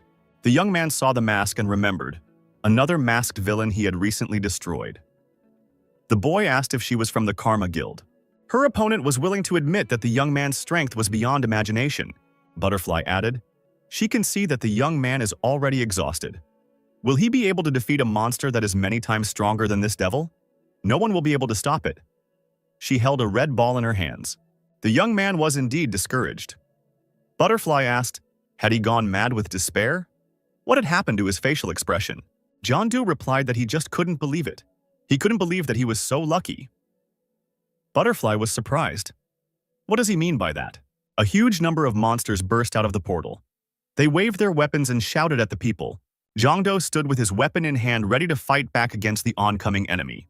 Joan of Arc, seeing the myriad monsters, immediately screamed. Her soul is in God's hands, her body for the good of her country. The young man struck the ground with his spear. A red banner developed on that spear. A holy place was proclaimed. The young man received the message that this group was untouchable. Sanctity, purity, kindness. Significant bonuses are given for these talents. The monsters couldn't do anything to the humans. They only growled and grabbed their heads. A young man came to the aid of a heroine of the 100 Days War. Joan of Arc. Her level was 209. The butterfly was frightened and decided that to begin with, she needed to escape, to avoid misunderstanding and defeat. The red banner that the young man had hoisted in this place glowed and developed in the wind. Jongdo said he wouldn't let the butterfly escape, and swung his weapon, the banner. The butterfly was surprised. How could this almost dead man do such a thing? Butterfly was furious. She swung one of her knives and said that she was going to destroy the young man. Jongdo dodged her blow and counterattacked his opponent in return. He delivered a staggering blow with his halberd and told her to sit quietly until he was done. The butterfly was deactivated for the time being. Joan of Arc bent over the butterfly lying on the ground and said she was sorry there was no other choice. The young man told the saint to behave more carefully. The demons are starting to come around. The saint said that she is very weak at the moment, but will try to add her strength too. The girl grabbed her weapon and stood up for justice. The guy smiled and said that the saint had decided to use a spear. It suited her name very well. The saint said she was used to that name. Joan of Arc, the heroine who helped the young man, said she was pleased that someone was imitating her. The monsters rose to their feet and moved towards the people. The saint asked the Almighty to give her courage and to withstand the onslaught of the enemy. Jongdo waved his flag and weapon at the same time. He was ready to destroy all the demons. He said he wouldn't spare anyone. The young man was informed that all enemies within a certain range would attack him first. The saint activated her powers. A glowing cross appeared overhead. The monsters stopped and raised their heads, watching the phenomenon. The great cross began to strike these monsters. The lightning from the cross struck the demons and they fell to the ground. The young man said with a smile that it would be no fun if the demons just ran away. The monsters fell to their knees exhausted. They couldn't understand what was happening to them. There was no strength and their bodies were turning inside out. This was the result of the great cross. The monsters on their knees looked up at the cross. They saw the sacred light. It was the last thing they had ever seen in their lives. The young man thought, all of this is happening because the girl is a saint. She is chosen by God, but the amount of mana is just incredibly high. Even if you use a lot of powerful skills, the mana doesn't decrease. Joan of Arc, the young man's assistant in this battle, believed that she too was in the service of God. Doves and angels circled around her. The demons continued to go mad and die. The survivors screamed for the saint to stop this extermination. Their heads couldn't take it. Jongdo watched as the monsters near him died. Their heads were simply torn apart. It was a convincing victory of the forces of good over evil. After all the uncleanness was destroyed, the young man, holding the flag in his hand, said that it had been a splendid battle.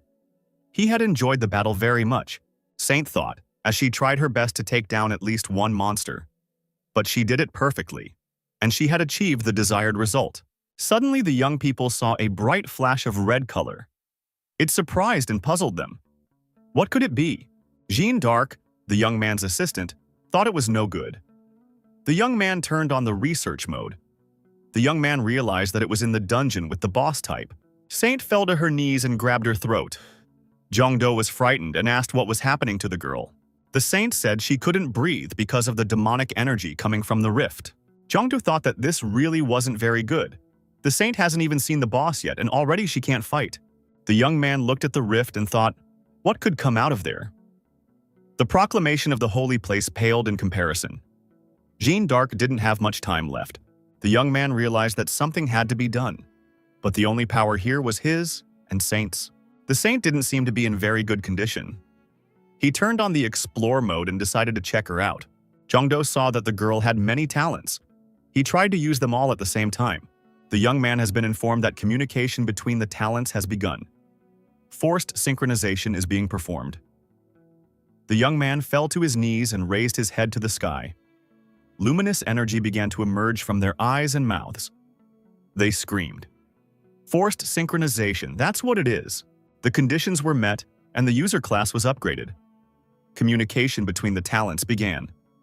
The girl continued to marvel at the changes happening to her body. The young man continued the forced synchronization mode. Saint's body was once again subjected to energy radiation. The girl screamed again.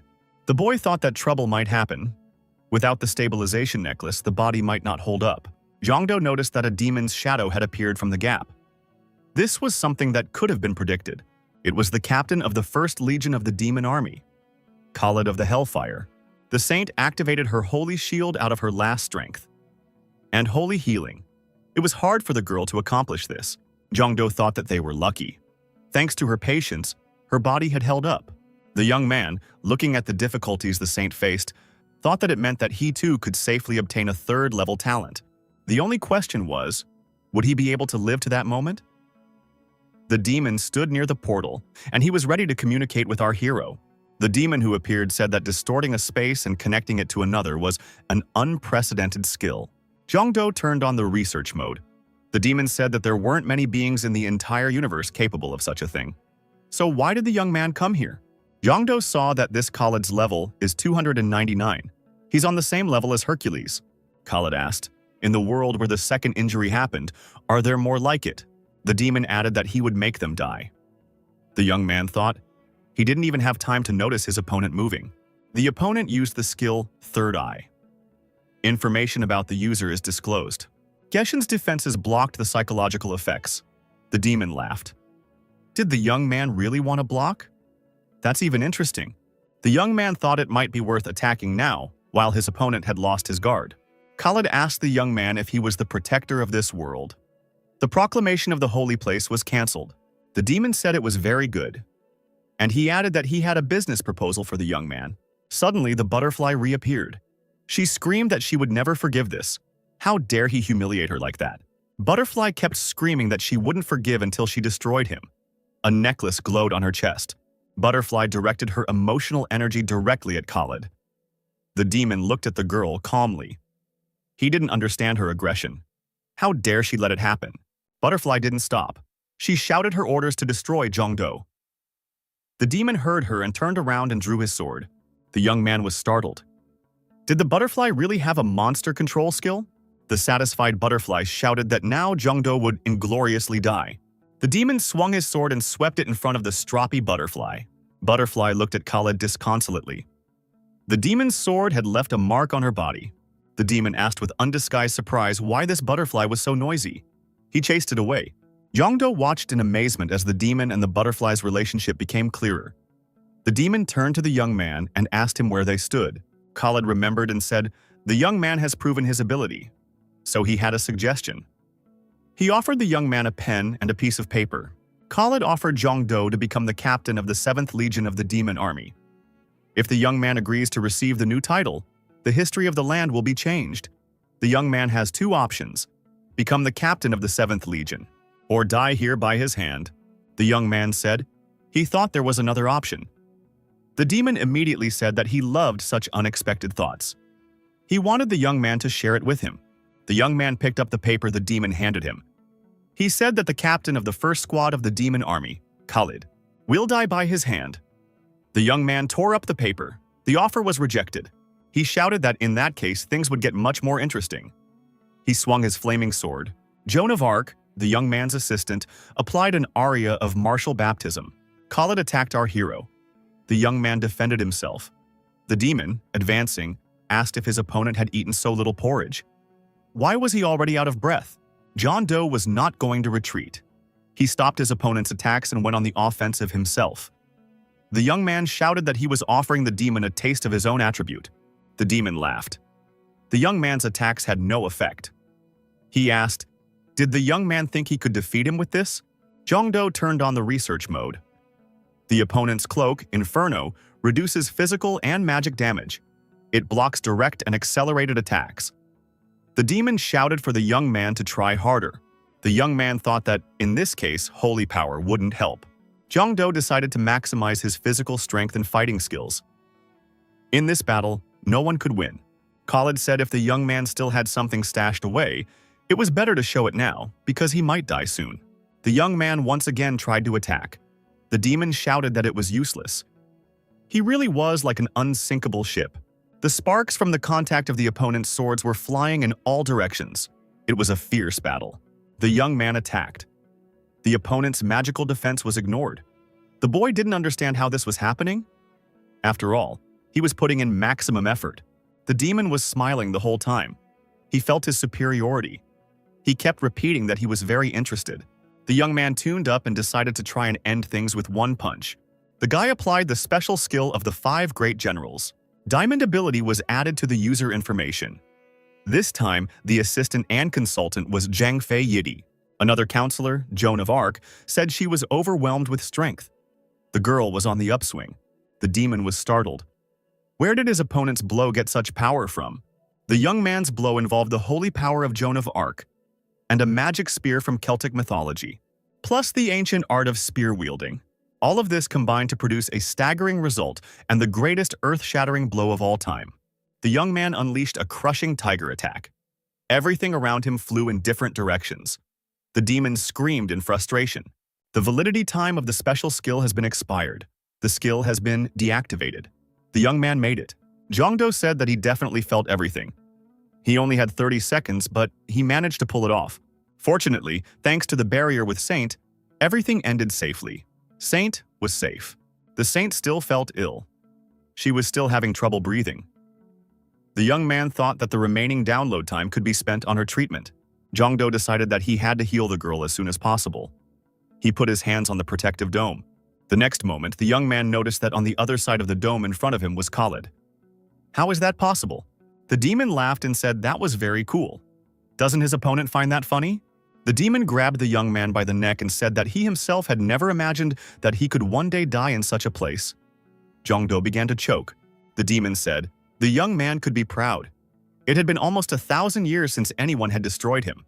Khalid asked, why is the young man weak again this time? The upload was cancelled. Jongdo thought that this was the worst possible outcome for him. He had no plans on how to proceed. The young man felt that the difference in strength was too great. Is it really worth trying again? Khalid said that the young man was very strange. His strength is like a balloon, inflating and deflating. Jongdo summoned the holy fire.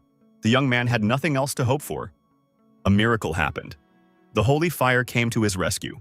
Holy fire from all sides struck this demon. Khalid had not expected such an attack. Without letting go of the young man, the demon asked what the hell was that? The saint replied that she would destroy evil, even if it required her to use up all her mana to do so. The demon was getting nervous. He said he was being annoyed on all sides. Jongdo tried to free himself and swung his weapon. The demon told the young man not to exert himself for nothing. He wouldn't be able to get free and injure himself anyway. Jongdo was of a different opinion. However, Khalid continued to say that it was all useless endeavors of his opponent. The young man was able to throw Inferno's cloak off the demon's shoulders. The demon was surprised and cried out, had the young man been targeting the cloak specifically from the start? Jongdo summoned the holy fire again.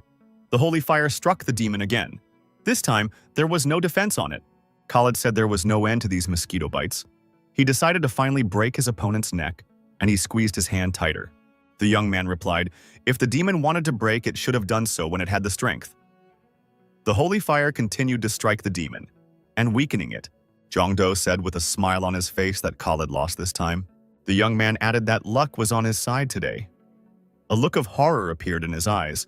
The young man called for the lottery. The saint proclaimed a holy place. The skills of holiness, purity, and kindness were greatly enhanced. Khalid shouted and was forced to leave the young man alone. The demon asked what his opponent's name was. The young man replied that he was Jongdo. Khalid said he would remember that name. And he said that the young man should not dare to die until they met again. The young man's level was raised. The holy place proclaimed around the young man remained to be holy. Jongdo opened his eyes and saw a girl in front of him. She asked if Mr. Jongdo was all right. The young man recognized the saint. Haijin was also next to him. He asked if Jongdo had come to his senses. Jongdo thanked the young man for taking care of him. Haijin said he was very hurt that he couldn't do anything else to help. After all, Jongdo did all the hard work by himself, while he was just wandering around the dungeon. Haijin would never have thought that the princess would turn out to be a traitor. Jongdo asked what they were saying about this in Japan. The young man said that there was a big commotion, since the only SS class user in the country died. Plus, he was of that status. The traitor's true identity was kept secret. It was announced to the public that she had fallen in battle with the monster. However, some radical groups insisted on a conspiracy theory. Allegedly, the princess was destroyed in order to claim her dungeon bounty. However, things subsided when Saint swore on her honor that this was not the case. Jongdo jumped up from the bed and asked, how was Saint's condition? In fact, her condition was much worse than Jongdo's. The young man suggested that the girl might have been brutally tortured, while she was being held hostage. But doctors say her shattered body has suddenly made a full recovery. But the strangest thing is that the saint, having gone through such hardships, began to feel even stronger. Hae-jun said he had to go and wish the young man a speedy recovery. When the young man left, Ixia told her master that she didn't sense any lies in Hae-jun's words. Jongdo exhaled a breath. He was worried that Haijun might have ended up on the same side as the princess. Ixia said that the battle this time was indeed dangerous. The young man agreed. He had been careless and had almost died. The guy said that henceforth he would not be sure of the enemy's demise until the notification of a level up appeared. The young man said he had no idea it was possible to enhance the talents of others through communication. It turns out that if you use communication, you can strengthen others as well. Ixia said that Saint was able to endure because of her talent for patience. Will others be able to cope with such a body-destroying act? Zhongdo thought that his counselor was absolutely right in this case. The guy thought that, not to mention the enhancement, he couldn't use the study properly either. Winry Makina showed up unexpectedly. She said it looked like she could help the young man with that. The girl praised the young man and said he did a great job this time. A function was added to synchronize talents using communications. Makina said that Khalid of the Hellfire had a rank higher than anyone the young man had met before. The universe is watching this, as there is no way such a character should have appeared on the current Earth. The young man noticed, sure, he was incredibly strong, but he thought the tribal leader was stronger. Makina said that the Khalid the young man encountered was not in his main body but in an alternate body. And because the higher-ranked being had forcibly entered a lower-ranked universe, it received a penalty that reduced abilities. The young man wondered, was this really an alternate body? How did such a creature manage to enter the Earth? Did the universe care about balance in this way? Makina repeated that this situation was an exception. The boy couldn't understand why exactly he had to deal with such exceptions. Makina said it was because the young man was influenced by the forces of the universe. Since the young man averted the crisis, he should be rewarded accordingly. The experience point lock was removed from the ground. The girl said that after the young man's victory over Khalid, the universe was confused for a moment. It was decided that the Earth had become strong enough to withstand the third erosion. Now, the entire area of Mount Fuji is connected to other dimensions. In other words, Fuji has become the site of a permanent rift. The young man was horrified to find that he had not saved the Earth, but had started an even bigger problem. Makina said that this confusion of the universe was temporary. Soon, the universe would realize that erosion was still too much for the Earth. The girl pointed to the mountain and said that, so, as a balance measure, she added this black curtain. Monsters can't cross it, but users from the ground will be able to enter it.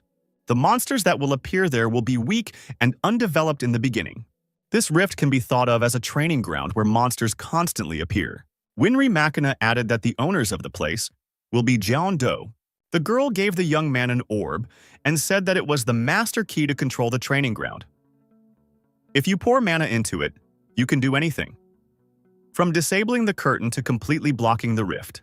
The guy figured he had gotten an incredible level of reward this time. Zhongdo decided that he could manage the hunting grounds just like in the game, and decide who to give permission to. Zhongdo asked if he didn't manage. Would the barrier hold forever? The girl replied that no. If the universe decides that the Earth is ready to corrode, the barrier will disappear naturally. Of course, it can also be taken by a creature with a high level of magic. But there are no such creatures on Earth. Zhongdo thanked Winry and said he could really use it. Aides burst into the PM's office saying they had a problem. The boss asked what was wrong. The assistant reported that a rift had appeared on Mount Fuji. This has never happened before.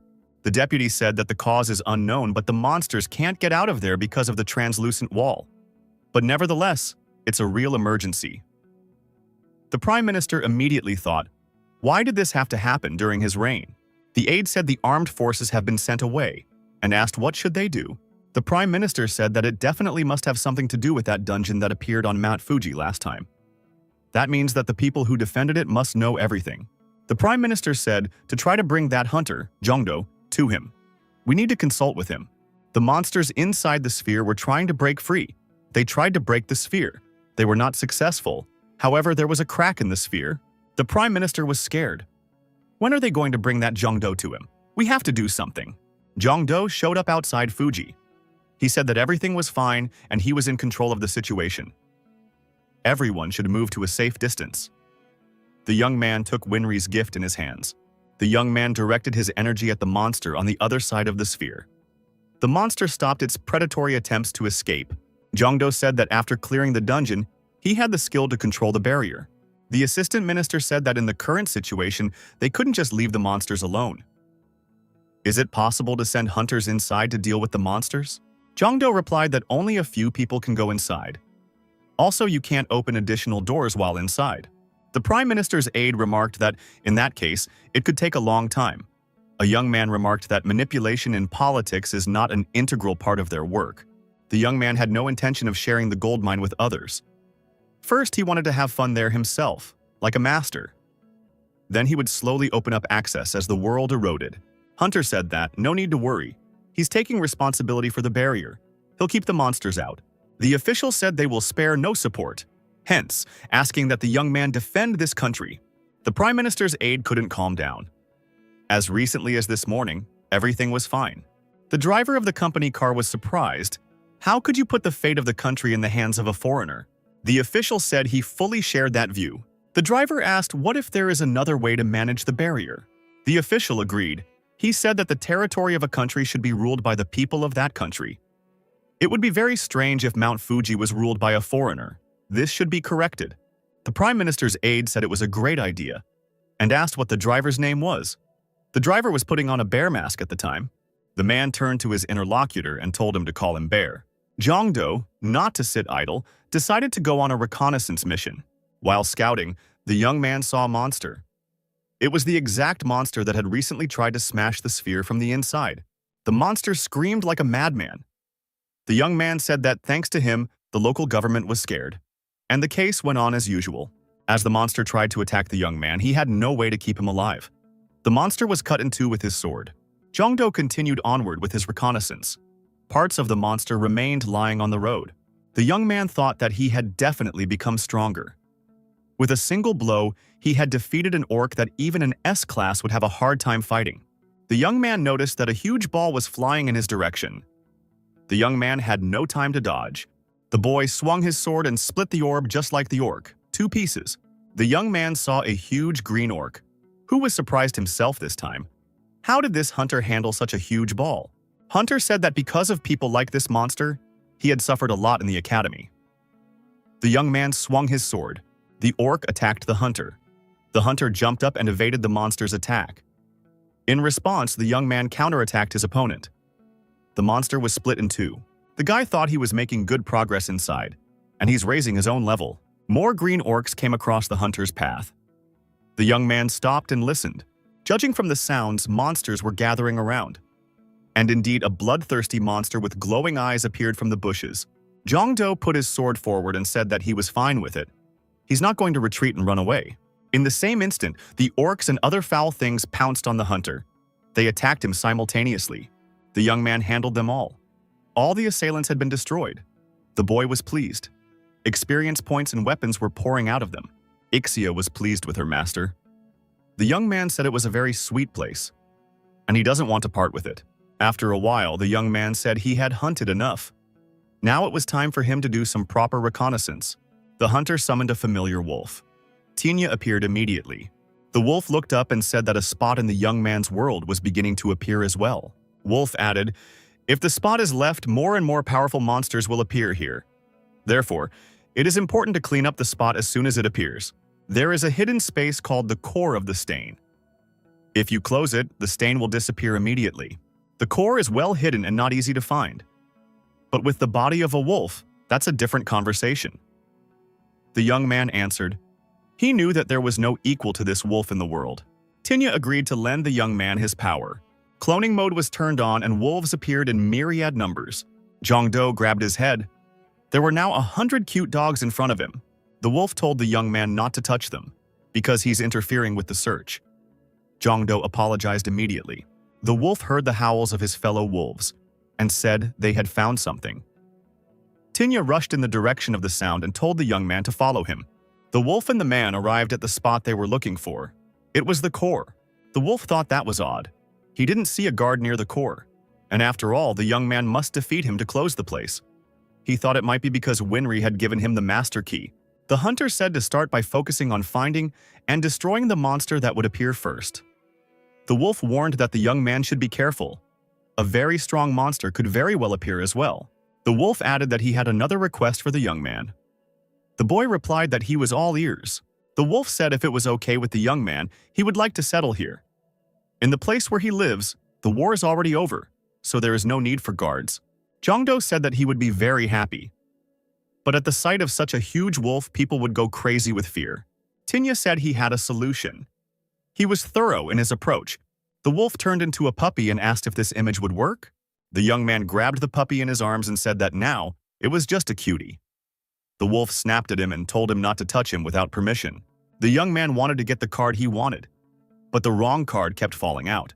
Puppy said he thought they would stay on Fuji until the hunt was over. What has Jongdo been doing so strange since they came here? Guy reminded us that to increase the likelihood of certain cards falling out, he needs to be near a place or object that is directly related to the character whose cards he wants to get. The young man came here because here is the one whose skills he wants to acquire. Wolf asked. Did the young man naively think that this character would get him if he yelled like that? Jongdo replied that luck is a tricky thing. Wolf sat back and thought that the young man was clearly not doing what he should be doing. Puppy thought, and added that he would try to concentrate too, to help in any way he could. The young man noticed, he feels, that something seems to be working out. The young man failed. A strange image appeared in front of him. Jongdo looked at the wolf and said that this strange type appeared because of him, and asked the puppy to just do nothing. The young man added, he knew so-and-so knew that only Liu Shan could be trusted. Liu Shan said hello and said that there was no way to do without him. The wolf couldn't see Liu Shan. Therefore, he said that the young man was scaring him when he was talking to himself. Once again, the young man tuned in and shouted for luck to finally come to him. The young man thought that Master Gang Ryujima had appeared in front of him. It was actually Miyamoto Musashi. He was a Japanese ronin known for his outstanding sword skills. The warrior said that he missed this place. Jongdo shouted that he had succeeded. It was the best samurai in Japan. The young man approached the warrior and asked how he could become as strong as the great master. The master, smiling, said that 1,000 days of practice is called Dan. 10,000 days of practice is called Ryung.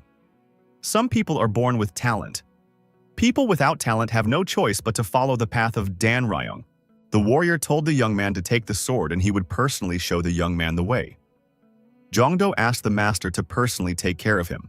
After a few training sessions, the warrior said that the young man was talented. He absorbs knowledge like a sponge. Jongdo replied that it was all because of the master's instruction. The man said the world is full of yokai. Too bad he can't fight. The warrior asked the young man to call him again when he was at Mount Fuji. The master said he would give the young man something to help him. The guy said it was worth coming here. Now he's going back to Fuji.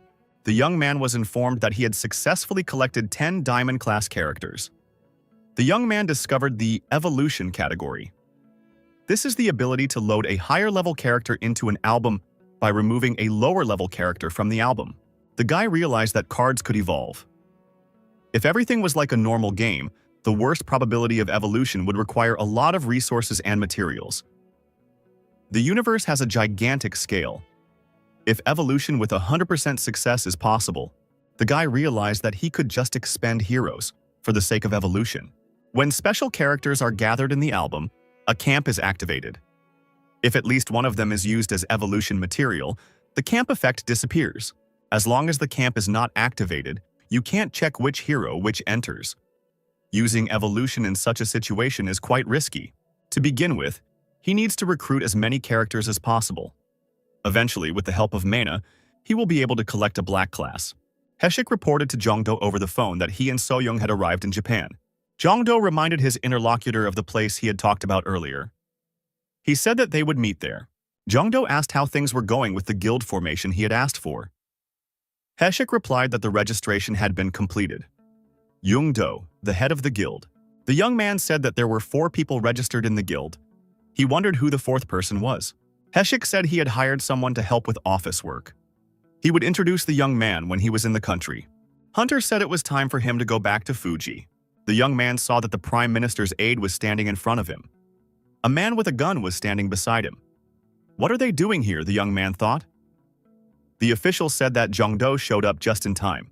The official said he understands very well how the young man is working hard for the security of this country.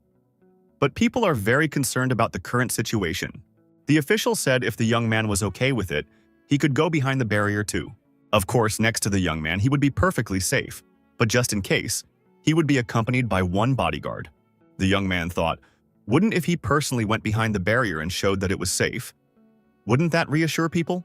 Jongdo after consulting with Ixia, motioned for the official to go inside. The civil servant said he was worried, but it looks like there aren't as many monsters here as he thought. The young man asked the assistant minister, "Wouldn't it be easier to pacify the people by showing how easy it was to subdue the monster here?" Jongdo asked his companion how he was going to film the situation here. He didn't have any cameras with him, did he? A security guard for the official with a gun in his hand said the young man may not worry about that. A dungeon camera recording is underway. Jongdo noticed that due to the effects of the magnetic field, devices like dungeon cameras don't work here. The young man added, though on the other hand, wouldn't it be enough if Mr. Civil Servant just tell what he saw in person? The young man said that he would now use the skill to find the monsters. The young man's assistant, who identifies lies, said they had visitors today. Jongdo asked the assistant minister if it was true that he was in on the karma. The civil servant said that his sword wouldn't waver if he had to go up against the Karma Guild. The young man thought the civil servant was being used. In fact, he doesn't know anything. The official asked why the young boy asked this question so suddenly. The boy replied that the skill he had just used was not related to finding monsters. This skill helps you determine if the person you are talking to is lying or telling the truth. Young added, for that matter, he also claims he has nothing to do with karma. The bodyguard thought, if the civil servant doesn't say anything in 3 seconds, we'll have to subdue him. 3 seconds passed and the bodyguard directed his energy at the official. The man screamed and tried to pounce on Jongdo. The young man's assistant thought that the same thing was happening to Team Captain Sang-hee. The boy stated that he was starting from now on. The bodyguard realized he had been exposed. He drew his halberd and swung. Jongdo had time to block his opponent's jab. He also had a weapon in his hands. Jongdo shouted that the rascal had been targeting the government employee from the beginning. The villain shouted that he didn't care what happens to that person. But Jongdo, that's a different matter. If a current government employee who is in contact with Jongdo dies following Princess Kaku, how many people in Japan will listen to the young man? Suddenly, the official felt sick. He was struck by red rays. The man could not understand what was happening to him. The bodyguard said he put a self-destruct tag on the body of this lowlife. The bodyguard shouted that Jongdo would die, along with that official. The young man turned on his research skill. He urgently needed to understand what he was dealing with. The tag on the official has been recognized and deactivated. The man will live. The villain wondered how this was possible.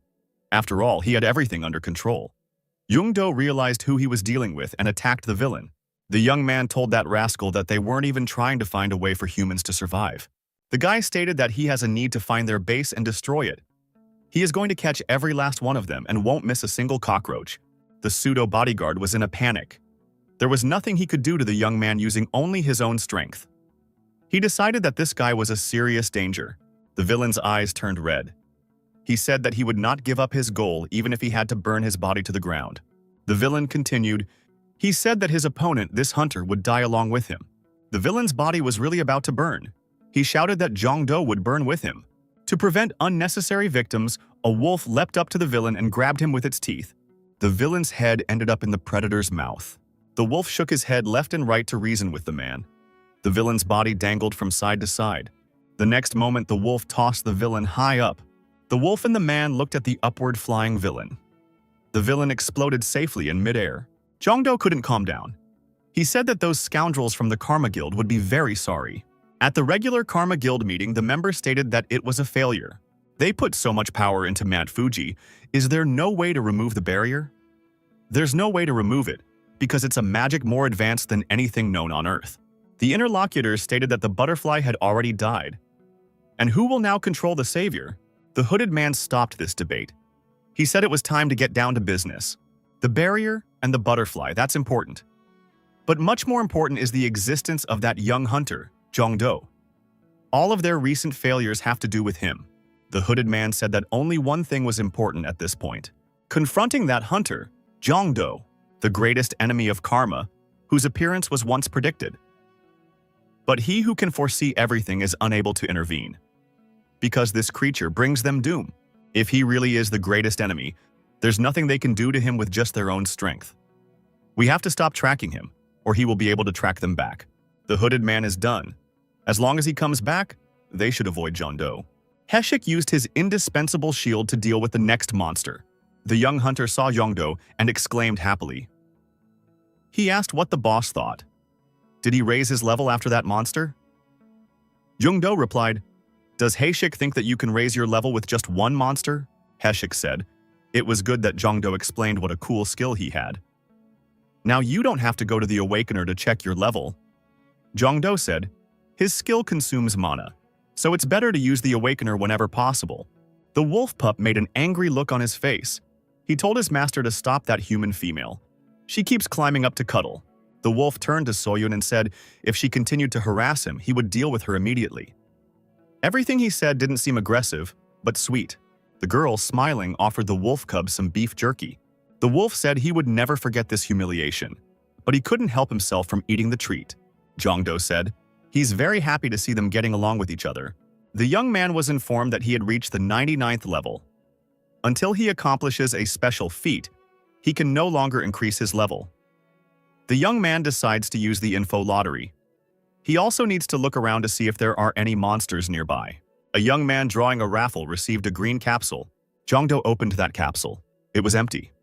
He read the inscription on the information board. The young man was urged to turn his head to the right. Turning his head to the right, the young man saw Winri Makina. The girl said, "Here they met again." Jong-do asked, "Wasn't it easier to show up from the beginning? Why did they have to have this info lottery prank?" The girl replied that she needed a place where they could talk privately. The young man said he was starting to get worried already. If Makina personally came to explain everything, would she really want to take him to some other world again for a new trial? Makina said that this time everything must be done on Earth. In this challenge, the young man would need to suppress one of the great yokai. Jong-do wondered if it was something like a monster. Makina said there's a difference. Monsters are the spawn of other worlds, while yokai are creatures born on Earth.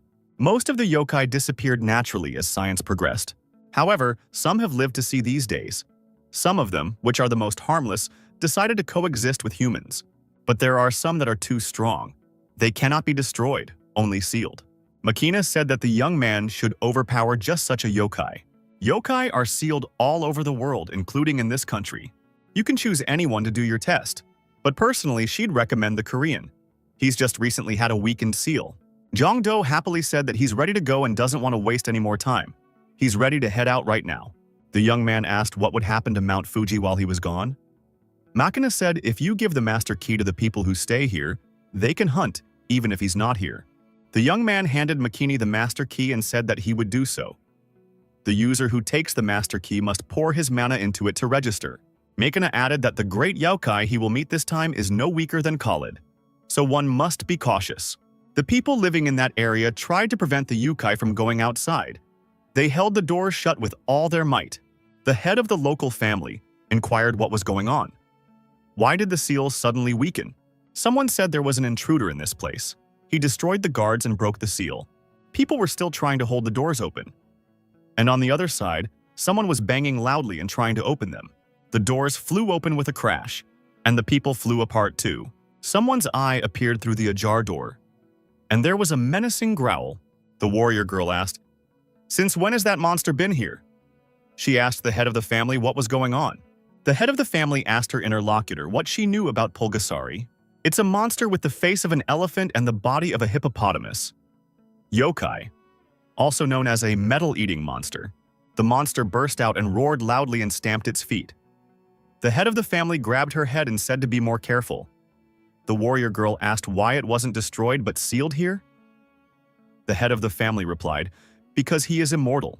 1,000 years ago, their ancestors borrowed power from the peninsula to create a seal, and seal this yokai in the eastern mountains. But the problem is that the sealed Pulgasari drew energy from the seal and grew. Now, he had become a monster that could safely be called a great yokai. The guard said there are no more amulets left. At this rate, the seal will be completely broken in a few days. The girl asked if they could call in the troops. The head of the family said that when the seal was completely broken, it would only lead to more casualties. When the ferocious beast that had been starving for 1,000 years broke free, it would definitely lead to disaster. The head of the family said that a dear guest had come to the foot of the mountains. The girl happily said that the one who would resolve the current situation had come to her. Naturally, it was Jong-do. The young man wondered how strong this great yokai was. The young man saw doors sealed with amulets. It was all rather unreliable. The boy said he understood everything. All he had to do was defeat the great yokai. The head of the family said that they don't even know what kind of monster the Pulgasari was reborn into. The girl gave the young man an amulet and told him that if things went wrong, he should put it around the monster's neck and run away. It would seal him for at least 100 years. John Doe said that he's someone you can count on. He definitely won't disappoint anyone.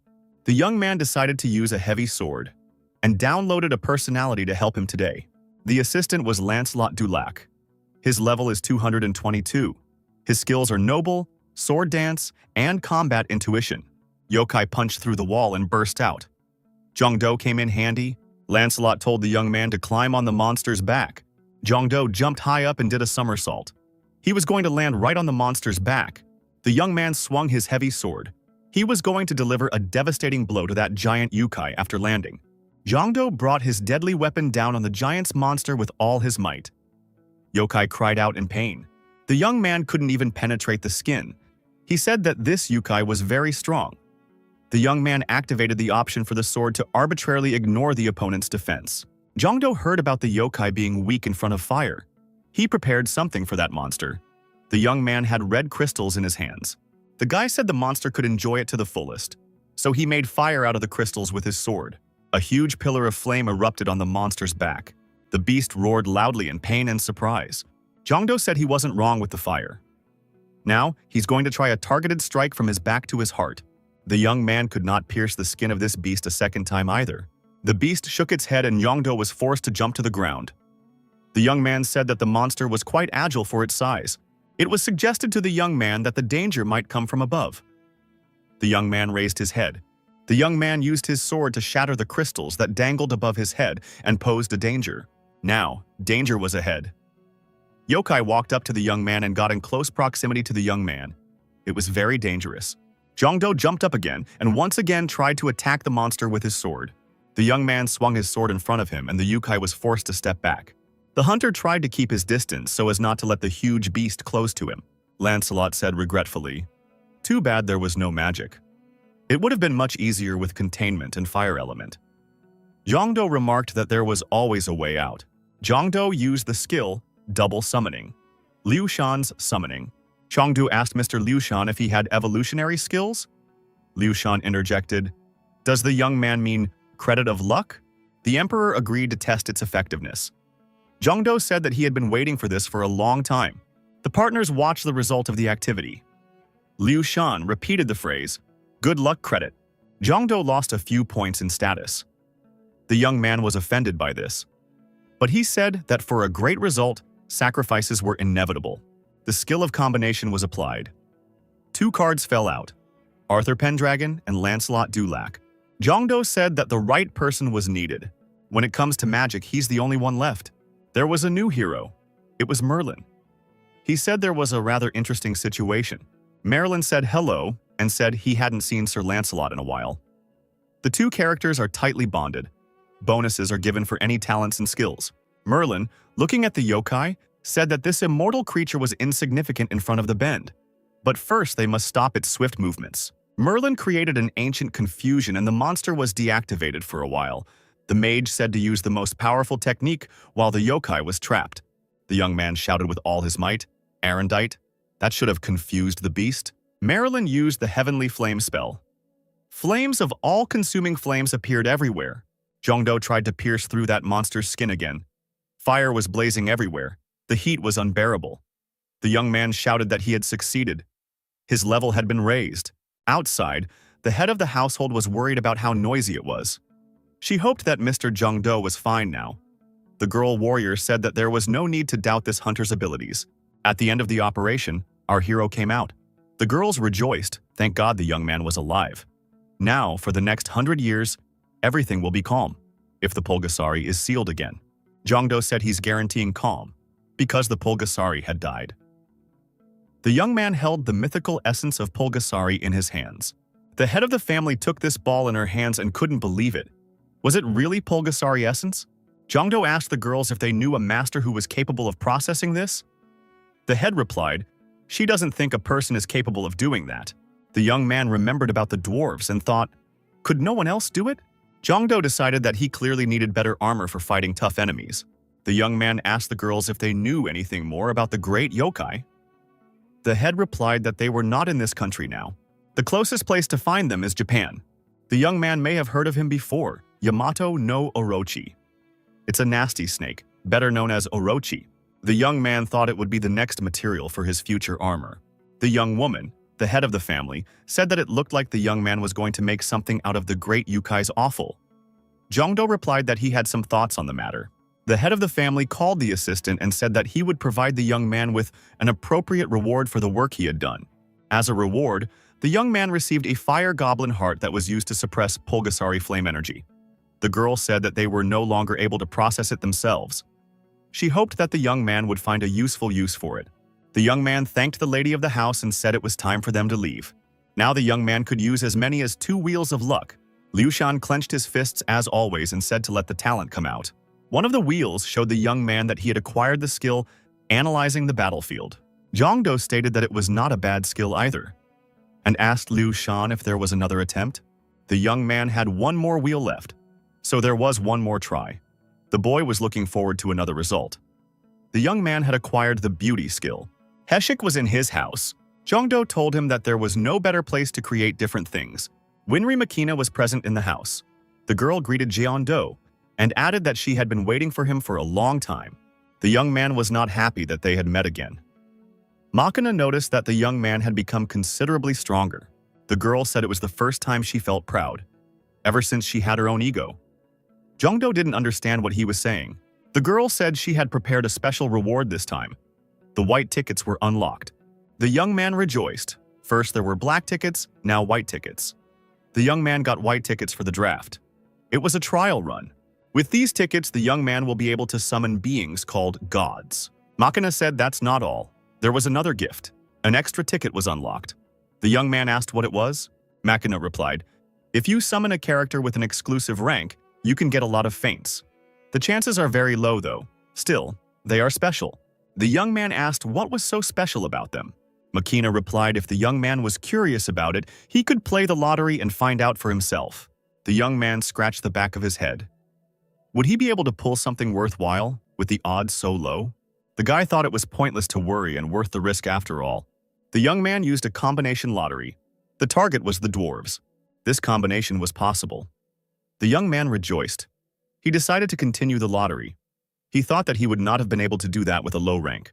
Liu Shan said that what was needed in this case was more confidence, and advised the young man not to stop. The young man's status was downgraded by 10 points. This was very unfortunate.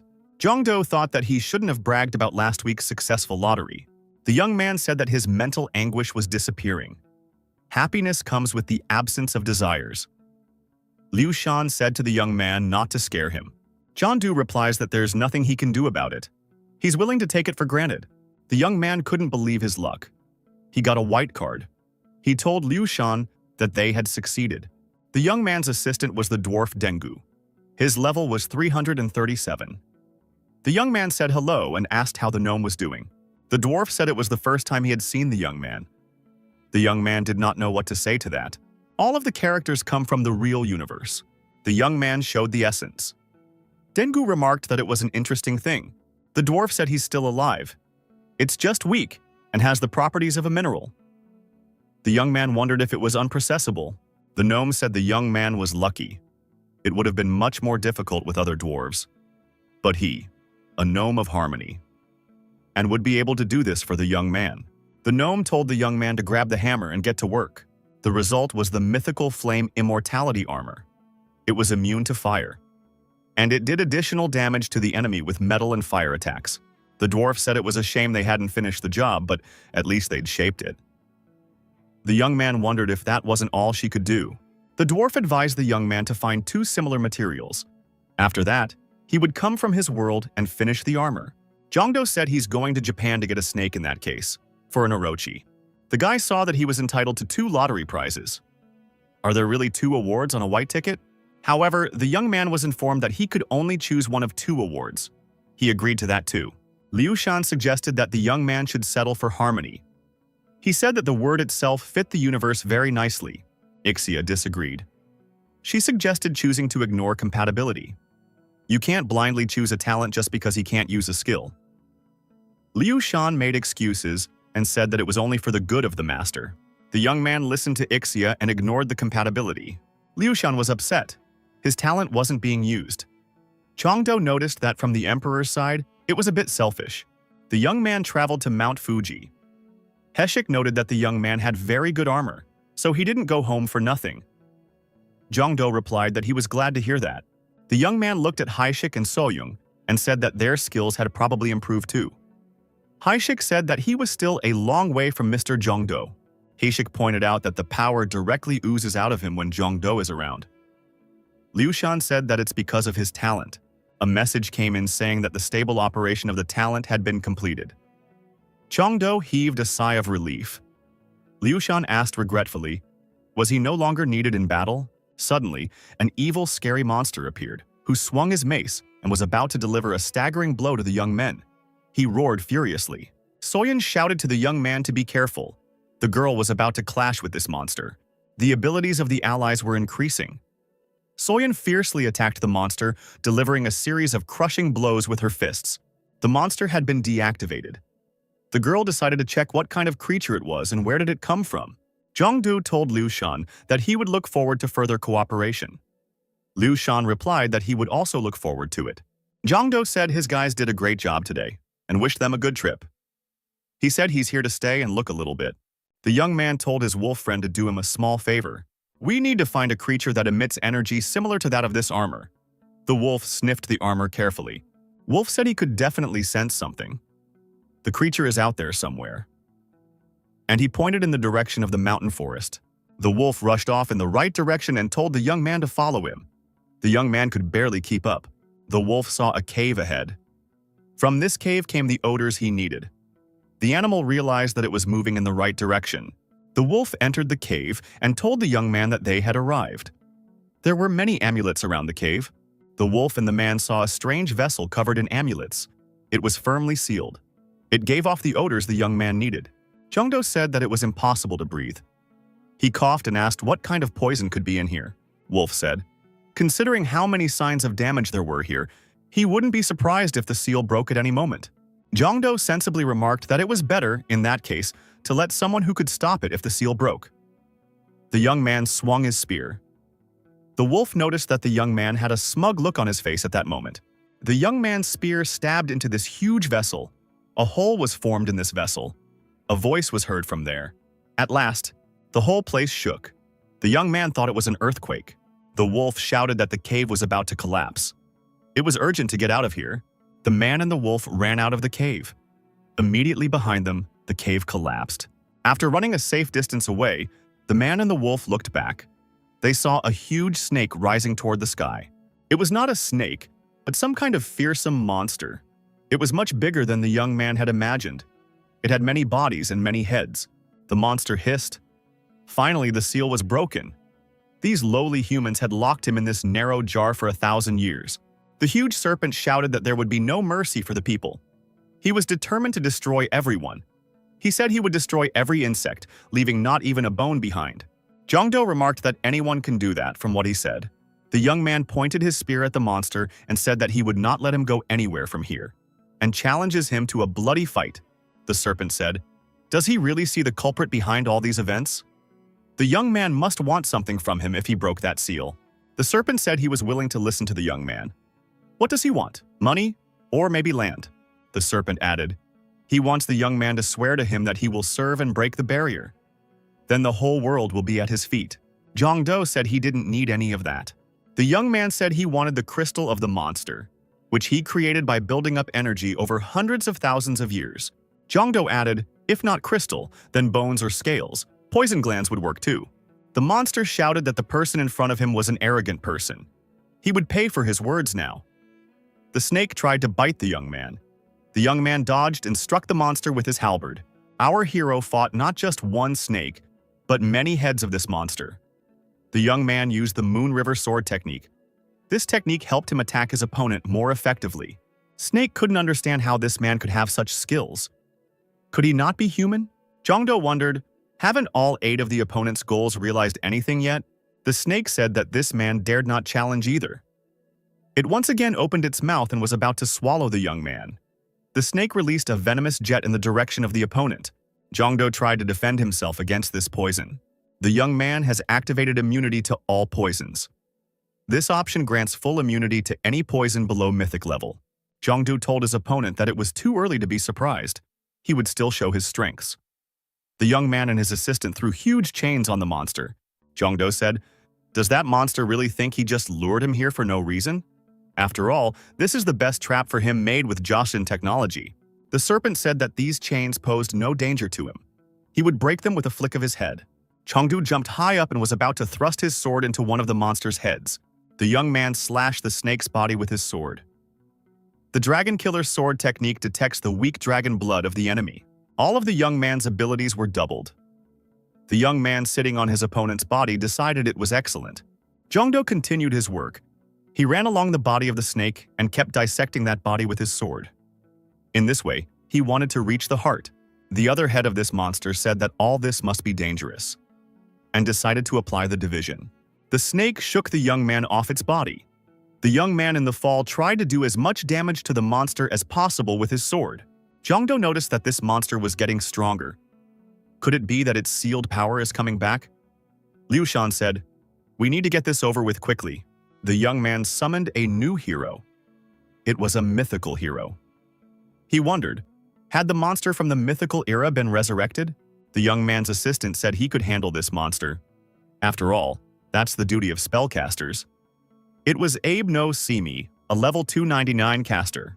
The monster screamed that he was about to tear the young man apart. The young man applied the restraining slings. They began to envelop the monster's body. The beast screamed, "How dare they get in his way?" Restraining plants on all sides were trying to limit the mobility of this monster. The serpent did not expect such activity and shouted for them all to release him and leave him alone. The young man said with satisfaction that there were a lot of trees around, and they know what they're doing. The caster told the young man that the training was complete. The young man said it was great, and he was ready to see what the caster could do. The caster summoned a rain of flames. Tongues of flames rained down from above on that monster's heads. After a while, the entire monster was engulfed in flames. He screamed and wriggled, unable to get out of the fire. The serpent screamed that he could not be killed by the fire anyway. The spellcaster regretted that they didn't have any talismans right now. They would be able to hold him off for a while longer, but they would have to find another way to attack. The young man took a draft ticket. It was a black business card and said maybe they would use it. The young man heard someone say, "Child who hears other people's voices, come here." The boy asked who it was. Ixia told the young man. She thinks now is the time to continue. The serpent continued to be active. The tongues of flame diminished, and that gave him some respite. The young man used the amulet. Geshna's blessing is activated. However, it hinders the search skill. The young man came running into the cave. He looked inside and saw what he needed, and he also saw a statue. It was she who called him. The statue said her name was Susano. Jongdo said that he didn't know about it. Ixia whispered that it was true. The statue split in two and inside was a sword. The statue called the young man a child who hears her voice. Susano asked the young man to seal the orochi with this sword for her. It was the mythical sword of Ameno Habaki. The caster said it was really cool. If you combine the divine sword and caster skills, you can reseal the orochi forever. Jongdo said with a smile that this sword could be used for a better purpose. Orochi, fighting off the trees, shouted for the man to show himself in front of him. The wolf, instead of the man, asked, "What is that snake doing here? Soon there won't be a living place here." The wolf realized that he had to stall until the young man arrived. Jongdo appeared with sword in hand. Snake was surprised that the man didn't run away after all. He must be brave enough. But he could barely walk here on his own 2 feet. The caster said you can't destroy the orochi with that sword. It might be too dangerous. The young man replied, "If the catalyst is perfect, it is almost analogous to a ticket." The young man used a double summoning, a yanking of fate. He wondered what would fall out this time. The young man had a new assistant. It was Susano. He said that very absurd situations happen in life. His level was 599. Orochi called the young man a scoundrel who couldn't be bothered. He suspected it would be much more difficult to deal with this man now. Jongdo stated that now Orochi will have no chance to split into pieces and disappear from here unnoticed. He intends to destroy him completely. The boy added that he would now rid this serpent of its indignation. The serpent only hissed in response. The young man swung his deadly sword at Orochi's head. It didn't have the desired effect. The serpent laughed. Did the young man really think he had been idle for 1,000 years? Susanoo's power no longer worked against him. Serpent added that his body had long since become resistant against Susanoo's actions. Orochi performed a bloody dance cursing the spirit. The damage reduction effect was 99% when attacking a divine creature. The monster said it would be better if the young man used the yin-yang technique. The resulting power would turn into poison. Susanoo noticed that the situation had reached an impasse. Jongdo, holding his sword at the ready, asked if Susanoo trusted him. An affirmative answer followed. The young man asked in that case to give him his power. He promised to make things right. The young man got extra strength. Orochi said it was all useless. The monster said that he would finally massacre this man. All of the monster's heads moved closer to the young man. The guy, using the extra power of Susanoo and the skill of ignoring compatibility, managed to split the Orochi into many pieces, using his sword in the process. The enemy's resistance skills were completely nullified. The monster's heads were lying on the ground. The last thing that monster said was impossible. How could a simple man defeat such a powerful monster? The young man's level had been raised. A helicopter with cameramen appeared in the sky. Journalists were delivering sensational news. A giant monster, which caused an earthquake in the vicinity of Mount Fuji and terrified the whole country by its mere appearance, was defeated by a hunter from a neighboring country. Citizens take to the streets, applauding and shouting Jongdo's name. Those watching the broadcast now witnessed the birth of the world's first SSS class hunter. The journalists wanted to interview the hunter. They asked him how he felt now. Is it true that he had received an offer of asylum from the Japanese government? Jongdo didn't want to talk to anyone. Heshik held back the influx of reporters. The young man told everyone to leave. He is so busy exterminating the remaining monsters on Mount Fuji that he doesn't have time for an interview. One reporter asked, "So is the young man faithful to his duty, regardless of location?" So-young said that now Jongdo, a worldwide celebrity. The young man only remained silent in response. The young man said the hunt was over for the day. It was time for him to go home. Heshik noticed that it was a lot of fun. Jongdo looked at his friends and said that their rate of leveling up wasn't what it used to be. Heshik replied that they would try harder. Jongdo said that his team was in charge of hunting and he would scout the neighborhood. Heshik Yi So-young was just fending off the monster's attack. The young man said he didn't even have time to look around properly. Ixia said she could feel the energy. Something in this place was left behind. Ixia turned her master's attention to an object that was at the back of the cave. It was a chest of some sort, or a box.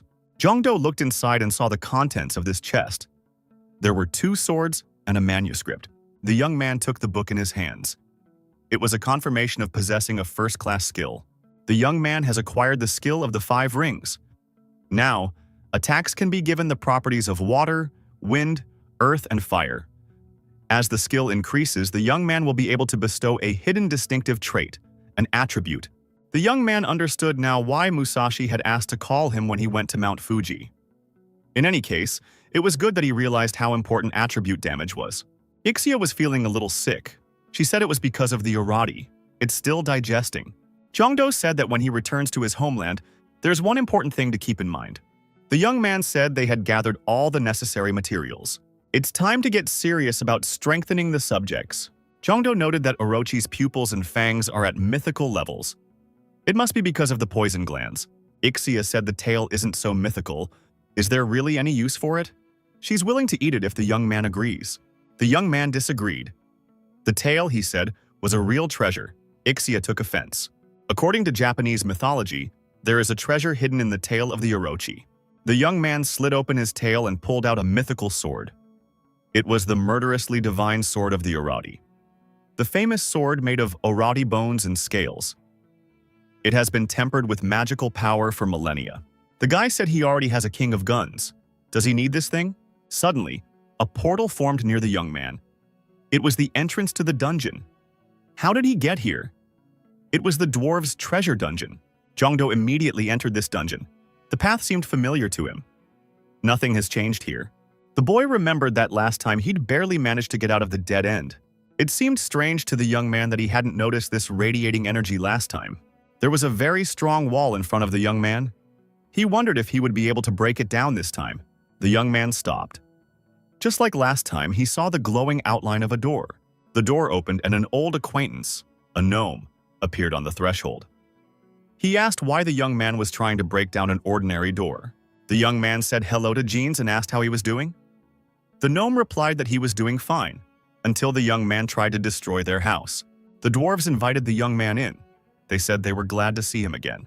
The young man was seated in a chair and offered a cold drink. The young man tried it and said it was completely different this time. The dwarves, smiling, said that now the young man could turn out his pockets and show what materials he had. The dwarves immediately began to examine the treasures the young man had brought. Some of the materials were 5,000 years old. One of the dwarves said that this sword contains divine power. But something about the function is not right. Did this man bring deadly poison here without any treatment? Jongdo said that judging from the gnome's reaction, he had done the right thing. He asked if they could make what he needed. The gnome says the young man has to take a test first, as always. They don't want that either, but there's no choice. It's all because of Gius. The young man realized that there would be no choice and said he agreed. What will this test be? A game or a battle? The young man recalled that this had happened to him before. The dwarves had told him that the battle would not become a test until 1,000 years later. The dwarves began to confer. The young man made a menacing appearance and asked how long he had to wait. Jean said they practiced hard to get back at the young man. The old man told the young man to follow him. This test would be a game. The guy thought that these dwarves had really improved their skills. They had a more advanced gaming console. The young man activated the talent of a level 3 player. All abilities were improved 3 times. The opponent, looking at the young man's hands, was surprised. How does he manage to wield the controller like that? After the game, the gnome stated that he again failed to hit the young man once in the game. The other dwarves panicked. The young man shouldn't look down on them. Now they will show him what they can do. After a while, the other dwarves were also in the status of losers. They could not understand why they had to suffer. The gnome said that the young man had won, and so they would honor his request. Jongdo handed the gnomes the bracelet and said that for starters, he would like them to improve the king of weapons. Several kinds, armor or dual swords, could be used. The blacksmith said if the young man went up, he thought he could handle that level of equipment. Not all materials would be needed to improve the king of weapons after all.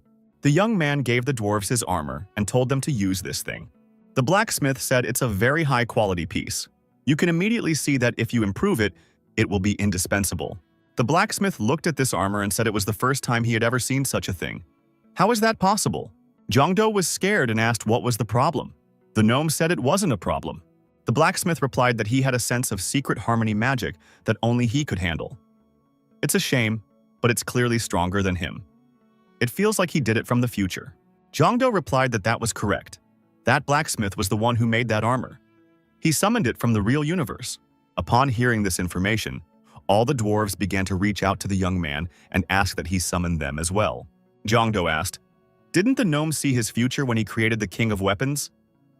The blacksmith replied, he knew he had mastered something, but he didn't even realize it was real. Jeans turned to the young man and said they had a request. The old man has asked that the young man summon them to the real universe. They can't tell him the reason, but they promise that the young man will be rewarded handsomely. Jongdo said that it would take a lot of mana to do that. His limit wouldn't allow it.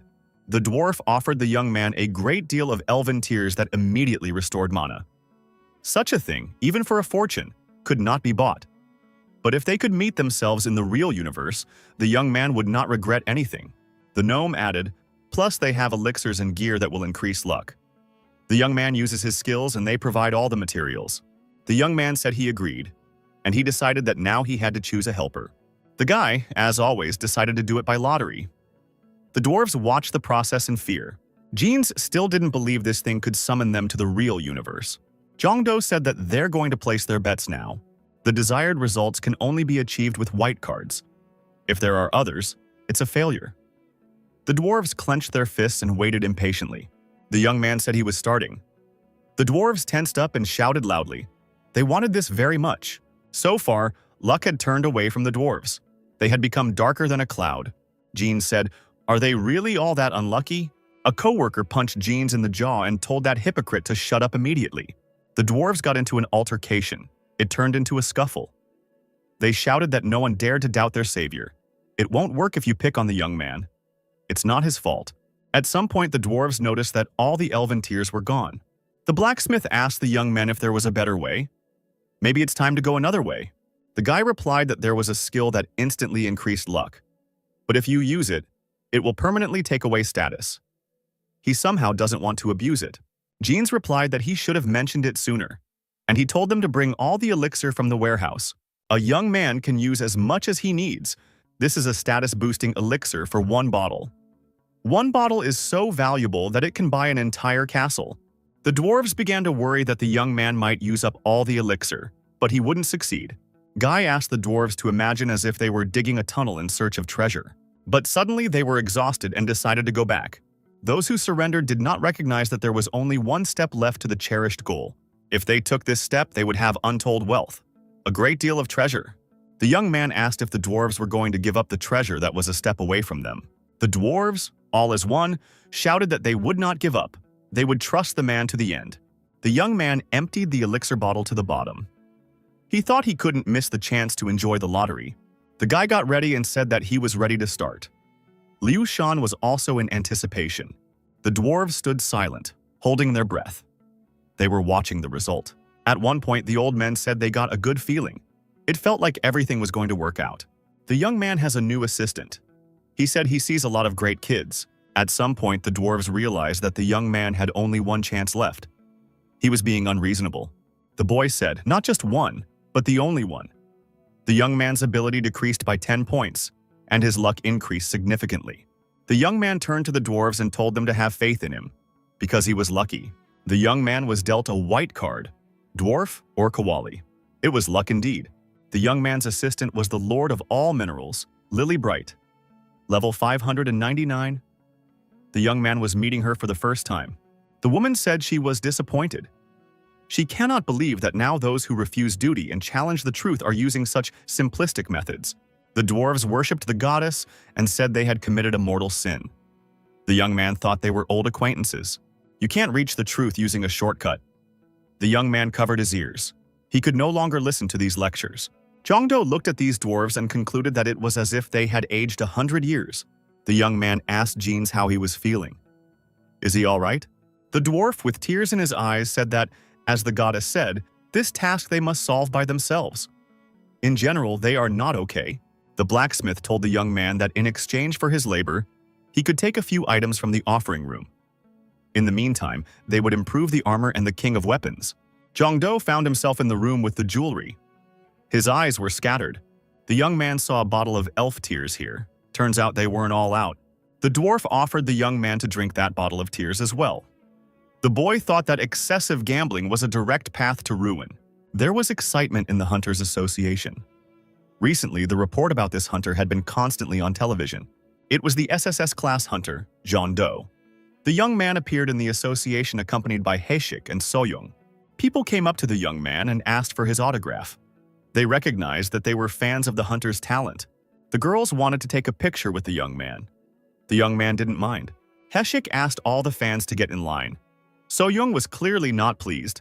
An association officer appeared and told everyone to refrain from making excessive noise indoors. Haeshik told the young man that he could get in trouble now for making a fuss here. The girl asked, after all, didn't the young man come here with the purpose of starting a guild? Did she get it right? She showed the young man where to go. The young man went into a separate room. There was a man waiting for him, who said that the paperwork had already been completed. The only thing left to do was to check everything and sign his autograph. Zhongdo thanked him. Haeshik asked who was that person. Zhongdo replied that it was Chiolong. From now on, he would be in charge of running their guild. He agreed readily to help the young men. Haeshik shook the man's hand and said he was happy to cooperate. The man responded by saying that he had heard a lot about the young man. The young man was told that the only thing left to do was to come up with a name for the guild. Does he have any options? Zhongdo thought that, indeed, he hadn't bothered with the title beforehand. Soyeon said she had an idea. The girl suggested naming the guild with 3 letters. SSS. Everyone thought it was a good idea. That's where we left off. The young men celebrated the occasion. They drank to their leader and to the creation of a new guild. Zhongdo thanked everyone for their trust. He expressed his hope for their continued support.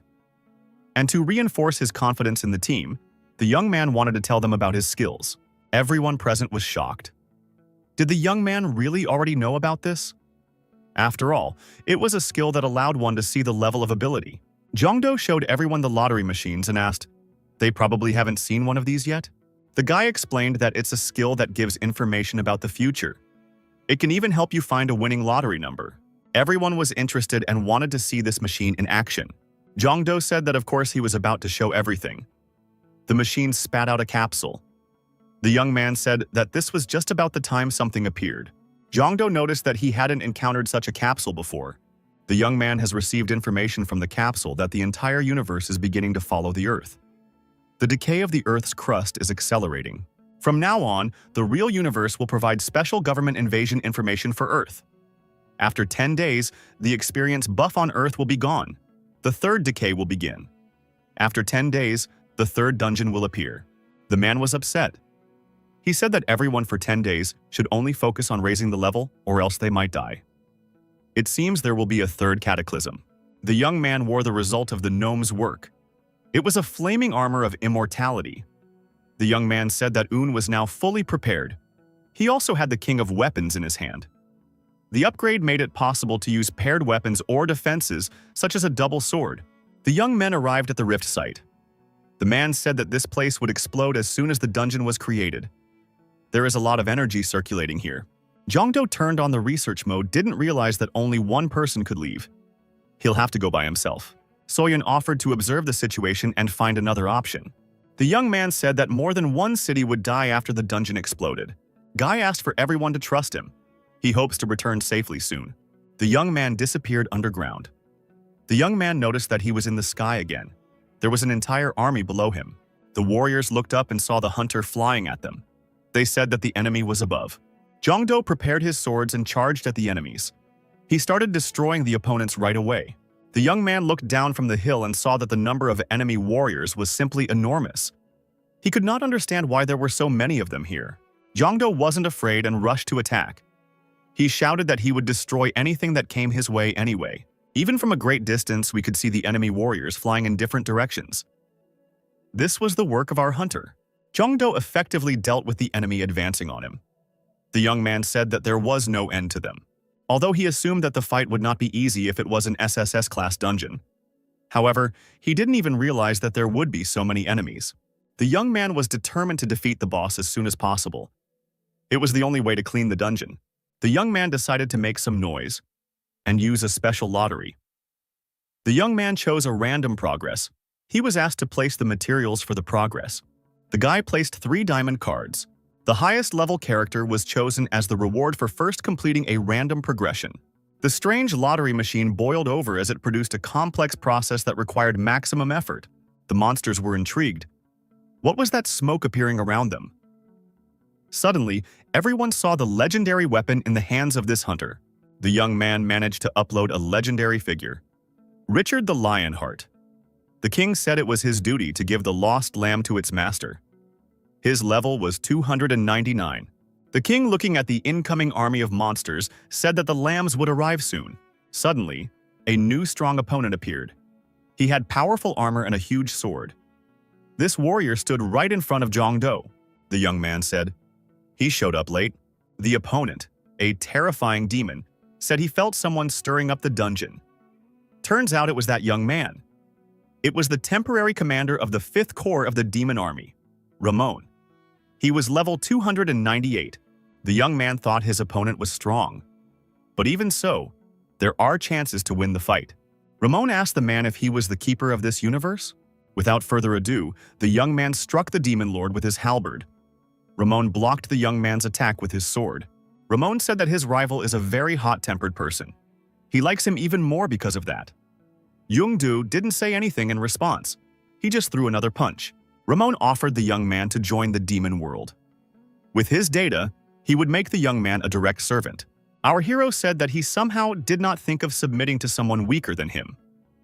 First, Ramon must defeat him. The young man said if he lost, he would join him.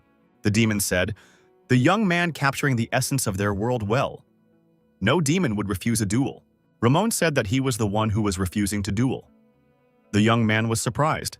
The demon explained that he had not come here for a duel, but for war. Ramon said, why would he risk it with such an overwhelming force? He alluded to his troops. The demon said, "He doesn't know about the other commanders, but he's cold-blooded. It is foolish for a commander-in-chief to lead an attack or fight a battle in war." Richard Lionheart shouted that as a commander, the demon should take the initiative and raise the morale of his soldiers. Otherwise, this commander is a coward who does not know what his demons are capable of. Ramon spoke no more and told his subordinates to destroy the young man. The warriors rushed to the attack. Jongdo thought that it would be quite difficult to fight in such a case. Ramon's minions surrounded our hero on all sides. The young man stood on the grounds of the Holy Cross. The demons sensed something was wrong, something foreboding. The young man summoned the Crusaders. He was only able to do so through the use of his skill. A shrine was proclaimed. Significant bonuses are given to talents and skills. The demonic warriors under the influence of the divine light began to go insane. They could no longer perform their combat functions. The young man ordered the Crusaders to attack. The Crusader horsemen put their spears forward and moved to destroy the enemy troops. Yongdo saddled his horse and said it was his turn. The young man was holding a spear and was ready to fight the enemy army. Speed mode has been activated. The characteristics were doubled. The young man accelerated his horse and rushed into the thick of the battle. Each strike with the hunter's spear was effective. He scattered the bloodthirsty enemies in different directions. The young man was as impregnable as a rock in the wind. The enemy feared him, and they tried to avoid confrontation. The Crusaders moved to follow their commander. The commander ordered a triangle to be constructed with him in the center. The leadership effect activated. The Crusader commanders drove their warriors on. Squads performed actions coherently and skillfully. The warriors had a sense of combat training. Jongdo commanded that all the Crusaders follow him. The wedge slammed into the enemy ranks. The demons were discouraged. The commander has ordered that no one retreats. Everyone must attack the enemy. The young man shouted loudly. The roar of a lion was activated. The commander-in-chief's horse started to buck. Below him was an enemy warrior. Jongdo swung his spear. The horse crushed the enemy soldier with its hooves and rode on. The demons tried to resist, but they had little success. The enemy was morally crushed. Jongdo was in the thick of it. He showed the Crusaders by example how to behave with the enemy. The young man was brave and selfless. He had a lot of strength. The skill Orari Core was activated. Jongdo spread the poison to the enemies. The commander of the demon troops watched the events from the sidelines. The officer asked the older demon what they would do. It could see that the Crusaders were doing damage to the opponent. The demon general said that the full invasion hadn't even begun yet, and his troops had already been injured. The officer asked the older man if he planned to stop this hunter himself. The demon said he planned to punish the enemy, but he would not go there himself. The demon general tried to attack the young man remotely. He sent an all-consuming blast wave towards his opponent. However, Jongdo managed to avoid defeat. He dodged in time. The young man was back on his horse. He shouted as he thrust his glowing sword forward and rode toward the main demon. The demon decided to launch an explosive arrow and aimed it at the approaching opponent. Chogdu and his Crusaders skillfully dodged the arrows flying towards them. The head demon put up a protective squad of warriors in front of him, who displayed shield armor in front of them. The Crusader commander-in-chief pushed himself off the ground, jumped high on his horse, and leapt over the demon defense. He was in the rear of the main enemy. The young man flew over his opponent and tried to attack him from there. The demon shouted, "Did this young man really want to play with fire?" The young man's horse landed. The young man turned around and rushed towards his main opponent. A sword battle ensued. Chongdo powerfully attacked the demon leader. The rank-and-file demons tried to protect their commander. They surrounded the rider and prepared to deal with him. The demon officer shouted for the young man to leave their commander alone. The Crusader officer shouted for his warriors to stop the demons, and don't interfere with the leadership to find out what was going on. A space in the middle had formed on the battlefield. The Crusaders and demonic warriors watched which commanders were involved in the battle. The head demon shouted for his rival to get off his horse. Then, it would be easier to get to him. The demon kicked the horse's front legs. The horse stumbled and fell. The young man rolled to the side. He jumped to his feet. The demon flew towards Chodo and immediately tried to attack his opponent. The young man deflected the blow.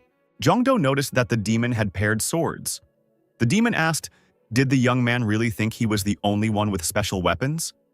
He currently has a weapon from the demon world that could turn into a spear or bow at any time.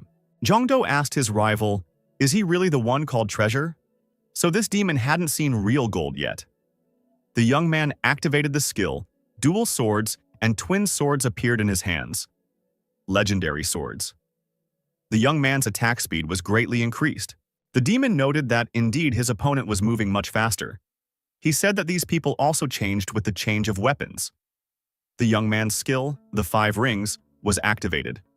Fire attributes were provided. Jongdo's swords had indeed become fiery. The enemy suffered additional damage when attacked with fire attributes. The demon was engulfed in flames. The young man said that it could truly be called a treasure.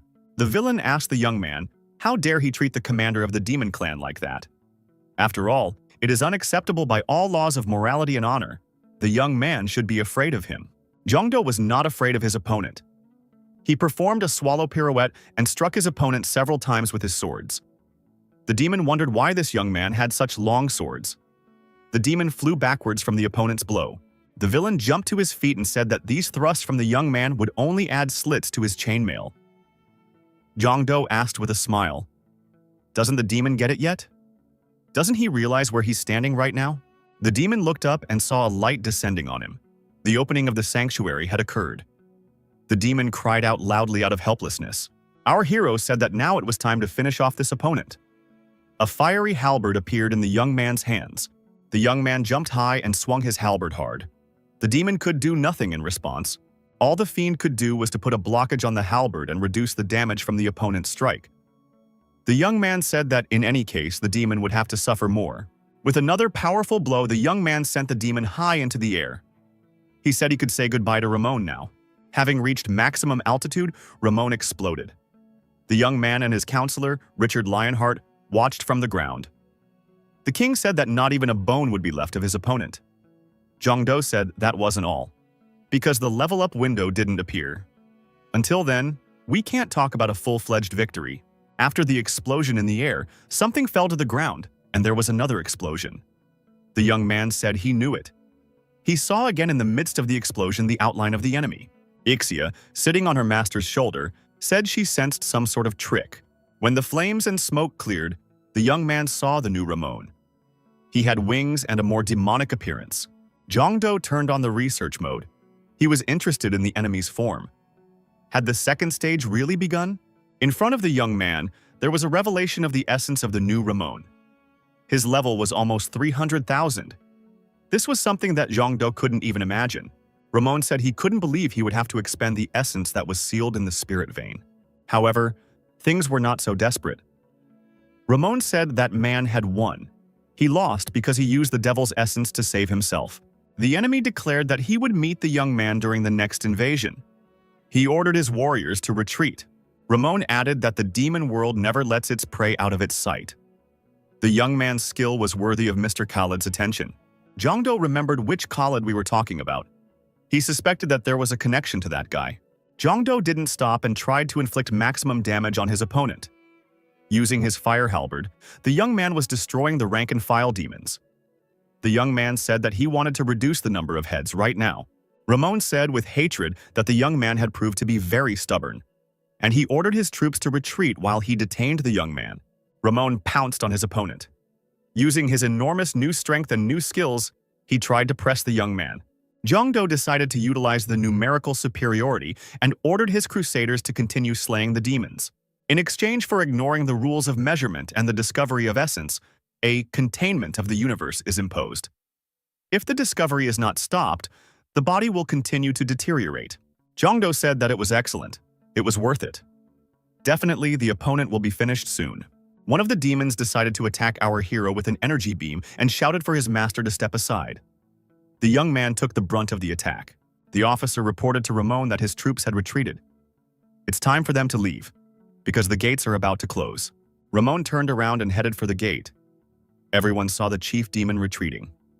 The villain said that this young man would surely pay for his humiliation.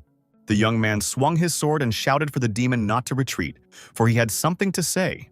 The young man shouted, "Arendite," and swung his sword toward the retreating foe. The demon was struck down. When the smoke cleared, the young man saw the demon's wing lying among the debris. The wing's owner had managed to escape. Ixia told the host not to worry. She had memorized all the coordinates. If the young man wanted, they could open the gate at any time. Jong-do wondered, how long has Ixia been able to do that? The girl said she is getting stronger every day, raising her level. Jong-do said that memorizing coordinates is a very good trait. He'll definitely need it. The hunter said that now, when the time came, he would attack these demons himself. The young man was informed that he had successfully prevented the demon invasion. The young man stepped out of the portal and made it back in successfully. He was greeted. The SSS guild members ran up to him and asked him if he was injured. Shouldn't he be sent to the hospital right away? A full examination should be carried out. The young man smiled and said he could see he was welcome. It was as if they hadn't seen each other for days. The companion said it had been 5 days anyway. The young man was surprised. By his standards, it had only been 5 hours. Jong-do thought that among the dungeons were those with which there is a temporary break from reality. He didn't expect this break from reality to be so long. Jong-do asked what had happened in the world without him during that time. The young man was afraid of missing something. The man replied that right after the young man left, a dungeon appeared. Since there were many casualties during the second cataclysm, everyone approached with caution now. Recently, there have been more hunters. So they are gradually cleaning the dungeons with high survival rate. The young man thought that there was hardly any place like the dungeon he had just passed through. The man added that those who had visited this dungeon said that the monsters moved in a planned manner, like an army. Some said they saw demon-like monsters there. Back in Japan, there was a place called The Spot. It was used as a hunting ground. It didn't cause a riot because there was one in England as well. At first, everything was quiet about the expat search. Then, they said they would handle it. Since only weak monsters appear in the early stages of spot creation, it's like discovering a gold mine. The problem is that these monsters will become stronger over time. If they escape to the city because of negligent management, an irreparable tragedy will occur. If they don't ask for help, the young man as an outsider can't do anything. It is necessary to gradually raise the level and monitor the situation. The young man was resting. Jong-do had just moved into his new house and hadn't even unpacked yet. He hasn't gotten around to it yet. Suddenly, as unexpected as always, Winry Makina appeared in front of the young man. She said that the young man had done a great job, as always. Jong-do said that the girl scared him as usual. Why doesn't she make herself known in advance? Makina said that the young man looked very glum, so she decided to play a prank on him. The young man said he had a couple questions before he got the award, and asked her not to make any more jokes like that. The guy said he summoned a character named Richard and fought demons. Then he said that it was impossible to use force in a world where the third erosion had occurred. So people from the past were stronger than modern people. How is that possible? Makina said that is an interesting question. The level of the Earth has not decreased compared to the past, because of the difference between the real universe and the copy universe. The character the young man summoned is realized based on information from the real universe. Makina said that she would now explain everything with the help of the projector. If the picture inside this device, the real universe, that on the wall is a copy of the universe Mr. Jong-do lives in. The distance between the two universes is so great that it transcends not only space but also the concept of time. Only by bridging this distance can the real universe create a copy. Jong-do wondered why she was creating a copy. Isn't it the same thing? Makina said, perhaps the young man can't see, but there are small dust particles flying in the air. If you apply this phenomenon to the universe, even such a small dust becomes a variable for the universe. The real universe observes the copy to track changes. The small opportunity that arises from this change, the miracle that grows out of that possibility, for this recreation of the same initial miracle as the young man. Makina said she knows what the young man is looking for, but can't give a reason. She suggested going back to the beginning. The biggest difference between the two universes is the natural concentration of mana. The copy universe is much lower. Because of that, the characters in the real universe are much stronger. Then what factors determine the second and third erosions? The amount of mana that basic creatures possess. As erosion increases, other universes open up a universe of erosion, resulting in a dungeon of monsters. The young man wondered, if everything is as Makina says, shouldn't this land be deteriorating slower than the real land at the current moment? How is the information from the lottery then? Is it accurate? Makina said that Vale is an entity about which there is no clear information. Vale forcefully caused the initial erosion of the Earth. Makina added, why did he accelerate the erosion? For what purpose? How were the first gates created? None of this is known. Jong-do wondered if there was a being that even she knew nothing about. The girl said, "All that is known is that this creature contains within it the miracle of the beginning." Makina said she would try to find out more, so the young man shouldn't worry about him. The girl asked if the young man had memorized the coordinates of the demon world this time. The young man nodded affirmatively. He said that he decided to prepare a little and attack when the time came. Makina said that in such a case, now is the right time. An invasion between universes with a big difference in the level of restrictions. However, the demon world broke the rules and started the invasion. So now they're in trouble. Jong-do remarked that in such a case, they should attack immediately. He thanked Winry for the information. The girl asked if Mr. Jong-do had forgotten anything. Makina reminded him that the young man was entitled to a reward. They talked so much that the young man forgot about it. Makina said that this is the power of communication. In the process of communication, you can forget about the most important things. The guy says he has an idea for this time. Could the girl change unused skills to strengthen them or come up with a use for them? Makina said that's a great idea. She will try to do her best. The combination of skills and the return of skills were open. The young man said that the combination was clear, but what about the return? Makina said it is a system that turns unused skills into guaranteed tickets. The youngster should note that the higher the skill level, the greater the chance of acquiring a high-level ticket. Jong-do said that he wouldn't do that. It's safer to use a combination of skills. For example, a combat event happened. Skill return. If the young man now uses skill return, the probability of getting a black ticket will increase. Jong-do said he can't hold back anymore and is willing to give it a try. The young man found himself near the portal to the dungeon. Ixia noticed that her master was in a very good mood. The young man agreed. After all, he had gotten 2 black tickets in the skill exchange. Ixia stated that she had no doubts about her master. At first, the young man could only get 1, but through his shrewdness and perseverance, he managed to get both. The SSS Guild has succeeded in acquiring the right to use the dungeon. They have established the appropriate designations. Jong-do told Ixia to reveal the demon world to him. Ixia immediately, using her unique abilities, organized a portal for the young man to enter the dungeon. Jong-do said that it was now the demon's turn to suffer, and, holding his weapon tighter, the young man entered the dungeon. Jong-do was puzzled when he entered the dungeon. Where did he go? There were bars all around. The young man said he thought it would be Red Sky or Hellfire. And this is some kind of prison. The young man did not get upset and used his favorite information lottery. In such a situation, nothing is more important than information. This time, a green capsule fell out to the young man. It had happened once before. This place has been colonized by the invasion of the demon world. We must free the scale.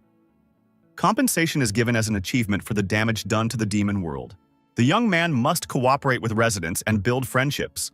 Special compensation will be provided. The colonized inhabitants of Skyla have a strong antipathy towards the demon world. Jong-do decided that he could do it. In other words, he can interfere as much as he wants. Our hero decides that, first, he needs to get out of this prison. Suddenly, there was a prison invasion. The wall of a neighboring cell was broken through. The invading rebels shouted that they had to find His Majesty. The rebels replied that they must drive these filthy demonic scoundrels away. They decided to destroy everyone they saw. The young man guessed they were natives. It was good that they came to him on their own. It didn't take long for the demons to catch on. They called the natives restless wimps and wondered why these people still didn't understand. People shouted for the demons to come out to battle. They are not going to give up and are looking for His Majesty. One of the demons said you can't destroy all humans. That's an order from Lord Kelsad. Jong-do, in response to the demon's statement, said that it would be difficult for him to destroy all humans. The demon looked at the man in the cell and said in surprise, "Has this prisoner completely lost his fear?" Our hero drew his sword, and with a slight movement, he cut the protective grid separating him from freedom. With the same motion of his sword, he split the nearest demon in 2. Another demon, caught under the young man's hand, was destroyed in the same way. The people who saw this were amazed. The warriors were surprised to ask the young man who he was. And how did he come to be here? The young man thought it would be strange if he said he came from another world to save them. The young man said his name was Jong-do. He lost consciousness, and when he woke up, he was in a cell. After he woke up, he was in a cell. The locals bowed to the young man and earnestly asked him to lend them his mighty power. The leader said that they are a resistance group that opposes the demon world and stands for the independence of Scala. If the young man helps them, they will repay him in the future. The young man said that he understands better than anyone else the anger and sadness these people feel. After all, his ancestors had also suffered the same thing. The young man put his hand to his chest and said that he promised to be their strength. The locals rejoiced. They said their hero had come down from heaven to save the Skyla. The indigenous people's favor increased. The people, feeling the hero's support, shouted for the demons to come out for a bloody fight.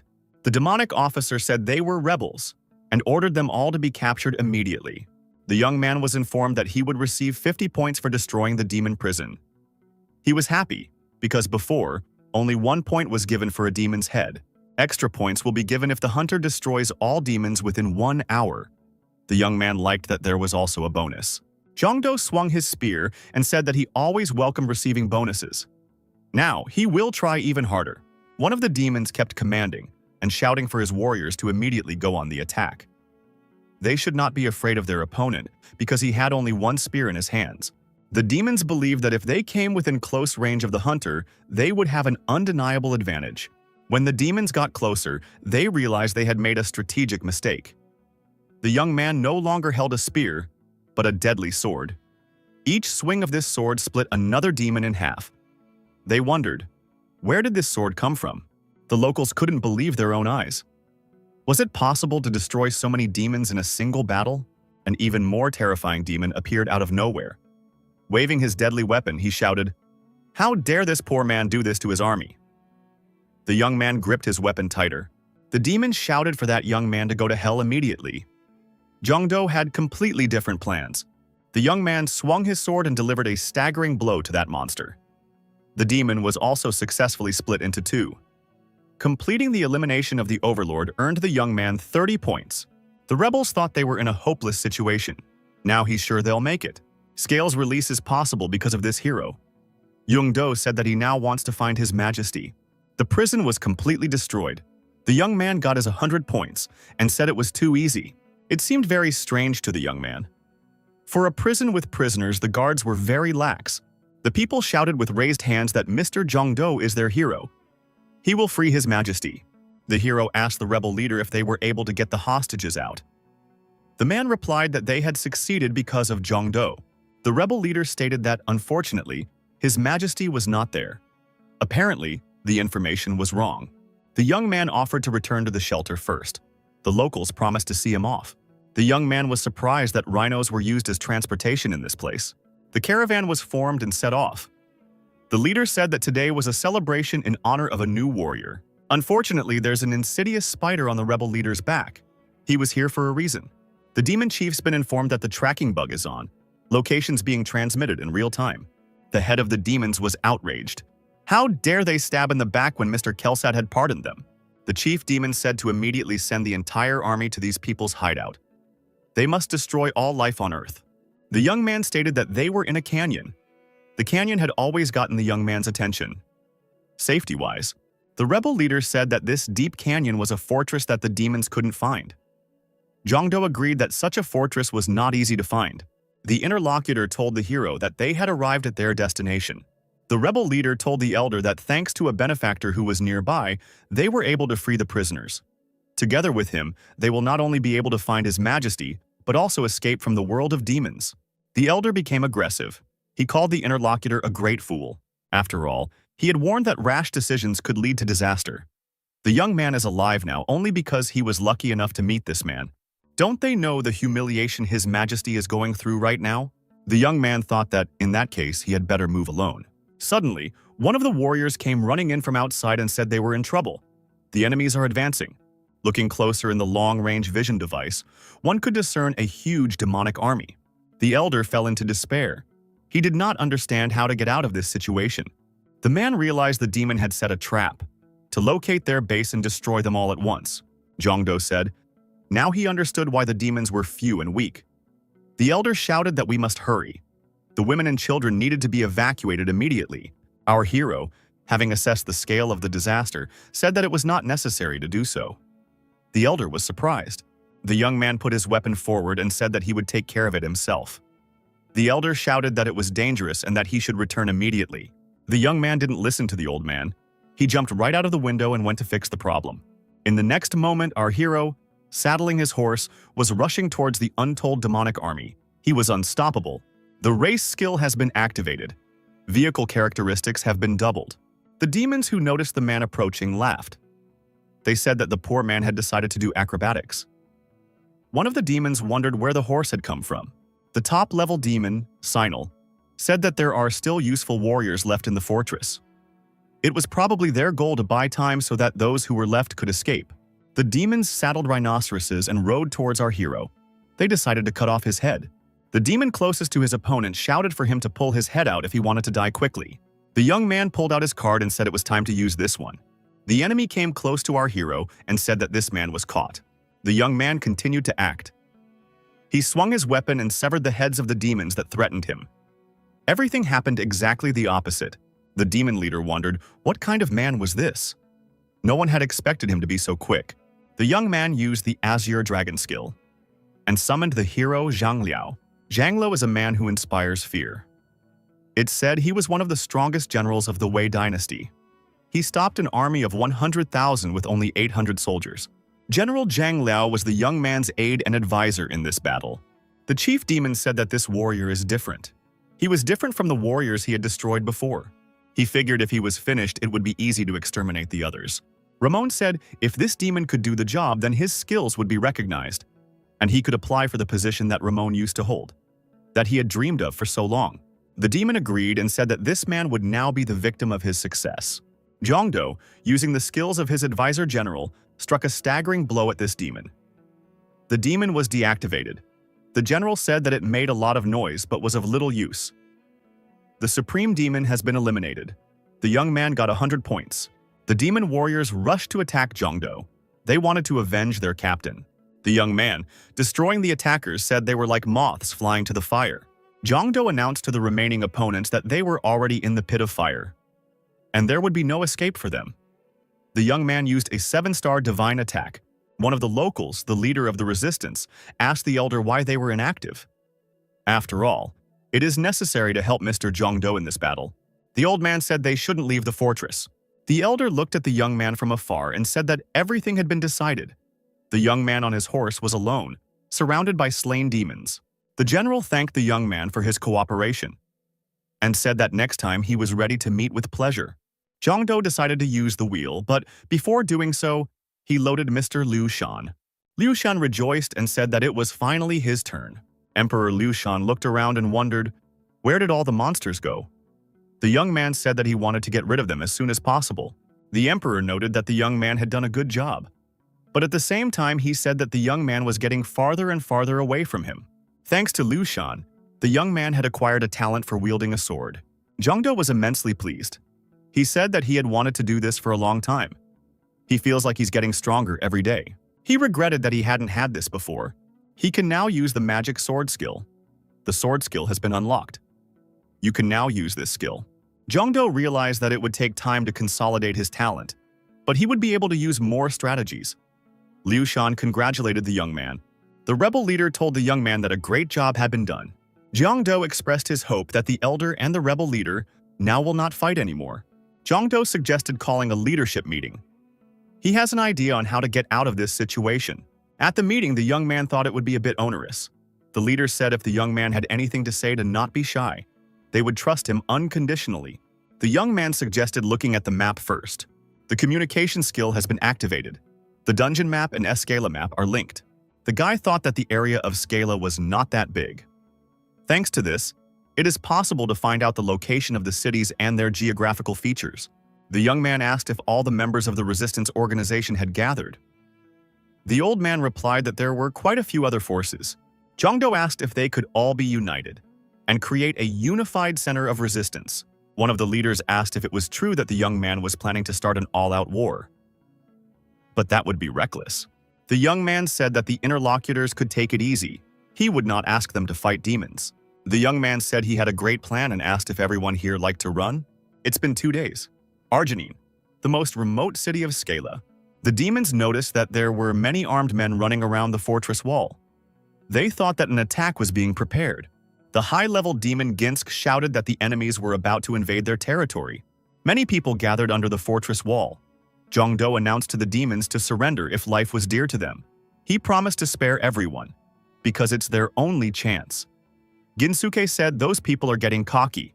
They used to hide in their holes to save their own skin. The demon shouted back, "How dare these people trespass on their territory?" The chief demon ordered his troops to open the gates and prepare the racing rhinos. If the demons moved, then they would destroy all the humans. The chief demon, riding his rhinoceros, rushed through the fortress gates and into battle. He was accompanied by demonic warriors. The people, noticing that the demons had gone outside, turned around and began to run away. The demons shouted that they would not let these people live. Our hero, Jeon-do, rode his warhorse into battle with the oncoming rival. The young man bravely began to destroy the demonic opponents. Ginsk asked in surprise, "Who the hell was that?" The young man, not thinking long, split this Ginsk in half. Guy thanked his companions and said he would take care of the rest. The villain decided to attack and destroy the young man at the same time. After all, he's just, alone. Jeon-do cut into the ranks of the demons. Each blow of his halberd reached its target. The slain demons fell to the ground. Demons, frightened, decided to close the gate and not allow this warrior to enter the territory of their fortress. The young man was approaching the fortress gate with a hammer already in his hands. He shouted, "Were they going to hide from him?" Our hero's horse braked sharply. The young man with the hammer in his hands flew upwards on the fortress wall. Jeon-do shouted for the opponent to open the gate immediately. The impact of his hammer came right on that gate. The demons shouted that they must stop this opponent at all costs and must guard the main gate. The hammer blow was so strong that the gates could not withstand it and shattered into small pieces. At the same time, the demons who were trying to hold the gates were flying apart. Jeon-do destroyed the gate and the fortress wall. He entered the enemy territory. He was followed by the armed rebels. He said that the demons who were illegally occupying the territory should leave immediately. The demons fled in fright. They fled without a backward glance, leaving this fortress at the mercy of the victors. One of the rebel leaders approached Mr. Jeon-do and said that they had won. The young man said that it is not a victory yet. It is only the beginning. The head of the operation told the leaders to gather all the people as soon as they eliminated the remnants of the demons. They should immediately move on to the next operation. Demons sounded the alarm. It was necessary to urgently gather all the forces to be able to fight back the advancing enemies. The people who occupied the fortress noticed that the demons had grouped together and were on the offensive. Apparently, they had gathered their entire army. The demon commander-in-chief, Kelsad, said that these inferior beings had acted unjustly. The demons had shown mercy to the humans, and they had stabbed them in the back. Kelsad declared that the time had come to smother human hubris. He was ready to launch an attack on the fortress captured by the humans. Nukes flew into the fortress wall, causing considerable damage to the structure. The demons decided to enter the fortress through the holes in the wall. They decided to wipe out the entire human army and leave no one alive. The armed demons boldly and decisively entered the fortress again. This time, they hoped to free it from the humans. Bursting into the fortress, the demons were surprised. The fortress was completely empty. There was no one inside. A surprised Kelsad asked where everyone had gone. He had expected a bloody battle. One of the subordinates said that people must have fled after seeing such a powerful army in front of them. Kelsad was surprised. After all, they had had the courage to destroy Ginsk, and now they ran away without even engaging in battle. That seemed strange to him. One of the demons approached the commander and said they were having trouble. It turns out that the demonic capital was attacked by a detachment from the human army. They took advantage of the fact that all the troops were gone from there. The head demon shouted that their capital could be damaged. Could it be that there were so many humans that they were able to gather into an army? It was reported to Kelsad that there was only one man in the squad. One person was Jeon-do. He continued to successfully split the demons in two, cutting them in half. Kelsad said there's a smart guy among these people. He needs to be dealt with immediately. The main villain said that his troops are following the enemy army and will try to destroy it. He, on the other hand, is returning to the capital to see the lunatic loner. Suddenly, a military warehouse in the city caught fire. Explosions were heard every now and then. The young man noted to himself that he had already destroyed the third warehouse in the city. The guard demons noticed the young man and decided to take the invader prisoner. Suddenly, an elder demon popped out from around the corner and said that this young man had finally been caught. The demon, waving his sword, introduced himself and said he was the leader of the guards, Guziel. The young man did not introduce himself. He swung once with his sword and earned another 100 points for himself. The leader of the demon guards was destroyed. The rank-and-file demons were outraged. How dare this boy raise a sword against their superior? The young man couldn't calm down. He continued to split into two all the demons he could get his hands on. No one was spared. Advancing forward, our hero finally saw the main castle in front of him. The young man thought that this castle must have a commander-in-chief worth 10,000 points. We should destroy it quickly, while most of them were busy putting out the fire in the military warehouses. The young man swung the center doors to the castle with his foot smugly. There was a huge hall in front of the young man, but it was empty. It seemed strange to the young man. Had the map lied? The young man noticed a rapid-fire arrow flying at him. The young man eliminated the threat. A menacing demon approached the young man. He said the young man's plan had succeeded. Was he going to shake up the empty house? He had heard rumors of a warrior walking around, but he hadn't expected to see this young man. Jongdo, he knew that bastard was still alive. Ramon appeared in front of the young man. He said it was hardly a coincidence. The young man must have been able to trace the coordinates? It turned out he was more cunning than one might think. The villain immediately attacked our hero and said that this time they managed to meet very quickly. The young man blocked the opponent's attack. The demon said that here he would be able to fully unleash his power without any restrictions, and he was looking forward to this battle. The demon struck his opponent with a powerful blow. The young man flew backwards, hitting the wall and destroying it. Guy sensed that his opponent wanted to make an immediate effort. He had an urgent need to buy a ticket as soon as possible. A helper was simply necessary. Ramon said that the young man had become very weak.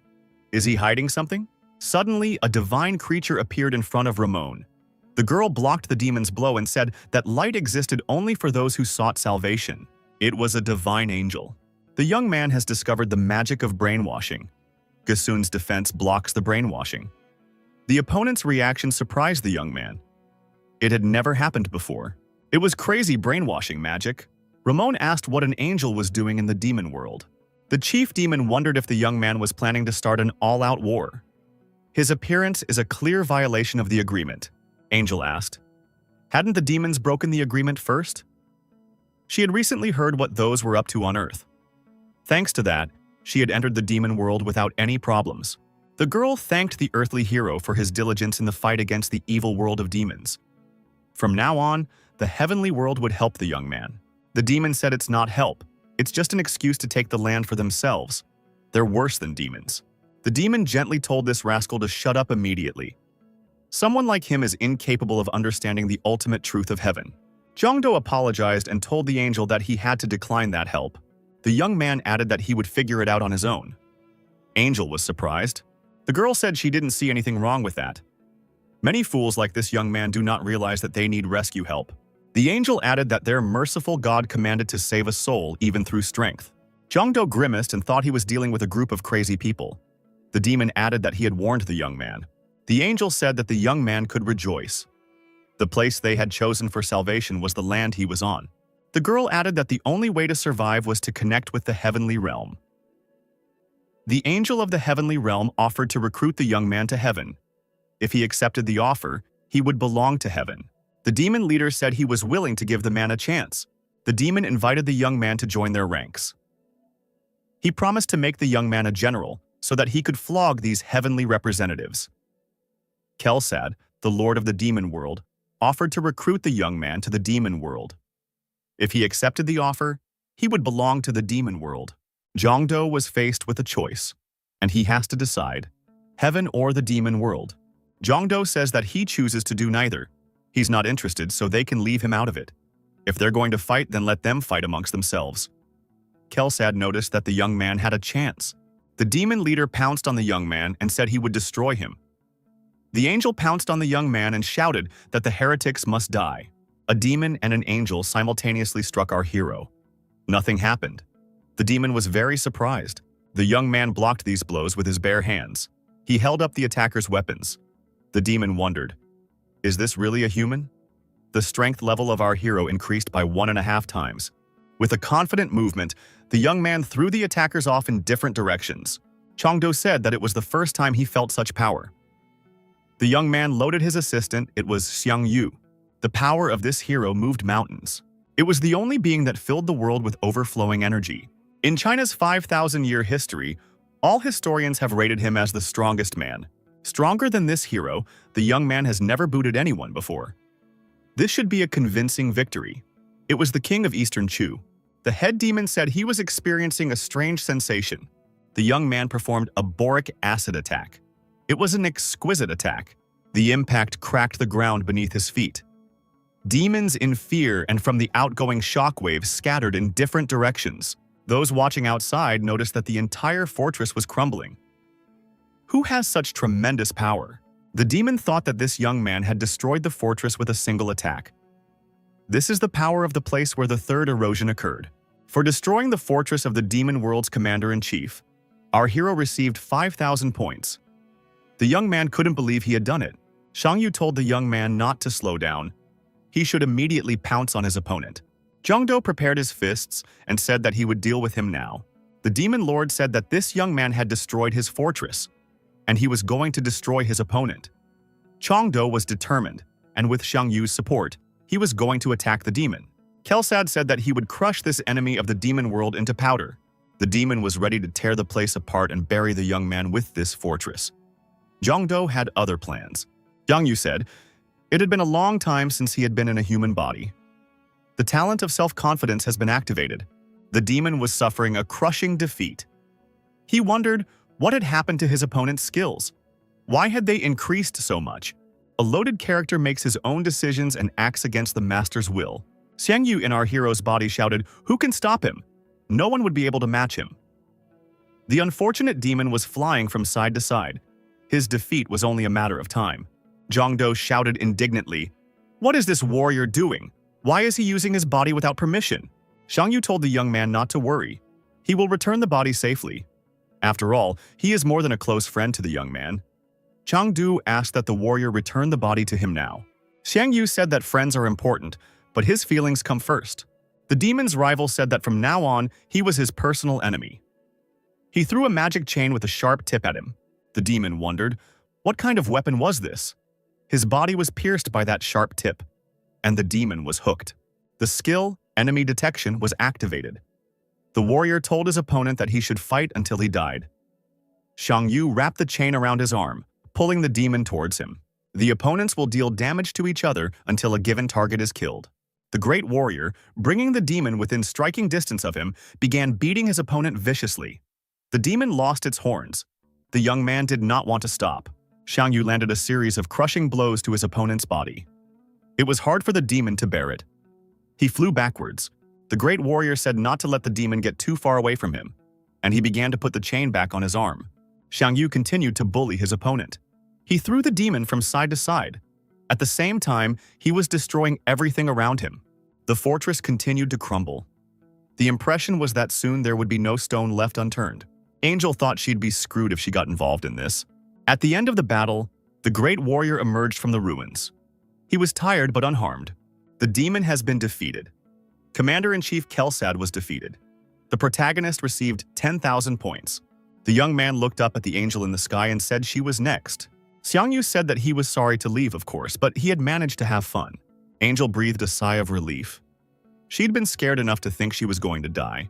The rank-and-file demons wailed in fright that Mr. Kelsad was dead. They were afraid to go near the young hunter. Those who were bolder and more armed told the young man that he had made a mistake in destroying their lord. He would not return from this place alive. Ramon shouted that the man's strength had clearly weakened. He ordered him to be surrounded so that he could not escape. Shang Yu didn't go far. He said with a smile that these demons were still not enough. Chengdu stated that enough fighting. Time was already running out. With the demon commander destroyed, it's time to leave, just as the horse-drawn wagon arrived. The crow horse skill was activated. The young man jumped into the wagon and grabbed the reins. He shouted for the horses to hurry up. The demons rushed in pursuit, hoping to capture the young hunter. They were even willing to cling to the horses and wheels. The great General Xiang Yu climbed onto the carriage and shouted for these demons to get out of the way. No one could stop him. Ramon ordered the young warrior to be caught. They must not lose sight of him. Suddenly, divine crusader angels appeared in front of the demons. They were also armed with swords. Ramon was furious again. Who was this angel trying to protect? Was she really taking the side of the humans again?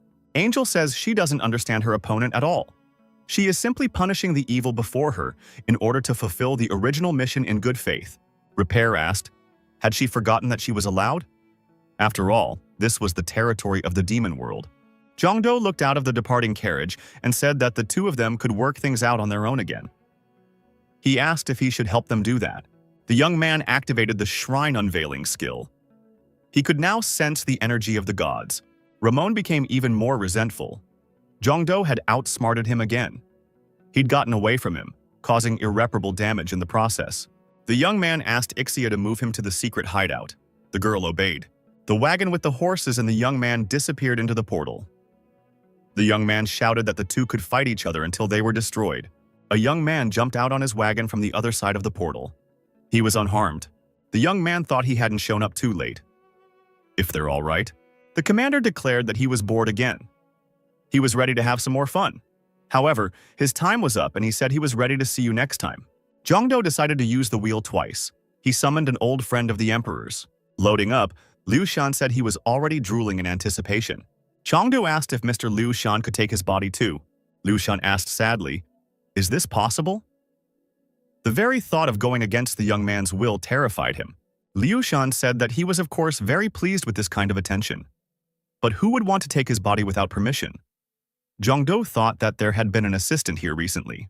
The young man thought that not all strong people were mentally unstable. We should find a way to prepare for something like this in the future. Liu Shan pointed his finger at the wheel and shouted for it to stop faster. The young man had acquired the skill, summoning a crow horse, and the skill, identifying the enemy. The guy decided to choose the definition of enemy if there is a red hare horse to ride. The young man saw the local warriors running toward him. The young warriors were happy that Jongdo was safe and sound. They asked how the operation went. The young man replied that it had been a success. Kelsad was defeated. The warriors cheered. The young man said it was too early for them to rejoice. The young man asked where the demon army that was chasing them was. The warrior replied that the demon army was camping not far from here, in the forest. Intelligence brought back information that there was currently unrest within the demon unit, and there were signs of an imminent retreat. The young man thought that the demons were rushing back after hearing about the situation in their capital. Jongdo decided that this was his chance. The stabilization of the endurance talent was complete. The young man decided that it was about time. Jongdo asked one of the warriors to bring him a good painkiller. The warrior asked if the warlord was injured. The young man said that he is not injured. However, he feels that he will soon be in trouble. After a short time, our hero received an impressive portion of painkillers. The young man got ready and said that he really did not want to do this. The young man thought that it wouldn't have come to this if he hadn't gotten a talent for swordsmanship. The young man ripped the pendant off his chest. The young man decided he needed to become more manly. Jongdo assumed the lotus posture and began to perform the purification and strengthening process. The guy realized that he already had stamina. Wouldn't he be able to last? The young man was uncomfortable. He held on with all his might. The young man could not understand how the saint had endured it at all. Jongdo emptied another bottle of painkiller. To be on the safe side, the young man poured the rest even on his head. It was still hard on him. Jongdo thought that it was still bearable. The guy realized that he was taking 3 talents at the same time. That's why it's so difficult. The talent Beauty has been activated. There is a big difference in the user's body and talent. Forced improvements are starting to be made. This was the young man's surprise. How could he endure all of this? Something incredible was happening to the young man's face. It was good that there was no mirror in front of him at that moment. The warriors, outside the tent, were startled by what was happening inside. Noise and sparks of flame were shooting out. The young men wanted to check what was going on in there, but they remembered that their commander had insistently asked them not to go in there. After a while, all the bottles of anesthetic were emptied. The young man lay exhausted on the floor. Coming to his senses, the young man stood up. The user is on the verge of death. The dragon's blood awakening has been activated. The young man thought that he had to endure the destruction of his body because of his talent, and the dragon blood awakening was activated from his handsome face. The young man thought it was ridiculous. If it wasn't for these demonic villains, one could just wear the pendant and collect talents painlessly. The young man slid open the tent flaps and stood before the warriors. When the young men saw him, they drew back. Jongdo bravely declared that now the demonic foes could be even more wary of him. He would relieve them of their pain and stress and fear. The demon has relayed information that the capital has been taken over by the aliens. Everyone must return to the capital immediately. The evil demon cursed the vile heavenly villains. The demon told his boss that Mr. Kelsad obviously wants to destroy the remnants of the enemies. The boss said that catching the rats hiding is one problem. But invading the heavens, that's a problem of the supremacy of the universe. The one-eyed demon boss told everyone to retreat and return to the capital. The demonic army lined up in rows and began to return to the capital. The demon warned Mr. Fontanon that there was a narrow canyon ahead. There might be an enemy ambush.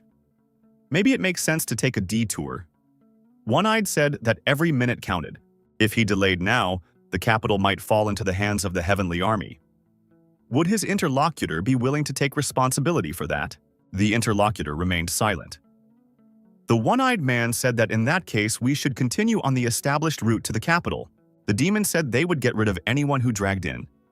Right now, all they have to do is move forward at an accelerated pace. One-eyed said the enemies are quite close. Could it be that the heavenly army had gotten so dangerously close to them?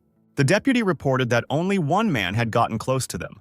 It was Jongdo, holding a divine sword in his hands. The young man said that finally those demons had been caught. The one-eyed warlord saw the young man and said that his sword had a very powerful energy. He ordered his subordinates to quickly disperse. The demon officer reported to the warlord that over 90% of the troops had entered the canyon. They would not be able to disperse and escape if necessary. The young man held an Excalibur in his hands. With this sword, the young man was invincible. The young man attacked the enemy army. He collapsed the walls of the canyon, and the demonic warriors were crushed as they fell. The demons had nowhere to retreat. They were trapped in a mousetrap. The one-eyed warlord was depressed. How could a huge army be lost so easily? After all, it was just a boy against them. The young man looked down at the results of his activities. He was satisfied with the results he had achieved. The young man said that this army could retreat as long as they wanted. He had them cornered anyway. The demon officer said to keep his subordinates alert. There was no telling where this young man might come from next time. One of the sentries shouted that he could see the enemy. A young man, sword out, was approaching on his horse. The one-eyed man shouted for the enemy to be shot at with anything that could hurt him. Arrows, swords, and spears flew at the young man. The young man was invulnerable. The demons were amazed at their opponent's abilities.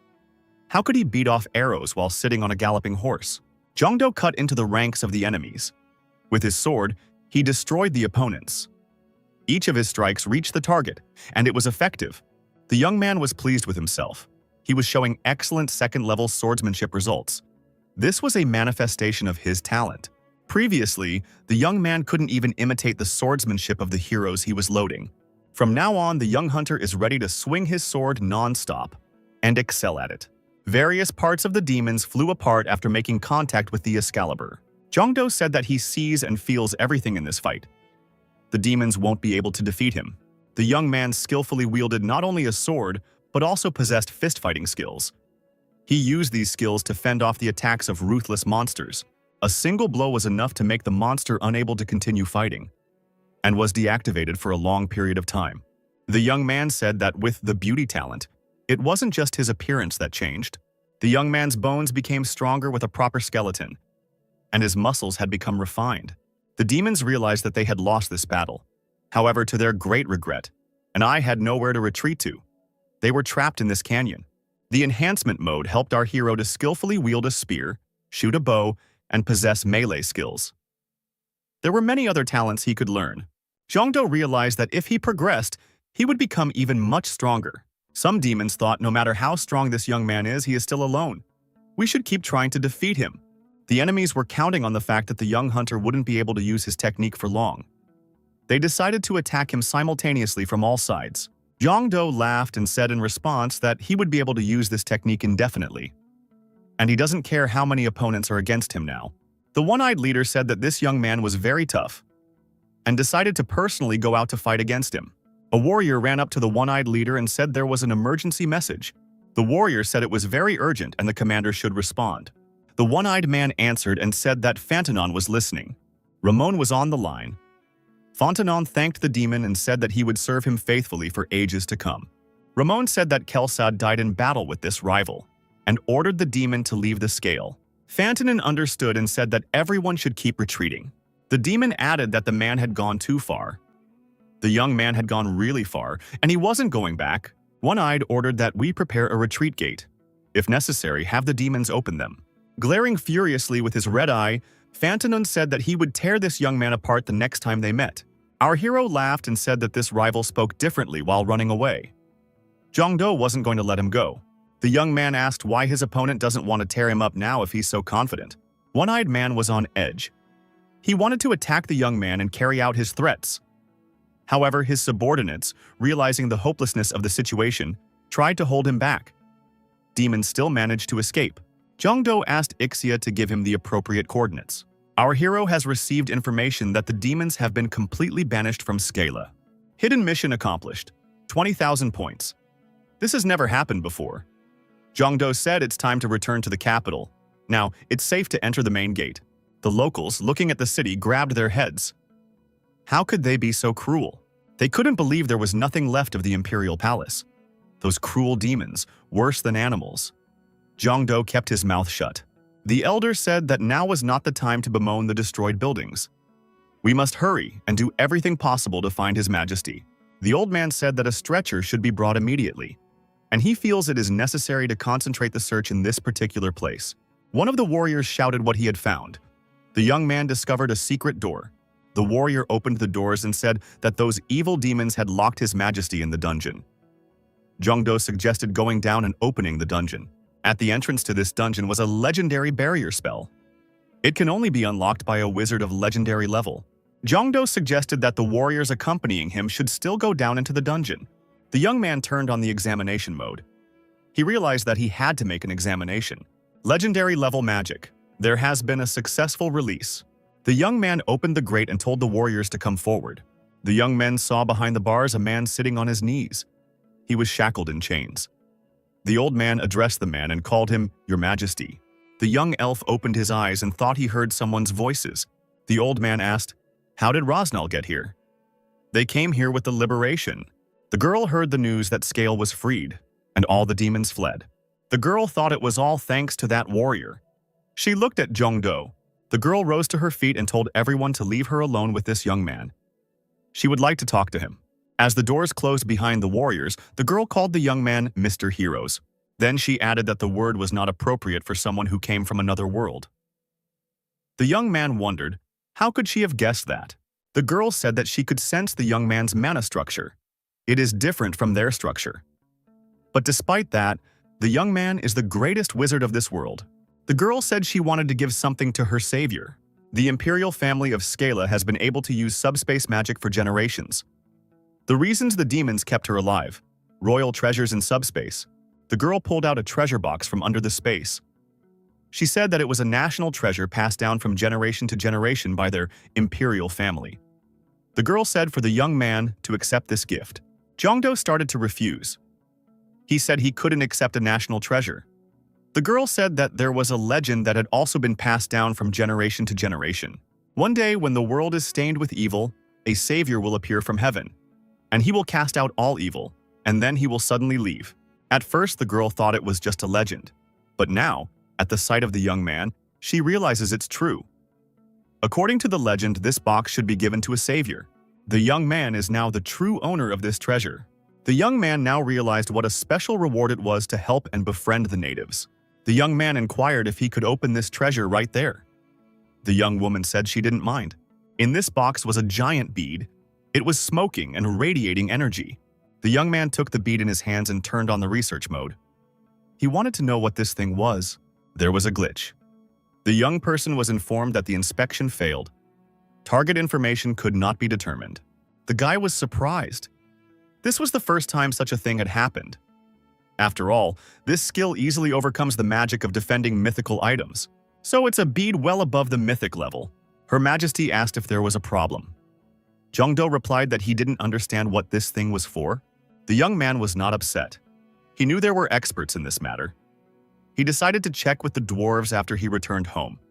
They would find out the purpose of this bead. The young man told Ixia that they were definitely going home now. Ixia tensed and opened the portal again, now to return home.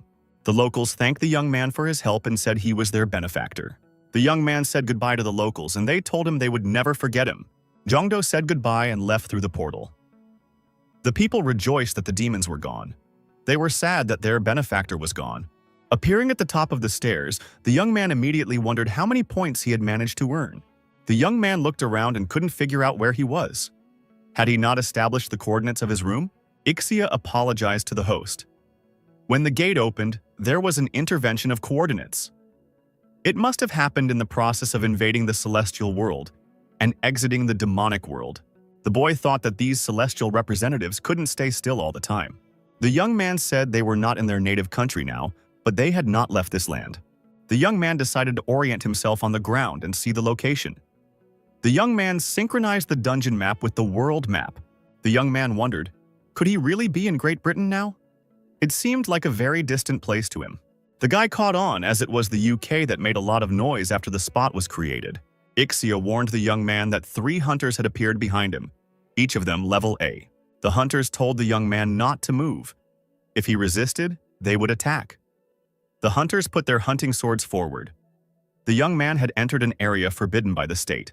The young man put his hands in the air. Jongdo thought that it wouldn't be so easy to go home. One of the attackers said he thought he had seen this young man somewhere before. The hunters recognized our hero. They said he was the only SSS class hunter in the world. The 3 hunters put aside their swords and pulled out pens and papers. They flew up to the young man and asked for his autograph. The hunters told the young man that he looked much cooler in person than he did on the screen. The boy thought it was because he had applied the beauty mode. Out loud, he said he heard that a lot. One of the hunters asked how the young man had gotten here. The boy replied that he came here after passing through a dungeon in his country. He himself does not know how it happened. The hunters decided it was hardly a simple accident. It was God's will. Jongdo asked if they were believers. The hunter replied that lately, yes. Hadn't the young man heard about it? Currently, Jesus is risen here in the Holy Land in the UK. Ixia said she doesn't understand what's going on here. First the demon world, then the heavenly world. I can't believe they're in the middle of something. What's all the fuss? The hunters said the young man might doubt the truth, but they had indeed witnessed a miracle. It really was Jesus. Jongdo said he was looking forward to hearing the story. He asked if he could meet him. He was told that he could, but it was very difficult. The hunters explained to the young man that Jesus went into seclusion to create the Holy Grail. He said that if he had the Holy Grail, he could protect mankind from monsters. Ixia was tense at this point. She said she sensed an ominous energy. And there's an object with blood on it. The hunter explained. Members of their guild had gone to find materials for the Holy Grail. Jongdo inquired if Saint Joan of Arc was here. The young man explained his question. The girl went to the UK but then disappeared. That's why he's looking for her. The hunter assumed that the young man was tired from the road, so he offered him a rest. Jongdo thanked him for his hospitality. The young man was led to the apartment and wished him a pleasant vacation. The young man met again with weary Makina. The girl congratulated the young man on his safe return. Jongdo said he had a lot of questions. Would the person he was talking to be able to answer them? Makina said she would tell him everything she knows. However, she can't provide information without paying a fee that benefits only one side of the universe. The young man says he is willing to pay. He uses the points he earned. Makina said that wasn't a bad idea. She will make a list of things that can be bought with those points. Makina put up a bill that totaled almost 37,000 points. The young man thought he had enough. Elven tears, elixirs, armor, weapons, everything is in place. The tickets are there too. The young man asked his interlocutor how many points he needed to ask about the celestial world. Makina replied that he needed 20,000. Jongdo thought it was very expensive. The young man decided to sell all the elven tears for information, but the Earth follows a different path from the real universe, so it will be hard to get the information he wants. The young man said he was ready to ask a question. Makina said she was ready to answer. Guy asked Makina to tell him about the Holy Grail. The young man remembered how Ixia had sensed the ominous energy. The information should definitely be worthwhile. Makina said that the Holy Grail is a distraction device that allows beings from the upper universe to enter the lower universe with impunity. The Holy Grail is created by mixing half of the blood of a man from heaven and half of the blood of a man from the universe that heaven is trying to invade. The mixing of the blood signifies permissibility, but it requires special conditions. The natures of the two creatures mixing blood must be similar. The mana potential must be excellent. The most appropriate person to do this is Saint Joan of Arc. Jongdo remembered the conversation with the hunters and decided that Saint wasn't accidentally missing in the UK. The guy still couldn't figure out how to find her? And with what? Makina suggested that the young man pay attention to the eyeglass store. The information she had behind her back, a skill enhancement potion, might be useful for that. The young man asked. What could he do with it? Ixia whispered in the young man's ear that he could try it. The young man thanked Makina and said that he would buy 2 vials of this potion at once. Winry said it was a wise decision and deducted 6,000 points from the young man. Makina wished the young man good luck. Not everyone was asleep in the forest at night. A drama was playing out here. The knights pursued the girl and were willing to use even weapons to achieve their goal. The warrior caught up with the fugitive and swung his swords and said she was finally caught. The girl managed to hide in a protective sphere. She was out of reach of her pursuer. The knight pushed the sphere along with the girl down the cliff. The sphere flew down. The sphere shattered and the girl found herself defenseless. She was surrounded by armed knights. The girl asked why she was attacked by the Knights of the Round Table. Suddenly, a stranger appeared off to the side. He apologized to the saint for his rudeness. The stranger said it was a secret meeting. The girl looked around and saw that God was in front of her. The man said that the earth was currently in danger. However, with the help of the saint, they would be able to save it. The man held out his hand and said he wanted the heart of a saint. With it, they could stop the devil. One of the knights protested. He said that wasn't their agreement. He thought only a little blood was required. The man said that unfortunately the devil had become so strong that a drop of blood would be useless. He was followed by a female angel. The man said it was God's will, so it was their role to silently follow the edicts. The man told Sail to bring him a heart. Well, friends, I don't know about you, but I enjoyed this manhwa. The plot itself is quite interesting and intriguing. So if you liked the video, then subscribe to the channel and write a comment on what exactly you liked. And for a new part of this work, let's collect 1,000 likes under this video. All the best, see you soon.